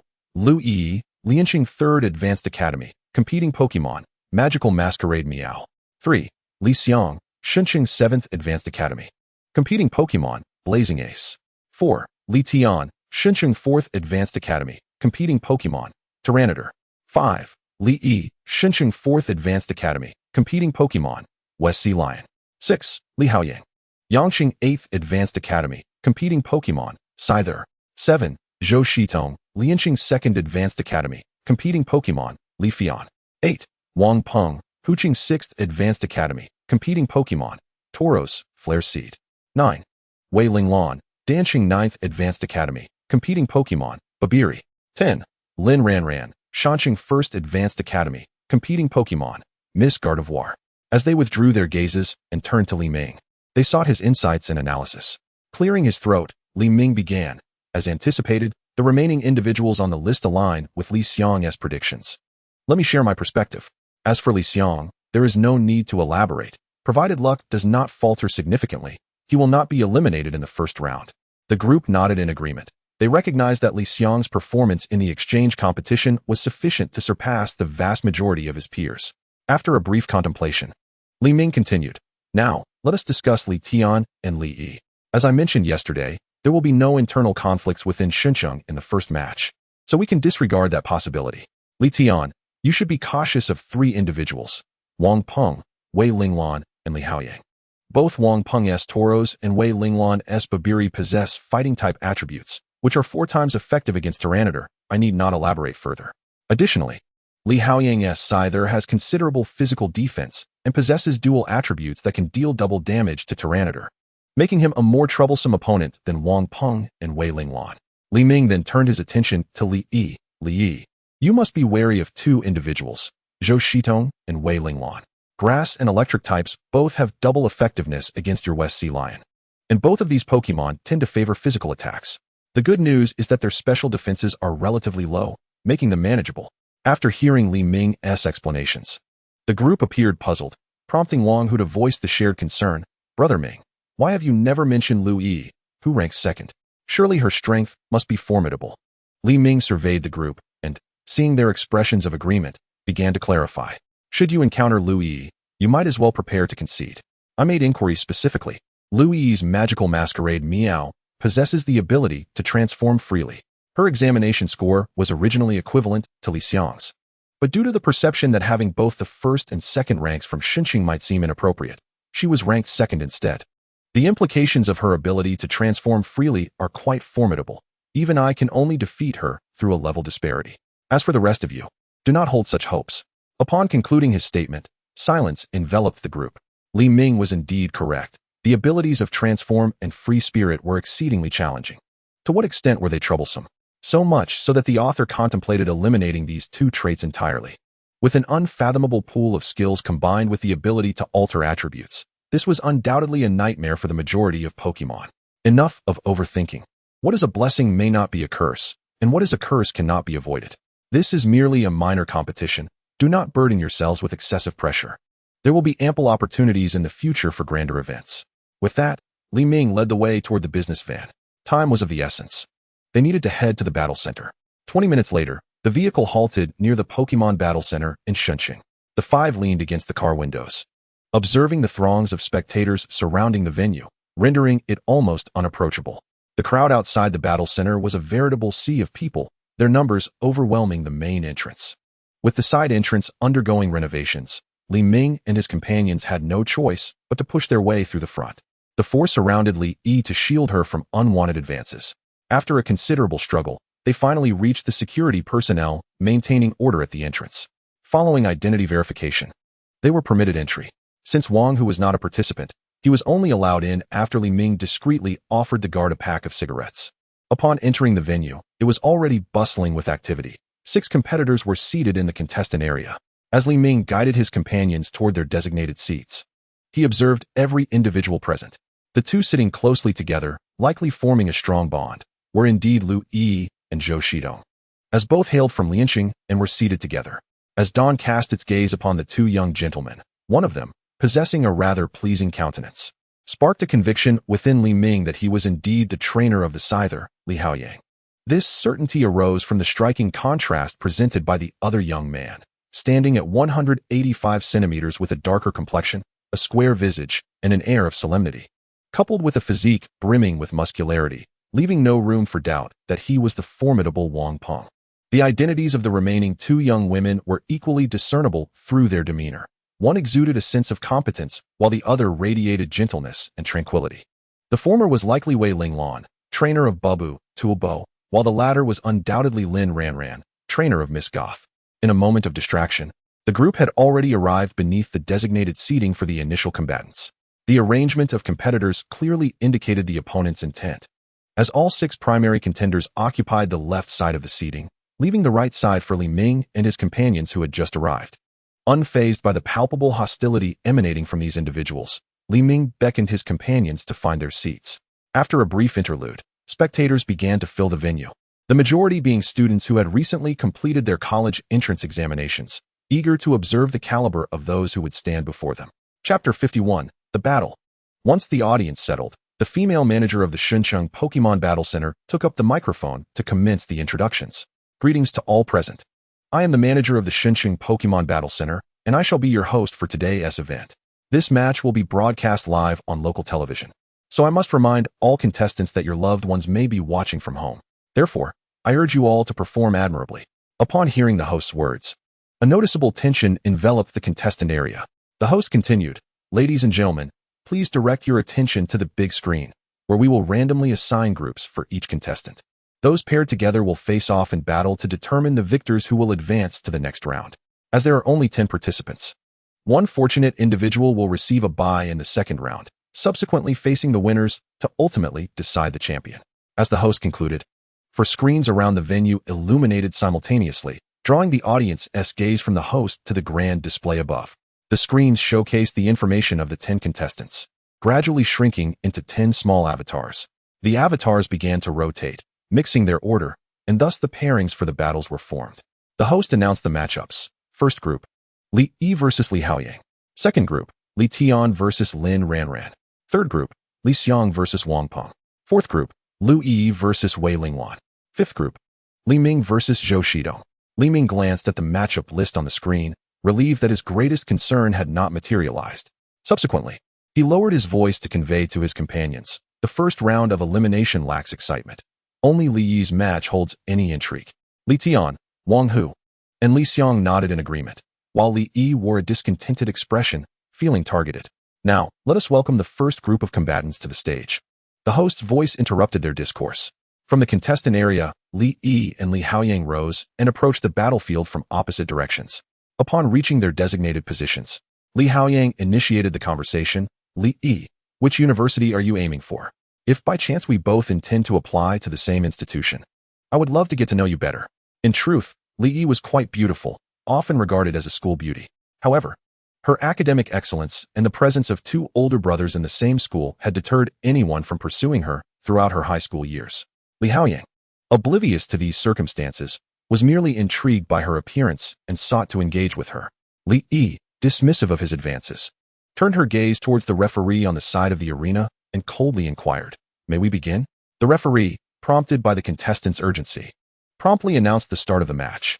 Upon hearing the referee's command, Li dispatched her West Lion Sea Lion, while Li Haoyang summoned his Scyther. The four screens above the arena shifted, displaying the information of both combatants. Li versus Li Haoyang, with the Pokemon West Lion Sea Lion and Scyther ready for battle. On the sidelines, Li Ming utilized his data eye to analyze Scyther's abilities. Upon discovering that Scyther possessed the ability Swarm, he breathed a sigh of relief, though he remained somewhat pessimistic, believing that Li was likely to lose. Li issued the first command, instructing her West Lion Sea Lion to use Rain Dance. In response, the West Lion Sea Lion lifted its head and unleashed a melodious tune, causing a surge of water-type energy to emanate from it, drawing moisture from the air upward as if responding to a call. Meanwhile, Li Haoyang refrained from immediate aggression, opting instead to enhance his position with Swords Dance. Energy of the normal type coalesced around Scyther, gradually permeating its form and amplifying its strength. Both combatants chose to initiate with moves that would bolster their capabilities. Li aimed to augment the damage of her water-type moves, while Li Haoyang took a more direct approach to strengthen his own power. Once both enhancement moves were executed, Li opted for a direct attack, selecting Charming Voice given the distance between them. The West Lion Sea Lion sang a captivating melody, creating a cascade of sound waves that transformed into musical notes, while its ability Moisture Voice activated, converting the fairy-type notes into water-type, which then drifted toward the distant Scyther. Due to the guaranteed hit nature of Charming Voice, Scyther could not evade the attack. Moreover, the transformation of the move into a water-type circumvented Scyther's double resistance against fairy-type moves. Enhanced by the rain, this strike inflicted substantial damage upon Scyther. Realizing the precarious situation, Li Haoyang thought, "I cannot allow this to continue. I must find an opportunity to close the distance." Resolutely, he commanded, "Scyther, use Aerial Ace." With a rapid flutter of its wings, Scyther ascended into the air, locking onto the West Lion Sea Lion before diving downwards, its pincers enveloped in flying-type energy, barreling toward the target. Li recognized that there was no evading Aerial Ace, so she opted to stand her ground. West Lion Sea Lion, use Bubble Beam. The water-type energy surged around the West Lion Sea Lion, coalescing into a water sphere as it sang another enchanting tune. The melody intertwined with the water sphere, causing it to tremble as Li directed it toward the descending Scyther. The collision between Scyther and the water sphere resulted in a significant explosion, inflicting considerable damage on Scyther, though it remained capable of continuing the fight. Ultimately, the Aerial Ace struck the West Lion Sea Lion, delivering a blow. Seeing that her opponent had closed in, Li prepared to go all in with a powerful hydro pump to conclude the battle. However, just as the audience anticipated her victory, the ensuing scene revealed the stark disparity between them and the prodigy before them. Chapter 52, Conditions. At such a close distance, the Scyther was expected to be hit, and everyone present believed that Li Haoyang would surely be eliminated this round. Just as the West Lion Sea Pup gathered its water cannon to blast towards the nearby Scyther, Li Haoyang issued a command. The Scyther utilized grassy terrain. Upon receiving the command, the Scyther stomped its feet, and grass-type energy surged from the ground, spreading up its legs and pincers. At that moment, the West Lion Sea Pup had already conjured its water cannon aimed at the area occupied by the Scyther. As the water bubble approached, the Scyther sprang into action. With its arms crossed in a scythe-like position, the grass-imbued pincers struck fiercely at the oncoming water cannon. The water cannon was cleaved into 4 segments, shooting off in all directions. Logically speaking, a grassy terrain attack, with a power of only 50, should not have been able to break such a powerful water cannon, especially when unleashed by a Pokemon of a different type.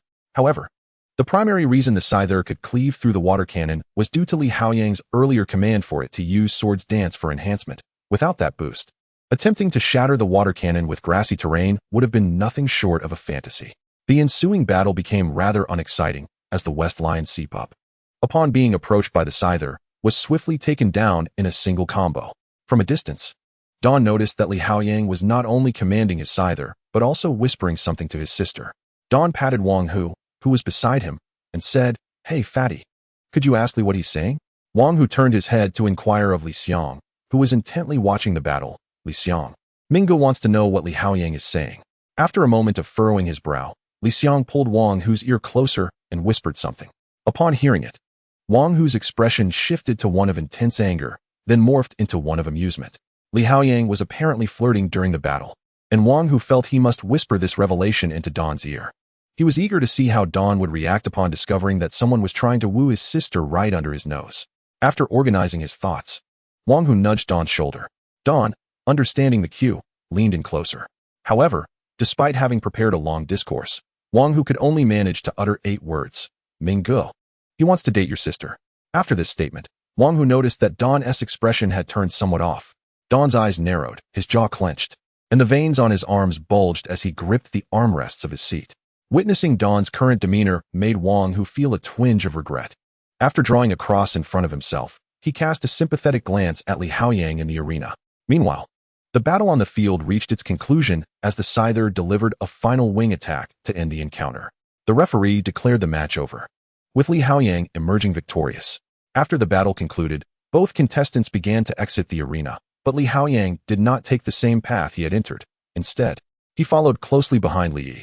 As Li Yi stepped out of the passage, Dawn noticed that Li Haoyang was still chattering away behind her. As they drew near, Dawn stood up, fixing a piercing gaze on the smirking Li Haoyang, and said in a low voice, Li Haoyang, are you trying to pursue my sister? Li Haoyang turned to face Dawn, who wore a stern expression, and flashed a smile he deemed warm. I genuinely have feelings for Li Yi. Nothing can deter my heart for her. The implication was clear, it was none of his business. Dawn understood the underlying message but remained unfazed, continuing. I hope your feelings are sincere. However, my sister has a strict requirement for her boyfriend, and I wonder if you meet that criterion. Li Haoyang raised an eyebrow, intrigued. Oh, what is the requirement? Dawn wore a playful smile, articulating each word deliberately. The hard condition is that the partner must be an orphan. Upon hearing Dawn's words, Li Xiang and Wang Hu frowned, while Li Tian couldn't help but burst into laughter. Li Haoyang's expression darkened significantly, and he silently returned to his seat, casting a lingering glance at Dawn. As for the first-place exam results, and the gym leader level, Li Haoyang thought to himself, as long as my Scyther isn't up against a fire type, I have nothing to fear. Dawn, you should pray that you don't encounter me in battle. With the flies cleared away, Li Yi smiled brightly and returned to her seat. The next match was between Li Tian and Lin Ranran, which promised to be devoid of excitement.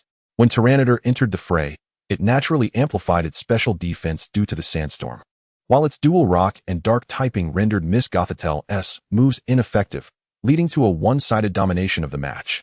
Li Tian felt embarrassed. With all the advantages on his side, and facing a female opponent, he thought it would be better to be eliminated than to win this match. The host continued announcing the upcoming battle participants. Next, we have competitors Li Xiang and Wang Peng. Please welcome both to the arena. From the contestant area, Li Xiang and a towering muscular figure, Wang Peng, stood simultaneously. Wang Peng turned to Li Xiang, offering what he believed to be a friendly smile. However, Li Xiang felt an uneasy sensation. He feared that if this behemoth lost, he might seek a rematch outside the arena. Urged by the host, the two quickly entered the arena, and upon entry, they wasted no time in sending forth their battling Pokemon. As the large screen in the arena changed, their basic information appeared. Li Xiang from Shun City's 7th Advanced Academy versus Wang Peng from Hu City's 6th Advanced Academy, with their battling Pokemon being the shiny Blaziken and the Tauros. Noticing that the shiny Blaziken displayed no special movements upon entering the fray, Li Xiang deduced that Wang Peng's Tauros likely possessed the ability Intimidate. To avoid a potential critical hit that could lead to his immediate defeat, Li Xiang decided to enhance his Pokemon first. Shiny Blaziken, use Bulk Up, he commanded. As soon as Li Xiang's command echoed, the shiny Blaziken began performing peculiar movements, gathering streams of fighting-type energy to fortify its physique. Wang Peng, recognizing the opportunity for a strike as his opponent was busy enhancing, ordered his Tauros to use Rock Slide. Tauros raised its front limbs, encased in rock-type energy, and stomped down with all its might. Chapter 53, Grandiose Statements. As Tauros' front limbs crashed into the ground, the earth beneath shattered violently. The ground erupted, and with the aid of rock-type energy, the resulting debris morphed into hard, dark yellow stones that were hurled towards shiny Blaziken. Wang Peng's response indicated he had not done his homework. He completely disregarded the shiny Blaziken's ability. Just as the stones were about to collide with shiny Blaziken, its eyes snapped open, having completed its bulk up. Simultaneously, its ability, Speed Boost, triggered, transforming its fire type into fighting type. The Rock Slide attack struck Shiny Blaziken, but due to its fighting type resistance against rock type moves and the prior use of bulk up, the damage was minimal. Wang Peng, seeing Shiny Blaziken's resilience, realized his opponent possessed the Speed Boost ability, which left him feeling frustrated. Why couldn't they just battle with straightforward tactics? Why resort to such underhanded strategies? Disgusted by the complexities of tactics and battles, Wang Peng shook his head and instructed Tauros to launch a direct assault, commanding it to use close combat. Upon receiving the command, the Tauros scraped its hooves against the ground, letting out a sharp snort. Subsequently, a surge of potent fighting-type energy erupted from its body, flowing towards the sharp horns atop its head. Enveloped in this fighting energy, Tauros charged fiercely towards the Flareon positioned in the distance. Unperturbed, Li Xiang issued his command, prompting Flareon to execute acrobatics. In his prior battle against Li Xiang had endeavored to avoid direct confrontations between Flareon and Banquilas, as there had been a notable disparity in their combat power levels, and Banquilas' base stats were exceedingly high, instilling fear that a direct clash could result in a swift defeat. However, the circumstances had changed. The combat power levels were now more evenly matched, and he had recently undergone a bodybuilding enhancement. Most importantly, this was merely a Tauros, whose base stats paled in comparison to the typical starters. Why should he fear it? Colors indicative of flying-type energy began to manifest upon Flareon's arms and thighs, coinciding with the activation of its ability, Adaptability. Flareon transitioned from fighting type to flying type, with the flying energy coursing through its limbs. Subsequently, Flareon crouched down to prepare for a run, rising to meet the oncoming Tauros head-on. The two Pokemon clashed in an instant, with Tauros relentlessly attacking Flareon with its horns enveloped in fighting-type energy. Flareon, in turn, adeptly defended and counterattacked with its hands. The move Acrobatics is somewhat unique. When the Pokemon does not hold an item, its power is amplified, coupled with the advantage of type effectiveness. The power of 55 from Acrobatics proved to be a formidable match against the 120 power of close combat. Moments later, Tauros seized an opportunity to thrust its horn into Flareon's chest, while Flareon simultaneously delivered a powerful punch to Tauros' side. Both Pokemon staggered back, signaling the conclusion of this round of conflict. Outside the arena, Li Ming was observing the state of both Pokemon through his data eye, when Wang Hu inquired, "Brother Ming, who do you think will win?" Li Ming turned to Wang Hu with an expression akin to that of someone gazing at a fool, feeling somewhat uncomfortable under Li Ming's scrutiny. Wang Hu muttered, "Did I say something wrong?" At that moment, Li Xiang interjected, "Brother once stated that aside from the match between Li Yi and Li Haoyang, the rest of the first round lacked suspense. Furthermore, whether from a ranking perspective or the strength of the Pokemon, Li Xiang's chances of victory are considerably higher than that of Wang Peng. So why ask about who will win?" Li Ming silently raised his right hand, giving a thumbs up in affirmation of Li Xiang's statement. Wang Hu recoiled slightly, opting to continue watching the match. In the competitor's area, Li Xiang's earlier analysis had garnered the attention of three individuals, Wei Linglan and Zhou Shito. The remark about the matches lacking suspense, save for Li Yi and Li Haoyang, was somewhat jarring. Wei Linglan merely frowned, as she too felt that there was little suspense in her match against the second-ranked Lu Yi. However, Zhou Shito was not in agreement. He was somewhat familiar with his opponent, the martial arts bear lion, which bore a dual fighting and water-type combination, making it doubly weak to his Leaf EV. To declare that this match held no suspense seemed overly presumptuous. Zhou Shito then turned to his close friend, Yi. "Who do you think will win between me and that fellow named Li Ming?" Lu Yi and Zhou Shito had known each other since childhood, their bond akin to that of sisters. Zhou Shito, possessing a cheerful yet mischievous disposition, often confided in Lu Yi whenever something displeased him. Upon hearing her friend's inquiry, Lu Yi hesitated, unsure of how to respond.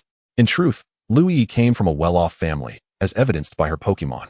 The rarity of the traits, such as versatility and adaptability in Pokemon, like the magical Phantom Meow or Flareon, suggested that she had likely utilized a trait-enhancing ointment. Those capable of affording such ointments typically came from affluent backgrounds. Thus Lu Yi was aware that the martial arts bear lion was a legendary Pokemon. The disparity between legendary and ordinary Pokemon in battle was akin to a professional athlete competing in the Paralympics with their hands bound.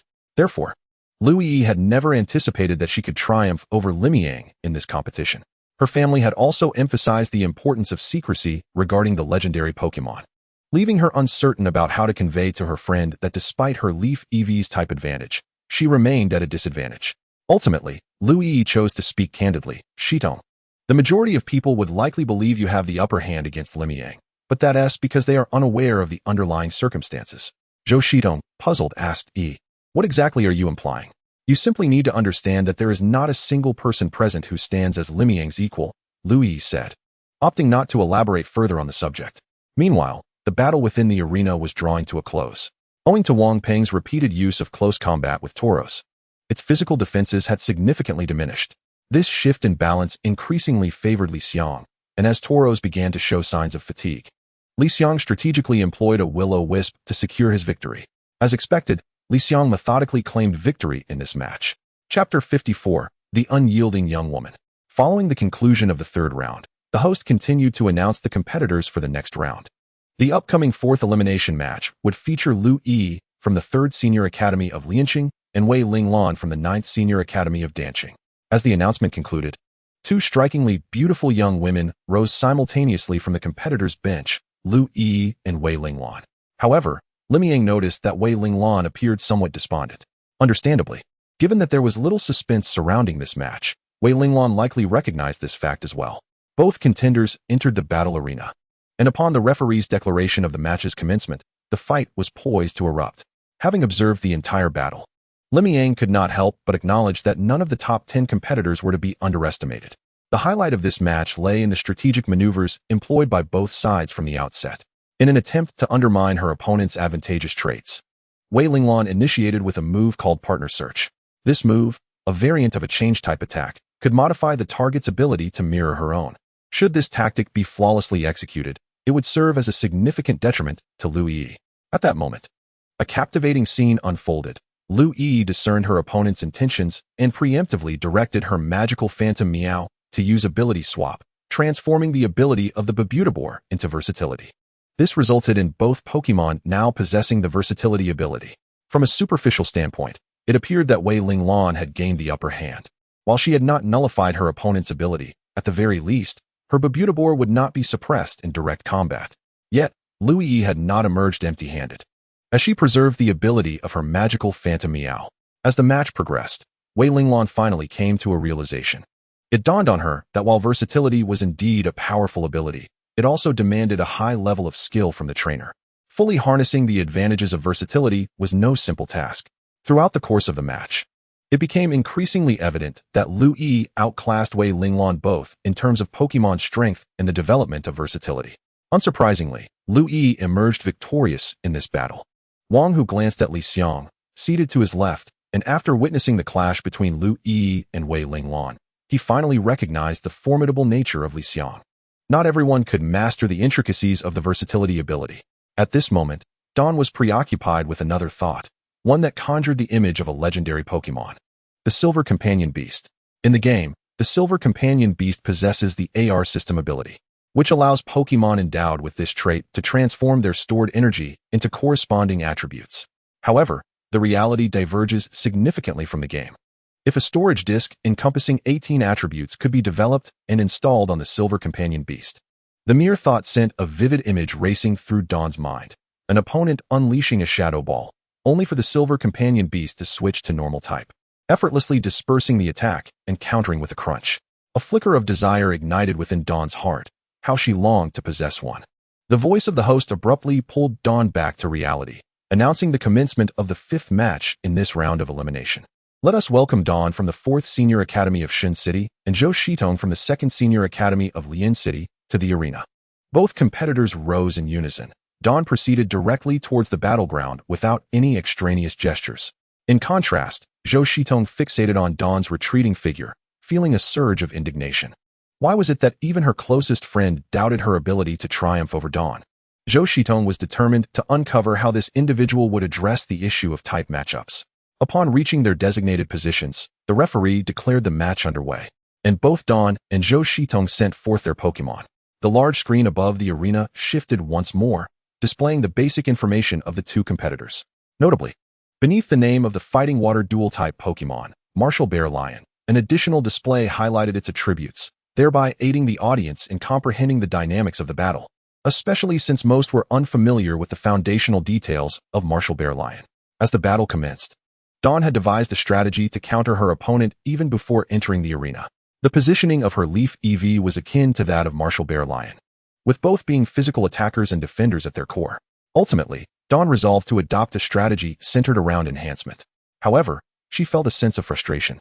Had it not been for the fear of drawing attention to herself, she would have sent out Marshadao instead and avoided the need for such a cumbersome strategy.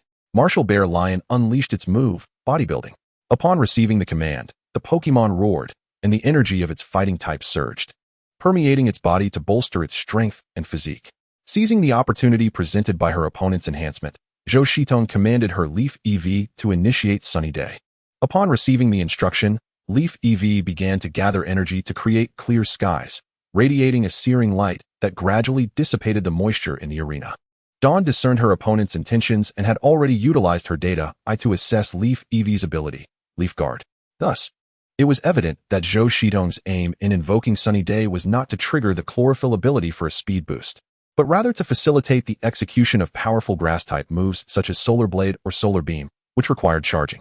Dawn could not permit such a scenario to unfold, for if the opposing side succeeded in establishing Sunny Day, she could very well face defeat. Owing to the innate disparity in talent, Martial Bear Lion completed its enhancement first. Recognizing this, Dawn decisively commanded Martial Bear Lion to use Rain Dance. Countering the opponent's weather manipulation was Dawn's ingenious solution, given the considerable distance between them. Attempting to interrupt her opponent's strategy with an attack was utterly futile. Employing Rain Dance was a masterstroke, effectively disrupting Zhou Shitong's tactics while simultaneously diminishing the potency of moves such as Solar Blade and Solar Beam, a twofold advantage. Martial Bear Lion roared, summoning a surge of water-type energy that radiated outward, enveloping the arena in a humid mist. The scorching air collided with the damp vapor at the center, resembling two armies clashing on a battlefield. Chapter 55, The Performance. In the arena, both Martial Bear Lion and Leaf EV strive to manifest their transformative moves. However, due to the vast disparity in their combat capabilities, Leaf EV gradually succumbed. Zhou Shitong gritted her teeth in frustration. The power gap was too substantial for her to compete in weather control. As the humidity intensified, the moisture coalesced into dark clouds overhead. Realizing she could not seize control of the weather, Zhou Shitong swiftly altered her strategy, commanding Leaf EV to forego Sunny Day and instead execute Quick Attack. Upon receiving the new command, Leaf EV halted its sunny preparations, adopting a crouched stance before dashing forward, its limbs enveloped in normal-type energy. The energy coalesced into elongated, razor-sharp claws that propelled Leaf EV toward Martial Bear Lion at lightning speed. Zhou Shitong's reasoning was straightforward. Since she could not commandeer the weather, she would instead use this moment to exhaust her opponent. With Martial Bear Lion still engaged in Rain Dance, it had no time to evade. By the time Rain Dance concluded, Leaf EV's claws were already upon it. The claws sliced from Martial Bear Lion's left shoulder to its right leg, inflicting a superficial wound. However, due to Martial Bear Lion's prior use of bodybuilding, the impact was minimal, merely resulting in some surface damage. Quick attack speed was formidable. Even as Leaf EV reached its target, Martial Bear Lion was unable to counter in time. After striking its foe, Leaf EV swiftly retreated to maintain distance and avoid retaliation. This was precisely why Zhou Shitong opted for Quick Attack instead of other high-damage moves. In the real world, priority moves, though lacking in flashiness, were simply fast. Zhou Shitong's mind raced, contemplating how to engage her opponent further. Utilizing a transformative move or enhancing herself midway would undoubtedly leave her vulnerable to a devastating counter, especially since her opponent had already undergone an enhancement. It appeared she would have to rely solely on her type advantage for a direct assault. Having made her decision, Zhou Shitong promptly instructed Leaf EV to execute Leaf Blade. Upon receiving the command, Leaf EV unleashed a surge of grass-type energy, which coursed through its body and extended to its tail, forming a blade composed of leaves. Once the blade materialized, Leaf EV charged toward Martial Bear Lion. At that moment, Dawn simultaneously commanded Martial Bear Lion to use Ice Punch. Martial Bear Lion emitted two bursts of ice-type energy that spiraled down its arms to its fists, encasing them in frost. As the two Pokemon clashed at the center of the arena, the collision of ice and grass, of fist and blade, erupted into a fierce battle. While the confrontation seemed evenly matched, Dawn noticed Martial Bear Lion exhibiting a distinct aversion to the grass-type energy emanating from Leaf Blade.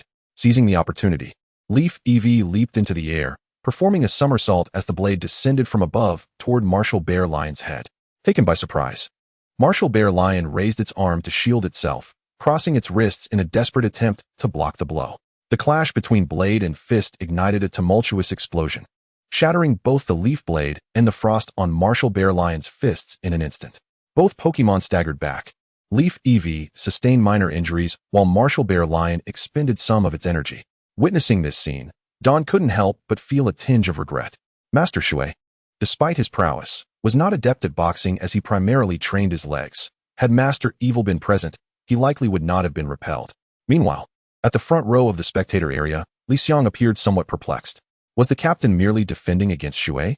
This performance hardly seemed to exhibit the strength typical of a gym leader-level Pokemon. A voice laced with sarcasm echoed among the crowd, remarking on the apparent lack of prowess of this Pokemon. Although it was a battle of opposing attributes, a gym leader-level Pokemon should not be struggling for such an extended duration. The speaker was none other than Li Haoyang, who had previously exchanged sharp words with Dawn.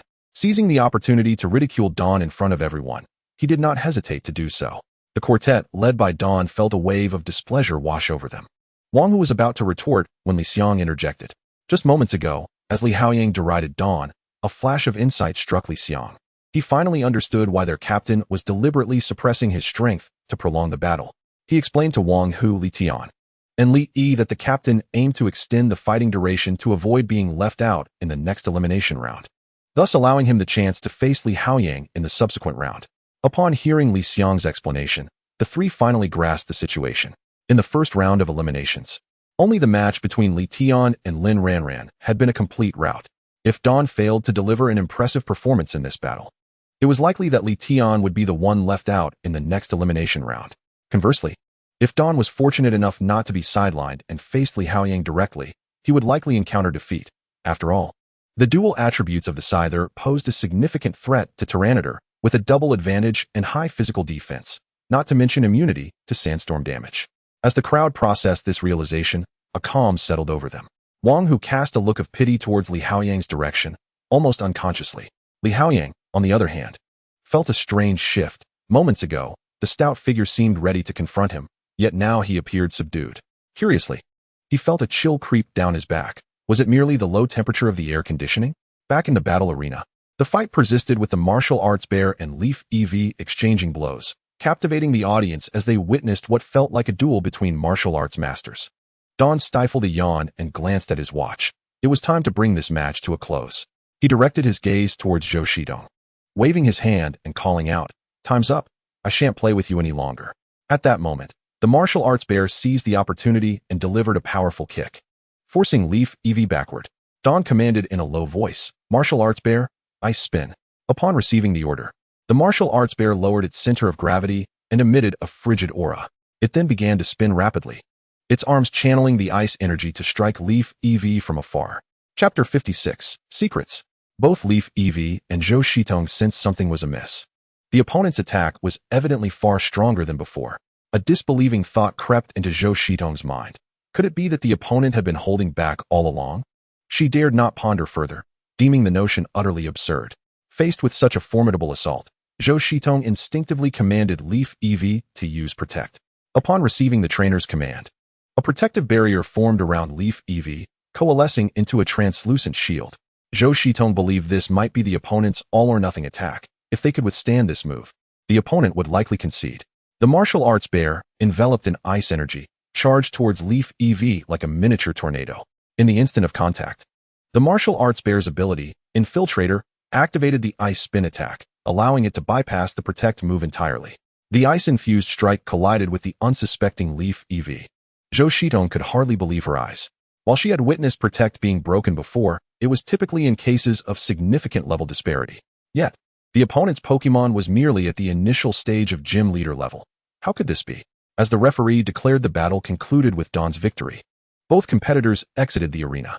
Zhou Shitong felt dazed, unsure of how she made her way back to the players' seats, her mind racing with thoughts of how the opponent had shattered her Protect. Even more terrifying was the fact that this had occurred without a moment's pause. No matter how she pondered, she couldn't comprehend it. We are merely rivals, not sworn enemies.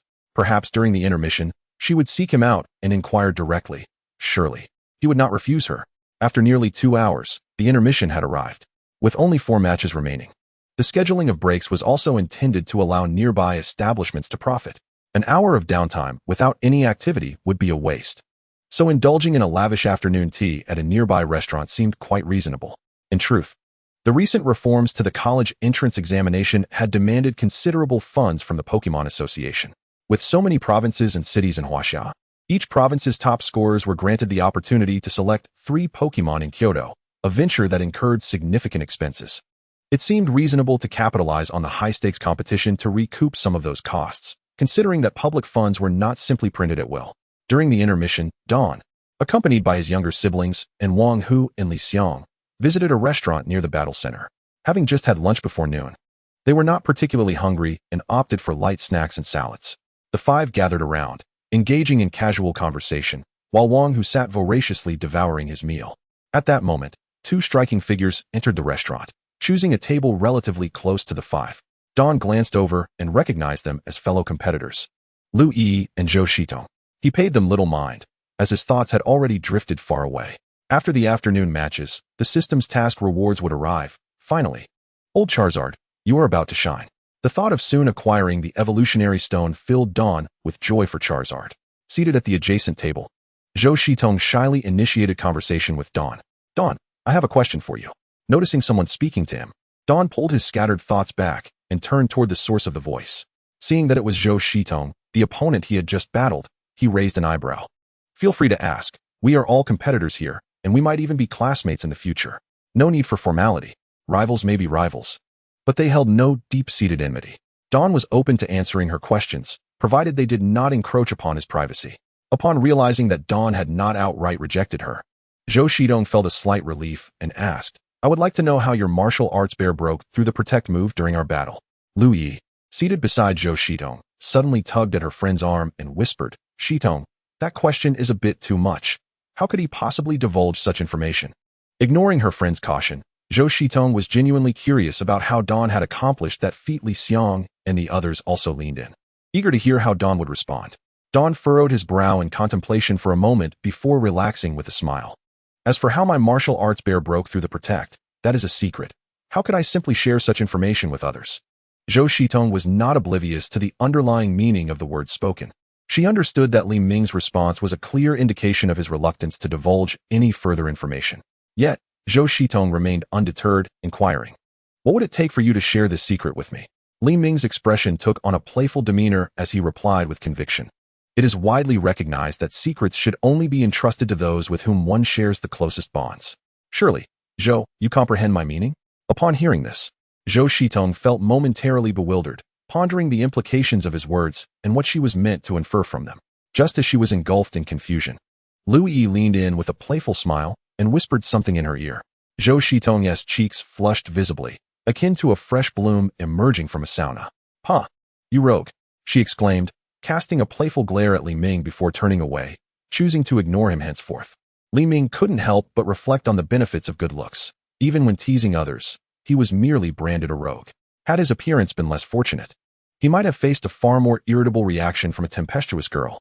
Noting Zhou Shitong's dismissal of him, he shrugged and turned his gaze elsewhere.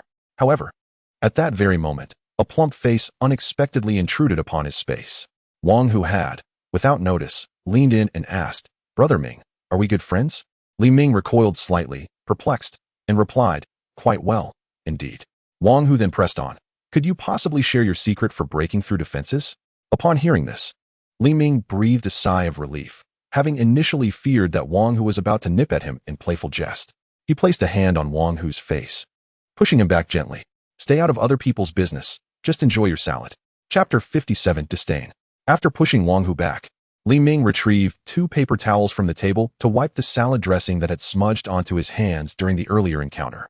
Wang Hu, oblivious to the absurdity of his dietary choices, had taken to consuming salads in hopes of shedding weight before entering university, yearning for a sweet romance. However, Li Ming had long wished to enlighten him that while others indulge in salad with dressing, Wang Hu was treating it as a fondue dip, rendering his efforts futile. Yet, seeing Wang Hu so earnestly engaged in his delusion, he couldn't bring himself to shatter that fantasy. When Wang Hu's inquiries yielded no results, Lu Tian leaned in with a mischievous grin. Brother, are we not brothers? Li Ming cast a sidelong glance at his younger sibling and replied nonchalantly. Are you also curious about how to breach defenses? Upon realizing he had been exposed, Lu Tian nodded sheepishly. Yes, I am. Li Ming, exasperated, retorted. If you wish to know, ask our father at home. Even uncle is aware of this. Following this light-hearted exchange during their meal, it seemed that the interlude had drawn to a close, and Li Ming glanced at the time, ushering everyone back to their designated seats. Before long, the audience members who had stepped out to indulge in snacks returned, clutching popcorn, treats, and beverages as they settled back into their seats. The host's voice resonated through the venue, announcing the commencement of the second round of elimination matches. This round would feature 2 bouts, with one of the 5 contestants receiving a bye. The contestant with the bye would face off against the winner of the second elimination round to determine the champion of the provincial college entrance examination. The host allowed the audience a moment to digest this information before continuing. After deliberation, the organizers revealed which contestant would receive the bye in the second round. Ladies and gentlemen, please direct your attention to the big screen. The 4 screens in the arena simultaneously transformed, cycling through half-body images of the 5 advancing contestants, ultimately landing on Lu Tian's image. Upon witnessing this, the 5 contestants breathed a collective sigh of relief. They were all apprehensive that the organizers might unilaterally decide to give Li Ming a bye. Li Ming mused silently. Indeed, those with keen insight possess an extraordinary ability to read the room. The host's voice cut through the ambience once more. Now, let us see which 2 contestants will face off in the second round of elimination. As soon as the words left the host's lips, the screens switched again, displaying half-body images of Li Ming, Li Xiang, Lu Yi, and Li Haoyang. Among the images, 2 fiery red frames flared to life, darting between the 4 contestants before finally settling on Li Ming and Li Haoyang. A triumphant smile broke across Li Ming's face as he internally celebrated his good fortune. Simultaneously, Li Haoyang, seated at the opposite end of the contestants' area, also felt a sense of relief, grateful that he had not been paired with the formidable Li Xiang. In truth, Li Haoyang regarded Li Xiang as his most daunting adversary in this competition. For facing a Scyther weak to fire-type moves would leave him with little choice but to concede outright. However, the current matchup was precisely what Li Haoyang had hoped for. He viewed Li Ming as a less intimidating opponent compared to the fiery ace, and with Lu Yi ranked higher than Li Xiang, he could utilize her to eliminate Li Xiang. After defeating Li Ming, he would then turn his attention to Lu Yi, though the Mimikyu presented a challenge. It was not capable of fire-type moves, and he felt confident that his Scyther would prevail. As for Lu Tian, Li Haoyang did not regard him as a significant threat, believing that even the strongest of trainers would struggle against him in battle. With these thoughts swirling in his mind, Li Haoyang could not suppress a smile as he envisioned the accolades that awaited him upon clinching first place, the illustrious universities extending their invitations, and the senior girls showering him with affection upon his arrival on campus. The host's urging voice snapped Li Haoyang back to reality, and he stood, surveying his surroundings only to find Li Ming already advancing toward the battleground, wanting to deliver a few parting jibes. Li Haoyang felt a twinge of awkwardness as he cast a glare at Li Ming's retreating figure before hastily making his way to the arena. In the arena, Li Ming and Li Haoyang had taken their positions. Li Ming regarded his opponent with a sense of bewilderment, pondering why Li Haoyang was looking at him with such disdainful confidence. Surely, he couldn't believe he would emerge victorious? At that moment, the referee signaled the commencement of the battle, and both Li Ming and Li Haoyang released their Pokemon from their Pokeballs. The large screen displayed the combatants' information. Li Ming from the 4th Advanced Academy of Shin City versus Li Haoyang from the 8th Advanced Academy of Yang City, with their Pokemon being the Fighting Bear and Scyther, respectively. Li Ming quickly reviewed Scyther's skill set in his mind, recognizing that it possessed only one move capable of countering his Fighting Bear, while his Fighting Bear wielded Flamethrower, a move that could inflict substantial damage on Scyther. Ultimately, Li Ming concluded that he held a significant advantage in this matchup. My Fighting Bear is at the initial stage of gym leader level, while his Scyther is at the advanced stage of adulthood. Perhaps I should simply unleash 2 direct flamethrowers to conclude this match swiftly. Meanwhile, Li Haoyang had formulated his strategy. Although his opponent lacked fire-type moves, he acknowledged that Li Ming's Fighting Bear was a formidable opponent due to its gym leader level strength. Thus, Li Haoyang resolved to first enhance his own Pokemon before engaging in direct confrontation. He commanded Scyther to use Swords Dance. As Scyther received the command, an aura of normal-type energy began to coalesce around it, penetrating its form and fortifying its physical prowess. Li Ming, observing this, smirked slightly and instructed his Fighting Bear to also initiate Swords Dance. The Fighting Bear sprang into a spirited dance, drawing in waves of normal-type energy that seeped into its body, amplifying its strength. Witnessing this scene, Li Haoyang found himself somewhat unsettled. It is well understood that the enhancement of specialized moves for Pokemon is not a fixed increment. Rather, it fluctuates in accordance with the Pokemon's strength. In other words, the more formidable the Pokemon, the greater the amplification of the specialized move. The opposing gym leader's prowess surpassed his own, and should the enhancements continue, it would undoubtedly put him at a disadvantage. Contemplating this, Li Haoyang resolved to immediately launch a bullet punch attack once the enhancement was complete to prevent further augmentation by his opponent. Chapter 58. A crushing defeat in the battleground. The Dance Bear Lion and the Scyther simultaneously completed their Swords Dance enhancements. Observing this, Li Haoyang swiftly issued a command for Scyther to execute Bullet Punch. Upon receiving the directive, a surge of potent fighting-type energy erupted from Scyther, extending along its forelimbs to envelop its pincers in a brilliant crimson sheen, akin to being clad in a metallic exoskeleton. With a low bow, Scyther propelled itself forward with astonishing speed, charging towards the distant Dance Bear Lion. Seeing this, Dawn, wary of the situation, commanded the Dance Bear Lion to adopt a defensive stance. The Dance Bear Lion stomped its feet vigorously, emanating a semi-transparent aura of fighting-type energy that coalesced into a protective barrier before it. Just as the barrier took form, Scyther reached its position, unleashing a rapid right punch that collided with the shield. Scyther staggered back a few steps to regain its footing, while the Dance Bear Lion returned its arms to their original position, dispelling the defensive move. Noticing the proximity of the two Pokemon, a sly smile crept onto Li Haoyang's lips as he called out, "Scythe, use Grass Knot." Scyther promptly stomped its left foot on the ground, causing grass-type energy to surge forth, entwining its body and extending to its legs and pincers. With a powerful dash, Scyther lunged towards the Dance Bear Lion. This was Li Haoyang's strategy. Ideally, he would strike his opponent with Bullet Punch, but if that failed, closing in would force the Dance Bear Lion to engage in a direct confrontation with Scyther. As Scyther advanced with the Grass Knot, Dawn's face brightened with a smile. After all, what was the point of passing up such an easy target? The Dance Bear Lion executed a Flame Punch. Li Haoyang was momentarily taken aback. Flame Punch. This Pokemon could use Flame Punch. Impossible. It had never displayed such a move during its battle against the Grass-type Leafeon. Surely, this was mere bravado. However, in the next instant, Li Haoyang's eyes widened in shock as the last vestiges of his hope were thoroughly shattered by the scene before him. With a fierce roar, the Dance Bear Lion gathered fire-type energy that flowed into its fists, igniting them in flames, resembling a pair of fiery gauntlets. Stepping forward, it unleashed a right fist toward the oncoming Scyther. Scyther, sensing the fire-type energy, felt an unsettling discomfort, crossing its pincers in an attempt to withstand the blow. The straightforward Flame Punch struck Scyther's pincers, causing the grass-type energy to dissipate instantaneously, sending Scyther hurtling backward from the force of the impact.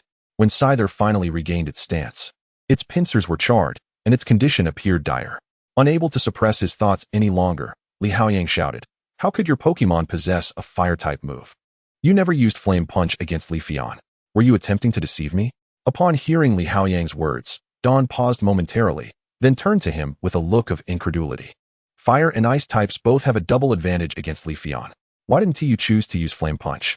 Dawn inquired, glancing at the referee. If it were you, would you use Flame Punch in the rain?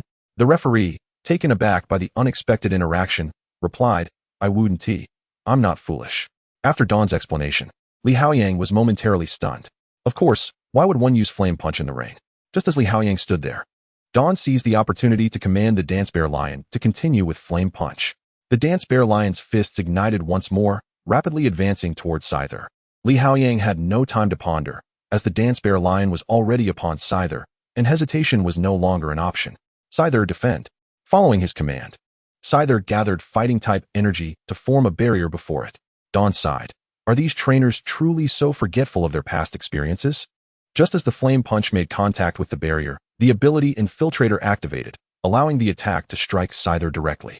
Due to the quadruple disadvantage and Dawn's insistence on a full-force attack, the blow sent Scyther flying out of the arena. Scyther soared through the air before crashing into the outer wall, embedding itself within and succumbing to unconsciousness. After the referee declared the battle concluded, Dawn recalled the Dance Bear Lion and made her way back to the contestant area, while Li Haoyang, assisted by medical personnel, carried Scyther on a stretcher to the venue's medical center. The medical facilities were quite adequate, and Dawn felt justified in her actions. After all, having been eliminated, she might as well tend to her Pokemon and avoid being a distraction in the contestant area. Upon returning, all eyes turned toward Dawn. Astonished by the severity of her actions, especially Zhou Shitong, she felt as though she was witnessing a different side of Dawn. Previously, during their meal breaks, he had exhibited a much gentler demeanor. How could he be so ruthless in the heat of competition? Dawn, oblivious to the scrutiny, looked toward Wang Hu and asked, "Hey, do you think my looks have improved?" The crowd exchanged glances, bemused by his question. While they acknowledged his handsomeness, they couldn't understand why he insisted on downplaying it. Wang Hu, however, played along, scrutinizing Dawn's face and nodding. There is a slight improvement.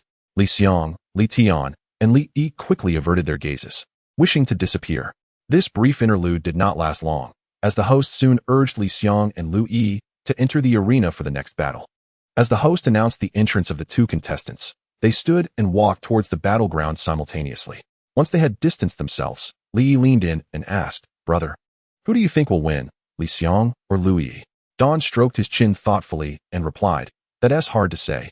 Their tactical styles are quite similar, and they both possess a comparable mastery over the abilities of their respective Pokemon. I suspect they may end up exhausting themselves and reaching a stalemate." Wang Hu inquired, "Brother Ming, will the organizers allow for a tie?" "Unlikely. It will ultimately depend on how the organizers choose to handle such a situation." Chapter 59. A peculiar victory. As Dawn finished speaking, Li Xiang and Li Yi had already taken their positions in the arena. Upon the referee's signal to commence, both summoned their respective Pokemon. The large screen in the venue shifted once more, displaying the updated information. Li Xiang from Shunqing 7th High School versus Li Yi from Lianqing 3rd High School, with their battle-ready Pokemon being Blaziken and Mimikyu. Dawn's expression turned serious as he observed the two Pokemon on the field. "Enough with the banter. Focus your attention on the match. It will serve you well." Upon hearing Dawn's words, Wang Hu immediately seized his phone, preparing to record. Dawn, with a puzzled expression, inquired, "Fatty, what are you up to?" "Brother Ming, didn't you say that watching this match would be beneficial for us? I wish to capture it to review later," he replied. "Fatty, do you think there's a possibility that even provincial-level events are officially recorded and preserved?" Wang Hu paused momentarily, contemplated, and then discreetly tucked his phone back into his pocket. At that moment, the battle had already commenced, with both sides issuing commands and Pokemon skills flying across the arena. Initially, the match held some excitement, but gradually, the spectators realized that both teams were evenly matched. The trainers' command abilities were also quite comparable. The two Pokemon continually switched their attributes, and after almost 7 minutes, neither side had inflicted any effective damage. Was this truly a battle? It seemed more like a contest of endurance. Within the arena, the two combatants exchanged blows, demonstrating a back-and-forth dynamic, yet there was no discernible progress. Eventually, after 20 minutes of skill exchanges, both Pokemon succumbed to exhaustion, losing their combat capabilities. The referee and host were at a loss regarding how to address the situation, promptly reporting the matter upwards and instructing the contestants to rest in place. After nearly 5 minutes, the host emerged from backstage and conversed with the referee. Subsequently, he addressed the audience, stating that after deliberation, the organizers had decided to allow both trainers to send forth their second Pokemon for battle. If either contestant had not captured a second Pokemon, they would be deemed eliminated. Upon hearing the organizers' decision, both participants in the audience accepted the new rules. Within the battle arena, Li Xiang and Li Yi once again retrieved a Pokeball and simultaneously released their second Pokemon. Silence enveloped the crowd as two Sheldon appeared in the arena. The referee and host exchanged glances, both feeling a twinge of dread. Meanwhile, Dawn discreetly activated his data eye to scan the two Sheldon. Upon completion, he pinched the bridge of his nose, muttering, "Great, they're both at the initial level of gym leaders. This is going to be a slog." Seeing this, the host had no choice but to signal to the referee to commence the battle. The scene in the arena repeated itself, with a familiar cycle of attack and defense. Dawn glanced at his companions. Wang Hu had grown so bored that he had fallen asleep, while Li Tian and Li Yi leaned on the armrests, resting their chins on their hands, seemingly lost in thought, unsure if they were truly engaged in the battle. After more than 10 minutes, a victor finally emerged. Li Xiang claimed victory, though it was far from glorious. Just moments earlier, Li Yi had lost her voice after nearly half an hour of intense directing, unable to utter a word.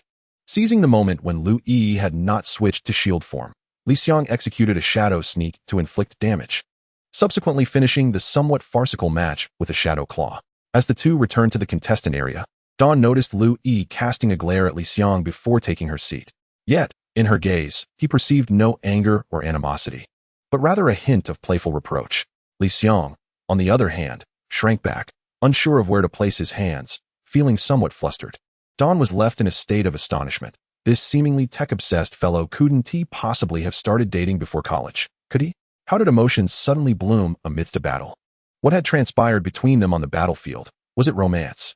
Once Li Xiang settled back into his seat, Dawn resolved to check Li Xiang's phone. Li Xiang, my phone is dead. May I borrow yours to make a call? Li Xiang glanced at Dawn, then at the shared power bank beside the contestant area, his eyes reflecting a hint of inquiry. Brother Ming, isn't there a shared power bank over there? Li Xiang pointed towards it. Dawn was not having it. Immediately adopting a mischievous expression. What? Is it that I can't be broke? Li Xiang felt speechless, thinking to himself. Could you at least put away that luxurious ball at your waist before claiming you're broke? Naturally, Li Xiang kept this thought to himself and, after a moment of hesitation, handed over his phone. Once in possession of Li Xiang's phone, Dawn had no intent of making a call. Instead, he opened Fanfic. At the top of the conversation list was a contact named Lu Yi. Upon entering the dialogue, he found a message from Li Xiang. I've approved your friend request. We can start chatting now. Upon seeing this message, Dawn felt an overwhelming urge to curse. How infuriating it was that Lu Yi had added him first. At that moment, fury surged within Dawn, and he hastily typed, "Let us break up." He then tossed the phone back to Li Xiang. Li Xiang received the phone and, upon seeing the screen, was left dumbfounded, hastily typing an explanation. Simultaneously, on the other side of the contestant area, Lu Yi, unable to speak due to her hoarseness, was idly scrolling through her phone when a particular message caught her attention. Opening the message, she was confronted with 5 bold words. Let us break up. Lu Yi was taken aback, bewildered. While she did harbor some feelings for Li Xiang, they had barely begun to interact, and now he was sending such a statement.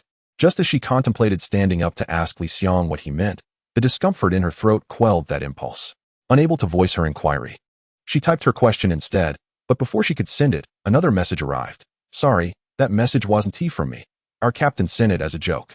The mention of captain piqued Lu Yi's curiosity. However, before she could respond, a friend request notification popped up on her phone. Hello, I'm Dawn. Let us be friends. After the match, let us find a place to chat. Chapter 60, Alliances. Upon seeing Dawn's friend request, Lu Yi frowned, feeling quite perplexed. Nearby, Zhou Shidong noticed her expression and asked, what's wrong? It's nothing. Lu Yi opted not to divulge the situation to her friend, brushing it off casually. As the match progressed to this stage, it had lost much of its appeal. After all, the remaining 2 contestants were both allies. Even though Dawn felt confident about securing first place, he ultimately decided to let Li Tian and Li Xiang take it easy. However, a small twist occurred when Li Tian insisted on having a serious battle with Li Xiang. As expected, Li Tian ended up on the losing side again. This time, however, it was more severe than during their previous exchange match, as Li Xiang's Flareon had advanced to the late stage of adulthood, leading to an even more decisive defeat for Li Tian. Next came the match between Li Xiang and Dawn. It must be said that Li Xiang was remarkably compliant and executed orders with exceptional precision. When instructed to take it easy, he instead unleashed a deluge of power. The audience witnessed Flareon charging forth with a flame blitz to collide with water flow break, leaving the referee visibly twitching. The award ceremony was swiftly omitted by the organizers, as this was not a critical competition, merely an extension of the college entrance exam rules. After being escorted away by the staff, Dawn merely registered his basic information and received an invitation from the Kyoto breeding house. Upon exiting the Pokemon Battle Center, Dawn opened his phone and sent Lu Yi a message. There's a fast food restaurant across from the battle center. I'll be waiting for you there. Upon receiving the message from Li Ming, Lu Yi furrowed her brows, pondering whether a cafe would have been a more suitable venue for their conversation. Li Ming entered the fast food establishment and ordered a lavish meal, munching on his food as he awaited Lu Yi's arrival. Before long, Lu Yi's figure appeared at the entrance of the fast food joint. She glanced around, confirming Li Ming's location before making her way over and seating herself opposite him. Lu Yi opened her phone and accessed Li Ming's chat window, hastily sending a message. Please get to the point. My ride back to Lianqing is about to leave. Unfortunately, Lu Yi was not keen on this mode of communication either, but her sore throat left her no choice. Li Ming glanced at the message on his phone, feeling a twinge of regret as he realized he had forgotten about her hoarse voice. He thought to himself, isn't this akin to chatting solely through text? Feeling somewhat awkward, Li Ming knew he couldn't apologize for forgetting her discomfort. It would be foolish to suggest they converse via phone instead. Thus, he mustered the courage to speak. May I inquire which institution you are preparing to apply to, Louis? Lu Yi swiftly typed back, "I am aiming for the Magic City University." Upon reading her message, Li Ming was not taken aback. Given Lu Yi's academic prowess, gaining admission to the Kyoto Institute was well within her reach. However, he pondered that Kyoto Institute might not serve as the most advantageous goal. With Lu Yi's capabilities, she might not attain the top-tier status there, resulting in fewer resources being allocated to her. In contrast, the Magic City University, while offering slightly lesser resources overall, would undoubtedly position Lu Yi as a focal point for development, a distinction between being a big fish in a small pond versus a small fish in a vast ocean. After confirming Lu Yi's intention to apply to Magic City University, Li Ming wasted no time in cutting to the chase. Coincidentally, I too am aiming for Magic City University. I plan to participate in the National Pokemon Academy League in my first academic year and am currently seeking like-minded teammates. I hold your abilities in high regard and would like to invite you to join my team. Indeed, Li Ming's desire to recruit Lu Yi stemmed from his appreciation of her talents, particularly as few competitors could match Li Xiang, a formidable opponent. Lu Yi continued typing, "Why should I join your team? What benefits would it provide?" Upon receiving her response, Li Ming felt a surge of optimism. Her lack of outright rejection indicated an openness to his proposal. To address your first question, before the National Pokemon Academy League, the university will conduct selection trials. You will either join the school team or align with another group. Frankly, whether you choose to join another team or the school team, you will struggle to find teammates as formidable as Li Xiang and myself. Therefore, joining my team is your best option.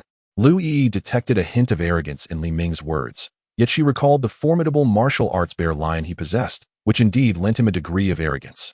Li Ming continued, "Now, to answer your second question, joining my team certainly comes with perks. You will receive a rare Pokemon upon joining, one that is not available in the market, along with various resources for support. The items such as Li Xiang's specialty paste and shield sword were procured with my assistance." Lu Yi typed, "Aren't you concerned that someone might join your team and then run off with the Pokemon you provided?" Li Ming replied, unfazed, "There's no need for concern. Should that occur, I would leverage my family's connections to address the situation. And what if their background is formidable and you cannot reach them? Then, once I become powerful enough, I will ensure to make their entire family regret their actions." Li Ming responded to these inquiries with an air of calm assurance. As if stating mere facts, Lu Yi assessed him in her mind, bright and vengeful, though the juxtaposition of those two phrases seemed somewhat incongruous. It encapsulated how she viewed Li Ming. After this exchange, Lu Yi still felt a twinge of doubt. "Why don't you just join the school team?" Li Ming shrugged. "The school team comprises individuals selected by the institution. I have no desire to include a troublesome element in my team. Although I possess countless methods to deal with such issues, it would still be a waste of time." After a moment's hesitation, Lu Yi concluded that joining Li Ming's team was indeed a commendable choice.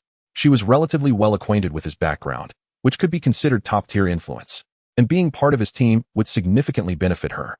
However, it also meant she would bear the mark of the Li family. After a period of contemplation, Lu Yi ultimately acquiesced to Li Ming's invitation. Following their meeting, Li Ming hailed a taxi to return home. Unable to drive directly to the Li family's estate, he disembarked at the entrance and boarded the shuttle that would take him to his villa. Upon returning to his room, the first order of business was to check if his rewards had been credited. With an eagerness akin to that of a fly buzzing around, Li Ming rubbed his hands together in anticipation and summoned the system's inventory. As the inventory materialized, a pale blue interface appeared before him, and he quickly scanned the items. Energy Cube Processing Module, Evolution Method for the Hegemonic Bear Lion, Driving Energy, Evolution Keystone, and Item Package. Notably, the Evolution Keystones were stored separately, 5 in total, rather than stacked as in typical online games. Glancing at the remaining space in the inventory, Li Ming noted that there was ample room for additional items. He retrieved the long-awaited Evolution Keystone and Item Package, placing the keystone on his bedside table before examining the package. The package was substantial, measuring approximately 50 centimeters in length, width, and height. Could the 4 masks of the eerie melon be concealed within? After muttering to himself, Li Ming decisively tore open the package. The moment he opened the box, the wrapping paper transformed into a flurry of sparkling white light, vanishing without a trace. All that remained on the bed were 4 masks and a small backpack. At that moment, the pokeball at Li Ming's waist began to stir, and shortly thereafter, the eerie melon emerged in a flash of green light. Upon exiting, the eerie melon scanned the surroundings, seemingly in search of something, before its gaze landed on the 4 masks laid out on the bed. With excitement and joy lighting up its eyes, the eerie melon turned its gaze toward Li Ming, its big, watery eyes seemingly asking, "Are those masks for me?" Feeling overwhelmed by the eerie melon's pleading gaze, Li Ming waved his hand dismissively. Take them, take them. They are yours to begin with." Upon receiving his approval, the eerie melon joyfully leapt onto the bed, cradling the 4 masks in its embrace.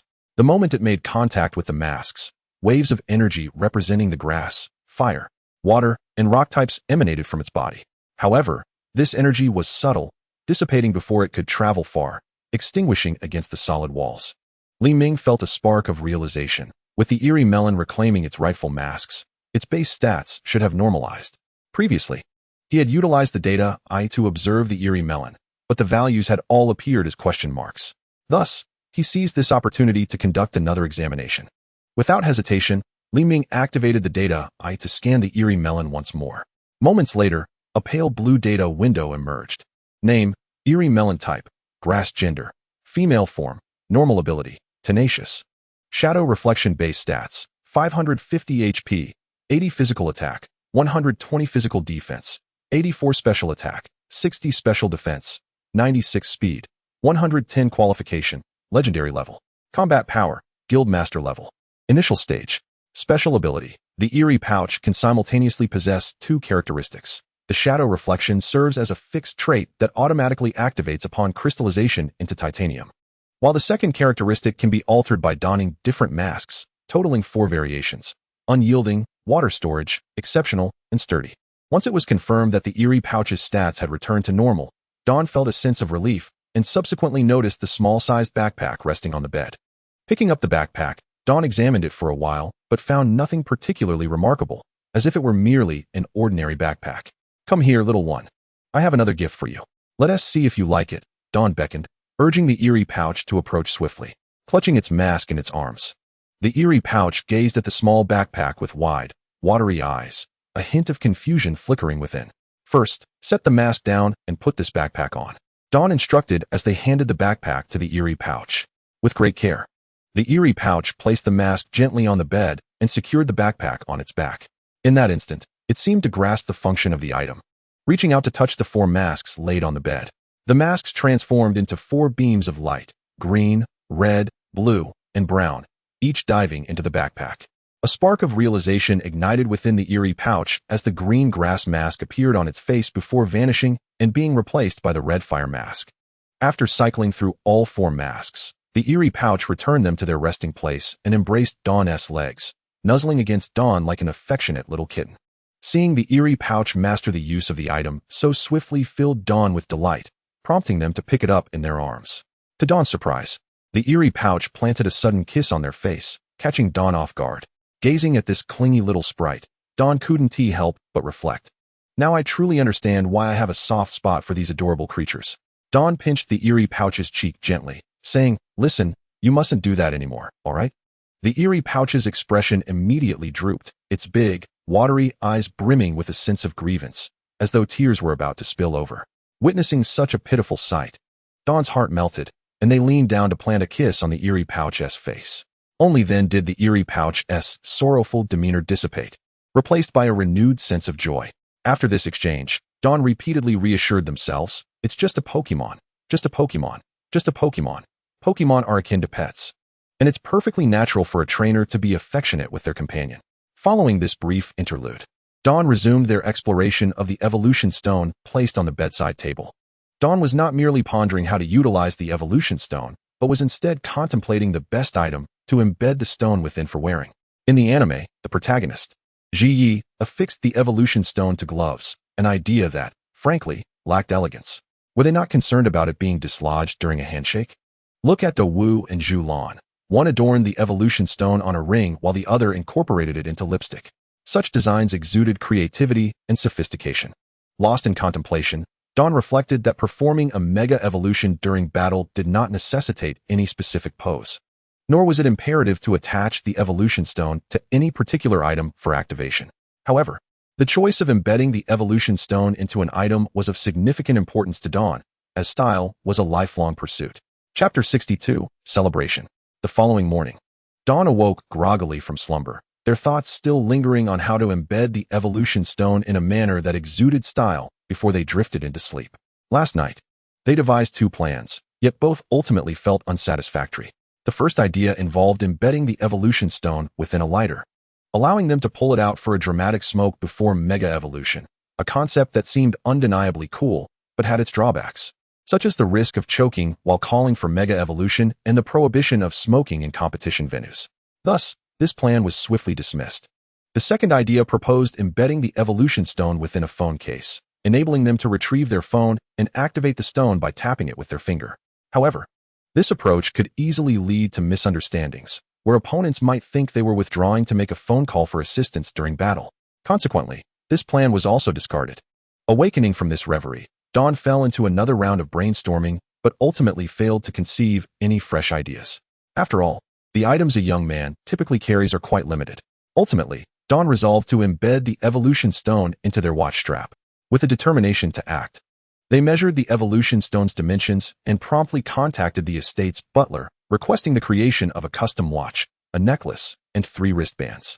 After all, they had promised their younger siblings a set of items for evolution, with the necklace designated for their sister, Li. As for the 3 wristbands, the extra one was intended for their companions, Riolu and Charizard. It was up to their siblings to decide how their Pokémon would wear the Mega Stones, a matter Dawn would not interfere with. After instructing the butler, Dawn recalled that today was the day examination scores would be released, and esteemed institutions would likely have already acquired the results of candidates across provinces through their networks. Although not particularly concerned about the results, it was prudent to check. Both they and Li were certain of their acceptance into Magic City Academy, but Wang Hu's results remained uncertain. After freshening up, Dawn invited Li Tian and Li Yi to join them for a meal while awaiting the announcement of the examination scores. Dawn opened their phone and sent the group a location, including Li and Wang Hu, suggesting they gather to celebrate the end of the exams and unwind together. Observing the small group of merely 3 individuals, Dawn felt a tinge of sadness. In truth, after their last meeting, Lu Yi had already agreed to join the team. Yet Dawn had not added her to the group. In retrospect, that seemed a wise decision. With a group of 4, having 3 dine together would leave the 4th person feeling left out, which was far from ideal. It wasn't that Dawn had neglected to invite Lu Yi.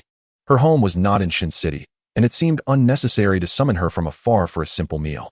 However, the team should seize opportunities to meet, and Dawn planned to invite everyone when they visited the campus of Magic City Academy. The dining venue would naturally be a local food street near the school. For Dawn, the cost and quality of ingredients were secondary to the criteria of deliciousness and satisfaction. Due to prior notification, Li and Wang, who arrived earlier than Dawn and his sister, securing a table and beginning to order. Once settled, Dawn felt the need to assert their position within this small group. Ahem. The purpose of today's gathering is singular. The exams have concluded, and I wanted to bring everyone together to celebrate. Once the scores are announced, I'll take you all out for some fun.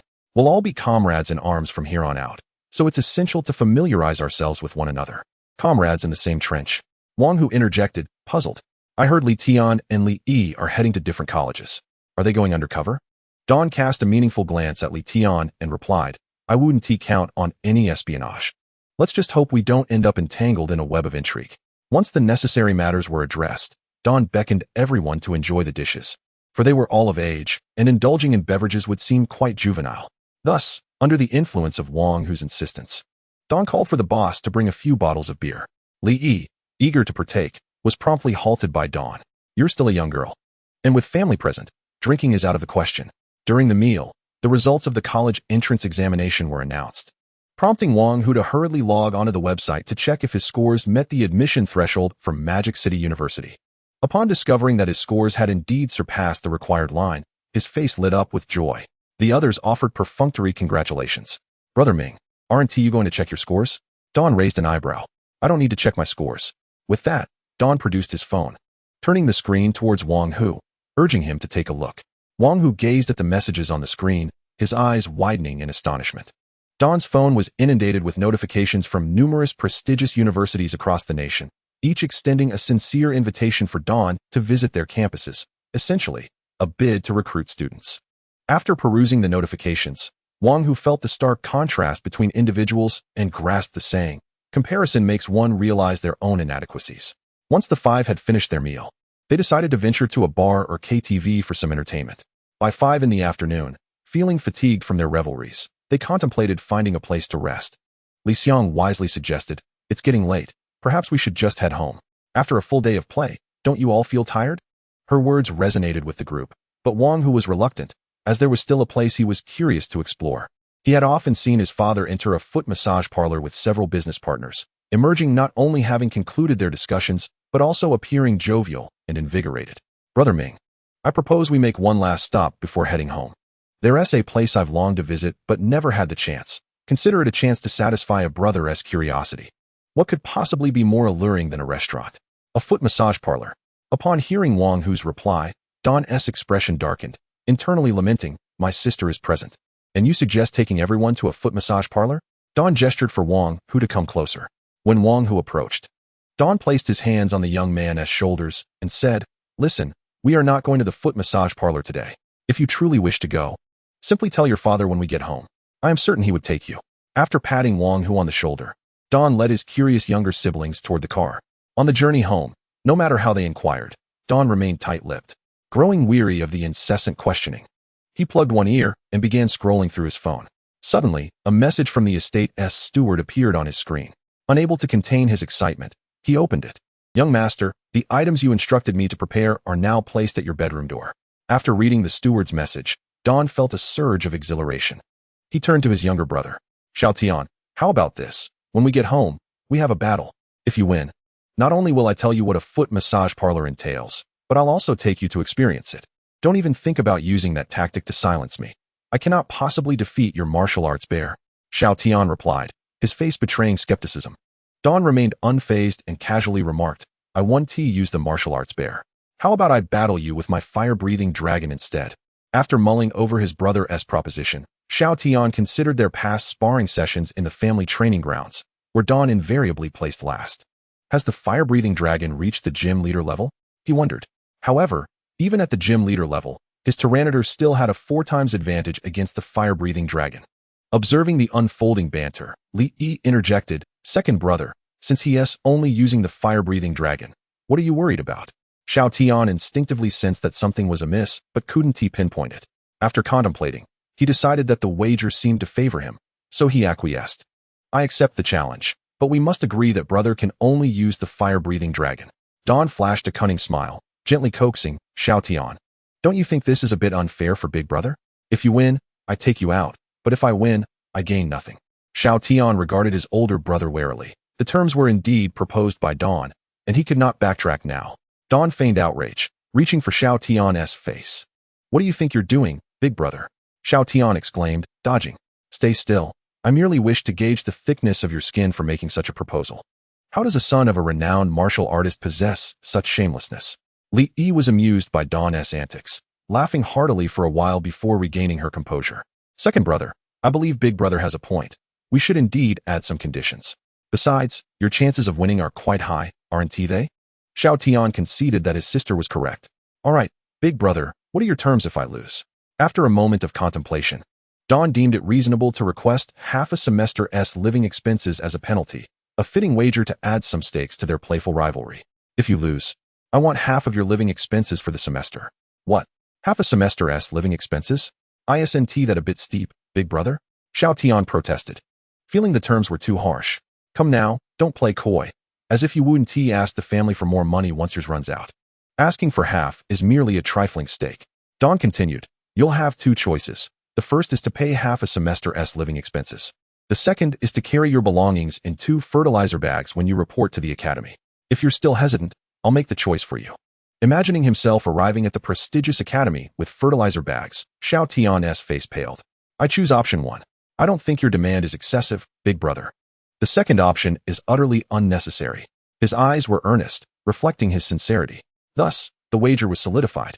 As the vehicle passed by Don's residence en route to the training grounds, he instructed the driver to halt. Wait a moment, I need to gather a few things. You all head to the training grounds first. I'll be there in 10 minutes. With that, Don opened the car door and walked toward his home. Upon returning to the villa, Don headed straight to his room, where he discovered a gift bag containing several items. Lifting the bag, he entered his bedroom.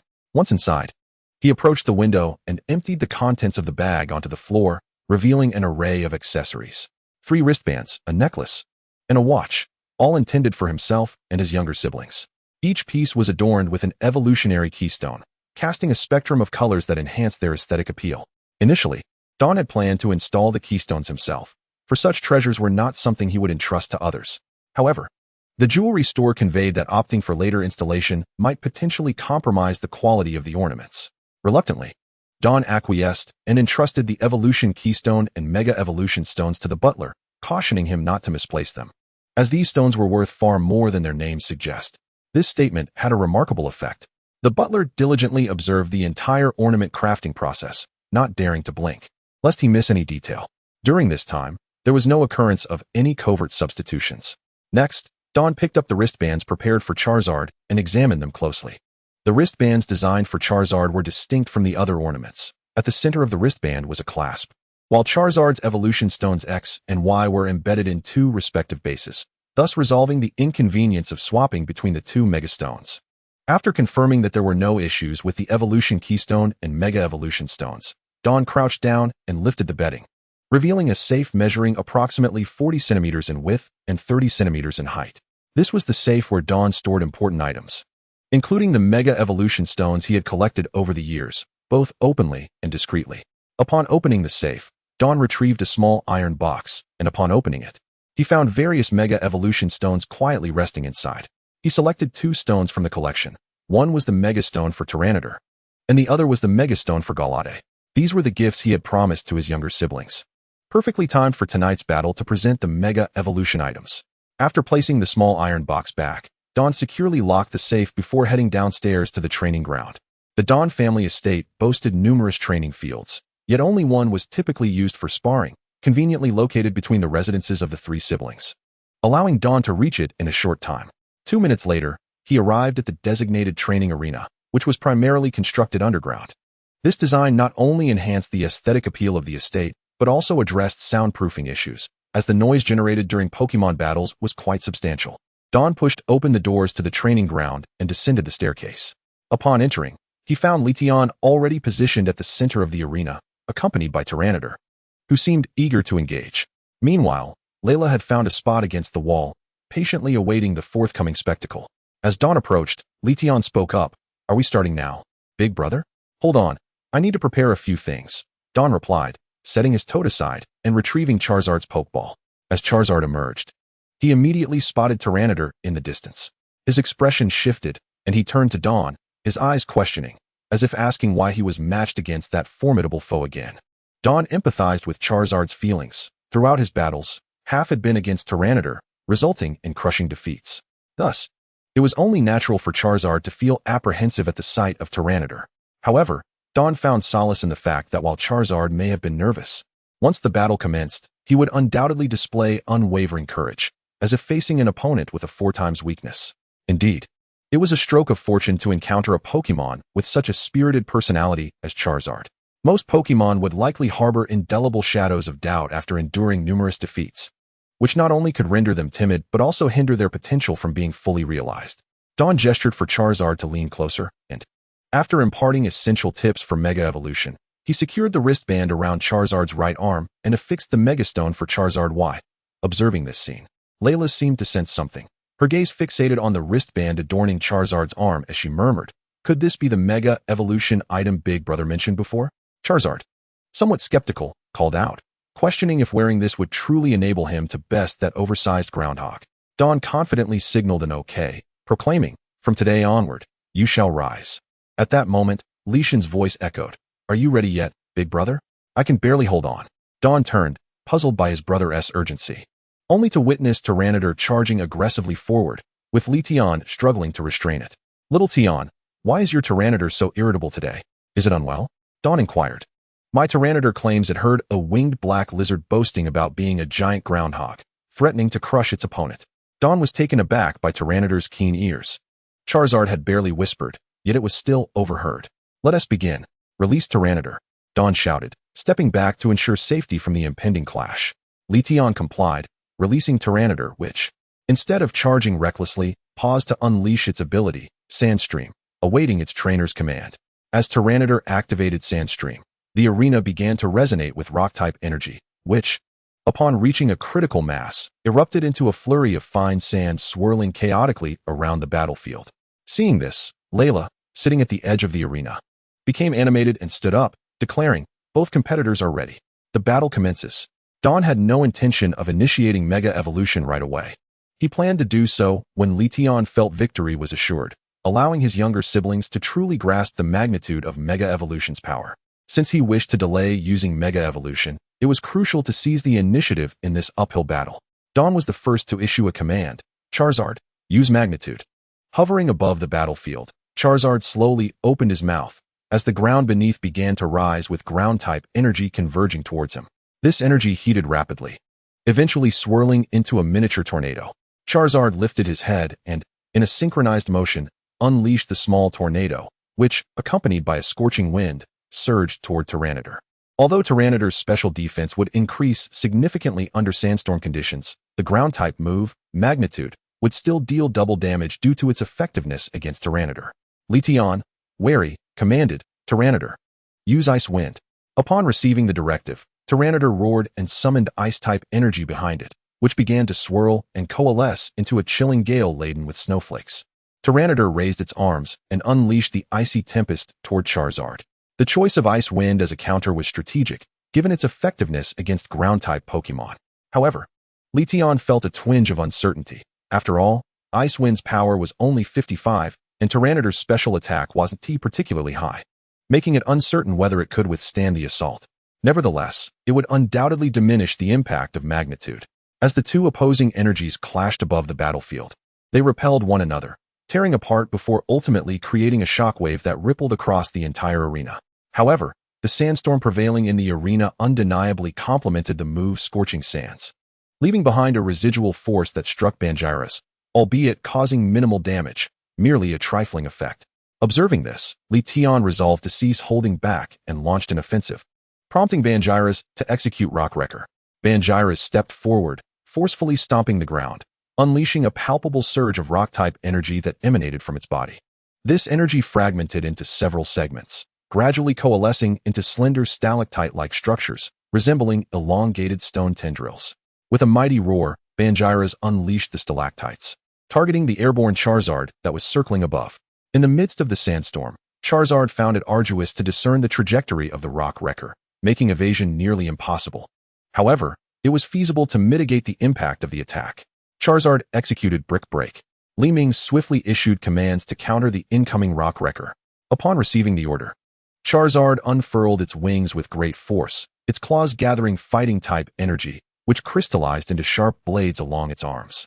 With the use of Brick Break, Charizard relentlessly slashed forward, cleaving through stalactites that plummeted towards the ground. Nonetheless, the sheer number of stalactites was overwhelming, and 3 smaller ones still managed to strike Charizard. Witnessing this, Li Tian jested. "Brother, I previously mentioned that as long as Bangiras' Rock Wrecker can hit your Charizard, victory would be elusive for you." Bangiras continued its assault with Rock Wrecker. Li Tian, eager to conclude the battle swiftly, exhibited a sense of urgency, while Li Ming remained somewhat uncertain, pondering whether his little brother was keen on defeating him or merely in a hurry to indulge in foot baths. At this moment, Bangiras began to gather energy for another Rock Wrecker attack. If Charizard were to endure another hit, it would likely be unable to continue. Li Ming contemplated that the time had come to unveil Mega Evolution to his younger brother. He raised his left hand before him, rotating his wrist so that the dial faced forward, then lifted his right hand, tapping the evolution keystone with his index and middle fingers. Although Li Ming had not previously attempted Mega Evolution, the prerequisite for such a transformation is a profound bond between trainer and Pokemon. And given that Charizard had grown alongside him, their emotional connection should suffice. Seeing Li Ming adopt this posture, Li Tian appeared perplexed, uncertain of his brother's intentions. Meanwhile, Li's eyes sparkled with anticipation as she gazed intently at her brother. At this juncture, Li Ming declared, "Charizard, Mega Evolve." Just as Li Tian remained in a state of bewilderment, radiant beams of light emanated from Li Ming's wristwatch, rapidly shooting towards the soaring Charizard, establishing a connection between them. Simultaneously, a flash of white light enveloped the Mega Evolution Stone on Charizard's wrist, and the Pokemon was enveloped in a transformative glow, albeit with a distinct variation, interspersed with other hues amidst the blinding white light. Within this radiant glow, Charizard underwent a metamorphosis, its wings and tail elongated. A longer and sharper horn sprouted from its head, and small fleshy wings emerged from its arms, each adorned with sharp bony spikes. Its skin transitioned from black to a striking gray, rendering it not only more handsome, but also more formidable. Li Ming promptly activated his data eye to examine the attributes of Mega Charizard Y. Name, Mega Charizard Y. Type, Fire, Flying. Gender, Male. Form, Megaform, Shiny. Base stats, 644. HP, 78. Physical attack, 104. Physical defense, 78. Special attack, 169. Special defense, 115. Speed, 100. Aptitude, champion level. Combat power, adult, late stage. After reviewing, Li Ming felt immense satisfaction with Mega Charizard's base stats, pleasantly surprised that the stat boost from the shiny form remained effective post-Mega Evolution. He pondered how the stat enhancements were allocated, hoping for a focus on physical attack. As the evolution light gradually dissipated, the magnificent form of Mega Charizard Y materialized before the two. So handsome, Li Tian and Li Yi exclaimed, gazing in awe at Mega Charizard Y. While they had previously encountered wild Mega Charizard Y, they had never seen a shiny version, which was evidently more striking. Meanwhile, Banjirus, still gathering energy for Rockwrecker, was momentarily entranced, thinking, is this the winged black lizard from earlier? However, Banjirus quickly regained focus and commanded the newly formed stalactites to strike the airborne Mega Charizard Y. Li Ming also refocused his gaze, issuing a loud command, Charizard, use Solar Beam. Upon receiving the directive, Mega Charizard Y spread its wings wide, activating its ability, Solar Power. The Fire-type energy within the arena surged, overpowering the Rock-type energy, causing the battleground to radiate heat, akin to being exposed to the midday sun. Mega Charizard Y lifted its head, gathering a small orb of faint yet pure Grass-type energy, voraciously absorbing sunlight like a seed drawing nutrients. Under the sun's rays, the energy orb expanded, and Mega Charizard Y aimed its head at Banjirus, unleashing the Grass-type energy in a beam akin to a laser. The verdant beam collided with the stalactites mid-air, shattering them to dust upon contact, and surged forward at an astonishing velocity, ultimately striking Banjirus. With a staggering special attack stat of 169, coupled with the Grass-type's double effectiveness against Banjirus, the Solar Beam inflicted severe damage. After Li Tian conceded defeat, Li Ming reverted Charizard's Mega Evolution and recalled it to its Pokeball for rest, recognizing the considerable stamina depletion from Mega Evolution. Following the battle, Li Tian also recalled Banjirus. Generally, Pokemon are capable of healing themselves unless the injuries are particularly severe. So Li Tian was not in a hurry to seek treatment for Banjirus, instead making his way over to Li Ming. As Li Tian approached, Li Yi joined him at Li Ming's side, both grasping his left hand and refusing to release it, their eyes transfixed on the evolution keystone on his watch. Chapter 66, The Heartfelt Gift. Brother, is this the Mega Evolution item you mentioned earlier? Li Ming thought to himself, marveling at how seeing the Mega Evolution item had evoked such a reaction, prompting Li Tian to abandon the formal address of brother and resort to older brother. Li Ming composed himself and explained, indeed, this is the Mega Evolution item I previously mentioned. Li Tian and Li Yi gazed at the evolution keystone on Li Ming's wrist with envy, feeling an impulse to snatch it away. All right. The Mega Evolution items I prepared for you are ready. Now, immediately let go of my hand, or I shall reconsider, Li Ming proclaimed with a serious demeanor. Upon hearing that the Mega Evolution items were ready, the two hurriedly released their grip, anxious not to miss out. Li Ming strolled over to the tote bag he had placed at the edge of the training ground, with Li Tian and Li Yi dutifully trailing behind. Li Ming gently opened the bag, revealing two exquisitely packaged gift boxes. Xiao Tian, this one is for you, he said, tossing the gift box containing the arm guards to his younger brother. Brother, is the remaining one for me? Li Yi inquired eagerly, eyeing the box in Li Ming's hands. Yes, it is for you. Dawn did not simply hand over the gift box. Instead, she took the initiative to unwrap it herself. What a jest it would be to treat her younger sibling and brother equally, one a rebellious spirit and the other a cherished darling. It is clear to whom kindness should be bestowed. As Dawn unveiled the contents of the box, she discovered a silver jewelry case, revealing a beautifully designed silver necklace. The necklace featured a petite, silver minchino entwined around a shimmering evolution keystone. Dawn opened the jewelry box and carefully took out the necklace. Come here. Let me put this on you, she said. Li Yi gathered her hair into a ponytail and leaned forward slightly. Dawn unclasped the necklace and adorned her sister's neck with it. In response, Li Yi enveloped Dawn in a warm embrace, cradling the evolution keystone in her hands as if it were a precious treasure. At that moment, Dawn stood still, lost in thought, marveling at how much her sister had grown. Big brother, how do you use this? Li Tian had already unwrapped his package and donned the arm guard on his left forearm. Upon hearing Li Tian's inquiry, Dawn snapped back to reality. Ahem. To achieve Mega Evolution, 3 conditions must be met. The first is that the trainer must possess an evolution keystone, which is the gift I just presented to you. The second condition is that the Pokemon must wear the corresponding Mega Stone. As she spoke, Dawn retrieved the Mega Stones for Tyranitar and Galade from her pocket.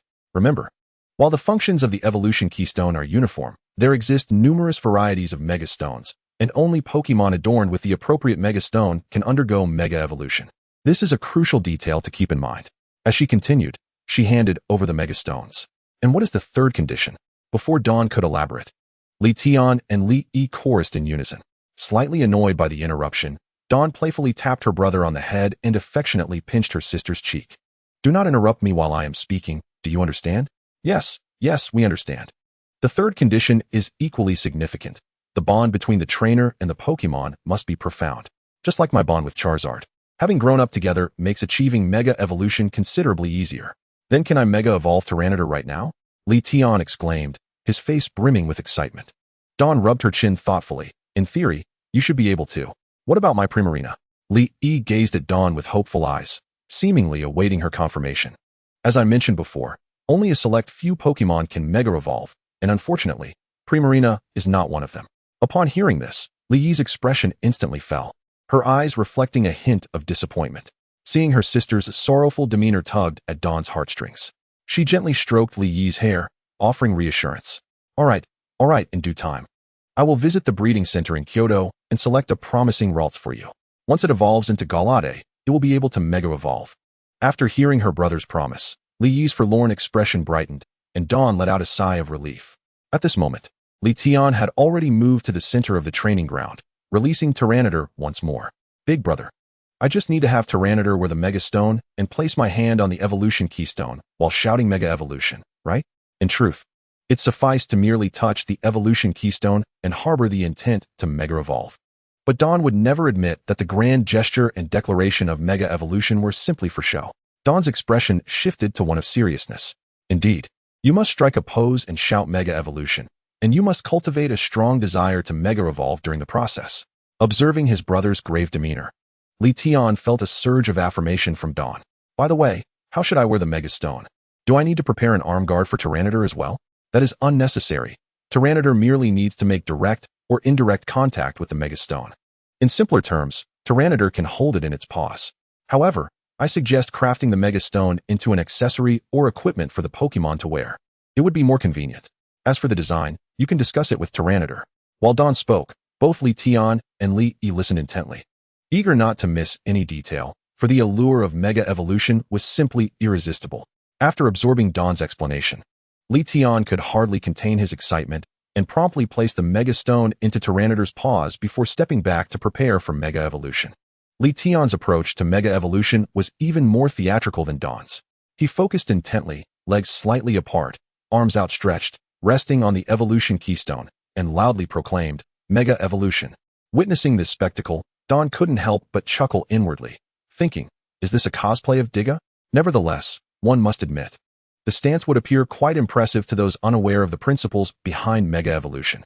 Nodding in approval, Dawn discreetly took out her phone to record the moment, ensuring that when the truth was revealed, the social embarrassment would rest solely on her brother's shoulders. Chapter 67, The Arrival of Heliolisk. Just as Li Tian finished speaking, the evolution keystone emitted a dazzling light, which extended forward, ultimately forming a conduit of consciousness between him and Tyranitar. The radiant evolution light enveloped Tyranitar, illuminating the entire training ground. Tyranitar's form began to transform. Its chest armor shifted colors from pale blue to a hue closer to crimson. 2 dark plates emerged above its abdomen, giving the appearance of a ghastly face when viewed from the front. A long, sharp horn sprouted from its head, and its eyes turned a vivid red.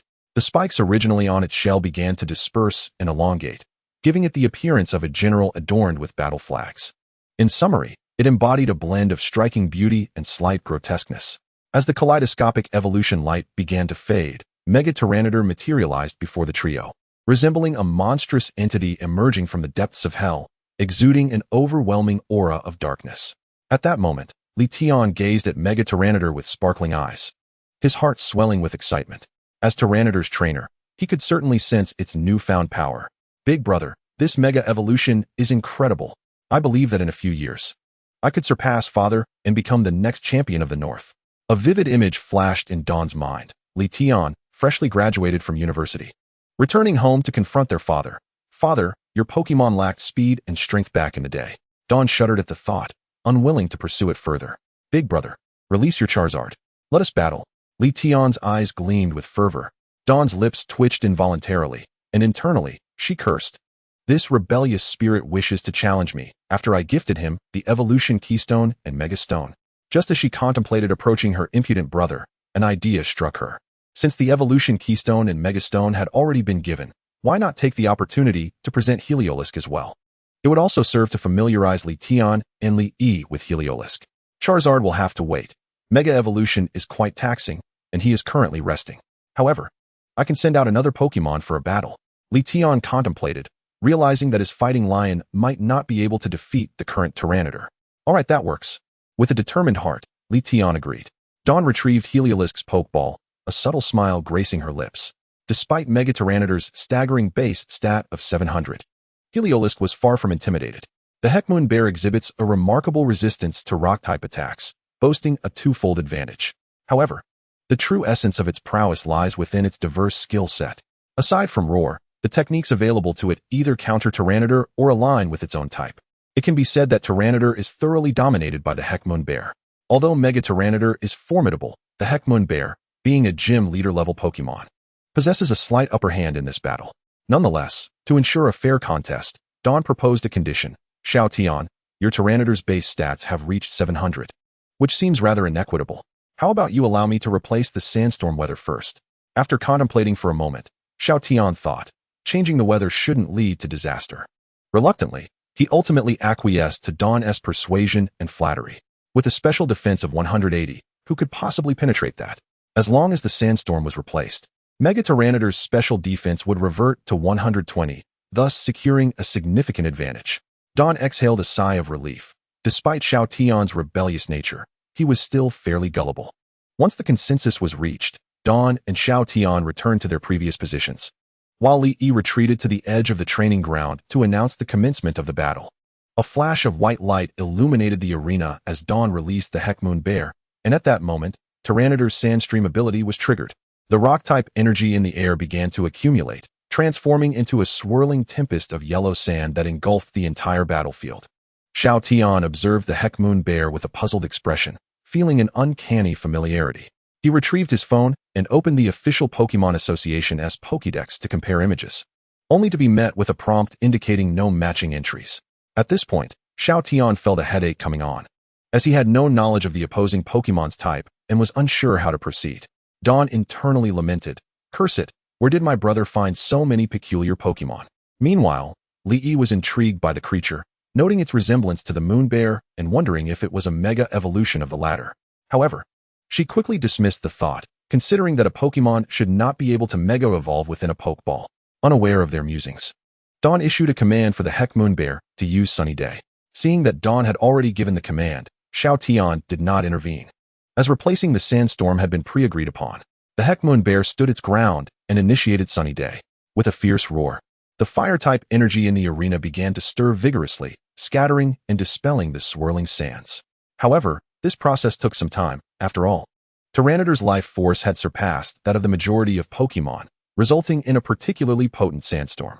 Before long, the Sunny Day summoned by the Heckmoon Bear replaced the sandstorm generated by Tyranitar at the onset of the battle.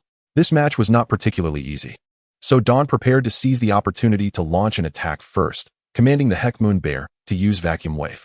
Upon receiving the command, the Heckmoon Bear swung its arm back to gather energy, its entire right arm enveloped in fighting-type power to ensure the speed and strength of the ensuing punch. With a sudden motion, the Heckmoon Bear unleashed a powerful strike toward Tyranitar, producing a sonic boom as the immense force rippled through the air. A translucent sphere infused with fighting-type energy hurtled toward Tyranitar from a distance. At that moment, Xiao Tian emerged from his mental haze, deciding to intercept this attack to gauge the attributes of Dawn's Pokemon. Determining the type was not difficult. Vacuum Wave was a fighting-type move. and he could counter it with a ground-type technique to assess its power. With a base power of only 40, Vacuum Wave would receive a boost from its fighting-type classification. If its power exceeded his expectations, it would indicate a type advantage. Of course, the effectiveness of Vacuum Wave also depended on the opponent's special attack stat, which typically ranged from 45 to 80 for most Pokemon, aside from a few dual-type creatures. This standard would allow him to ascertain whether the opposing Pokemon was indeed of the fighting type. Xiao Tian mused to himself that the Heckmoon Bear appeared quite robust, suggesting it might excel in physical attacks. Chapter 68, Misjudgment. After a bout of mental overload, Xiao Tian resolved to withstand the incoming attack. Tyranitar prepared to defend with Earthquake. Immediately, Mega Tyranitar sprang into action, raising its right foot to gather energy. Once it had amassed sufficient ground-type energy, Mega Tyranitar unleashed a thunderous roar and slammed its foot into the ground. The ground-type energy surged from Mega Tyranitar's leg, radiating throughout the battlefield. Unlike previous uses of Earthquake that typically stirred up a wave of dirt, this instance caused the entire training ground to tremble as the earth beneath Mega Tyranitar seemed to be compressed and began to rise. The soil enveloped in ground-type energy was continuously forced upward, ultimately forming an irregular wall of earth before Mega Tyranitar. This innovative application of Earthquake was not an isolated incident. For instance, it could also be employed to ensnare an opponent. Such flexibility in skill usage can be mastered through training, which involves honing a Pokemon's control over energy types. Naturally, Pokemon with superior aptitude find it easier to acquire this ability, as they possess an inherent affinity for their respective energy types. When a Pokemon achieves a certain level of control, they could even weave grass to create a floral crown. However, honing this mastery is a challenging and monotonous endeavor, though some exceptional Pokemon do not face such difficulties.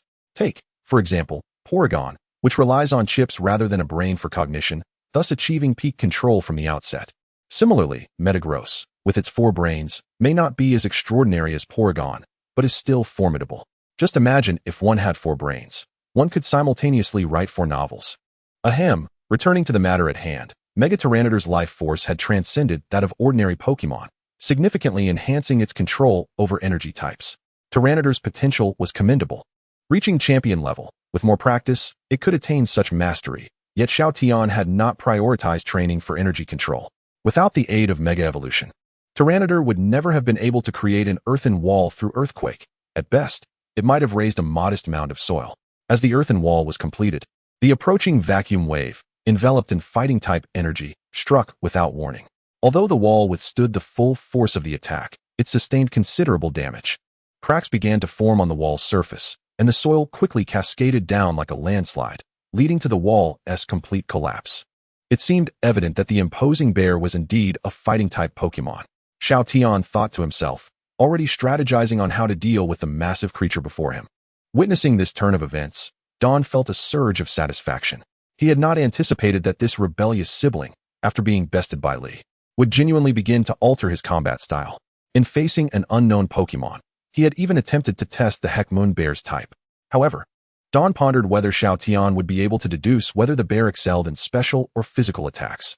As dawn broke, the mind of Don began to race with fervor. It was highly probable that his younger brother would perceive the Huyue bear as a fighting-type Pokemon. Given the skill set of the Mega Tyranitar, it was indeed challenging to find a suitable move to counter fighting types. Hence, the most prudent strategy was to employ moves that were not resisted by the fighting type to initiate an attack. At that moment, Don had already devised a scheme to ensnare Li Tian, intending to utilize moves that would inflict minimal damage on the Huyue bear while forcing a switch with Earth Power. This approach would ensure that the Huyue bear sustained minimal damage, whilst the Earth Power, being doubly effective against Mega Tyranitar, would undoubtedly inflict significant harm on the opponent. Both combatants had resolved how to navigate this battle. Don opted for a more conservative approach, waiting for the opponent to strike first, while Li Tian chose to take the initiative. Tyranitar unleashed Shadow Claw. Responding to the trainer's command, the Mega Tyranitar spread its arms and let out a mighty roar. As deep purple ghostly energy began to gather around its limbs, this ethereal energy coalesced, forming a set of claws that resembled those of Wolverine. Replete with an inherent attack effect, the Mega Tyranitar charged forward with a ferocious roar, ready to engage in close combat with the Huyue bear. Witnessing this, Don felt a surge of delight, completely taken aback that Li Tian would opt to attack with Shadow Claw right from the outset. Being a ground and normal dual type, The Huyue bear could effortlessly evade the shadow claw employed by the Mega Tyranitar. It appeared that the opportunity to teach his younger brother a lesson had indeed arrived. Don was so elated that a smile began to creep onto his face. He reminded himself, however, that he must not laugh, at least not until the Huyue bear executed Earth Power. With unwavering resolve, he suppressed the corners of his mouth.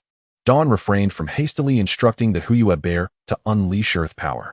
He needed to bide his time until the distance between the Mega Tyranitar and Huyue bear was sufficiently short, ensuring that even if the opponent reacted, there would be no escape.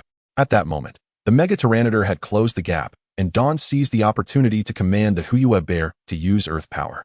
A powerful surge of ground-type energy erupted from the Huyue bear as it stomped its right foot onto the ground and let out a resounding roar. The intense ground-type energy flowed from the Huyue bear's feet into the earth, causing the training ground to tremble violently. Just as the Mega Tyranitar advanced to strike with Shadow Claw, a fissure suddenly appeared beneath its feet.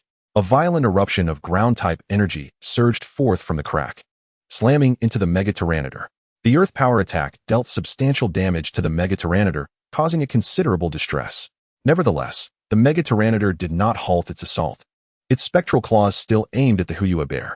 To the surprise of both Li Tian and the Mega Tyranitar, when Shadow Claw made contact with the Huyue bear, it exhibited no reaction whatsoever, as if it had sustained no harm at all. Chapter 69. There are truly shameless individuals. At this juncture, Li Tian also grasped the situation. His opponent's Pokemon possessed a normal typing as well.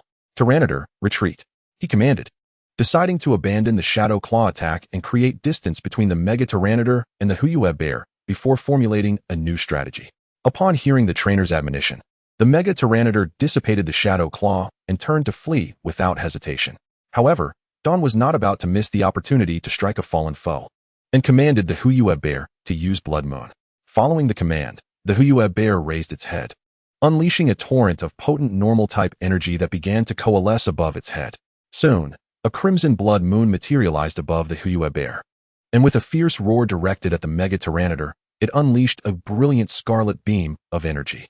The blood moon struck the fleeing Mega Tyranitar with pinpoint accuracy, and under the force of this attack, it let out a pained cry and toppled forward.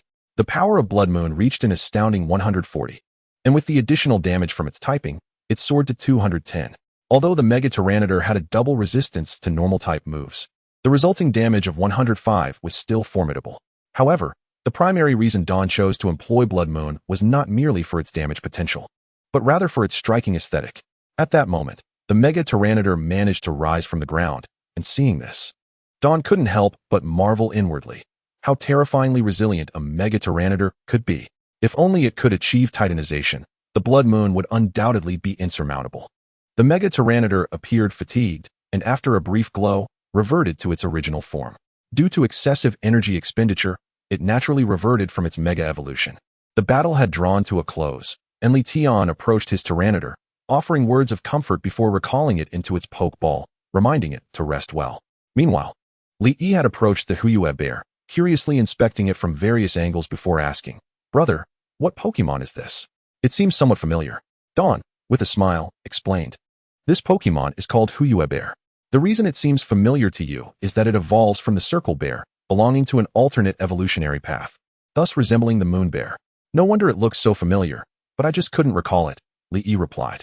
"The Huyue bear possesses formidable abilities aside from its speed. I could gift you one. Would you like to capture a Huyue bear?" Hearing her brother offer to gift her a Huyue bear, Li Yi beamed with joy. "Thank you, brother," she exclaimed, preparing to give Don a big hug. Don accepted the affectionate embrace with ease, thinking to himself, "This is my sister, after all. What is wrong with a hug?" At that moment, Li Tian approached with eager anticipation, asking, "What about me? Aren't you going to gift me a Pokemon like that too, big brother?" Don gently patted his sister's shoulder, signaling her to hold off on the hug for now. "Why would I gift you a Huyue bear?" he replied. Li Tian was taken aback. "But you just gifted it to little sister. Surely there's none for me?" "Come here, Xiao Tian, learn from me," Don said, raising his right hand to rest on his left chest. Li Tian, somewhat perplexed by his brother's actions, mimicked Don's gesture, placing his right hand on his left chest. Don, with utmost seriousness, inquired, "Do you feel it?" Li Tian's expression turned bewildered. "What? Feel what? What are you talking about, big brother?" Don feigned a heart-wrenching expression and lamented, "Alas, Xiao Tian, it seems your brother truly lacks a conscience." With that, He walked away, clearly dejected. Li Tian was left puzzled by the situation.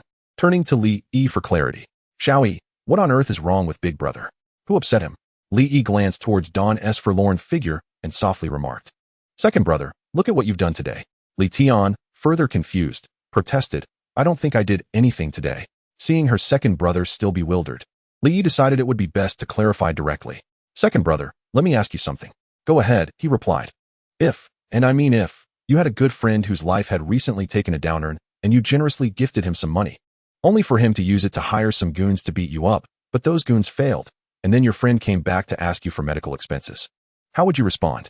Li Tian's eyes widened in disbelief. A look of incredulity etched on his face. Could there truly exist such shameless individuals in this world? Li Yi hesitated for a moment before nodding, her gaze fixed on Li Tian with an odd expression.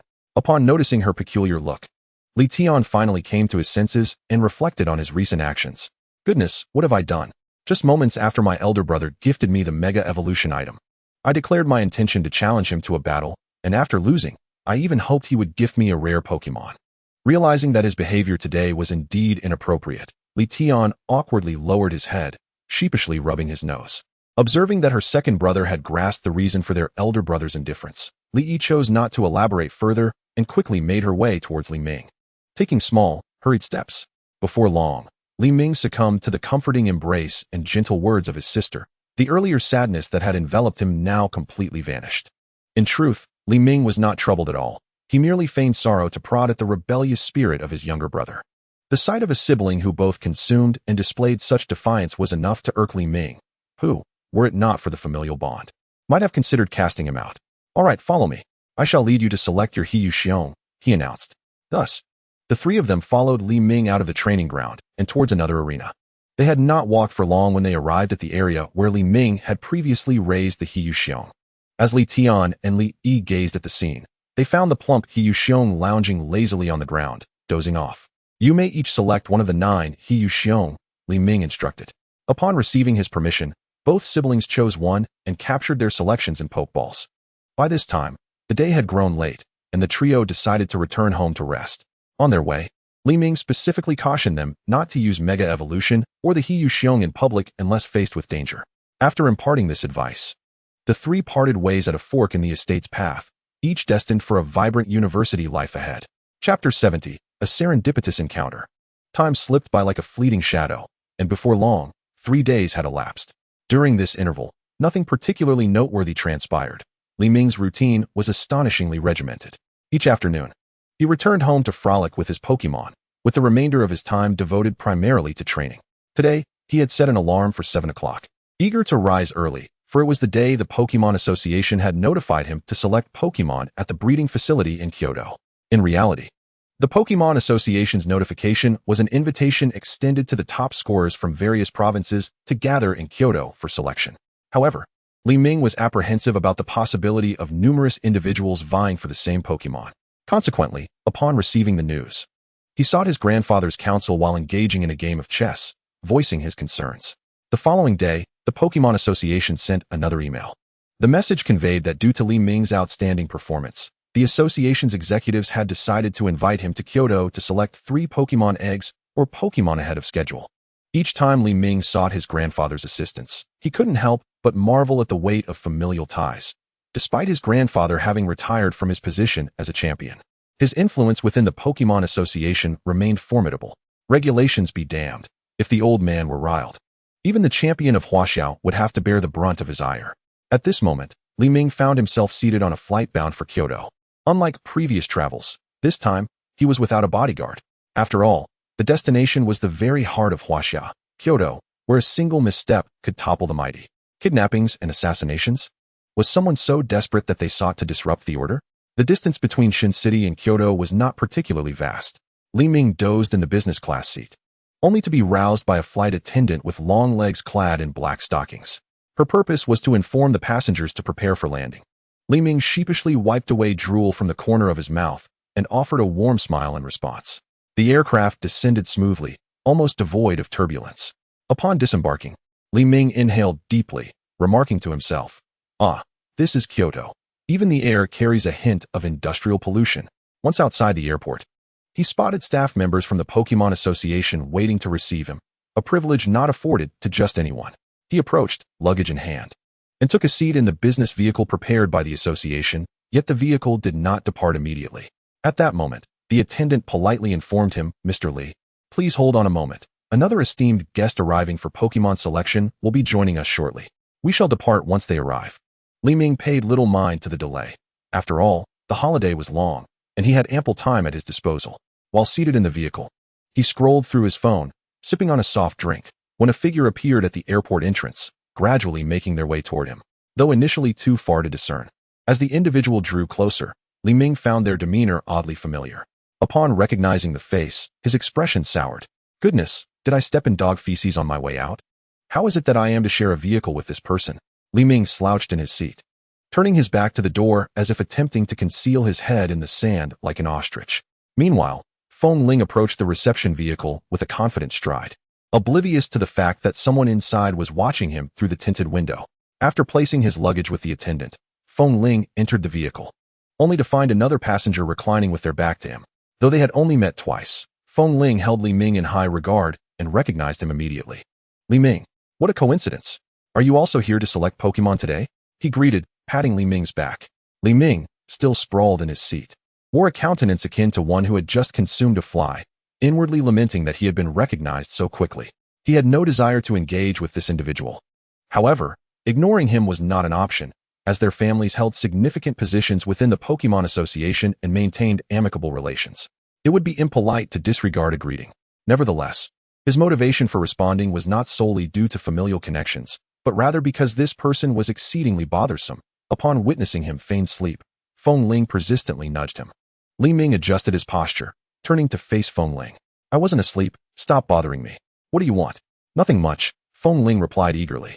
"I simply felt our last battle was insufficient.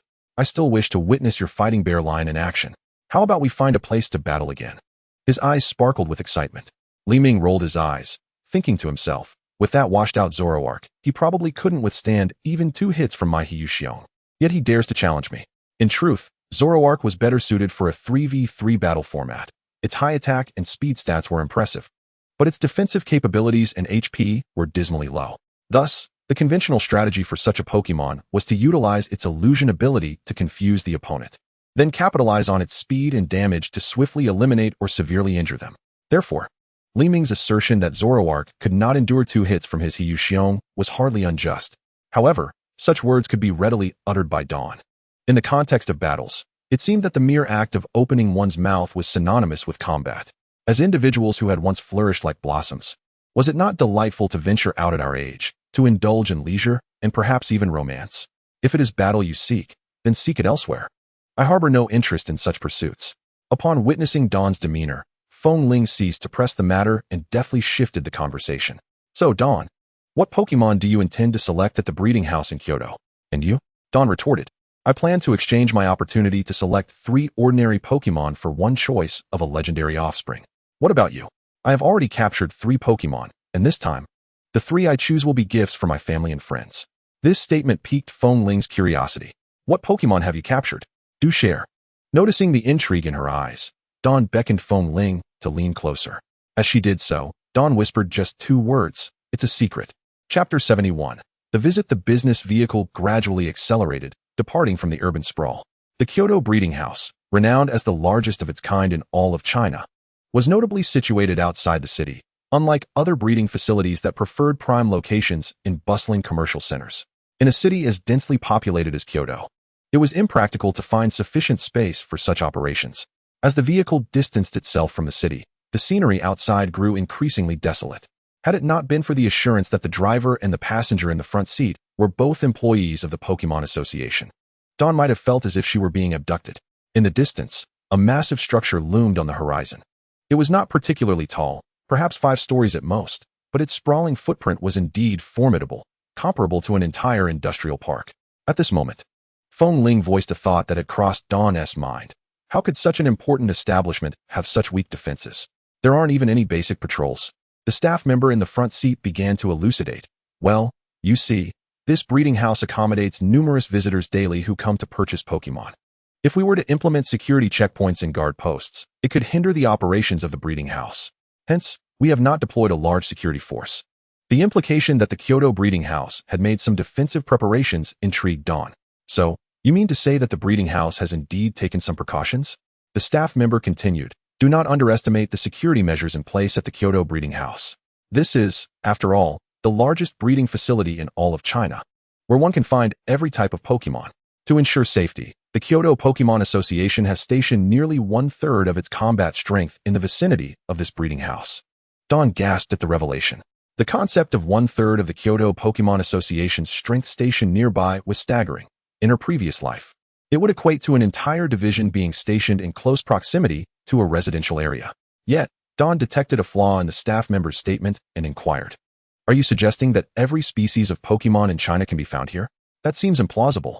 While I acknowledge the vast area of the Kyoto breeding house, if every type of Pokemon has its own population, they would require a space as large as a city, wouldn't they? Indeed. It does seem exaggerated to claim that every Pokemon in China can be found here, Feng Ling concurred. What you may not know is that at the center of the Kyoto breeding house lies an entrance to a secret realm. The interior of this realm is exceedingly vast, housing numerous Pokemon populations, including species not found in the outside world. This information bordered on the confidential realm of the Pokemon Association, and the staff member revealed it due to the backgrounds of both Dawn and Feng Ling, which were intertwined with the association. Their families shared a relationship with the Pokemon Association akin to that of a royal faction in ancient times. Otherwise, the staff member would not have divulged so much. Upon hearing that Pokemon not found in the outside world were present, some of Dawn's lingering questions found resolution. It dawned on her. No wonder she had never encountered any news of Dragon-type Pokemon or Dragon-type secret realms in China. It appeared that all the Dragon-type Pokemon available on the market originated from the Kyoto secret realm. As their conversation continued, the business vehicle arrived at the vicinity of the Kyoto breeding house, yet it did not stop at the main entrance. Instead, it turned towards a smaller gate. Dawn contemplated asking whether this was indeed a small door and not a station for transporting Pokemon, but ultimately refrained, silently marveling at the extravagance of the official arrangements. Upon disembarking, the staff member who had been seated in the front also exited the vehicle to guide them. As they walked, the staff member explained, this is a high-traffic period for the breeding house, with many visitors arriving. Thus, I was instructed to bring you in through this smaller entrance to avoid unnecessary checks and complications. Dawn and Feng Ling nodded in understanding. As they proceeded, Dawn observed that the layout here was quite similar to other breeding houses. Clusters of Pokemon hatchlings of the same species were gathered in small areas for customers to choose from. We just passed through the selection area for Pokemon hatchlings. Next, I will take you to the incubation area, the staff member said, leading the way. Upon entering the incubation zone, Dawn began to scrutinize the structure. It bore resemblance to a library, with shelves lining the walls and partitions dividing the space. However, this library housed not books, but an array of Pokemon eggs, each nestled within glass enclosures akin to storage cabinets, creating a mesmerizing sight. At this juncture, the Pokemon Association staff member spoke again. You have now seen the outer areas of the Kyoto breeding house. I will now take you to the core area, where you may select 3 Pokemon or 1 legendary offspring. Dawn recognized that the main event was about to commence. Prepare yourself. My data vision is already primed, she thought. The staff member led Dawn and Feng Ling away from the incubation area and into a straight corridor. The core area was typically off-limits to the public, and the Pokemon there were not acquired through direct monetary transactions. Most Pokemon would be distributed as rewards to internal members of the Pokemon Association, with a small portion reserved for event prizes, such as for those who achieved top honors in provincial examinations or accumulated points at the Pokemon battle centers across China. Dawn found no fault in the association's policy. These high-quality Pokemon would either be awarded to the families of association staff to bolster their battle reserves, or distributed through competition rewards or point exchanges to capable trainers, effectively preventing high-caliber Pokemon from falling into the hands of the unworthy. This served as a means of controlling the flow of resources. Chapter 72. The Full Moon Rounds. As Dawn and Feng Ling followed the Pokemon Association staff member through the corridor, the world before them opened up in a breathtaking revelation. Although the architectural layout of the core area is quite similar to that of the outskirts, the conditions here are evidently far more conducive to the habitation of Pokemon. The entirety of the core area is open to the sky, where various Pokemon juveniles frolic joyfully on the grassy lawns enclosed by nets, creating an idyllic environment that is perfect for creatures accustomed to the wild. Witnessing these Pokemon in the breeding house's core area, Dawn cannot help but reminisce about a creature from her past life, the chicken. Free-range chickens, often referred to as roaming chickens, are undeniably more delectable than their farm-raised counterparts. Thus, Dawn concludes that free-range Pokemon would likely be superior to those confined indoors. Just as Dawn intends to activate her data eye to briefly inspect the information of the Pokemon before her, a staff member from the breeding house's core area approaches. The staff member is a woman, seemingly around 27 years of age, with gentle features and exceptional beauty, her voluptuous figure eliciting admiration. Upon seeing her, Dawn's gaze becomes fixated, her eyes moving rhythmically up and down, internally marveling at the prowess of this individual in the realm of breeding, as evidenced by her large, expressive eyes. Only when the curvaceous woman draws closer does Dawn shift her gaze slightly to read her name badge. Frost New Moon? Such a modest name. It would be more fitting to call her Frost Full Moon, judging by her form. Dawn silently advocates for the ample-bosomed woman in her mind. This generous woman does not merely pass by, but stops beside Feng Ling to greet her. Xiaoling, you finally came to see me. Do you know how much I've missed you these past few days? Dawn feels as though she has been struck by lightning, her mind racing with curses aimed at Feng Ling. How could this fool, this over-the-top individual, warrant such attention? At this moment, Dawn feels a pang of heartache, akin to watching a beloved female classmate being swept away by a rebellious youth on a motorcycle. However, Feng Ling's subsequent response takes Dawn by surprise, causing a complete shift in her attitude. Auntie, why do I feel your tone is rather peculiar? Frost New Moon pouts, exclaiming, Humph, how dull. Let me introduce you.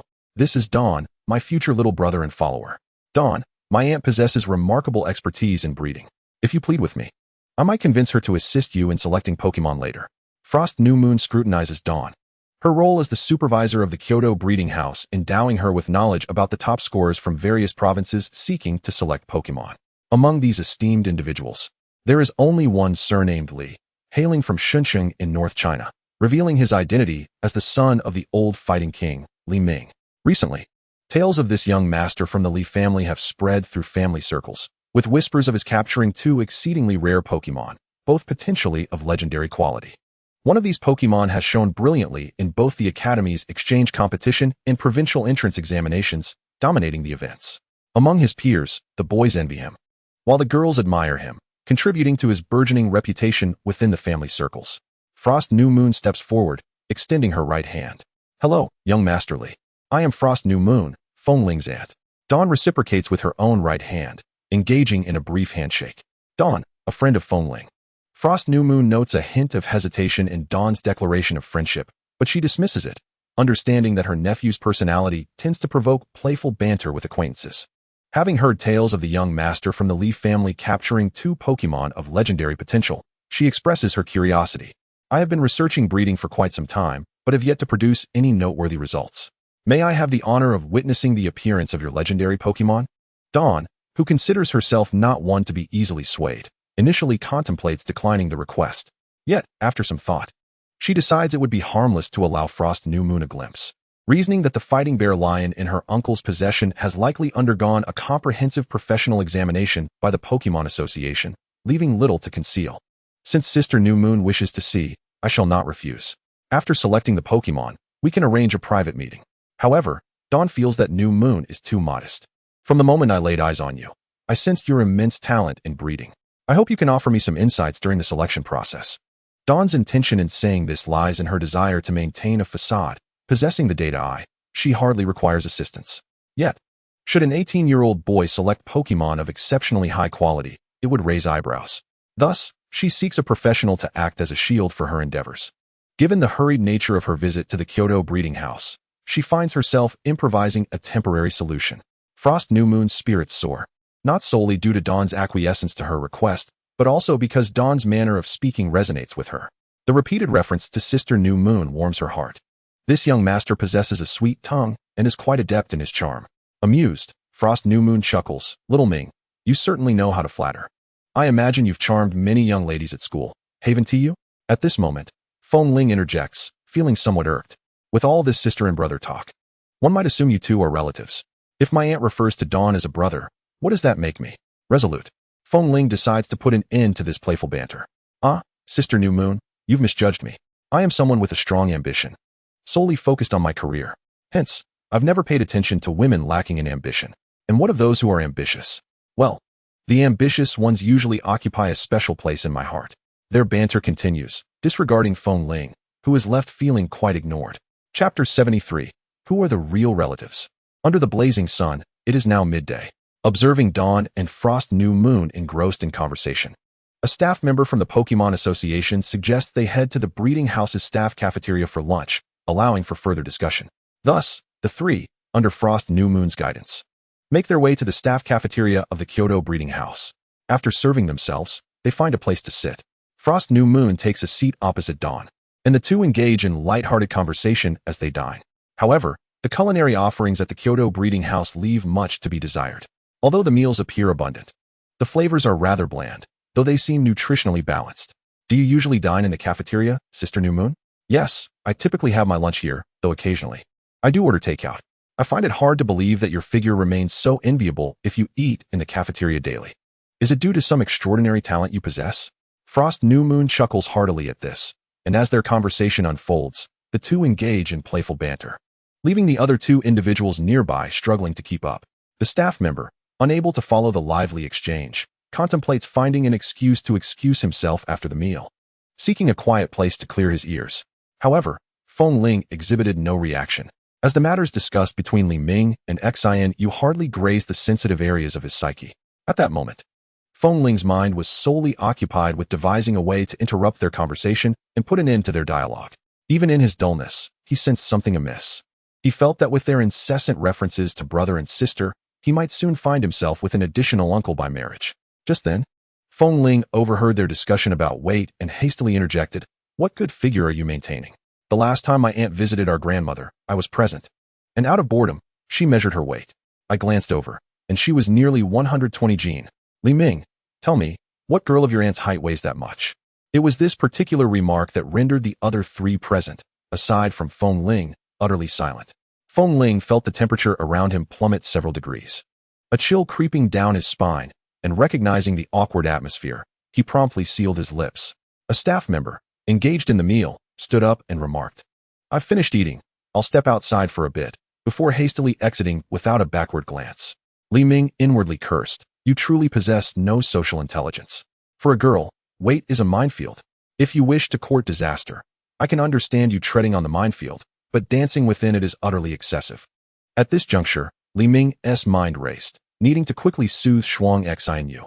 Otherwise, the situation could become quite uncomfortable. He picked up his chopsticks from the right side, scooped a piece of meat from his plate, and placed it onto Shuang Xianyu's. "Sister Xianyu, you're so thin. You must eat more, or what will happen if you get hungry later?"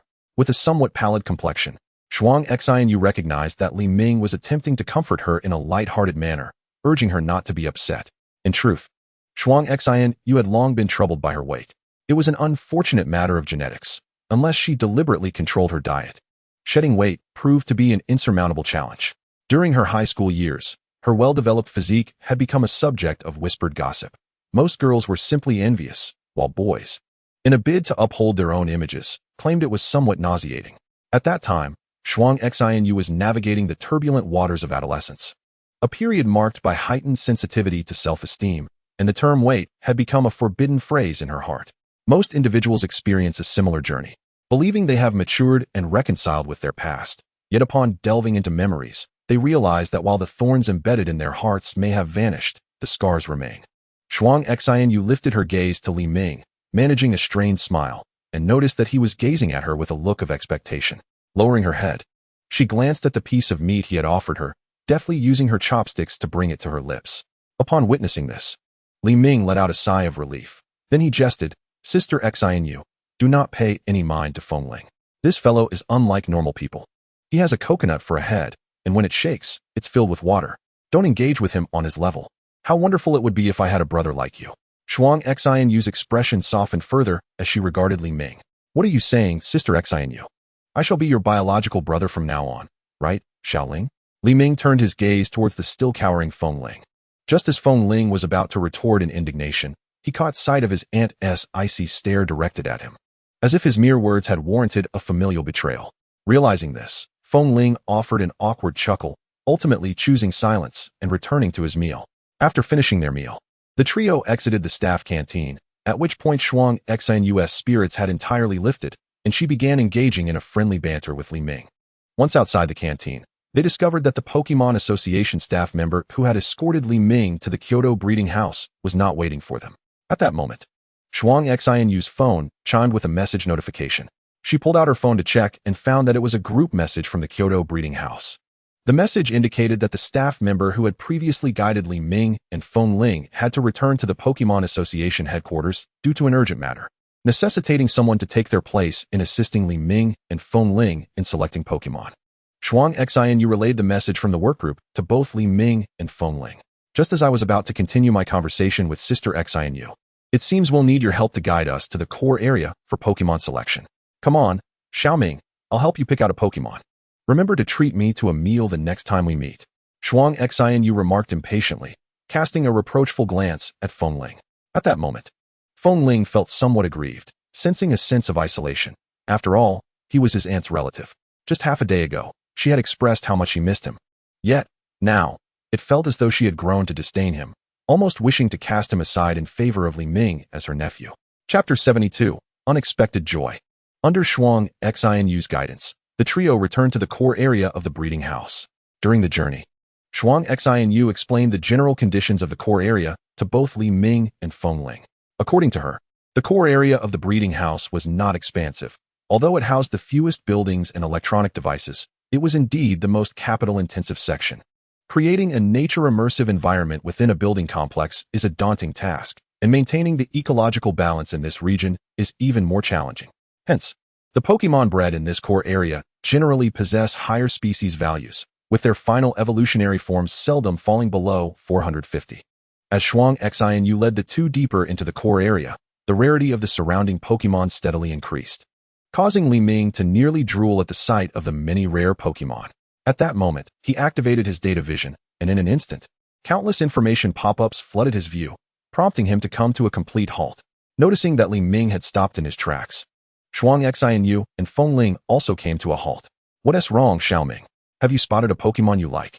Li Ming pondered for a moment before asking, Sister Xianyu, are the Pokemon in the core area truly not available for purchase? He had indeed spotted a Pokemon he desired, and with 3 opportunities to redeem Pokemon at his disposal, he could easily obtain the one he coveted first, then later acquire another for his brother and sister. However, before departing for Kyoto, he had promised his siblings that upon his return, the Pokemon they wished for would be theirs. Li Ming was reluctant to break that promise, which was why he inquired with Shuang Xianyu about the possibility of purchasing a core area Pokemon.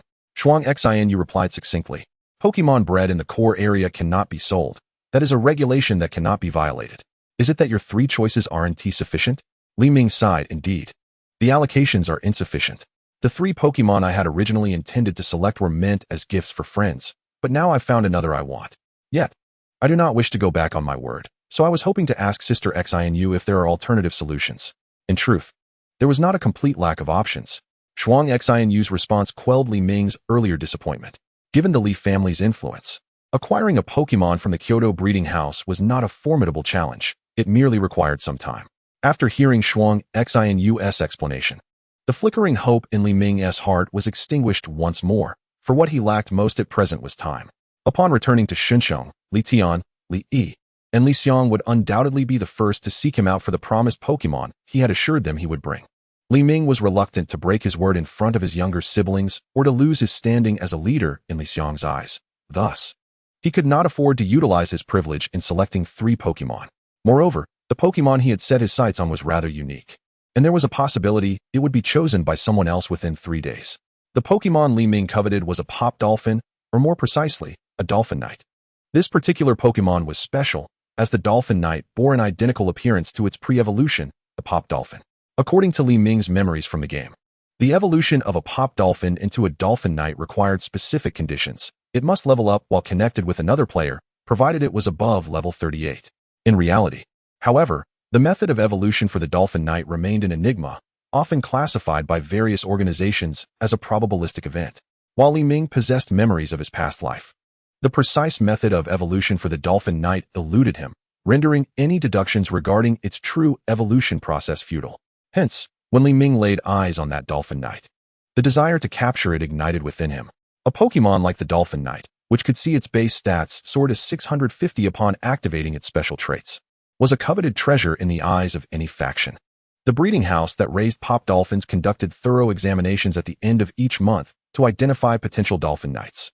However, some employees at the breeding house might have already screened these pop dolphins, and in 3 days, nearly 20 top scorers from the college entrance examinations would arrive at the Kyoto breeding house to select Pokemon.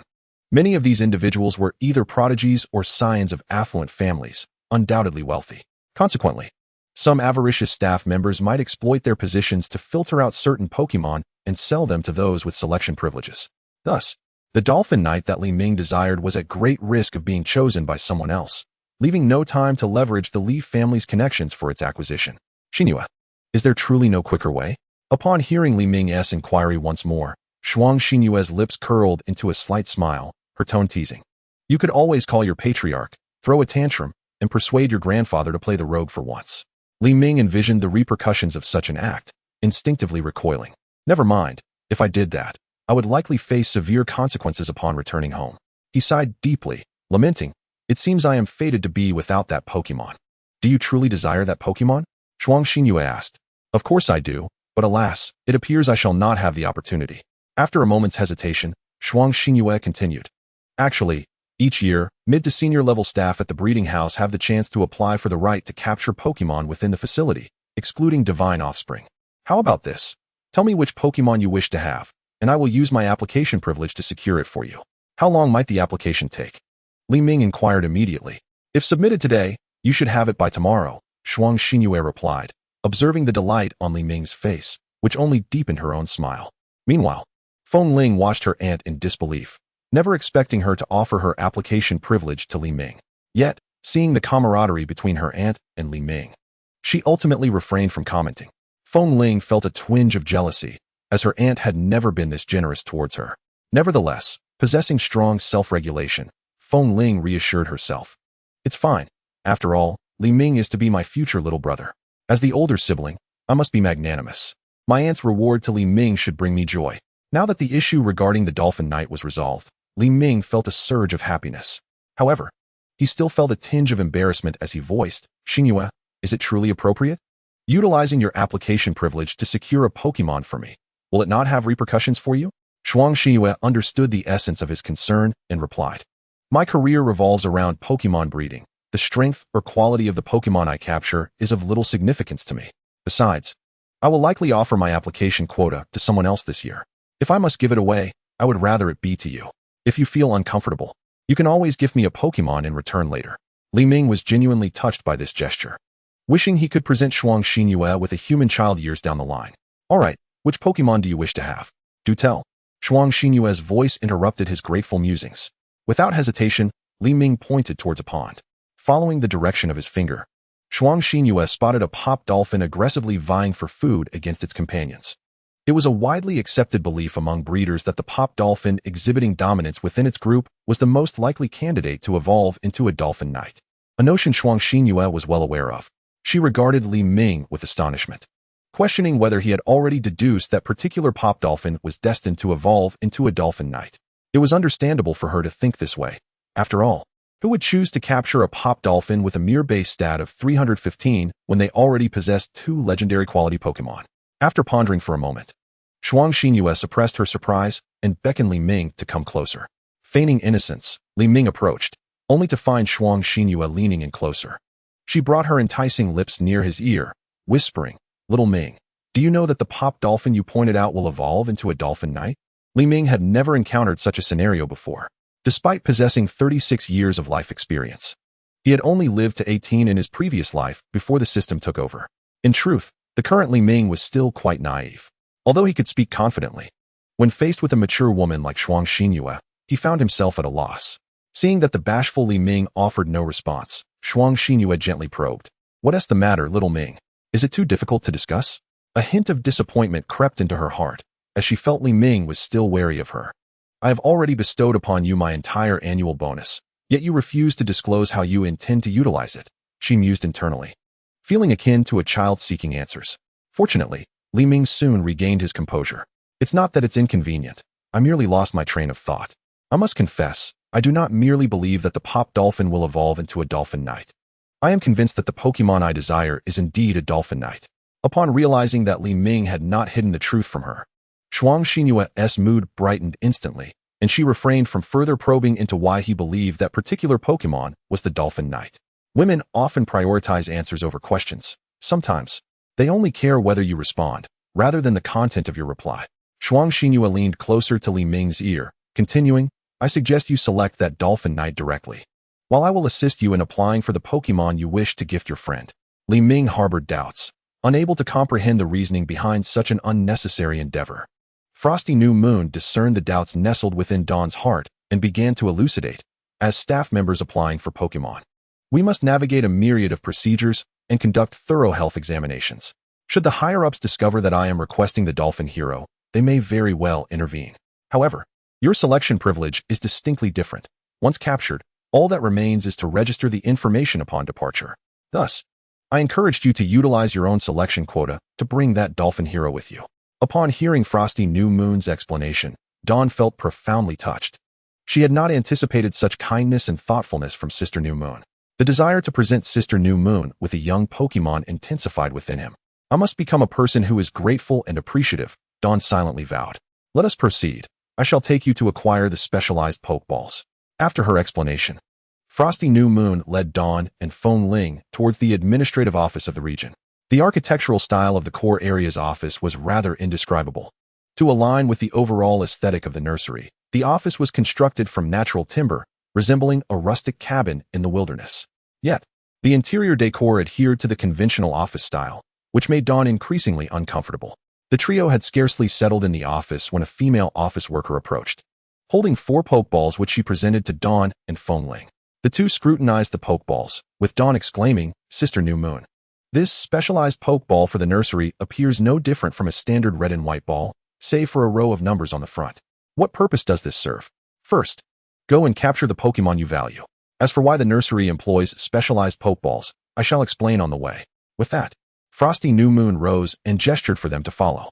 As she walked, she began to elaborate on the specifics of the nursery's unique Pokeballs.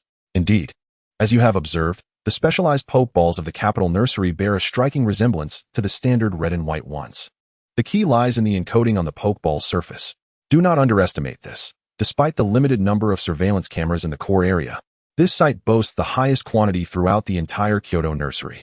As soon as a Pokemon enters a Pokeball, it emits a distinctive light, which is captured by the high-definition cameras here. Should a Pokeball lack the designated code or bear an obsolete encoding, the cameras will trigger an alert, prompting security personnel to address the matter. After Frosty New Moon's explanation, both Dawn and Feng Ling nodded in understanding, with Dawn dismissing the notion of attempting to exploit the 3 specialized Pokeballs in the future. Chapter 76. Capturing the Dolphin Hero. The trio returned to the area where Dawn had previously seen the Dolphin Hero. As he activated his data eye and scanned the surroundings, a sigh of relief escaped him upon spotting the Dolphin Hero, who was persistently stealing food from its companions. Clearing her throat, Frosty New Moon began instructing them on how to capture Pokemon within the nursery. Ahem. There are 2 methods to capture Pokemon in the wild. One can either defeat them to force a capture or gain their trust and affection through various means. However, in the nursery, the approach is different. Given that the Pokemon have coexisted with humans for an extended period, they naturally harbor a fondness for us. Within the nursery, it suffices to win the affection of the Pokemon you desire, persuading them to willingly enter the Pokeball. While Frosty New Moon's words were largely common knowledge, familiar to most, Dawn and Feng Ling listened intently, having no prior understanding of how to capture Pokemon within the nursery. One was the son of Feng Luan, the ghost-type king of Huaxia, who had never lifted a finger in labor, having only captured a single Zoroark gifted by his family during childhood. The other was the eldest son of the Li family, possessing 6 Pokemon in total. 2 were gifts from his family, 1 was acquired through illicit means, and the remaining 3 were mere figments of his mother's imagination. Evidently, Frosty New Moon had taken into account their lack of relevant knowledge, showcasing not only her gentleness and beauty, but also her attentiveness. In Dawn's eyes, she embodied the image of an intellectually graceful older sister. After absorbing Frosty New Moon's guidance, Dawn found the process quite simple, akin to his own methods of persuasion. Sister New Moon, could you provide me with some fruits suitable for water-type Pokemon? Those fruits should be available in the adjacent warehouse. I can retrieve them for you, but I recommend using processed Pokemon food or dried fruits, as these tend to be more palatable and foster a closer bond with the Pokemon. Very well. In addition to the water-type fruits, could you also fetch some dried fruits? I appreciate your help, Sister New Moon. Subsequently, Frosty New Moon proceeded towards the warehouse, returning shortly with a box meant for Pokemon food. Upon receiving the box, Dawn opened it to find it divided into 2 layers. The top layer contained various foods and dried fruits for water-type Pokemon, while the bottom layer held the specific water-type fruits he had requested. Sister New Moon, where's the restroom? Frosty New Moon pointed towards the warehouse, indicating that there was a staff restroom nearby. Without a moment's hesitation, Dawn grasped the box and sprinted in the direction she indicated, ignoring Frosty New Moon's calls to return. Xiao Ming, why are you taking the food box with you? You could leave it here, it won't be stolen. Frosty New Moon was perplexed by Dawn's actions. Why would he bring a food box to the restroom? Could the restroom somehow enchant the food? Upon reaching the restroom, Dawn selected a stall, locked the door, and after lowering the toilet seat, he activated the energy cube processing module from his system warehouse, placed atop the toilet, commencing the creation of water-type energy cubes.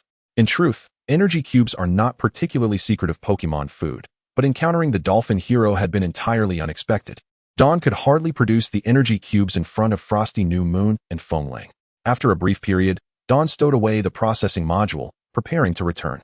He had intentionally preserved some of the water-type fruits, a ruse to divert attention.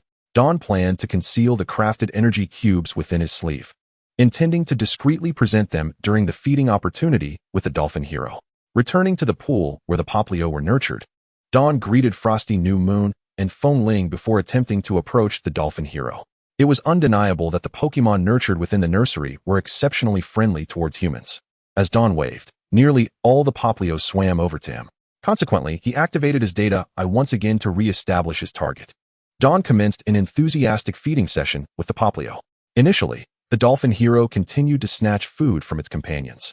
But once it encountered a cube-shaped morsel with a granular texture, the Dolphin Hero became placid, ceasing its thievery and neglecting the proffered dried fruit, gazing longingly at Dawn instead. Recognizing the opportune moment, Dawn brandished the Pokeball in his right hand while holding the energy cube in his left, enticing the Dolphin Hero. This youthful Dolphin Hero, having recently reached adulthood, exhibited a naive and innocent gaze, nodding eagerly at Dawn without hesitation. Dawn presented the energy cube to the Dolphin Hero's mouth, and while it savored the treat, he pressed the Pokeball against its body. The Dolphin Hero offered no resistance and was seamlessly captured within the Pokeball. All right, Sister New Moon, let us proceed to the next location. With a nod, Frosty New Moon led Dawn and Fengling away from the pond. Xiao Ming, have you decided which Pokemon you wish to select with the remaining quotas? Having made my decision, I wish to utilize my remaining quota to select a Fire Meow and a Kyurelian. I would also like to request Sister Xinyue's assistance in applying for a Glimmering Bud, and I am eager to personally observe these 3 Pokemon. Furthermore, I would appreciate it if Sister Xinyue could guide me, and I shall treat her to a meal afterward. Logically speaking, the Fire Meow and Kyurelian are to be selected using my 2 remaining slots, and it is entirely reasonable for me to personally partake in this selection. However, the application for the Glimmering Bud utilizes Sister Shuangxinyu's quota. If I were to personally choose it as well, it might imply a lack of faith in her breeding capabilities. This is not to say that I doubt Sister Shuangxinyu's breeding skills. Being a junior supervisor in the core area of the Kyoto breeding house certainly attests to her competence. Yet, even the most skilled breeder cannot ascertain a Pokemon's traits without conducting professional assessments. The Fire Meow possesses the Intimidate ability, while the Glimmering Bud has the Corrosion trait. These are my ideal selections. The trait of Kyurelian is of lesser concern, and it would be most suitable to entrust its selection to Sister Shuangxinyu.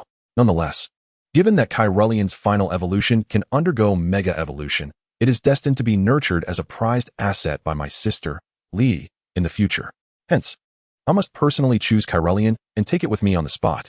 Chapter 77. The Joyful Semi-Divine Offspring. The proceedings unfolded smoothly, as I systematically captured a Fire Meow and a Kyurelian. The Fire Meow's qualifications reached the elite level, with the Intimidate ability. As I had no specific requirements for Kyurelian's traits, I directly opted for the one with the highest qualifications, which was champion level and possessed the copy ability. While selecting the Glimmering Bud, I also confirmed my target, elite level qualifications with the Corrosion trait, and I communicated my preference for this particular Glimmering Bud to Sister Shuangxinyu. Throughout my selection of the 3 Pokemon, Sister Shuangxinyu remained by my side. Upon witnessing the exceptional quality of the Pokemon I chose, she expressed her agreement with my selections and praised my discernment. My response was that my eye for quality has always been impeccable. The moment I first laid eyes on Sister Shinue, I was utterly astounded. If appearances and figures were to be graded, then both her qualifications and current beauty would undoubtedly be of legendary caliber. Sister Shuangxinyu was amused and could not help but chuckle, continuously complimenting me on my sweet tongue. Meanwhile, Fengling felt overlooked and resolved to speak ill of me to her aunt after I departed from Kyoto, to prevent her aunt from genuinely recognizing me as a brother. Clearly, Fengling misjudged the nature of the evolving friendship between Sister Shuangxinyu and me. Fengling, did you not previously mention that you wished to exchange your 3 opportunities for Pokemon selection for a chance to choose a semi-divine offspring? What semi-divine offspring do you intend to capture? At this moment, Fengling puffed out her chest in a showy manner and retorted, "My father is a ghost-type elite, and I am his only son, destined to inherit his legacy. Do you think I would select any other type of semi-divine offspring?" I recalled the semi-divine Pokemon from the 1st to the 9th generations and inquired, "Are you aiming for a Dragomesia? Is there any other ghost-type semi-divine Pokemon?" Fengling's tone was notably irritating. I nearly summoned the martial arts bear to give her a thorough thrashing, yet due to Sister Shuangxinyu's presence, I refrained from acting. After all, to strike her nephew in front of her would render my previous goodwill futile. However, a thought occurred to me. I had heard from a Pokemon Association staff member that Dragon-type Pokemon in Huaxia predominantly reside within the secret realms of the Kyoto breeding house. Are we to enter the secret realm to select the semi-divine offspring? I turned to Fengling, anticipating her response. I noticed a flicker of embarrassment in her eyes, followed by a vacant stare as we locked gazes. It was evident that Fengling was equally uncertain about how to address my inquiry. After a brief 3 seconds of mutual contemplation, we both turned to Sister Shuangxinyu, our expressions laden with inquiry. Sister Shuangxinyu, barely containing her laughter at our antics, ultimately composed herself and explained earnestly, the secret realm of Kyoto breeding is not easily accessible. Even internal staff cannot enter at will. One can only gain entry upon receiving directives from superiors. Thus, we cannot enter the secret realm for selection. However, we have prepared a designated area in the latter half of the core section of our breeding house, where the semi-divine offspring are well cared for. These semi-divine offspring were brought out after negotiations with the semi-divine groups within the secret realm, and there is only one of each type. While it may seem that you are selecting the semi-divine offspring, in truth, they are also discerning suitable trainers. Semi-divine offspring are inherently proud, having had little contact with humans while living in the secret realm. Thus, to capture one, you must earn their recognition. Wait a moment, Sister Shinue. If there is only one of each semi-divine offspring, won't there be issues if the qualifications of the captured ones are too low?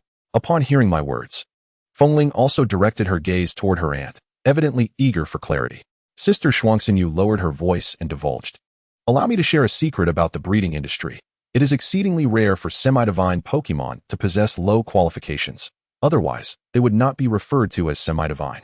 Sister Shinue, the semi-divine Pokemon groups in the secret realm seem rather stingy, only sending out one semi-divine offspring at a time, for reasons unknown." Sister Shuangxinyu felt as though she was being led into a trap. Yet with no outsiders present, one was her nephew and the other her non-blood-related younger brother, she deemed it acceptable to share a bit more information.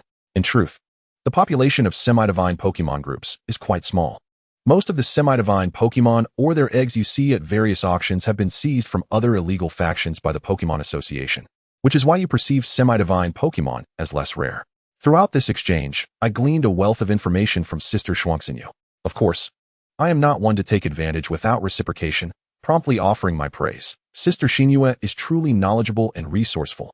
Being with her always allows me to learn so much. I genuinely wish to stay by her side every day to absorb more knowledge. As I concluded, I inadvertently mispronounced knowledge and emphasized posture quite heavily. Sister Shuangxinyu effortlessly discerned that I was exhibiting my linguistic skills. Not one to yield, she replied, "Little Ming's brother's pronunciation seems a bit off. Perhaps it is due to a lack of agility in the tongue. Would you like me to demonstrate how to pronounce when your tongue is obstructed by a foreign object?" Embarrassed, I chuckled awkwardly twice and raised my hands in surrender. "Sister Shinue, I concede. I cannot continue this reckless driving. Otherwise, it may lead to calamity." In truth, I had initially intended to express a rather bold sentiment, yet upon reflection, I deemed it more prudent to convey my desire to surrender in a more subtle manner. Moments later, the 3 of us arrived at the area previously mentioned by Sister Shuangxinyu, where the semi-divine Pokemon were housed. She had not exaggerated. The treatment of the semi-divine Pokemon mirrored that of royal guests. 10 semi-divine Pokemon reclined in small rocking chairs, nursing bottles filled with moo moo milk, while tables surrounding them overflowed with an array of Pokemon delicacies and dried fruits.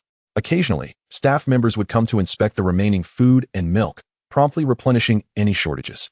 Witnessing this scene, Fengling felt that capturing a Dragamessia would not be an ordinary challenge. Why would they abandon their celestial existence to accompany her? Chapter 78, Immune to Persuasion. Fengling stood in place, somewhat at a loss, uncertain of how to garner the favor of Duolong Meixia under the current circumstances. However, after a moment of contemplation, he resolved to make an attempt. If he did not try, he would have no chance at all. He approached Duolong Meixia, offering a piece of dried fruit he had just taken from the table, adorned with a self-assured smile he believed to be endearing. At that moment, Duolong Meixia was lounging leisurely in a recliner, sipping from a bottle filled with moo moo milk, when he noticed a human attempting to feed him his own dried fruit. Being still young, Duolong Meixia could not quite comprehend the intentions of the human before him. Had he reached maturity, he would surely have thought it bizarre that someone would bribe him with his own food. What could possibly be wrong with this individual? Shuang Xinyue observed her nephew's actions with a mixture of disbelief and amusement, raising a hand to cover her face, unsure of how to respond. Li Ming, on the other hand, covered his mouth with his hand, but ultimately could not suppress a chuckle. Duolong Meixia, uninterested, simply closed his eyes and turned away, continuing to suck on the bottle in his embrace. Upon realizing he was being ignored, Fengling did not succumb to despair. Yet, after hearing Li Ming's laughter, he could no longer maintain his composure and returned with a furrowed brow. Xiaoling. It is true that Li Ming previously gained the affection of Pokemon by offering them food in the breeding house. But that was when the Pokemon had not yet eaten their fill. The divine offspring before you lacks for nothing. What you must do is simply foster a connection with them. Do not hastily emulate others' successes. There is ample time, and you must have faith in yourself. Shuang Xinyue gently instructed her nephew, her tone imbued with concern and encouragement. Rejuvenated by his aunt's words, Fengling's eyes sparkled once more as he once again approached Duolong Meixia. Li Ming watched with admiration, silently commending Shuang Xinyue's comforting nature, pondering that he should reach out to her in the future should he encounter difficulties. As Fengling drew near Duolong Meixia once more, he initiated a second attempt. However, perhaps due to his earlier misstep of taking Duolong Meixia's food, the young creature regarded him warily, as if fearful that he might snatch away its sustenance once more. For the next half hour, no matter what Fengling did, Duolong Meixia remained obstinately unyielding, visibly growing more irritated. Recognizing that this could not continue, Li Ming urged Fengling to take a break. Sister Xinyue, are there any fruits favored by dragon-type Pokemon here? There are indeed, but as you can see, the young divine offspring lacks for food, having been nourished exclusively on high-quality Pokemon food and dried fruits. If offered mere fruits, they likely wouldn't even spare them a glance. Li Ming had considered producing energy cubes to assist Fengling, yet he had reservations. After a moment of silence, a spark of inspiration flickered in Li Ming's eyes as he leaned closer to Shuang Xinyue and whispered, Sister Xinyue, one of the legendary Pokemon on my team possesses a unique ability to cook attribute fruits into a type of Pokemon food. My Pokemon adore this food, and I would like to have them prepare some for Fengling to try. If Li Ming intended to aid Fengling, the energy cubes would be impossible to conceal. Would he simply excuse himself to the restroom to procure the fruits? If so, it was likely that Shuang Xinyue would genuinely check the restroom to see if Pokemon food could be enchanted there. The Li family's business revolved around Pokemon food, so it wouldn't be surprising for Li Ming to produce higher quality items. However, the quality of the energy cubes was exceptionally superior, far surpassing even the finest Pokemon food available. The emergence of a product far beyond contemporary standards would undoubtedly invite skepticism and curiosity. While others were boiling water with nuclear fuel, here he was utilizing nuclear fusion. To avoid any unnecessary complications, Li Ming decided to attribute the production of the energy cubes to his divine beasts. After all, it was entirely reasonable for such extraordinary entities to create remarkable items. This not only mitigated potential trouble, but also aided Fengling, and more importantly, it would enhance Shuang Xinyue's perception of Li Ming for revealing the secret of his legendary Pokemon in an effort to help her nephew, significantly boosting her favorability. Once Shuang Xinyue had received Li Ming's explanation, she promptly procured the dragon-type fruits he required. Li Ming then excused himself to the restroom once more to create the energy cubes. Inside, he unfastened his trousers and began his business, this time genuinely needing to relieve himself. After a brief shiver, he muttered to himself, Optimus Prime, Do you have any idea how much I've sacrificed for your future happiness? In the future, you and I will have to sell part of our assets. You must strive for some success, as my future standing in the family relies on you. Understand? You cannot falter. When Li Ming returned, the dragon-type fruits he had been holding had transformed into cubes the size of sugar cubes. May I see this new Pokemon food? Shuang Xinyue, as a staff member of the Kyoto breeding house, was understandably curious about the previously unseen product and wished to examine it. Li Ming explained, these cubes are composed of countless tiny particles. The principle seems to involve extracting the nutritional components from the fruit and then crystallizing them. If you have any concerns, Sister Xinyue, we can have them tested. Shuang Xinyue dipped a finger into the powder of an energy cube and licked it. Her brow furrowed, suggesting the flavor was not particularly pleasant. But due to her limited consumption, her reaction quickly subsided. It resembled the dragon-type fruit, albeit with a much stronger taste, likely suitable for Pokemon consumption. With that, Shuang Xinyue handed the energy cube to Feng Ling and swiftly made her way toward the restroom, presumably to rinse her mouth. If something unexpected occurred, it would likely involve an upset stomach. Li Ming always remembered the warning on the energy cube processing module. Please do not attempt lightly. Chapter 79, the task begins. With the assistance of the energy cubes, Duolong Meixiao finally consented to engage with Feng Ling. However, Shuang Xinyue, who had rushed to the restroom, had yet to return. After aiding Feng Ling, Li Ming recognized that the existence of the energy cubes could no longer be concealed. The surrounding cameras were not mere decorations. The Pokemon Association would never allow such a valuable item to remain hidden from the public good. At worst, he could exchange it for something else. What? You say these energy cubes were created by a legendary Pokemon, and their production is limited? This might deceive others, but it would not fool the Pokemon Association. Now that the tangible product existed, as long as the production process for the energy cubes could be analyzed, it would eventually be possible to manufacture them in bulk. Even if complete replication were impossible, creating a youthful version would still be beneficial. Just as Li Ming pondered whether to submit the energy cubes to the Pokemon Association for research, a voice from the system abruptly echoed in his mind. A faction has taken notice of the energy cubes. The conditions to trigger a task have been met. Task initiated, benefit exchange.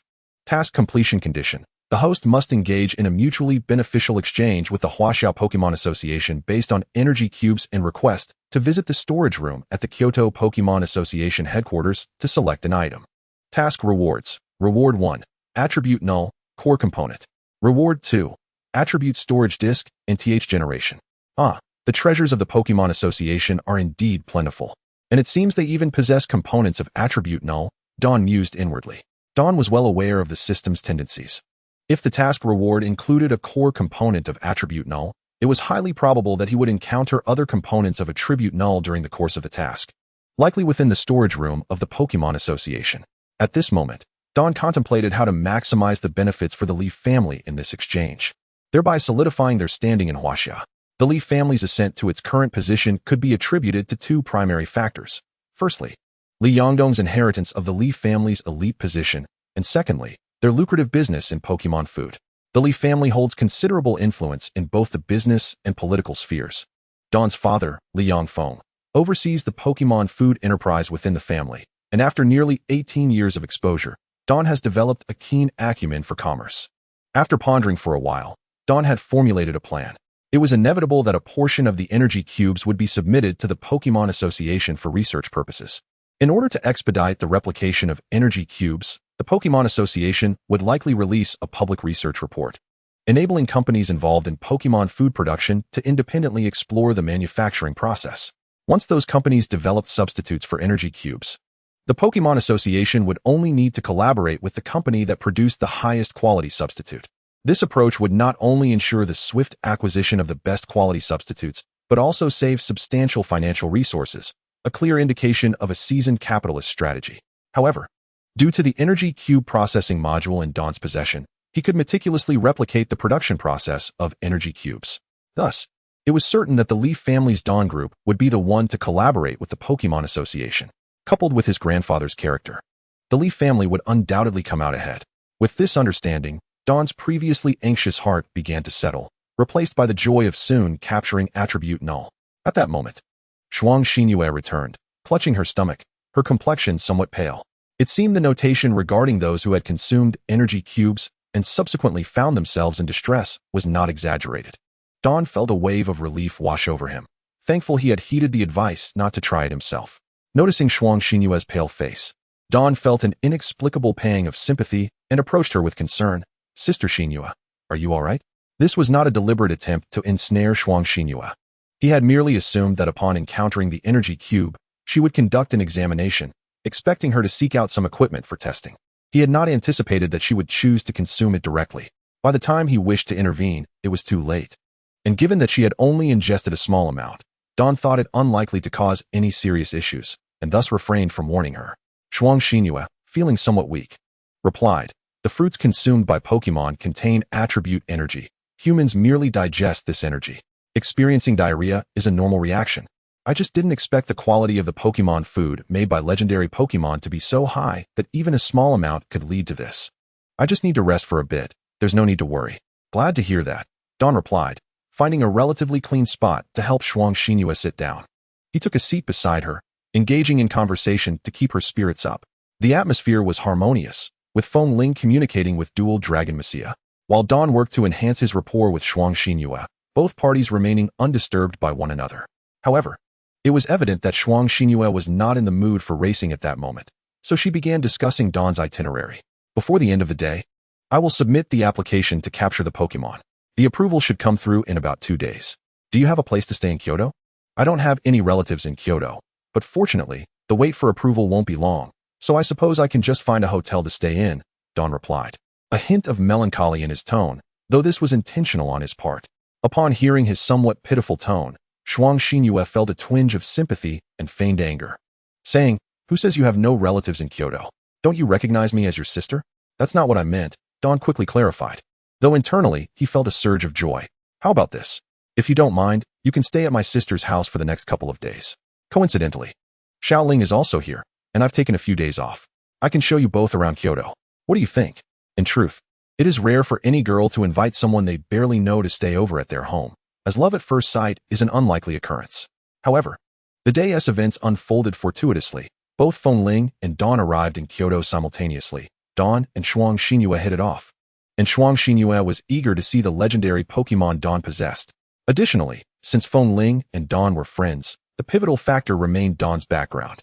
The Li family's reputation was commendable, and while Shuang Xinyue found Don somewhat smooth-tongued, diverging from the Li family's demeanor, she still placed her trust in their values, believing that he would not engage in any inappropriate behavior.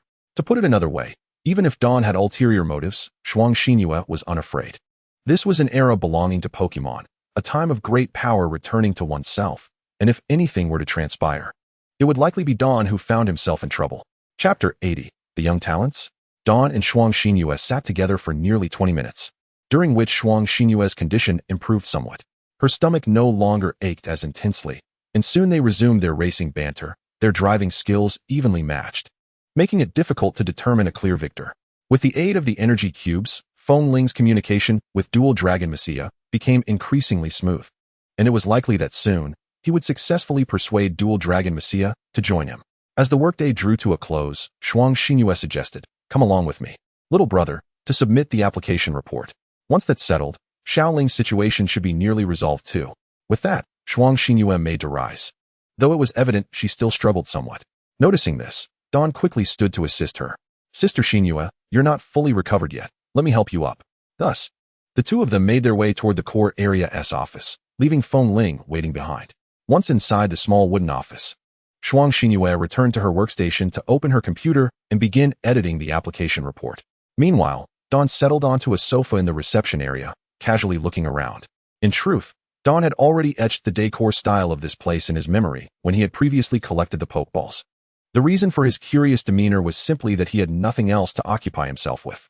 As Shuang Xinyue, dragging her weary body, edited the application report on the computer, she glanced over to see Don lounging on the sofa, engrossed in his phone. She couldn't help but wonder what he would think of her at that moment. Therefore, during this time, Don preferred to feign ignorance rather than scroll through his phone. After a short while, Shuang Xinyue had completed the report. Once she verified its accuracy, she proceeded to print it. The printer to her right spat out an A4 page filled with text. Shuang Xinyue picked up the warm application report for inspection and then stood to head toward the manager's office. Don promptly followed her. Upon reaching the door of the manager's office, Shuang Xinyue raised her right hand and gently knocked. Please come in, came the voice of a middle-aged man from within, tinged with impatience. Don followed Shuang Xinyue into the manager's office. In the manager's office sat a corpulent middle-aged man, his name tag reading Zhu Wanxiang. The expression on Manager Zhu's face was far from pleasant, as if someone had intruded upon his favorable circumstances. Li Ming cast a cursory glance around the office, but found no hidden corners, prompting him to redirect his gaze. He had anticipated some sensational news instead. Upon noticing that the visitor was Shuang Xinyue, Manager Zhu straightened his posture and donned a congenial smile, inquiring, "Is there something you wish to discuss, Supervisor Shuang?" As he spoke, Zhu Wanxiang rose from his seat, gesturing for Shuang Xinyue and Li Ming to take a seat on the adjacent sofa. Once the three were settled, Shuang Xinyue managed a somewhat forced smile and replied, "Well, Manager Zhu, I would like to apply for a Pokemon using my allocation for this year. And I have come to submit the application report." Leaning forward, she handed the application report to Zhu Wanxiang. Zhu Wanxiang glanced at the document, his brow furrowing slightly. Shuang Xinyue wished to apply for the Crystal Bud Pokemon numbered 21, but Manager Zhu had already promised it to someone else. Just prior to Shuang Xinyue knocking on the office door, Zhu Wanxiang had been on the phone with that individual, discussing compensation when he was interrupted by the knock, which explained his displeasure upon their entrance. Zhu Wanxiang was aware of Shuang Xinyue's background. Otherwise, he would not have greeted her with such a warm smile. However, the compensation offered by the other party was indeed enticing, and Zhu Wanxiang intended to persuade Shuang Xinyue to reconsider her application for the 21st Crystal Bud or to opt for another. Organizing his thoughts, he began, "Supervisor Shuang, as you know, a group of high school students will soon be selecting Pokemon, and a friend of mine has a son among them. He is eager to capture a Crystal Bud, and the 21st one is particularly impressive. Thus, I would like to reserve it for my friend's son. You are a professional in breeding, and you typically do not engage in battles. We adults should leave more opportunities for the younger generation. Might you consider applying for a different Crystal Bud?" Zhu Wanxiang's words were tactfully phrased, implying that he had already committed the Crystal Bud to someone else, subtly asking Shuang Xinyue for a favor. Moreover, he employed a touch of moral persuasion, questioning whether a breeder should compete with a student for the same Pokemon. However, Manager Zhu, Shuang Xinyue interjected, "This Crystal Bud is intended as a gift for my younger brother, not for personal capture, which is why I selected the most aesthetically pleasing one." With that, she tilted her head towards Li Ming, indicating that he was the brother in question. Zhu Wanxiang observed Li Ming, noting his unfamiliarity, and being the manager of the core area of the breeding house. He was aware that two candidates would be arriving today to select Pokemon, with both possessing noteworthy backgrounds. Sensing Zhu Wanxiang's scrutiny, Li Ming took the initiative to introduce himself. "Hello, Manager Zhu. My name is Li Ming. The Crystal Bud that Xinyue intends to apply for is actually meant for me, so I kindly ask for your assistance." Upon hearing Li Ming's words, Zhu Wanxiang was momentarily taken aback, followed by a wave of unease.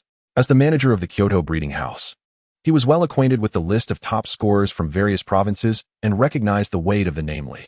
At that moment, Zhu Wanxiang felt a surge of relief for his earlier caution, grateful he had not outright declined Shuang Xinyue's application. After Li Ming's introduction, Zhu Wanxiang's demeanor underwent a complete transformation. With a serious yet sincere expression, he stated, "Since Supervisor Shuang intends to gift the 21st Crystal Bud to a promising youth, I certainly cannot object. Leave this matter to me. I will personally oversee the approval process for the 21st Crystal Bud to ensure there are no missteps." Li Ming inwardly praised Zhu Wanxiang, recognizing him as a person of considerable influence. In the blink of an eye, the younger generation had been elevated to the status of promising talent. Li Ming regarded Zhu Wanxiang as a valuable contact and added him to his list of contacts before departing, knowing he might find a use for it in the future. Chapter 81. Rising tension. After being escorted out of the office by Manager Zhu, Li Ming and Shuang Xinyue hurried towards the area designated for accommodating the divine Pokemon offspring. They soon spotted Feng Ling attempting to capture the dragon Maija in a Pokeball, while the creature evaded capture, its mouth opening and closing as if attempting to communicate. "What is the situation with the little one?" Shuang Xinyue inquired. Feng Ling turned to explain, "Actually, I've been having a decent conversation with Dragon Maija. It mentioned that while it would allow me to take it, it desires to eat those square-shaped foods daily. I'm uncertain whether I should agree to that, which has led to the current predicament." After hearing Feng Ling's explanation, Shuang Xinyue glanced at Li Ming, her expression somewhat hesitant, unsure of how to proceed. Naturally, she hoped her nephew could capture Dragon Maija, but the creature's request was beyond Feng Ling's means. She hesitated to seek Li Ming's assistance. Recalling that he had mentioned those square foods were crafted by legendary Pokemon and could significantly accelerate a Pokemon's growth, she doubted he would be willing to share them. In contrast, Li Ming's reaction was entirely different. He felt a surge of excitement at the prospect of gaining favor. He adopted a magnanimous demeanor, proclaiming, "Just agree to it. I'll cover this little one's meals from now on." Feng Ling felt a twinge of discomfort, believing that as the elder brother, he should not accept gifts from a younger sibling. However, given the circumstances, it seemed the most practical solution. He silently vowed to ensure that Li Ming would not be shortchanged. At this moment, Shuang Xinyue's emotions were the most complex. As a breeder, she had some understanding of Pokemon food, and the square-shaped items were far superior to anything currently available on the market. Just as she was about to speak, Li Ming interrupted, "Don't worry, Xinyue. Your nephew is my nephew too. For the sake of our nephew's future, I would even allow my own Pokemon to go hungry rather than let Dragon Maija starve." Hearing Li Ming joke eased Shuang Xinyue's concerns, as it became apparent that he was not lacking in such Pokemon food. However, she then realized that Li Ming's earlier statement was somewhat peculiar. What did he mean by "your nephew is my nephew"? The cheeky remark left her feeling flustered. Once proud and unshakable, Shuang Xinyue now found herself blushing slightly, her makeup softening the hue so that Li Ming remained oblivious. By this time, Feng Ling had successfully captured Dragon Maija in the Pokeball, and neither Li Ming nor Shuang Xinyue felt the need to elaborate further. Coincidentally, it was also time for the breeding house staff to finish their shifts. The three exited the core area of the breeding house and made their way toward the front desk. Upon reaching the front desk, they registered the Pokemon they had captured before returning to the side entrance to collect their belongings. As they walked and chatted, Li Ming suggested, "Xinyue, to express my gratitude for your assistance in applying for the Pokemon, I would like to treat you to dinner once we return to the city. Let us not dwell on such trivial matters. There is no need for gratitude. Rather, I am the one who ought to express my thanks. I appreciate your willingness to supply food for Dragon Maija. Otherwise, it would have been challenging for Xiaoling to capture it this time. Here's what we shall do. Once we return to the city, let us visit the supermarket to acquire some vegetables. I will personally prepare dinner tonight. Xiaoming, if there is anything you desire to eat, do not hesitate to let me know, and I shall cook it for you." Beside them, Feng Ling eagerly chimed in. "My aunt's cooking is delightful. I can vouch for that with my reputation." Li Ming did not ponder Feng Ling's credibility and instead offered his own praise, exclaiming how fortunate he would be if he could marry someone as virtuous as Sister Xinyue. This compliment left Shuang Xinyue feeling a tad bashful, a rosy hue gracing her cheeks. Li Ming, well aware of the adage that one cannot become fat from a single meal, especially in matters of the heart, which require a natural progression, decided to take a step back, opting to nurture this budding connection over time. As the trio approached the small door they had entered earlier, they discovered that the business vehicle sent by the Pokemon Association to transport Li Ming and Feng Ling had long since vanished. "Darn it, my luggage is still on that vehicle. What shall we do now?" "Li Ming, do you have the driver's contact information?" Li Ming replied nonchalantly, "No, I don't." "How can you remain so calm?" Li Ming rolled his eyes. "What are you panicking for, dear nephew? The ones who came to fetch us are staff from the Pokemon Association, not bandits. Our luggage is secure and likely left at the front desk." "Then let us return," Shuang Xinyue stated calmly, showing no concern over Li Ming's endearing term for Feng Ling. Thus, the three turned around, preparing to head back to the front desk of the breeding house. It was then that Feng Ling realized Li Ming's previous words were somewhat peculiar. "Li Ming, what did you just call me?" With a smirk, Li Ming replied loudly, "I called you handsome fellow." Although Feng Ling suspected Li Ming was teasing him, he found some solace in being called handsome.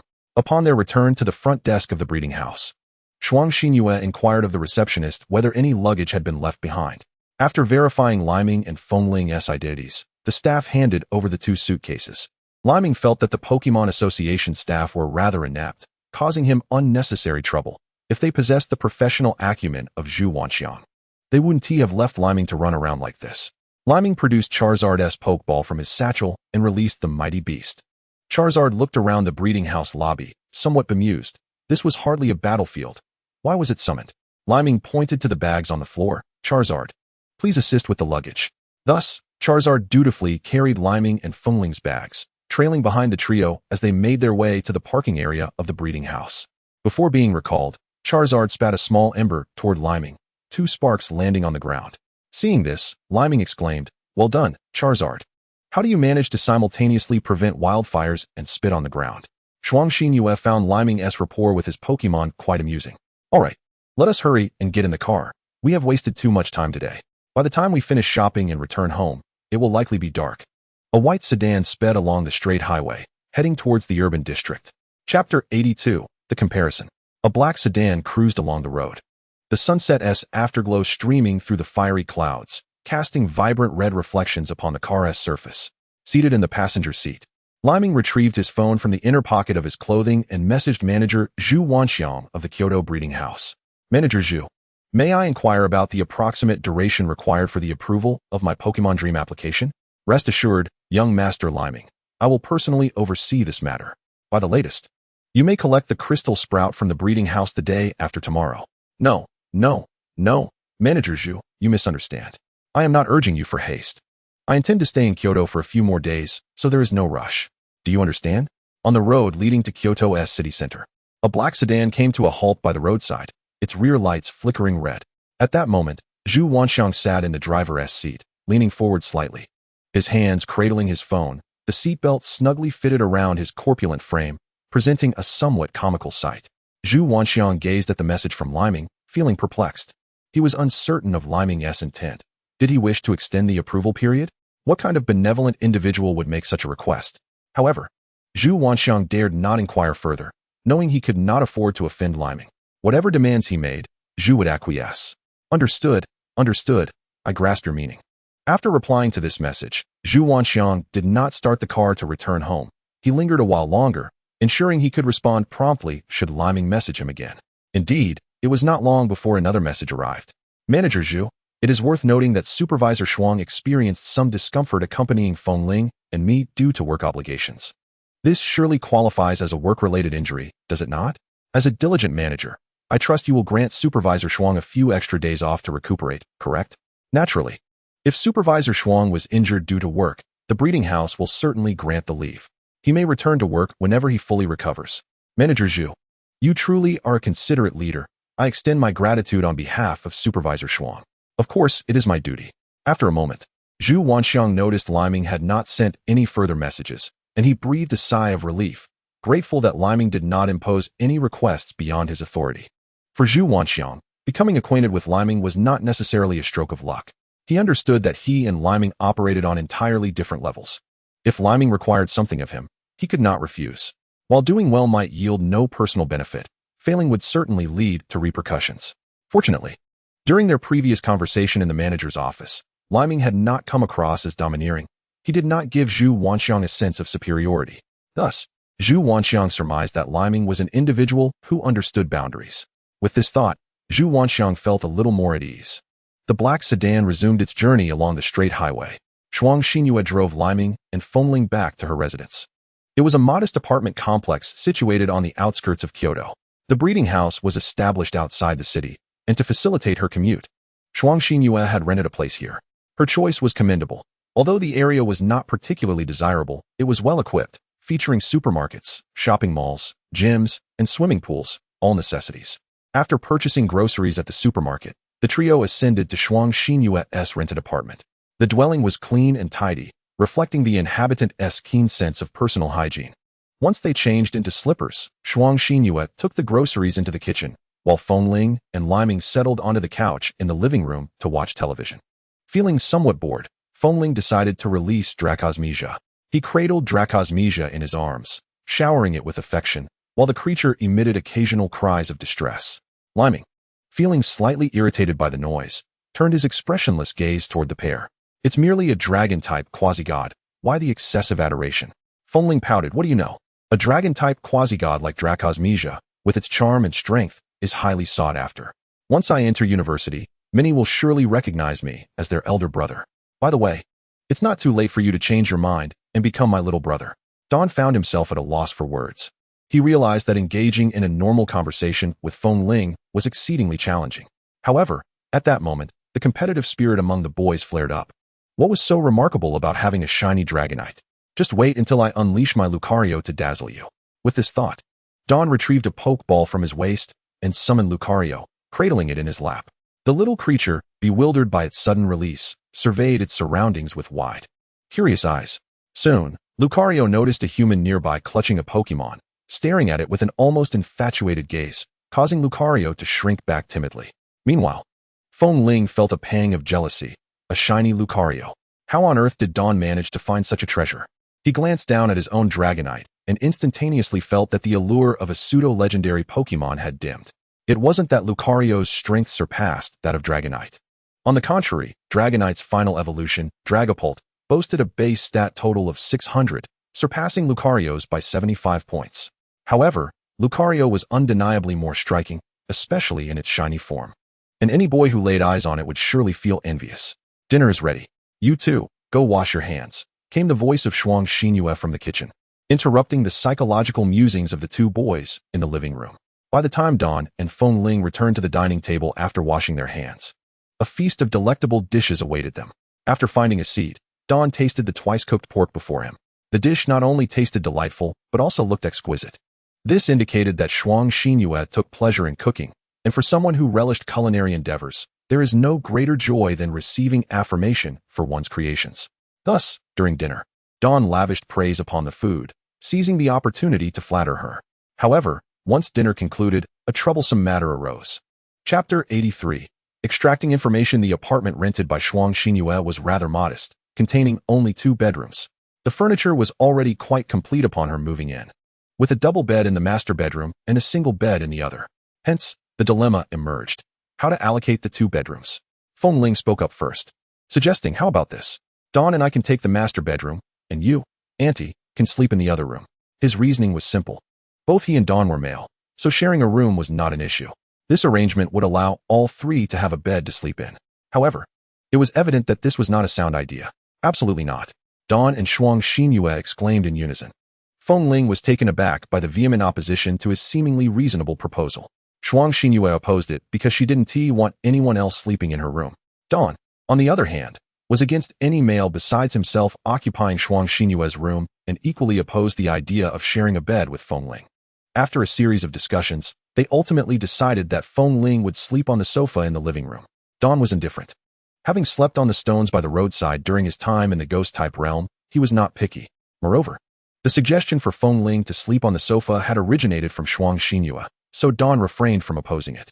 Shuang Xinyue reasoned that since Dawn was a guest, it was improper to make him sleep on the sofa. Thus Feng Ling would have to endure the discomfort.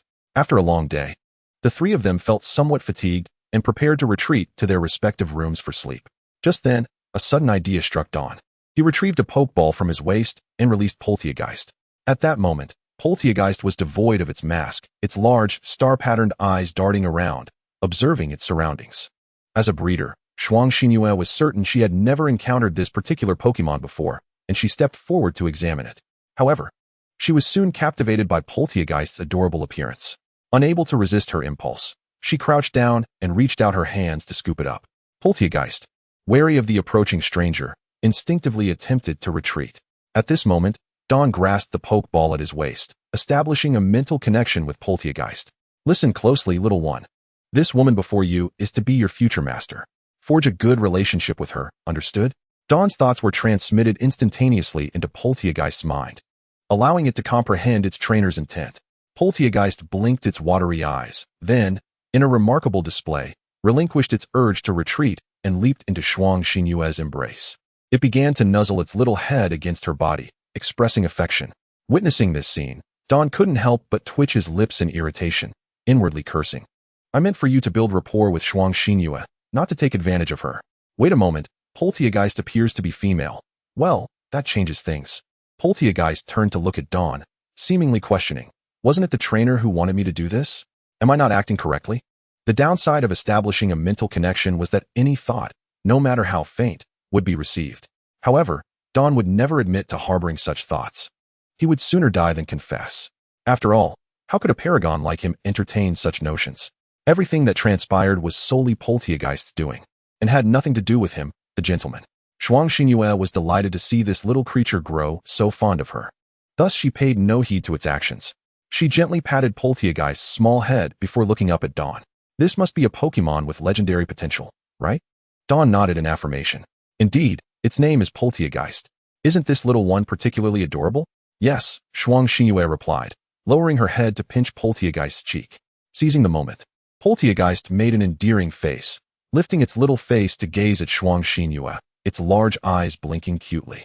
Observing Shuang Xinyue's demeanor, which suggested she was inclined to adopt it, Dawn saw an opportunity to increase his favorability. Poltergeist, Sister Shinua is feeling a bit unwell today and needs care. Would you mind keeping her company in her room? Poltergeist turned to look at its trainer with those big eyes, as if asking, do I have a choice? A faint smile appeared on Dawn's face as he subtly shook his head. Poltergeist's little face fell instantly, but as it turned to embrace Shuang Shinua, its expression brightened again. Clearly a seasoned performer. Thus, Shuang Shinua led Poltergeist by the hand back to her bedroom, while Dawn stayed behind with Feng Ling to watch television for a while before boredom prompted him to return to the room prepared for him by Shuang Shinua. Upon entering his room, Dawn immediately locked the door and drew the curtains shut. He opened the system's storage and retrieved the Energy Cube processing module. Placing it on the bed, the Energy Cubes had already attracted the attention of the Pokemon Association, and the research into the processing of Energy Cubes had been put on the agenda. Dawn flexed his wrist, ready to embark on an ambitious project. However, an awkward situation arose. The screwdriver he had borrowed from Shuang Xinyue's house did not match the screws on the Energy Cube processing module. It seemed he would have to wait until he returned home to begin examining the module structure. Stepping out of the bedroom once more, Dawn sat beside Feng Ling, ready to extract some information. Feng Ling, has your aunt ever had a boyfriend? Feng Ling turned to Dawn with a wary gaze. Even he, despite his usual antics, could sense Dawn's intentions. This guy was actually trying to pursue his aunt. Do not even think about it. I shall not divulge anything about my aunt, Feng Ling declared with a resolute tone. Feng Ling, do you consider yourself a responsible trainer? At this moment, Feng Ling was somewhat perplexed, for he had not anticipated the abrupt shift in Dawn's topic. Of course, I am a responsible trainer. What exactly are you trying to say? Then why do you mistreat your Pokemon? Do you truly wish to let your Dragapult go hungry? Upon hearing Dawn's words, Feng Ling's mind momentarily malfunctioned before he grasped that this was a blatant threat. He instinctively leaned forward, seizing Dawn's wrist. Dawn, you cannot do this. Dawn was taken aback, momentarily fearing that he might strike out in anger, nearly retaliating with a kick. Taking a moment to calm her startled heart, she retorted, isn't it said that one who eats from another's hand should be mindful? To take and consume without a word. How shameless can you be? Feng Ling fell into a prolonged silence before gradually loosening his grip on Dawn's hands. Chapter 84, An Irreverent Bet. In the early morning, the sun ascended from beneath the horizon, dispelling the darkness of night. A ray of sunlight streamed through the curtain's gap, illuminating the boy's face. In his dreams, Dawn bid farewell to the blessings of Cresselia, awakening from a delightful reverie. Outside the door, Frosty Crescent's voice called, awake yet, little Ming? Hurry out for breakfast. You all go ahead. I will join you shortly. Dawn sprang from his bed, swiftly rummaging through his belongings for wet wipes and a fresh pair of underwear. Dawn was plagued by the common tribulations of youth. His energy was excessively exuberant. It seems I truly ought to find a girlfriend. This constant situation is quite the expense for my underwear, he muttered to himself while dealing with the consequences of Optimus Prime's antics. After discarding the used wipes and soiled underwear into the trash, Dawn opened the bedroom window to air out the faint scent of heather lingering in the room. Approximately 2 minutes later, having ensured that no odors remained, he closed the window and prepared to head to the living room for breakfast. Breakfast consisted of ordinary fare, rice porridge prepared by Frosty Crescent, and fried dough sticks purchased by Feng Ling. She had even added some minced meat to the porridge. Though regrettably, there were no preserved eggs to be found. As the trio enjoyed their meal, they discussed the day's itinerary. For both Dawn and Feng Ling were unfamiliar with Kyoto. Thus, Frosty Crescent planned to take them on an enjoyable excursion during their holiday. Kyoto has many fascinating places. Are there any you wish to visit? She inquired. Upon hearing Frosty Crescent's question, both fell into silence. Feng Ling was a fervent enthusiast of Pokemon battles. It was no surprise that he had elevated the prowess of his Zoroark to gym leader level even before the college entrance exams. Though he hailed from a prestigious family, he devoted most of his time to training Pokemon. Dawn, in his previous life, had been a devoted player of Pokemon games, possessing a certain degree of couch potato attributes, a habit that persisted into this life. Thus, both Dawn and Feng Ling were rather homebound, rendering Frosty Crescent's question difficult to answer. Ultimately, the three decided to split their day's activities into 2 segments. During the day, they would visit the Pokemon Battle Center in Kyoto to watch matches and explore. And in the afternoon, they would indulge in a soothing soak at a hot spring. Notably, the idea of the hot spring was suggested by Dawn, who, despite Feng Ling's initial objections, managed to persuade him through a threatening glare. After finishing breakfast, the trio prepared to drive to the Pokemon Battle Center in the city center. They set off around 9 o'clock, just as the morning rush hour was tapering off. As Frosty Crescent lived on the city's outskirts, They encountered no traffic woes along the way. Upon arriving at the city center, Dawn, seated in the passenger seat, caught sight of the emblem of the Kyoto Pokemon Battle Center. To be frank, the scale of the Kyoto Battle Center far surpassed that of other cities. Its area was easily more than 4 times that of the Shinching Battle Center. After parking the vehicle, the trio entered the battle center. "You two go ahead and take your seats. I'll fetch you some snacks," Dawn said. Thus, Dawn and Feng Ling made their way to the viewing area, while Frosty Crescent wandered off to some shops surrounding the Pokemon Battle Center. Not long after they settled in, Feng Ling began to fidget restlessly. The reason was simple. The battles here were undeniably captivating. The new trainers in Kyoto, both in numbers and strength, far exceeded those from other cities. Unfortunately, they had arrived at an inopportune time. At this hour, many capable novice trainers were likely busy selecting their second and third Pokemon, leaving the battle center filled mainly with students on summer break. "Dawn, how about we go down and have a match? Your Charizard is far too weak. I didn't get enough of a challenge last time," Feng Ling proposed. "Forget it. My Charizard hasn't even reached gym leader level yet. So it would be no match for your Zoroark," Dawn replied nonchalantly. "Who wants to battle your Charizard?" "I meant I wish to face your Machamp," Feng Ling retorted. Dawn scoffed. "Huh, you might as well concede now. I don't believe you haven't seen the videos from Shunqing's college entrance match. Do you really think you can win? Are you afraid?" Feng Ling launched a provocative challenge. Unfortunately for him, Dawn was not swayed by such tactics and ignored the provocation. However, he found watching a bunch of novice trainers compete in the Baby Cup rather dull. "If you want to battle me, we can wager on it. How about that?" A sense of foreboding crept into Feng Ling's mind as he warily asked, "What kind of wager?" "How about this? If you win, I'll refer to you as Big Brother, and if I win, you'll call me Auntie in private," Dawn proposed. "Forget it. I'm not battling you," Feng Ling replied, attempting to reject the idea. "Don't be so hasty in your refusal. This time, I want to use my Machamp or Charizard. I'll just use that Pokemon you saw at the auction, the one my aunt was holding last night." "That one? Absolutely," Dawn confirmed. "So are you in or not?" Feng Ling lowered his head in contemplation. That Pokemon appeared quite harmless. Its strength should not be formidable, right? "Fine, I accept," he finally agreed. Feng Ling reasoned that even if he lost, it merely meant he would have to call Dawn Auntie in private, which was a concession he could reluctantly agree to. Gaining insight into a legendary Pokemon seemed worth the price. Dawn smiled benevolently at Feng Ling. "It's settled then, my dear nephew. Just be obedient, and soon your aunt will arrive for the battle." "Don't call me nephew. You haven't won yet," Feng Ling retorted. "Oh, it's only a matter of time," Dawn replied with confidence. As Dawn's smile spread across his face, Feng Ling felt a sinking sensation, realizing that escaping this predicament might be too late. At that moment, Frosty Crescent had just emerged from a snack shop, strolling along the periphery of the Pokemon Battle Center until she spotted Dawn and Feng Ling in the viewing area. As she approached their vicinity, she noticed Feng Ling's expression appeared somewhat troubled. Chapter 85, The Ominous First Battle. Frosty Crescent continued forward and, upon reaching the two, inquired, "What's wrong, Feng Ling? You look a bit unwell. Is something bothering you?" Feng Ling, somewhat evasive, replied, "No, I'm fine, just recalling some unpleasant matters. I assure you, I'm all right." Since Feng Ling had insisted he was fine, Frosty Crescent did not press further. She set down the snacks and Pokemon food she had brought and took a seat between the two. "Let us descend to engage in battle, Feng Ling," Dawn suggested, casting a gentle, benevolent smile towards Feng Ling. "Merely spectating is rather dull." At this moment, Feng Ling had also composed himself and agreed. "Very well, let us proceed. Are you both planning to partake in a match?" Frost New Moon inquired with curiosity. "Indeed, watching others battle lacks excitement. We both wish to compete." "Sister New Moon, who do you think will emerge victorious?" "The outcome will depend on the Pokemon you choose to deploy and their respective power levels. I will use the Eerie Pot that I accompanied Sister New Moon with yesterday, while Feng Ling will employ his shiny Zoroark." Frost New Moon regarded her nephew with a look of pity, pondering his intentions. Why would he wish to battle that particular Pokemon? Observing the Eerie Pot in her bedroom yesterday had truly broadened her horizons. Upon hearing Dawn refer to her as the lady of the house, the Eerie Pot had ceased its concealment and performed a transformation right there in her room. During this process, Frost New Moon noted that each time the Eerie Pot switched masks, a new elemental energy would emanate from within its body. Although the Eerie Pot possessed only 4 masks, such a capability was already formidable.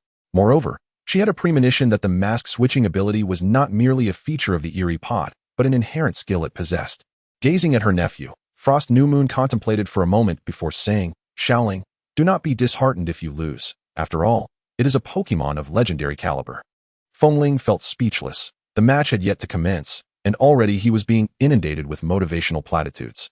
Noticing that Frost New Moon had nothing more to add, Dawn and Fengling continued towards the battle area together. Upon arriving at the entry zone, both Dawn and Fengling retrieved their phones and opened the Battle Center's app, scanning their accounts at the machines before stepping onto the battlefield. Once inside, they simultaneously drew their Pokeballs and released their chosen combatants.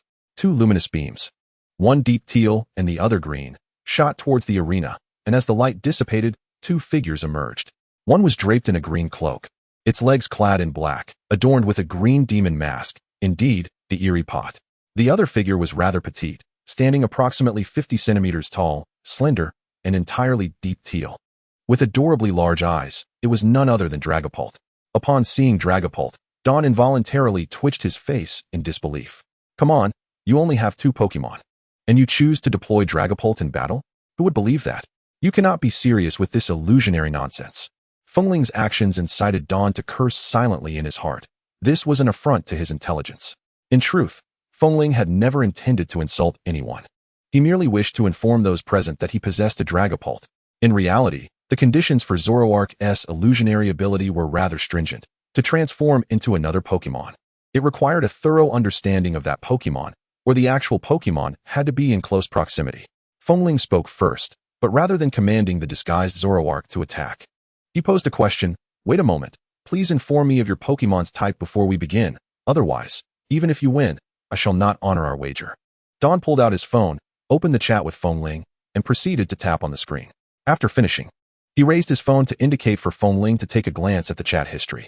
Fengling retrieved his own phone and opened the message sent by Dawn. Grass. Grass water, grass fire, grass rock. Upon reading the message, a large question mark appeared in Fengling's mind. Was this not some new form of insult? Why so much grass? Just as Fengling contemplated further, Dawn, disregarding the customary decorum of battle, issued an attack command. The eerie pot unleashed grassy terrain. As the words faded, pure grass-type energy began to emanate from the eerie pot's body, each particle imbued with a hint of life force. From the center of the eerie pot, green sprouts began to sprout from the ground, animating the entire battlefield with grass-type energy. At this moment, Fengling realized he might have been outsmarted. Zoroark executed taunt. Responding to the command, Zoroark released a small amount of dark-type energy, which floated upward and coalesced into a face made of black mist above it. Both Zoroark and the visage of mist above it wore a mocking grin as Zoroark beckoned to the eerie pot with a playful gesture. The grassy terrain was abruptly disrupted, and the eerie pot's transformation moves were temporarily sealed. Dawn shouted across the arena to Fengling, "Nephew, that was a quick response." Fengling's mouth twitched as he silently cursed. "So you taunt my Pokemon, and now you think to taunt me? Enough of this banter. That move won't work on me." "Very well, then, I shall not hold back. Eerie pot, use Spike Cannon." The eerie pot, upon receiving the command, appeared quite exhilarated as a surge of potent grass-type energy erupted from within. It then extended its arms forward, seemingly grasping an invisible weapon in the air. The grass-type energy flowed down to its palms, where a sapling swiftly sprouted. Curiously, this sapling grew at an astonishing rate, yet instead of developing branches and leaves, it bore sharp wooden spikes. The roots began to sprout thorny vines, which extended upward to fill the gaps between the spikes. The grass energy from the green mask once again radiated, enveloping the spiked cannon with an ethereal shadow resembling a spiked club, making the weapon appear about 3 meters in length. Such an elongated weapon in the grasp of the eerie pot created a rather incongruous sight. The eerie pot raised the spiked cannon high and charged forward, leaping into the air, poised to deliver a downward slash aimed directly at Zoroark's head. Chapter 86, Overwhelm. Inside the Kyoto Pokemon Battle Center, Fengling found himself utterly bewildered in the 15th battle arena, as battling without knowledge of his opponent's capabilities was indeed a daunting challenge. What in the world is Spike Cannon? However, there was no time to ponder the matter, so Fengling resolved to meet this attack head-on in the most straightforward manner possible. Zoroark utilized Protect, regaining his composure.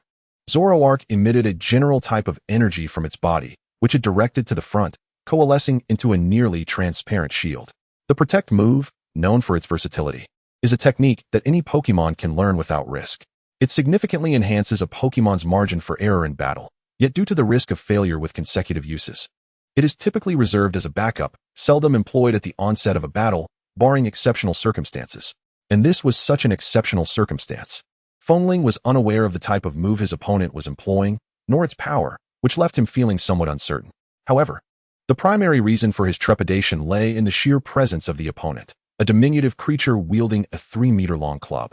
Leaping into the air as if to deliver a devastating blow, one might easily mistake it for an invocation of invincibility. As the eerie pot began its descent, it summoned all its strength to bring the spiked cannon crashing downward, seemingly targeting Zoroark's head. The thorny vine and the shielding move collided, causing an explosive eruption of energy as the contrasting attributes clashed between the two Pokémon, the eerie palm and the Zoroark. Both creatures were jolted backward. Zoroark skidded nearly 3 meters on its hind legs, while the energy shield generated by the shielding move had long since dissipated, indicating the formidable power of the thorny vine. In a graceful backflip, the eerie palm landed on its feet, dissipating the force of the explosion with poise. Meanwhile, the phantasmal form of the thorny vine had shattered in the previous impact, yet its physical embodiment remained intact, ready to serve as a weapon. Feeling a lingering sense of dread, Feng patted his chest, relieved that he had utilized the shielding move. Had it been a direct hit, he feared the consequences would have been dire. Without granting any opportunity, the Dawn commanded a relentless assault. Eerie palm, abyssal thrust. Just as the eerie palm regained its footing, it raised the thorny vine once more, and tendrils of dark brown malevolence began to coalesce around it, as if summoned by an unseen force. The thorny vine absorbed the approaching dark energy like a vacuum, and moments later, it exuded a sinister aura, previously imbued with grass-type energy.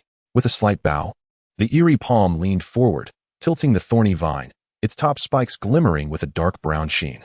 Propelled forward like a soldier armed with a spear charging into battle, the eerie palm unleashed the abyssal thrust. This maneuver posed a greater threat to Zoroark than the thorny vine had, but having already employed the shielding move once, Zoroark was unlikely to succeed a second time. Feng, a prodigy among his peers, remained composed and opted for the least costly choice. Zoroark would dig. Following the command, Zoroark raised its arms, and the arena's ground began to emanate earthy energy, converging towards it. The energy enveloped Zoroark's claws in a layer of ochre light. With a powerful thrust of its legs, Zoroark burrowed into the ground, leaving only a pit in its wake. The abyssal thrust struck the vacant hole, missing Zoroark entirely. Though the aftermath of the attack released residual dark energy that still reached Zoroark below, causing minimal damage. As the abyssal thrust missed its target, the ground beneath the eerie palm shifted, forming a small mound. Before the eerie palm could react, Zoroark emerged from beneath, its claws clad in earthy energy, piercing directly towards the eerie palm's chest. The dig attack struck with precision, sending the eerie palm sprawling backward. Seizing the opportunity, Feng commanded, Zoroark, use Will-O-Wisp. Although uncertain of the opponent's type, Feng had deduced that the eerie palm was a physical attacker through their encounters, intending to inflict a burn to weaken its offensive capabilities. Zoroark raised its right arm, gathering wisps of pale red fire energy into its palm, igniting them into a soft flame. Exhaling towards the fire, spectral energy wafted from Zoroark's mouth into the flames, transforming their hue from pale red to a deep purple, imbued with an eerie essence. Zoroark leaned forward, swinging its arm back as if a baseball pitcher, launching the Will-O-Wisp towards the eerie palm. With a calm voice, Dawn instructed, eerie palm, fire mask, followed by abyssal thrust. Suddenly, an orange-red mask adorned with 2 fangs appeared in the eerie palm's hands. Upon donning the mask, significant changes overtook it. The once tender green cloak resembling woven leaves morphed into a deep crimson, embellished with golden patterns. Simultaneously, the eerie palm's type shifted from pure grass to a dual type of grass and fire, its ability transforming from overgrow to reckless. Having equipped the fire mask, the eerie palm initiated the abyssal thrust once more, channeling malevolent energy through the thorny vine as it charged towards the incoming Will-O-Wisp. The fiery attack struck the eerie palm, but appeared to have no effect. Feng, watching from the sidelines, widened his eyes in disbelief. How could the Will-O-Wisp be ineffective? Realizing the futility of the previous command, Feng ordered Zoroark to dig again. Unfortunately, it was too late to evade the oncoming attack, as the eerie palm had already closed the distance. With the thorny vine brimming with dark energy, it thrust fiercely towards Zoroark's chest. The attack struck true, sending Zoroark hurtling away and plunging it into unconsciousness. The outcome was sealed. Chapter 87, Foot Massage. After the battle concluded, both Dawn and Feng recalled their Pokémon and exited the arena together. Feng Ling, undeterred by his defeat, felt a surge of excitement instead of disappointment. This encounter had allowed him to witness the extraordinary prowess of legendary Pokémon, realizing that even his Zoroark could be overwhelmed by such a formidable foe. He began to fantasize about the prospect of capturing a legendary Pokémon for himself. Noticing Feng Ling's unexpected cheerfulness after his loss, Don couldn't help but wonder if he had lost his wits. Upon reaching the spectator area, their expressions soured. Two adult men were seated beside Frost Crescent, chattering animatedly while clutching their phones, seemingly seeking her contact information. Both appeared to be around 23. One was robust with a buzz cut, exuding an intimidating presence, while the other was slender, bespectacled, and appeared quite refined. Seeing this, both Don and Feng Ling quickened their pace, with Feng Ling pressing ahead. He approached Frost Crescent, furrowing his brow. "Who are you? Back off if you know what's good for you." As Feng Ling uttered these words, Don nearly stumbled. Taken aback by the unexpected bravado, it felt as if fortune had turned against them today.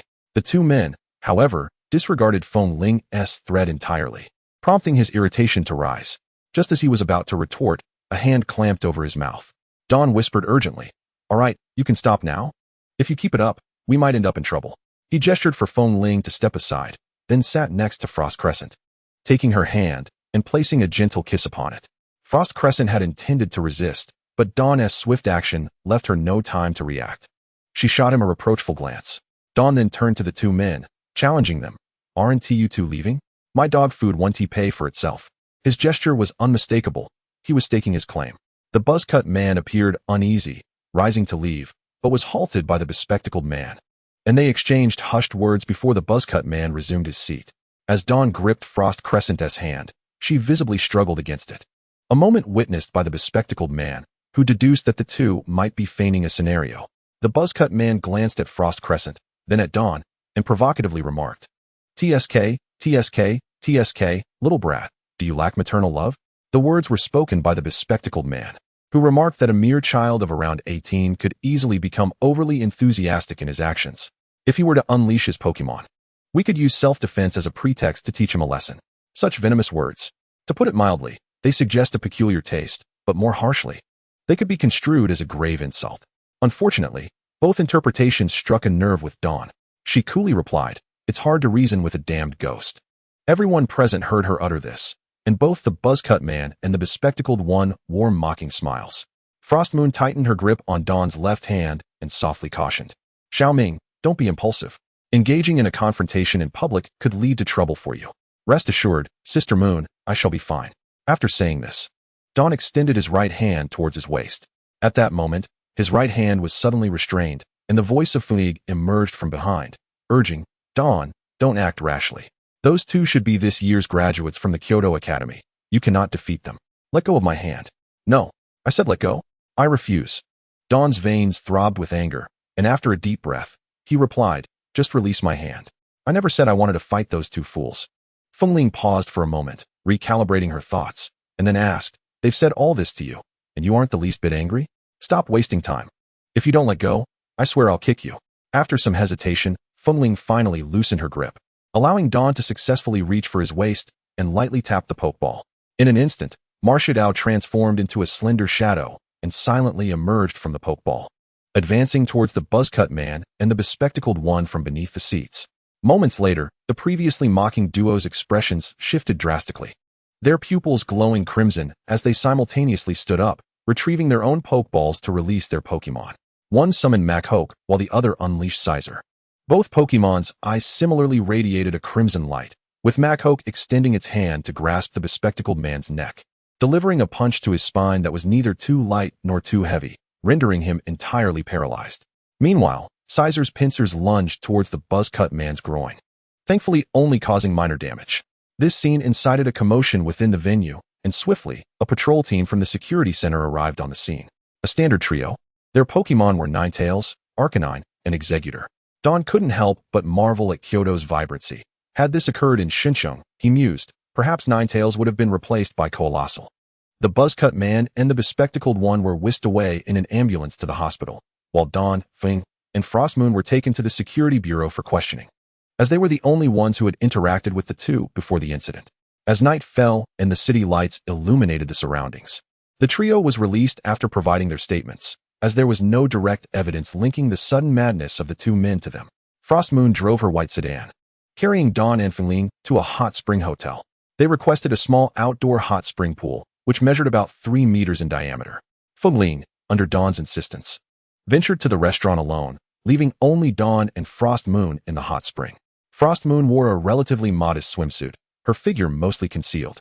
Dawn playfully submerged his hands into the water, cradling Frost Moon's delicate feet. "Hey, Xiao Ming, what are you doing?" he joyfully teased, massaging her fair little feet. "Sister Moon, you've been in high heels all day. Let me help you relax a bit." At that moment, Frost Moon regretted not stopping Dawn from kissing the back of her hand earlier in the day. His audacity had only grown since he realized she didn't resist him too much. Yet, to be fair, his technique was quite commendable, and gradually, Frost Moon lowered her guard. Beginning to enjoy the foot massage, soft sounds of restraint and pleasure drifted into the night sky, fading away. Chapter 88, Parting. The joyous moments are always fleeting. And during these 5 days in Kyoto, the relationship between Dawn and Frost Moon underwent a rapid transformation. The day after their hot spring visit, Fengling's treatment at home improved significantly. Following a mutual proposal from Frost Moon and Dawn, Fengling and Dawn exchanged their sleeping arrangements. Fengling was assigned to the bedroom, while Dawn was relegated to the living room. Initially, Fengling was quite pleased, who would prefer a sofa when a bed was available. However, before he could express gratitude for his aunt's sudden kindness, an unfortunate incident occurred. On the third night after their hot spring outing, Fengling was awakened by the pressing urge to relieve himself. After a trip to the bathroom, he returned to find that Dawn, who should have been sleeping on the sofa, had vanished. Fengling searched the living room and kitchen but found no trace of Dawn. Feeling that something was amiss, he decided to inform his aunt. Approaching Frost Moon's bedroom door, he prepared to knock but hesitated. The door had 3 irregularly shaped small windows, fitted with frosted glass that obscured visibility while allowing light to filter through. A dim glow emanated from within, likely from a bedside lamp. Fengling pondered why his aunt was still awake at such an hour. Before he could think further, sounds from the room reached his ears. Although the soundproofing was quite effective, it couldn't withstand the eavesdropping at the door. "Sister Moon, are you ready? I'm about to start. Be gentle, don't make too much noise. If you wake Xiaoling, it will be troublesome."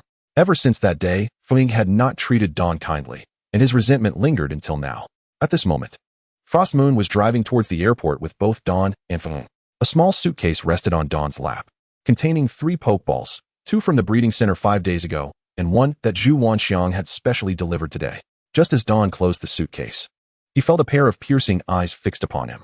Turning to find Fengling glaring at him with a fierce expression, akin to a teenager scowling at his newly acquainted stepfather. Dawn sighed and said helplessly, "Fengling, you must believe me. That night, I was genuinely just giving your aunt a foot massage." Fengling remained unmoved, continuing to glare. "Even if you don't believe me, you should trust your aunt." Hearing her name mentioned, Frost Moon's face flushed with indignation. "That day, after walking in high heels all day, my feet were sore when I got home. Xiao Ming offered to help with a massage, so I let him in to assist me. Xiaoling, don't overthink it." Fengling's emotions became increasingly complicated. Indeed, a married woman could no longer be trusted, now helping an outsider deceive her own nephew. The two, witnessing Fengling's impenetrable demeanor, felt there was no point in pressing the matter further, allowing him to think as he wished. Upon reaching the airport, Frost Moon parked the car, and the 3 of them exited, heading towards the terminal. "Dawn, aren't you returning to Xinjiang today as well? Why haven't you brought any luggage?" "The flight to Xinjiang is relatively late, and I can check in this afternoon. I figured I might as well leave my luggage in the car and explore the area after seeing you off." After escorting Fengling into the airport, Dawn and Frost Moon began concocting excuses to depart. Frost Moon pretended to receive a phone call. "Hello? Manager Zhu. There's an urgent matter at the breeding center that requires my attention. I'm at the airport. I'll head back right away." Meanwhile, Dawn resorted to his age-old excuse. He needed to relieve himself. Fengling, I shall excuse myself from waiting for the plane alongside you. I must make a swift visit to the restroom." Without awaiting a response from Fengling, the two commenced their departure towards the airport's exit. They journeyed together back to the location where they had previously parked, and in unison, they opened the rear door of the car and entered. Inside the vehicle, Li Ming and Shuang Xinyue faced each other, and under Li Ming's gaze, Shuang Xinyue found her cheeks involuntarily flushing with a rosy hue, her eyes gradually averting. Li Ming leaned forward and grasped Shuang Xinyue's slender calf, resting her foot upon his thigh. "Oh no, I haven't washed them today," Shuang Xinyue thought to protest. But Li Ming's demeanor was resolute, leaving her no opportunity to resist. He deftly removed the high-heeled shoes from her delicate feet, placing her porcelain-like foot in his embrace. No worries, even unwashed, they still possess a delightful fragrance. How vexatious. Shuang Xinyue's cheeks burned crimson as she shielded her face with her hands. While toying with the soft jade of her foot, Li Ming remarked, "Sister Xinyue, your rented apartment in Kyoto is rather cramped. The bathtub can only accommodate one person. How about I assist you in finding a more spacious abode?" At this moment, Shuang Xinyue had somewhat recovered from her earlier embarrassment. Yet she still found it difficult to meet Li Ming's gaze. She turned her eyes aside, bashfully responding, "No need. I was assigned to the Kyoto breeding facility a year ago, and I am merely here for a brief stint. After the new year, I shall be transferred. Hence I rented a modest place. By the way, Xiaoming, which university did you apply to? Don't even mention it. Had I known I would meet Sister Xinyue sooner, I would have chosen a different institution altogether." Shuang Xinyue, feeling a tad embarrassed, added, "Then I shall apply to transfer to the breeding facility in Magic City by the end of the year." Upon hearing that Shuang Xinyue would be transferring to Magic City after the new year, Li Ming felt a surge of joy, inadvertently tightening his grip. Shuang Xinyue went slightly, exclaiming, gently. "My apologies, I got a bit too excited," Li Ming said, releasing her foot and giving it a gentle rub while playfully blowing on it. Shuang Xinyue, gazing at the boy 5 years her junior, suddenly entertained a thought. Does this count as an old cow eating tender grass?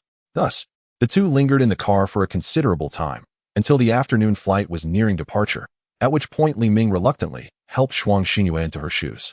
After adjusting their attire, they finally opened the car door and made their way towards the airport entrance with their luggage.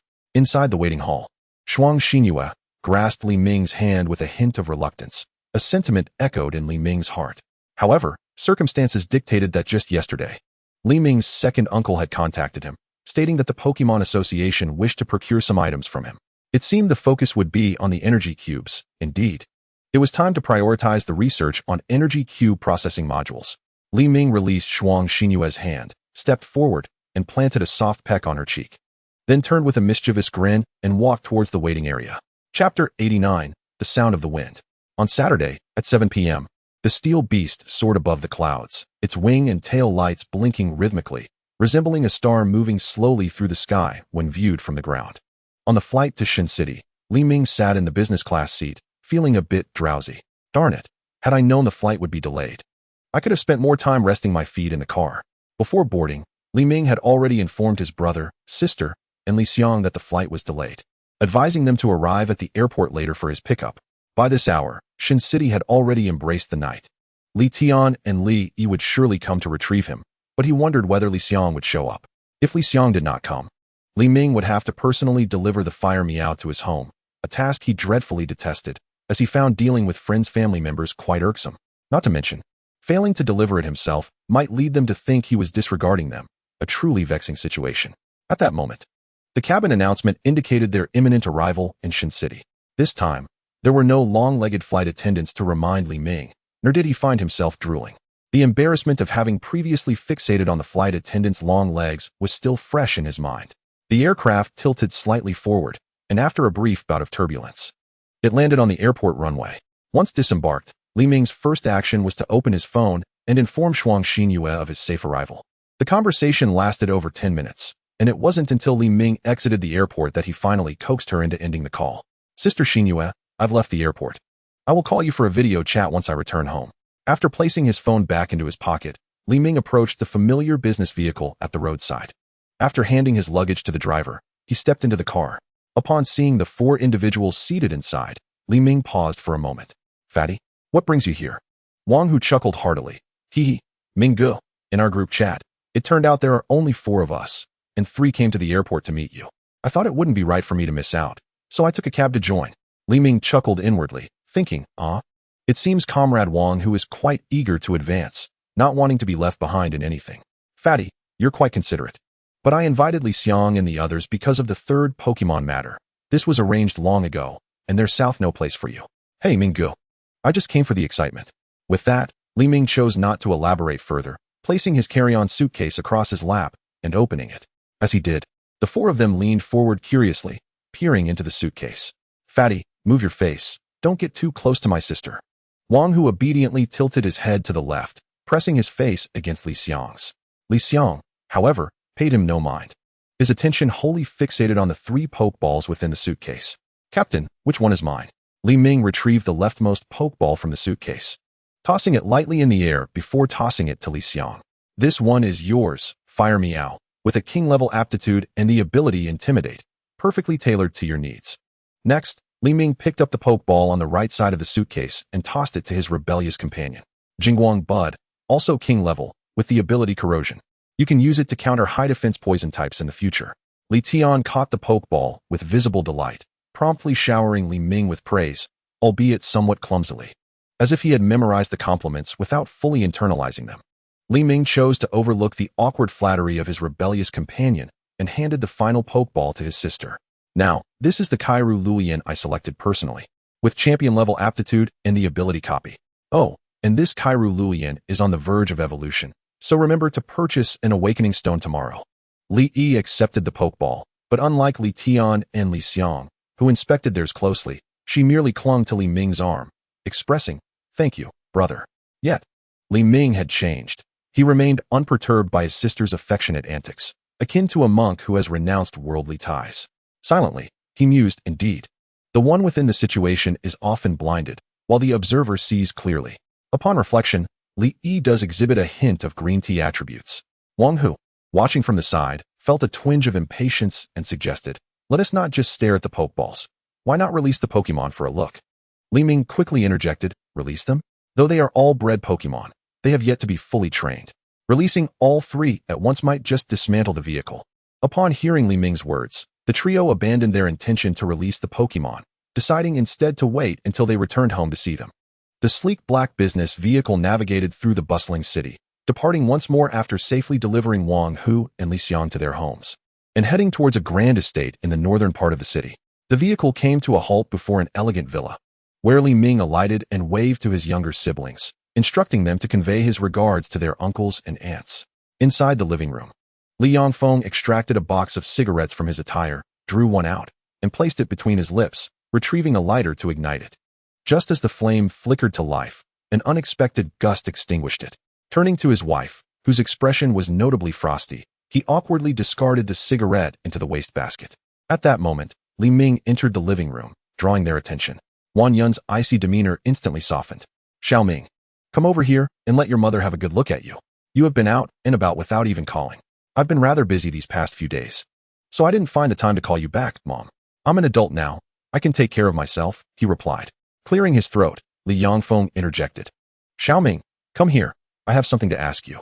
Noticing her husband's serious demeanor, Wang Yun understood that a matter of importance was at hand and excused herself to the bedroom to rest. Li Ming was already well aware of the inquiry his father was about to make. Before Li Yangfeng could utter a word, he began discussing the energy cubes. Upon hearing Li Ming's explanation, Li Yangfeng's expression grew increasingly grave. He sensed a troubling implication regarding the Li family's interests. Chapter 90, The Idea.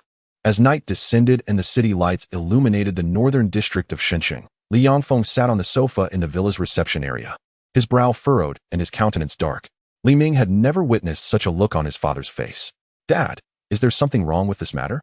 Upon hearing his son's concern, Li Yangfeng emerged from his reverie, his expression softening as he said, "I have already heard about this from your second uncle.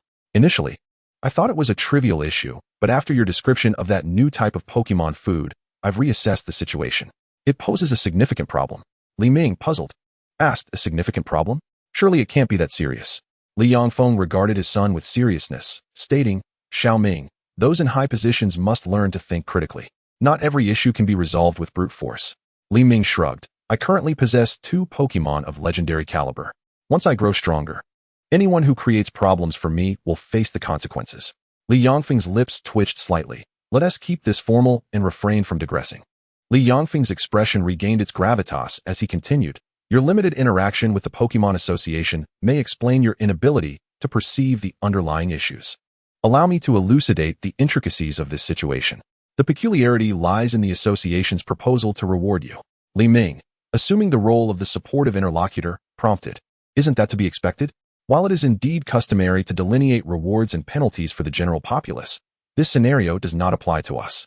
The Li family is a prominent dynasty within Huaxia, intertwined with the Pokemon Association. Our fates are inextricably linked, akin to a left arm and a right arm." Xiao Ming, Would you thank your right hand? Li Ming furrowed his brow and shook his head. Li Yongfeng elaborated. If you found a wallet and returned it to its owner, receiving a token of gratitude and a meal in return, that is indeed appreciation.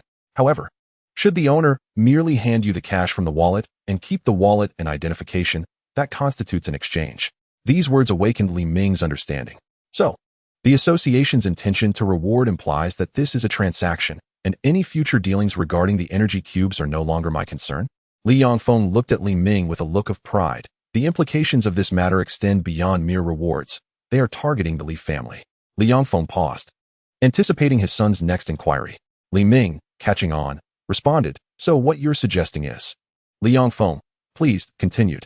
The foundation of the Li family's establishment rests upon two pillars: your grandfather's standing within the Pokemon Association and the Li family's Pokemon food industry. From your description, the quality of that new Pokemon food is exceptionally high, potentially eclipsing all existing products in the market. If such a product were to be developed and the Li family were to miss out on this opportunity, it could spell our decline. It dawned on Li Ming that the Pokemon Association aimed to seize the energy cubes through a transactional approach, rather than sharing the benefits equally, indicating that someone or some force intended to undermine the Li family. Seeing Li Ming's expression darken, Li Yongfeng knew his son had grasped the underlying implications. He placed a reassuring hand on Li Ming's shoulder. Do not be overly concerned. It is normal for differing opinions to exist within the Pokemon Association. Given that we already possess 3 legendary Pokemon, should the Li family's operations continue to expand, those old-timers in the association will likely find themselves restless. Do not dwell on this. Return to your room and rest. I will consult your grandfather regarding how to address this situation. As Li Yongfeng rose to leave, Li Ming stopped him. Dad, there is no need to inform Grandpa about this. I am confident that the Li family can produce the highest quality energy cubes. Li Yongfeng's eyes widened in surprise. Xiaoming, do you truly have faith in this? I am confident, but I am dissatisfied with the Pokemon Association's actions and wish to teach them a lesson. While imparting a lesson is feasible, it must not be excessive. Share your thoughts. Let us see if they are practical. Li Ming's expression brimmed with excitement as he began to articulate his plan. He proposed using the energy cubes as leverage to secure benefits. Once the Pokemon Association publicly released the data on energy cubes, numerous companies would undoubtedly rush to invest in research. When the final product was manufactured, the association would likely partner with the highest quality manufacturer, at which point they could rebrand their superior energy cubes and compete in the market. Li Yongfeng regarded his son, at a loss for words. Truth be told, the idea was rather conventional, as its success hinged entirely on the Li family's ability to produce superior energy cubes. However, should it succeed, it would indeed be a remarkable stratagem. Not only could they gain advantages from the Pokemon Association, but they would also strike a blow against the higher echelons of the association and rival companies alike. If the association were to approach the Li family for collaboration afterward, they could seize the opportunity for further benefits. What? The benefits have already been granted? Do not jest. The previous reward was for submitting the energy cubes, which has no bearing on our production of energy candies. Li Yongfeng's expression turned peculiar. After clearing his throat, he remarked, your idea is indeed commendable and should serve to teach those old-timers in the association a lesson. However, I must discuss this with your grandfather and second uncle. It is getting late. You should return to your room and rest.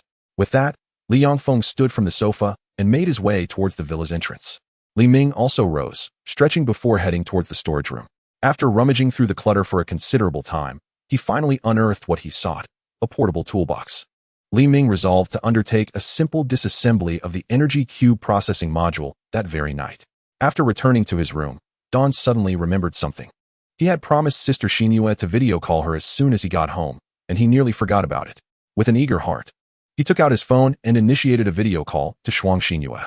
Amidst their light-hearted banter, the lights on the second floor of the villa dimmed, and thoughts of energy cubes were long cast aside. The next morning, Don, lost in slumber, was abruptly awakened by a cacophony of ringing from his phone. With half-closed eyes, he fumbled around the bed, finally grasping the culprit of his disrupted dreams beneath a plush pillow adorned with a sandshrew design. Struggling to open his eyes, he brought the phone into focus, revealing that the caller was none other than his second uncle, Li Yongdong. Hello, uncle, what prompts such urgency? I haven't even fully awakened yet, he mumbled lazily. Upon hearing Don's drowsy tone, Li Yongdong's voice took on a tone of exasperation. It's already 9 o'clock, and you're still in bed? Hurry up and get ready. The Pokemon Association representatives are already here, waiting in my study. Get moving. Don't dawdle. Before Dawn could respond, the call was abruptly terminated. The annoyance of an early visit compounded with the Pokemon Association's ulterior motives against the Leaf family left Dawn in a rather foul mood. You think you're official? Just wait until I capture a legendary Pokemon. If anyone dares to cross me, I'll flip the table. After venting his frustrations, Dawn sprang from his bed and headed to the bathroom to freshen up. Meanwhile, in another villa within the estate, Li Yongdong sat at his desk, engaged in conversation with a middle-aged man seated before him. The man, Lin Yan, stood approximately 6 feet tall, with a darker complexion and a square face marred by a faint scar on his cheek, exuding an air of seriousness. Lin Yan was a mid-level staff member in the Internal Affairs Department at the Pokemon Association's headquarters. Logically, Li Yongdong's position within the Pokemon Association far surpassed that of Lin Yan, rendering it unnecessary for him to exhibit any semblance of courtesy. Yet, their discourse was remarkably cordial, akin to long-lost friends reunited. They had been classmates in high school, and although their paths diverged during their college entrance examinations, they maintained a strong camaraderie. Lin Yan had opted for military school, serving in the armed forces until a tragic incident led to his expulsion from the military. Li Yongdong, leveraging connections within the Li family, managed to secure Lin Yan a position in the Pokemon Association's Internal Affairs Department. Lin Yan was known for his meticulousness and lack of sentimentality, which often led to him being ostracized within the department. His superiors regarded him as a stone in a latrine, both foul and unyielding. Thus, the higher-ups in the Pokemon Association deemed it fitting to send Lin Yan to the Li family, believing that such a task of undermining foundations was better suited for a novice. Just as the two reminisced about their high school days, a knock resonated at the study door. It's Xiao Ming, right? The door isn't locked. Come on in. Dawn turned the handle and entered, closing the door behind him, his gaze scrutinizing Lin Yan, who remained seated. Li Yongdong rose and introduced, Xiao Ming, allow me to present to you this gentleman. The representative from the Pokemon Association sent to collect energy cube samples, and also my good friend from high school. By kinship, you should address him as Uncle Lin. Upon hearing Li Yongdong's introduction, Dawn felt a surge of indignation. The association's officials were truly insufferable, knowing full well that this task was arduous and thankless. Yet they had the audacity to use his uncle's old classmate as a scapegoat. Suppressing his frustration, he donned a warm expression and replied, Hello, Uncle Lin. I'm Dawn, you can call me Xiao Ming. Lin Yan observed the eager Dawn and smirked slightly, turning to Li Yongdong. Your nephew seems promising. Far superior to us in our youth. Though his smile may seem a tad forced, at least he manages to smile. Li Yongdong chuckled, indeed. Had we encountered such matters at the age of 18, we would have been furious. All right, Xiao Ming, let us dispense with the pleasantries. I'm here today to discuss that new type of Pokemon food. The Li family cannot evade this issue. My role is to help secure some benefits for you. Just tell me what kind of reward you desire. I wish to access the Pokemon Association's storage and take 10 items. He made an audacious request. Lin Yan's expression twitched at the audacity of Dawn's demand. Li Yongdong rubbed his temples, feeling a mix of amusement and frustration. Xiao Ming, I've told you before. There are no outsiders here. Spare us the lofty negotiations. Dawn tentatively inquired. Uncle Lin, is 10 items truly out of the question? You're quite greedy, aren't you? 10 items? You're bold to think that way. From what I know of the Pokemon Association, you'd be lucky to get a chance to select 3 items. Fine.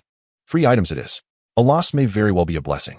In truth, Dawn did not harbor high hopes of selecting multiple items. He merely expressed an exaggerated wish, hoping for the best. At that moment, his phone rang unexpectedly.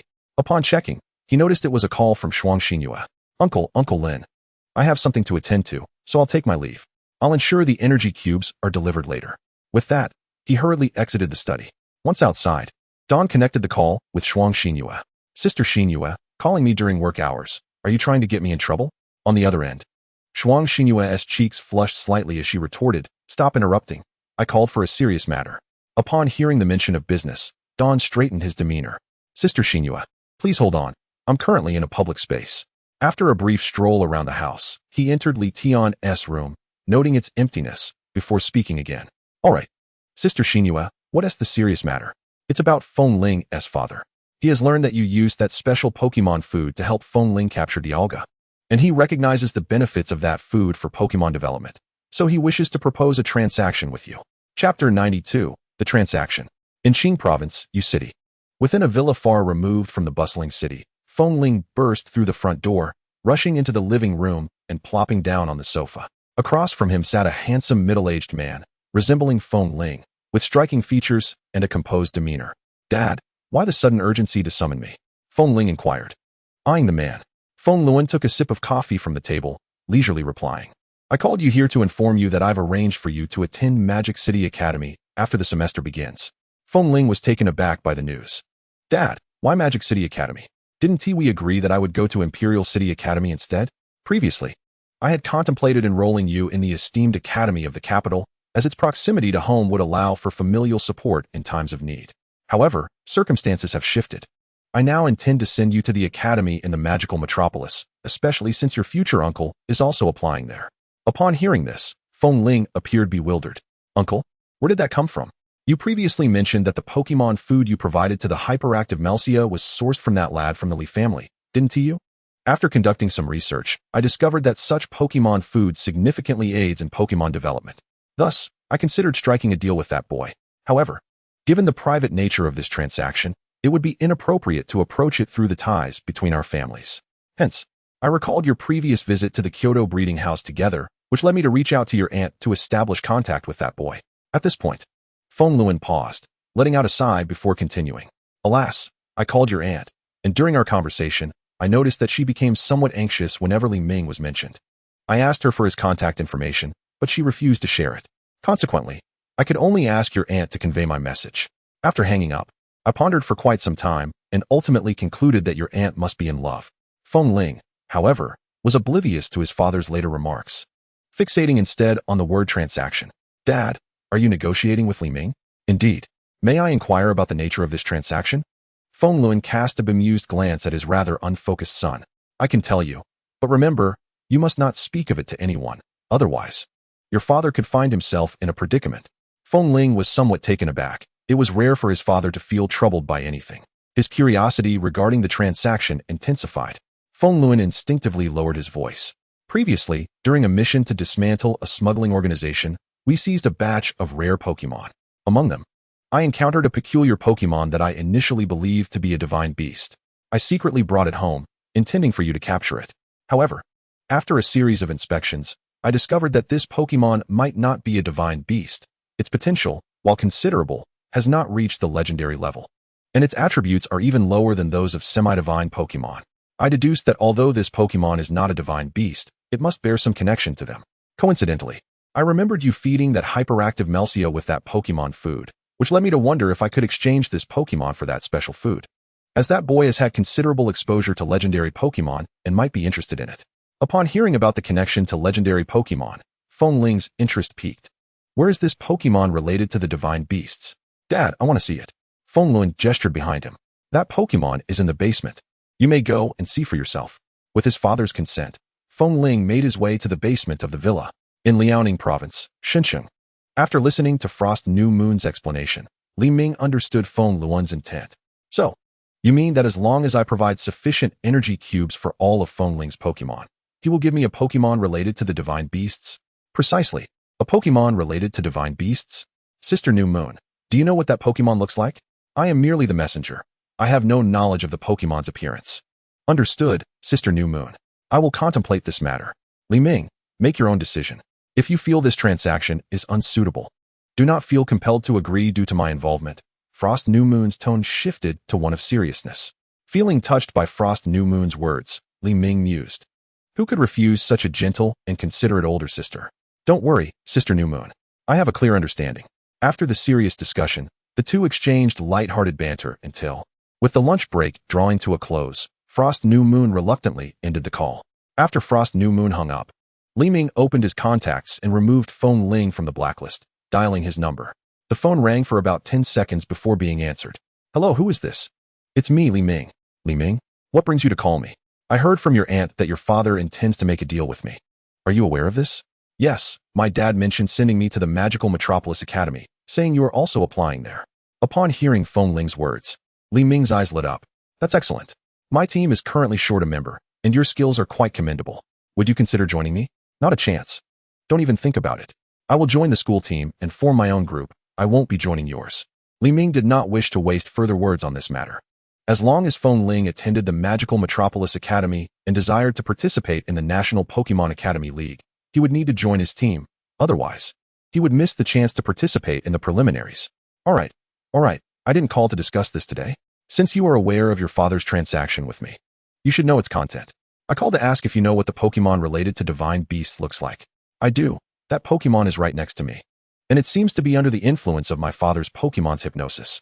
Upon hearing that the Pokemon was nearby, Li Ming perked up. Nephew, could you take a picture of that Pokemon and send it to me? Feng Ling was somewhat displeased by the term nephew and retorted, what did you just call me? I'm in the basement, and the signal here is poor. I didn't catch that. Li Ming quickly caught on and corrected himself. Young Master Feng, could you please take a picture of that Pokemon and send it over? Feng Ling was aware of the somewhat ambiguous relationship between his aunt and Li Ming. Being addressed as Young Master Feng was already quite flattering. Satisfied by this acknowledgement, Feng Ling agreed to send the photo shortly. Chapter 93, Fragment of a Level 1 Divine Beast. At noon, Li Ming strolled along the path within the estate, eagerly awaiting the photo from Feng Ling. As he walked toward his residence, he murmured to himself, a Pokemon related to divine beasts? Since Feng Luan believes that this Pokemon is connected to divine beasts, it implies that he has never encountered such a Pokemon before. Could it be an ancient or futuristic species? At that moment, his phone, nestled within his clothing, emitted a notification sound. Unable to contain his excitement, Li Ming quickly retrieved his phone and unlocked the screen to access Feng Ling's chat. Feng Ling's message was succinct, comprising just 2 lines. Here is the photo you requested. Li Ming opened the second message containing the photo. The setting appeared dim, with a metal cage at the center, within which a Pokemon lay sprawled on a metal plate. From its limbs, it could be inferred that this was a horse-type Pokemon. The Pokemon exhibited predominantly dark fur with long hair, and its exterior coloration comprised shades of purple, black, and gray. After a thorough examination, Li Ming gasped in astonishment, his body trembling. Is that a Lingyu horse? Could Feng Luan have possibly captured a Galarian Rapidash to trick me? The Lingyu horse could be considered a semi-divine beast. To think it was found so easily. Could Feng Luan truly contend with a level 1 divine beast? At this point, Li Ming fell silent. Strictly speaking, the Lingyu horse did not quite qualify as a level 1 divine beast, but rather as a fragment of 1, with a base stat total of 580, which was relatively low for a legendary Pokemon, placing it on par with those 3 foolish birds. Thus, it seemed plausible that a king could subdue the Lingyu horse without much difficulty, though Li Ming remained uncertain about the precise strength of this particular Lingyu horse. Regardless, the immediate task was to acquire the Lingyu horse as swiftly as possible. With this thought in mind, Li Ming dialed the butler. Upon connection, a respectful voice emanated from the phone. Young master, how may I assist you? Please book me a flight to Yuqing. The sooner, the better, he replied. Certainly, young master. I will check the available flights to Yuqing right away. After approximately 10 seconds of silence on the other end, the butler's voice resumed. Young master, there is a flight to Yuqing at 3 this afternoon. I have secured your ticket.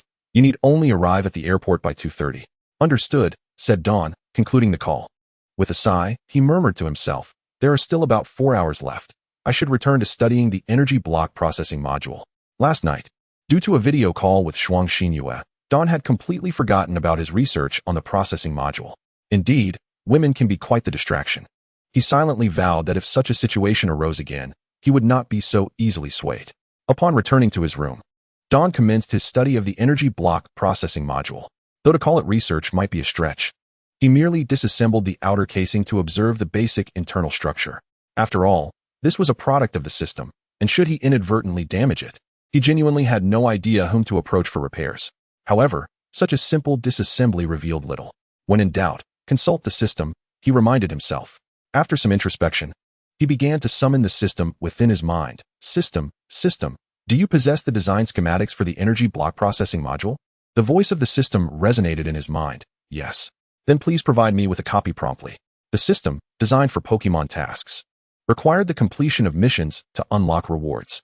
Unable to contain himself, Dawn inadvertently criticized the system. Other systems allow their hosts to cheat effortlessly. Yet yours seems incapable of producing a single task in 10 days or more. Do you not feel any shame as a system? The system remained silent for quite some time, proving that even a being of its nature could not endure such jibes. Eventually, the system's voice returned. Mission trigger conditions have been met. Commencing task editing. Task name, apology. Task completion condition. Please shout loudly in an open area. The Pokemon task system is truly remarkable. Task reward. Energy block processing center blueprint. Low configuration. Note, The Energy Block Processing Center is designated as an industrial building. Considering the technological level of the host's world is rather low, the system has specifically customized a lower configuration version of the Energy Block Processing Center, which will yield energy blocks with only 55 of the original's efficacy, while the quantity of raw materials remains unchanged. Upon hearing the system's announcement, the corners of Don's mouth twitched involuntarily. Damn it, this spiteful system holds grudges, he muttered, though his body was quite obedient. Don approached the floor-to-ceiling window, opened it, and stepped onto the balcony. After ensuring that no one lingered around the villa, he cupped his hands around his mouth and shouted, "The Pokemon task system is truly remarkable." Upon completing his proclamation, Don dashed back inside to the bathroom for a moment of physical cooling. Simultaneously, the task completion notification began to echo in his mind. Congratulations, host. You have completed the task, apology. The task reward has been deposited into the system repository. Please check. Upon hearing the system's chime, Don felt a surge of excitement and opened the system repository. A quick glance revealed the items within. Energy Block Processing Module, Hema Moon Bear Evolution Method, Energy Dispelling, 2 Evolution Stones, and the recently acquired Energy Block Processing Center Blueprint. Extracting the blueprint, he spread it out on his bed, gazing at the intricate mechanical design. He couldn't help but nod in admiration. Truly a professional blueprint. I cannot comprehend a single aspect of it. Quite impressive. After perusing the blueprint, he returned it to the system repository. Since he had acquired the schematics, there was no immediate rush. It would be prudent to wait until the Pokemon Association synchronized the research data on energy blocks before presenting this blueprint to his family. Glancing at his watch, he noted the time and thought, it's about time to head to the airport. My dear Level 1 Divine Fragment, do await my arrival. 5 minutes later, with his luggage in hand, Don boarded the family's business vehicle en route to Shenxing Airport. Chapter 94, The Incident. As night fell and the city lights illuminated, Yuqing Airport buzzed with a steady influx of travelers. Don exited the airport, dragging his suitcase while muttering to himself, "Damn, I've been utterly brainwashed by that Level 1 Divine Fragment to make such a grievous error." The prospect of exchanging Linjiuma had kept his mind in an excited frenzy, causing him to lose his composure. After receiving news at noon, he hurried here in the afternoon. Would this arouse any suspicion from King Feng? His greatest concern was whether his hasty demeanor would reveal his immense interest in Linjiuma, thus giving the other party an opportunity to inflate the price. If they merely raised the price, it might be manageable. However, he dreaded the possibility of them reneging on the deal altogether. His sister-in-law's boyfriend's status was likely insufficient to deter King Feng from the allure of a legendary Pokemon, especially since he was still not yet in a position of leverage. Perhaps I should find a hotel to stay the night and visit tomorrow, Don contemplated as he pulled out his phone to book a hotel in Yuqing. Shortly thereafter, he hailed a taxi at the roadside and headed to his reserved accommodation. Meanwhile, at a villa outside the Yuqing trading area, Feng Luan stood on the second-floor balcony, gazing towards the city. He had just received word that Don had arrived at Yuqing Airport around 6 in the evening and had taken a taxi to a high-end hotel. The actions of this young man from the Li family are rather peculiar. At that moment, Feng Luan's phone rang, the sound chiming from within his clothing. Upon seeing the caller ID, he smirked. The caller was his sister-in-law. Once connected, Shuang Xinyue's voice resonated from the phone. "Hello, brother-in-law, I've relayed your request, but the agency cannot guarantee his agreement." Hearing her words, Feng Luan felt a twinge of doubt. From what Xinyue implies, Don hasn't outright agreed yet. He arrived in Yuqing today. Something must have transpired that I am unaware of. After a moment of silence, he spoke, "But Don has indeed arrived in Yuqing." "What?" "I suspect Don may have obtained a lead on that Pokemon and has come to investigate. It seems he places great importance on this Pokemon, Xinyue. Should I take this opportunity to raise the price a bit?" At this, Shuang Xinyue's tone grew anxious. "Brother-in-law, you cannot do that. Since the deal has already been negotiated, you must not alter the terms at the last moment. If you do, how am I supposed to face Don again? If you dare to raise the price, I will tell my sister that you are bullying me." Feng Luan's expression shifted immediately, and he hurriedly replied, Hey. I want to raise the price. Just please don't tell your sister." He sighed. "Really, it's not even official yet, and you're already turning on me." After assuring Shuang Xinyue several times, he finally ended the call. Exiting his room, he made his way to Feng Ling's quarters. At this moment, Feng Ling was in his room, feeding the Dragonite. It must be said that the energy cubes are indeed of great assistance in the growth of Pokemon. Within just a few days, Dragonite's size has already seen a noticeable increase. Upon noticing his father's arrival, Feng Ling promptly halted his actions and turned to face him. Has Dawn contacted you today regarding that Pokemon in the basement? Feng Ling replied succinctly. Dawn called me around noon, asking for a photograph of that Pokemon. What's the matter, Dad? His response confirmed Feng Luan's suspicions. It's nothing. I merely inquired. Please continue feeding Dragonite. By the way, send me Dawn's contact information later. After speaking, Feng Luan strolled out of Feng Ling's room. In a business hotel in Yuqing, Dawn, freshly bathed and clad in a bathrobe, emerged from his bedroom. After locating his phone on the hotel bed, he prepared to initiate a video call with Shuang Xinyue to share some benefits with her. Just as he was about to connect the call, a friend request caught his attention. Upon opening the message, he read the accompanying note. Young master, you arrive in Yuqing without so much as a word of greeting. If Xinyue discovers you are staying at a hotel, she will surely complain about me as her brother-in-law. Caught in the act. It seems nearly impossible to conceal oneself on someone else's turf, Dawn mused as he accepted the friend request. After doing so, Feng Luan sent him a message. I have dispatched someone to pick you up. In half an hour, someone will escort you to my location. It's best to conclude this transaction sooner rather than later. We must avoid any nighttime complications. Understood, Uncle Feng, Dawn replied. After sending this message, Feng Luan ceased further communication. Dawn pondered the nature of Feng Ling's father and whether he would be easy to get along with. Deciding it would be wise to inquire further. With this thought in mind, he initiated a video call with Shuang Xinyue. On the outskirts of Kyoto, in a quaint community, Shuang Xinyue had just finished her shower after speaking with her brother-in-law. Clad in a white bathrobe, she stepped out of the bathroom when the sound of a video call notification emanated from her phone on the coffee table. Swiftly approaching, she picked up the phone and, upon seeing that it was Dawn calling, her spirits lifted, and without hesitation, she answered the call. A familiar handsome visage appeared on the screen, though his expression seemed somewhat dazed. Shuang Xinyue found it curious. The typically eloquent younger brother seemed rather dim-witted today. Meanwhile, Dawn lay on the hotel bed, his gaze fixed on Shuang Xinyue's image, swallowing hard. Noticing the oddity, Shuang Xinyue instinctively raised her other arm to shield her exposed figure. The bathrobe she wore, being somewhat ill-fitting due to her admirable figure, inadvertently created a plunging neckline, causing Dawn to stare in a stupor. Seeing her arm obstructing his view of such a delightful sight, Dawn feigned annoyance. Sister Xinyue, what are you doing? Why are you covering yourself like a lecher? I am a true gentleman. Lower your arm. This is detrimental to our relationship. Shuang Xinyue was wholly unimpressed by Dawn's antics, firmly holding her position. Consequently, Dawn found himself on the receiving end of nearly 20 minutes of lecturing on the impropriety of her behavior, completely losing sight of the original purpose of their video call.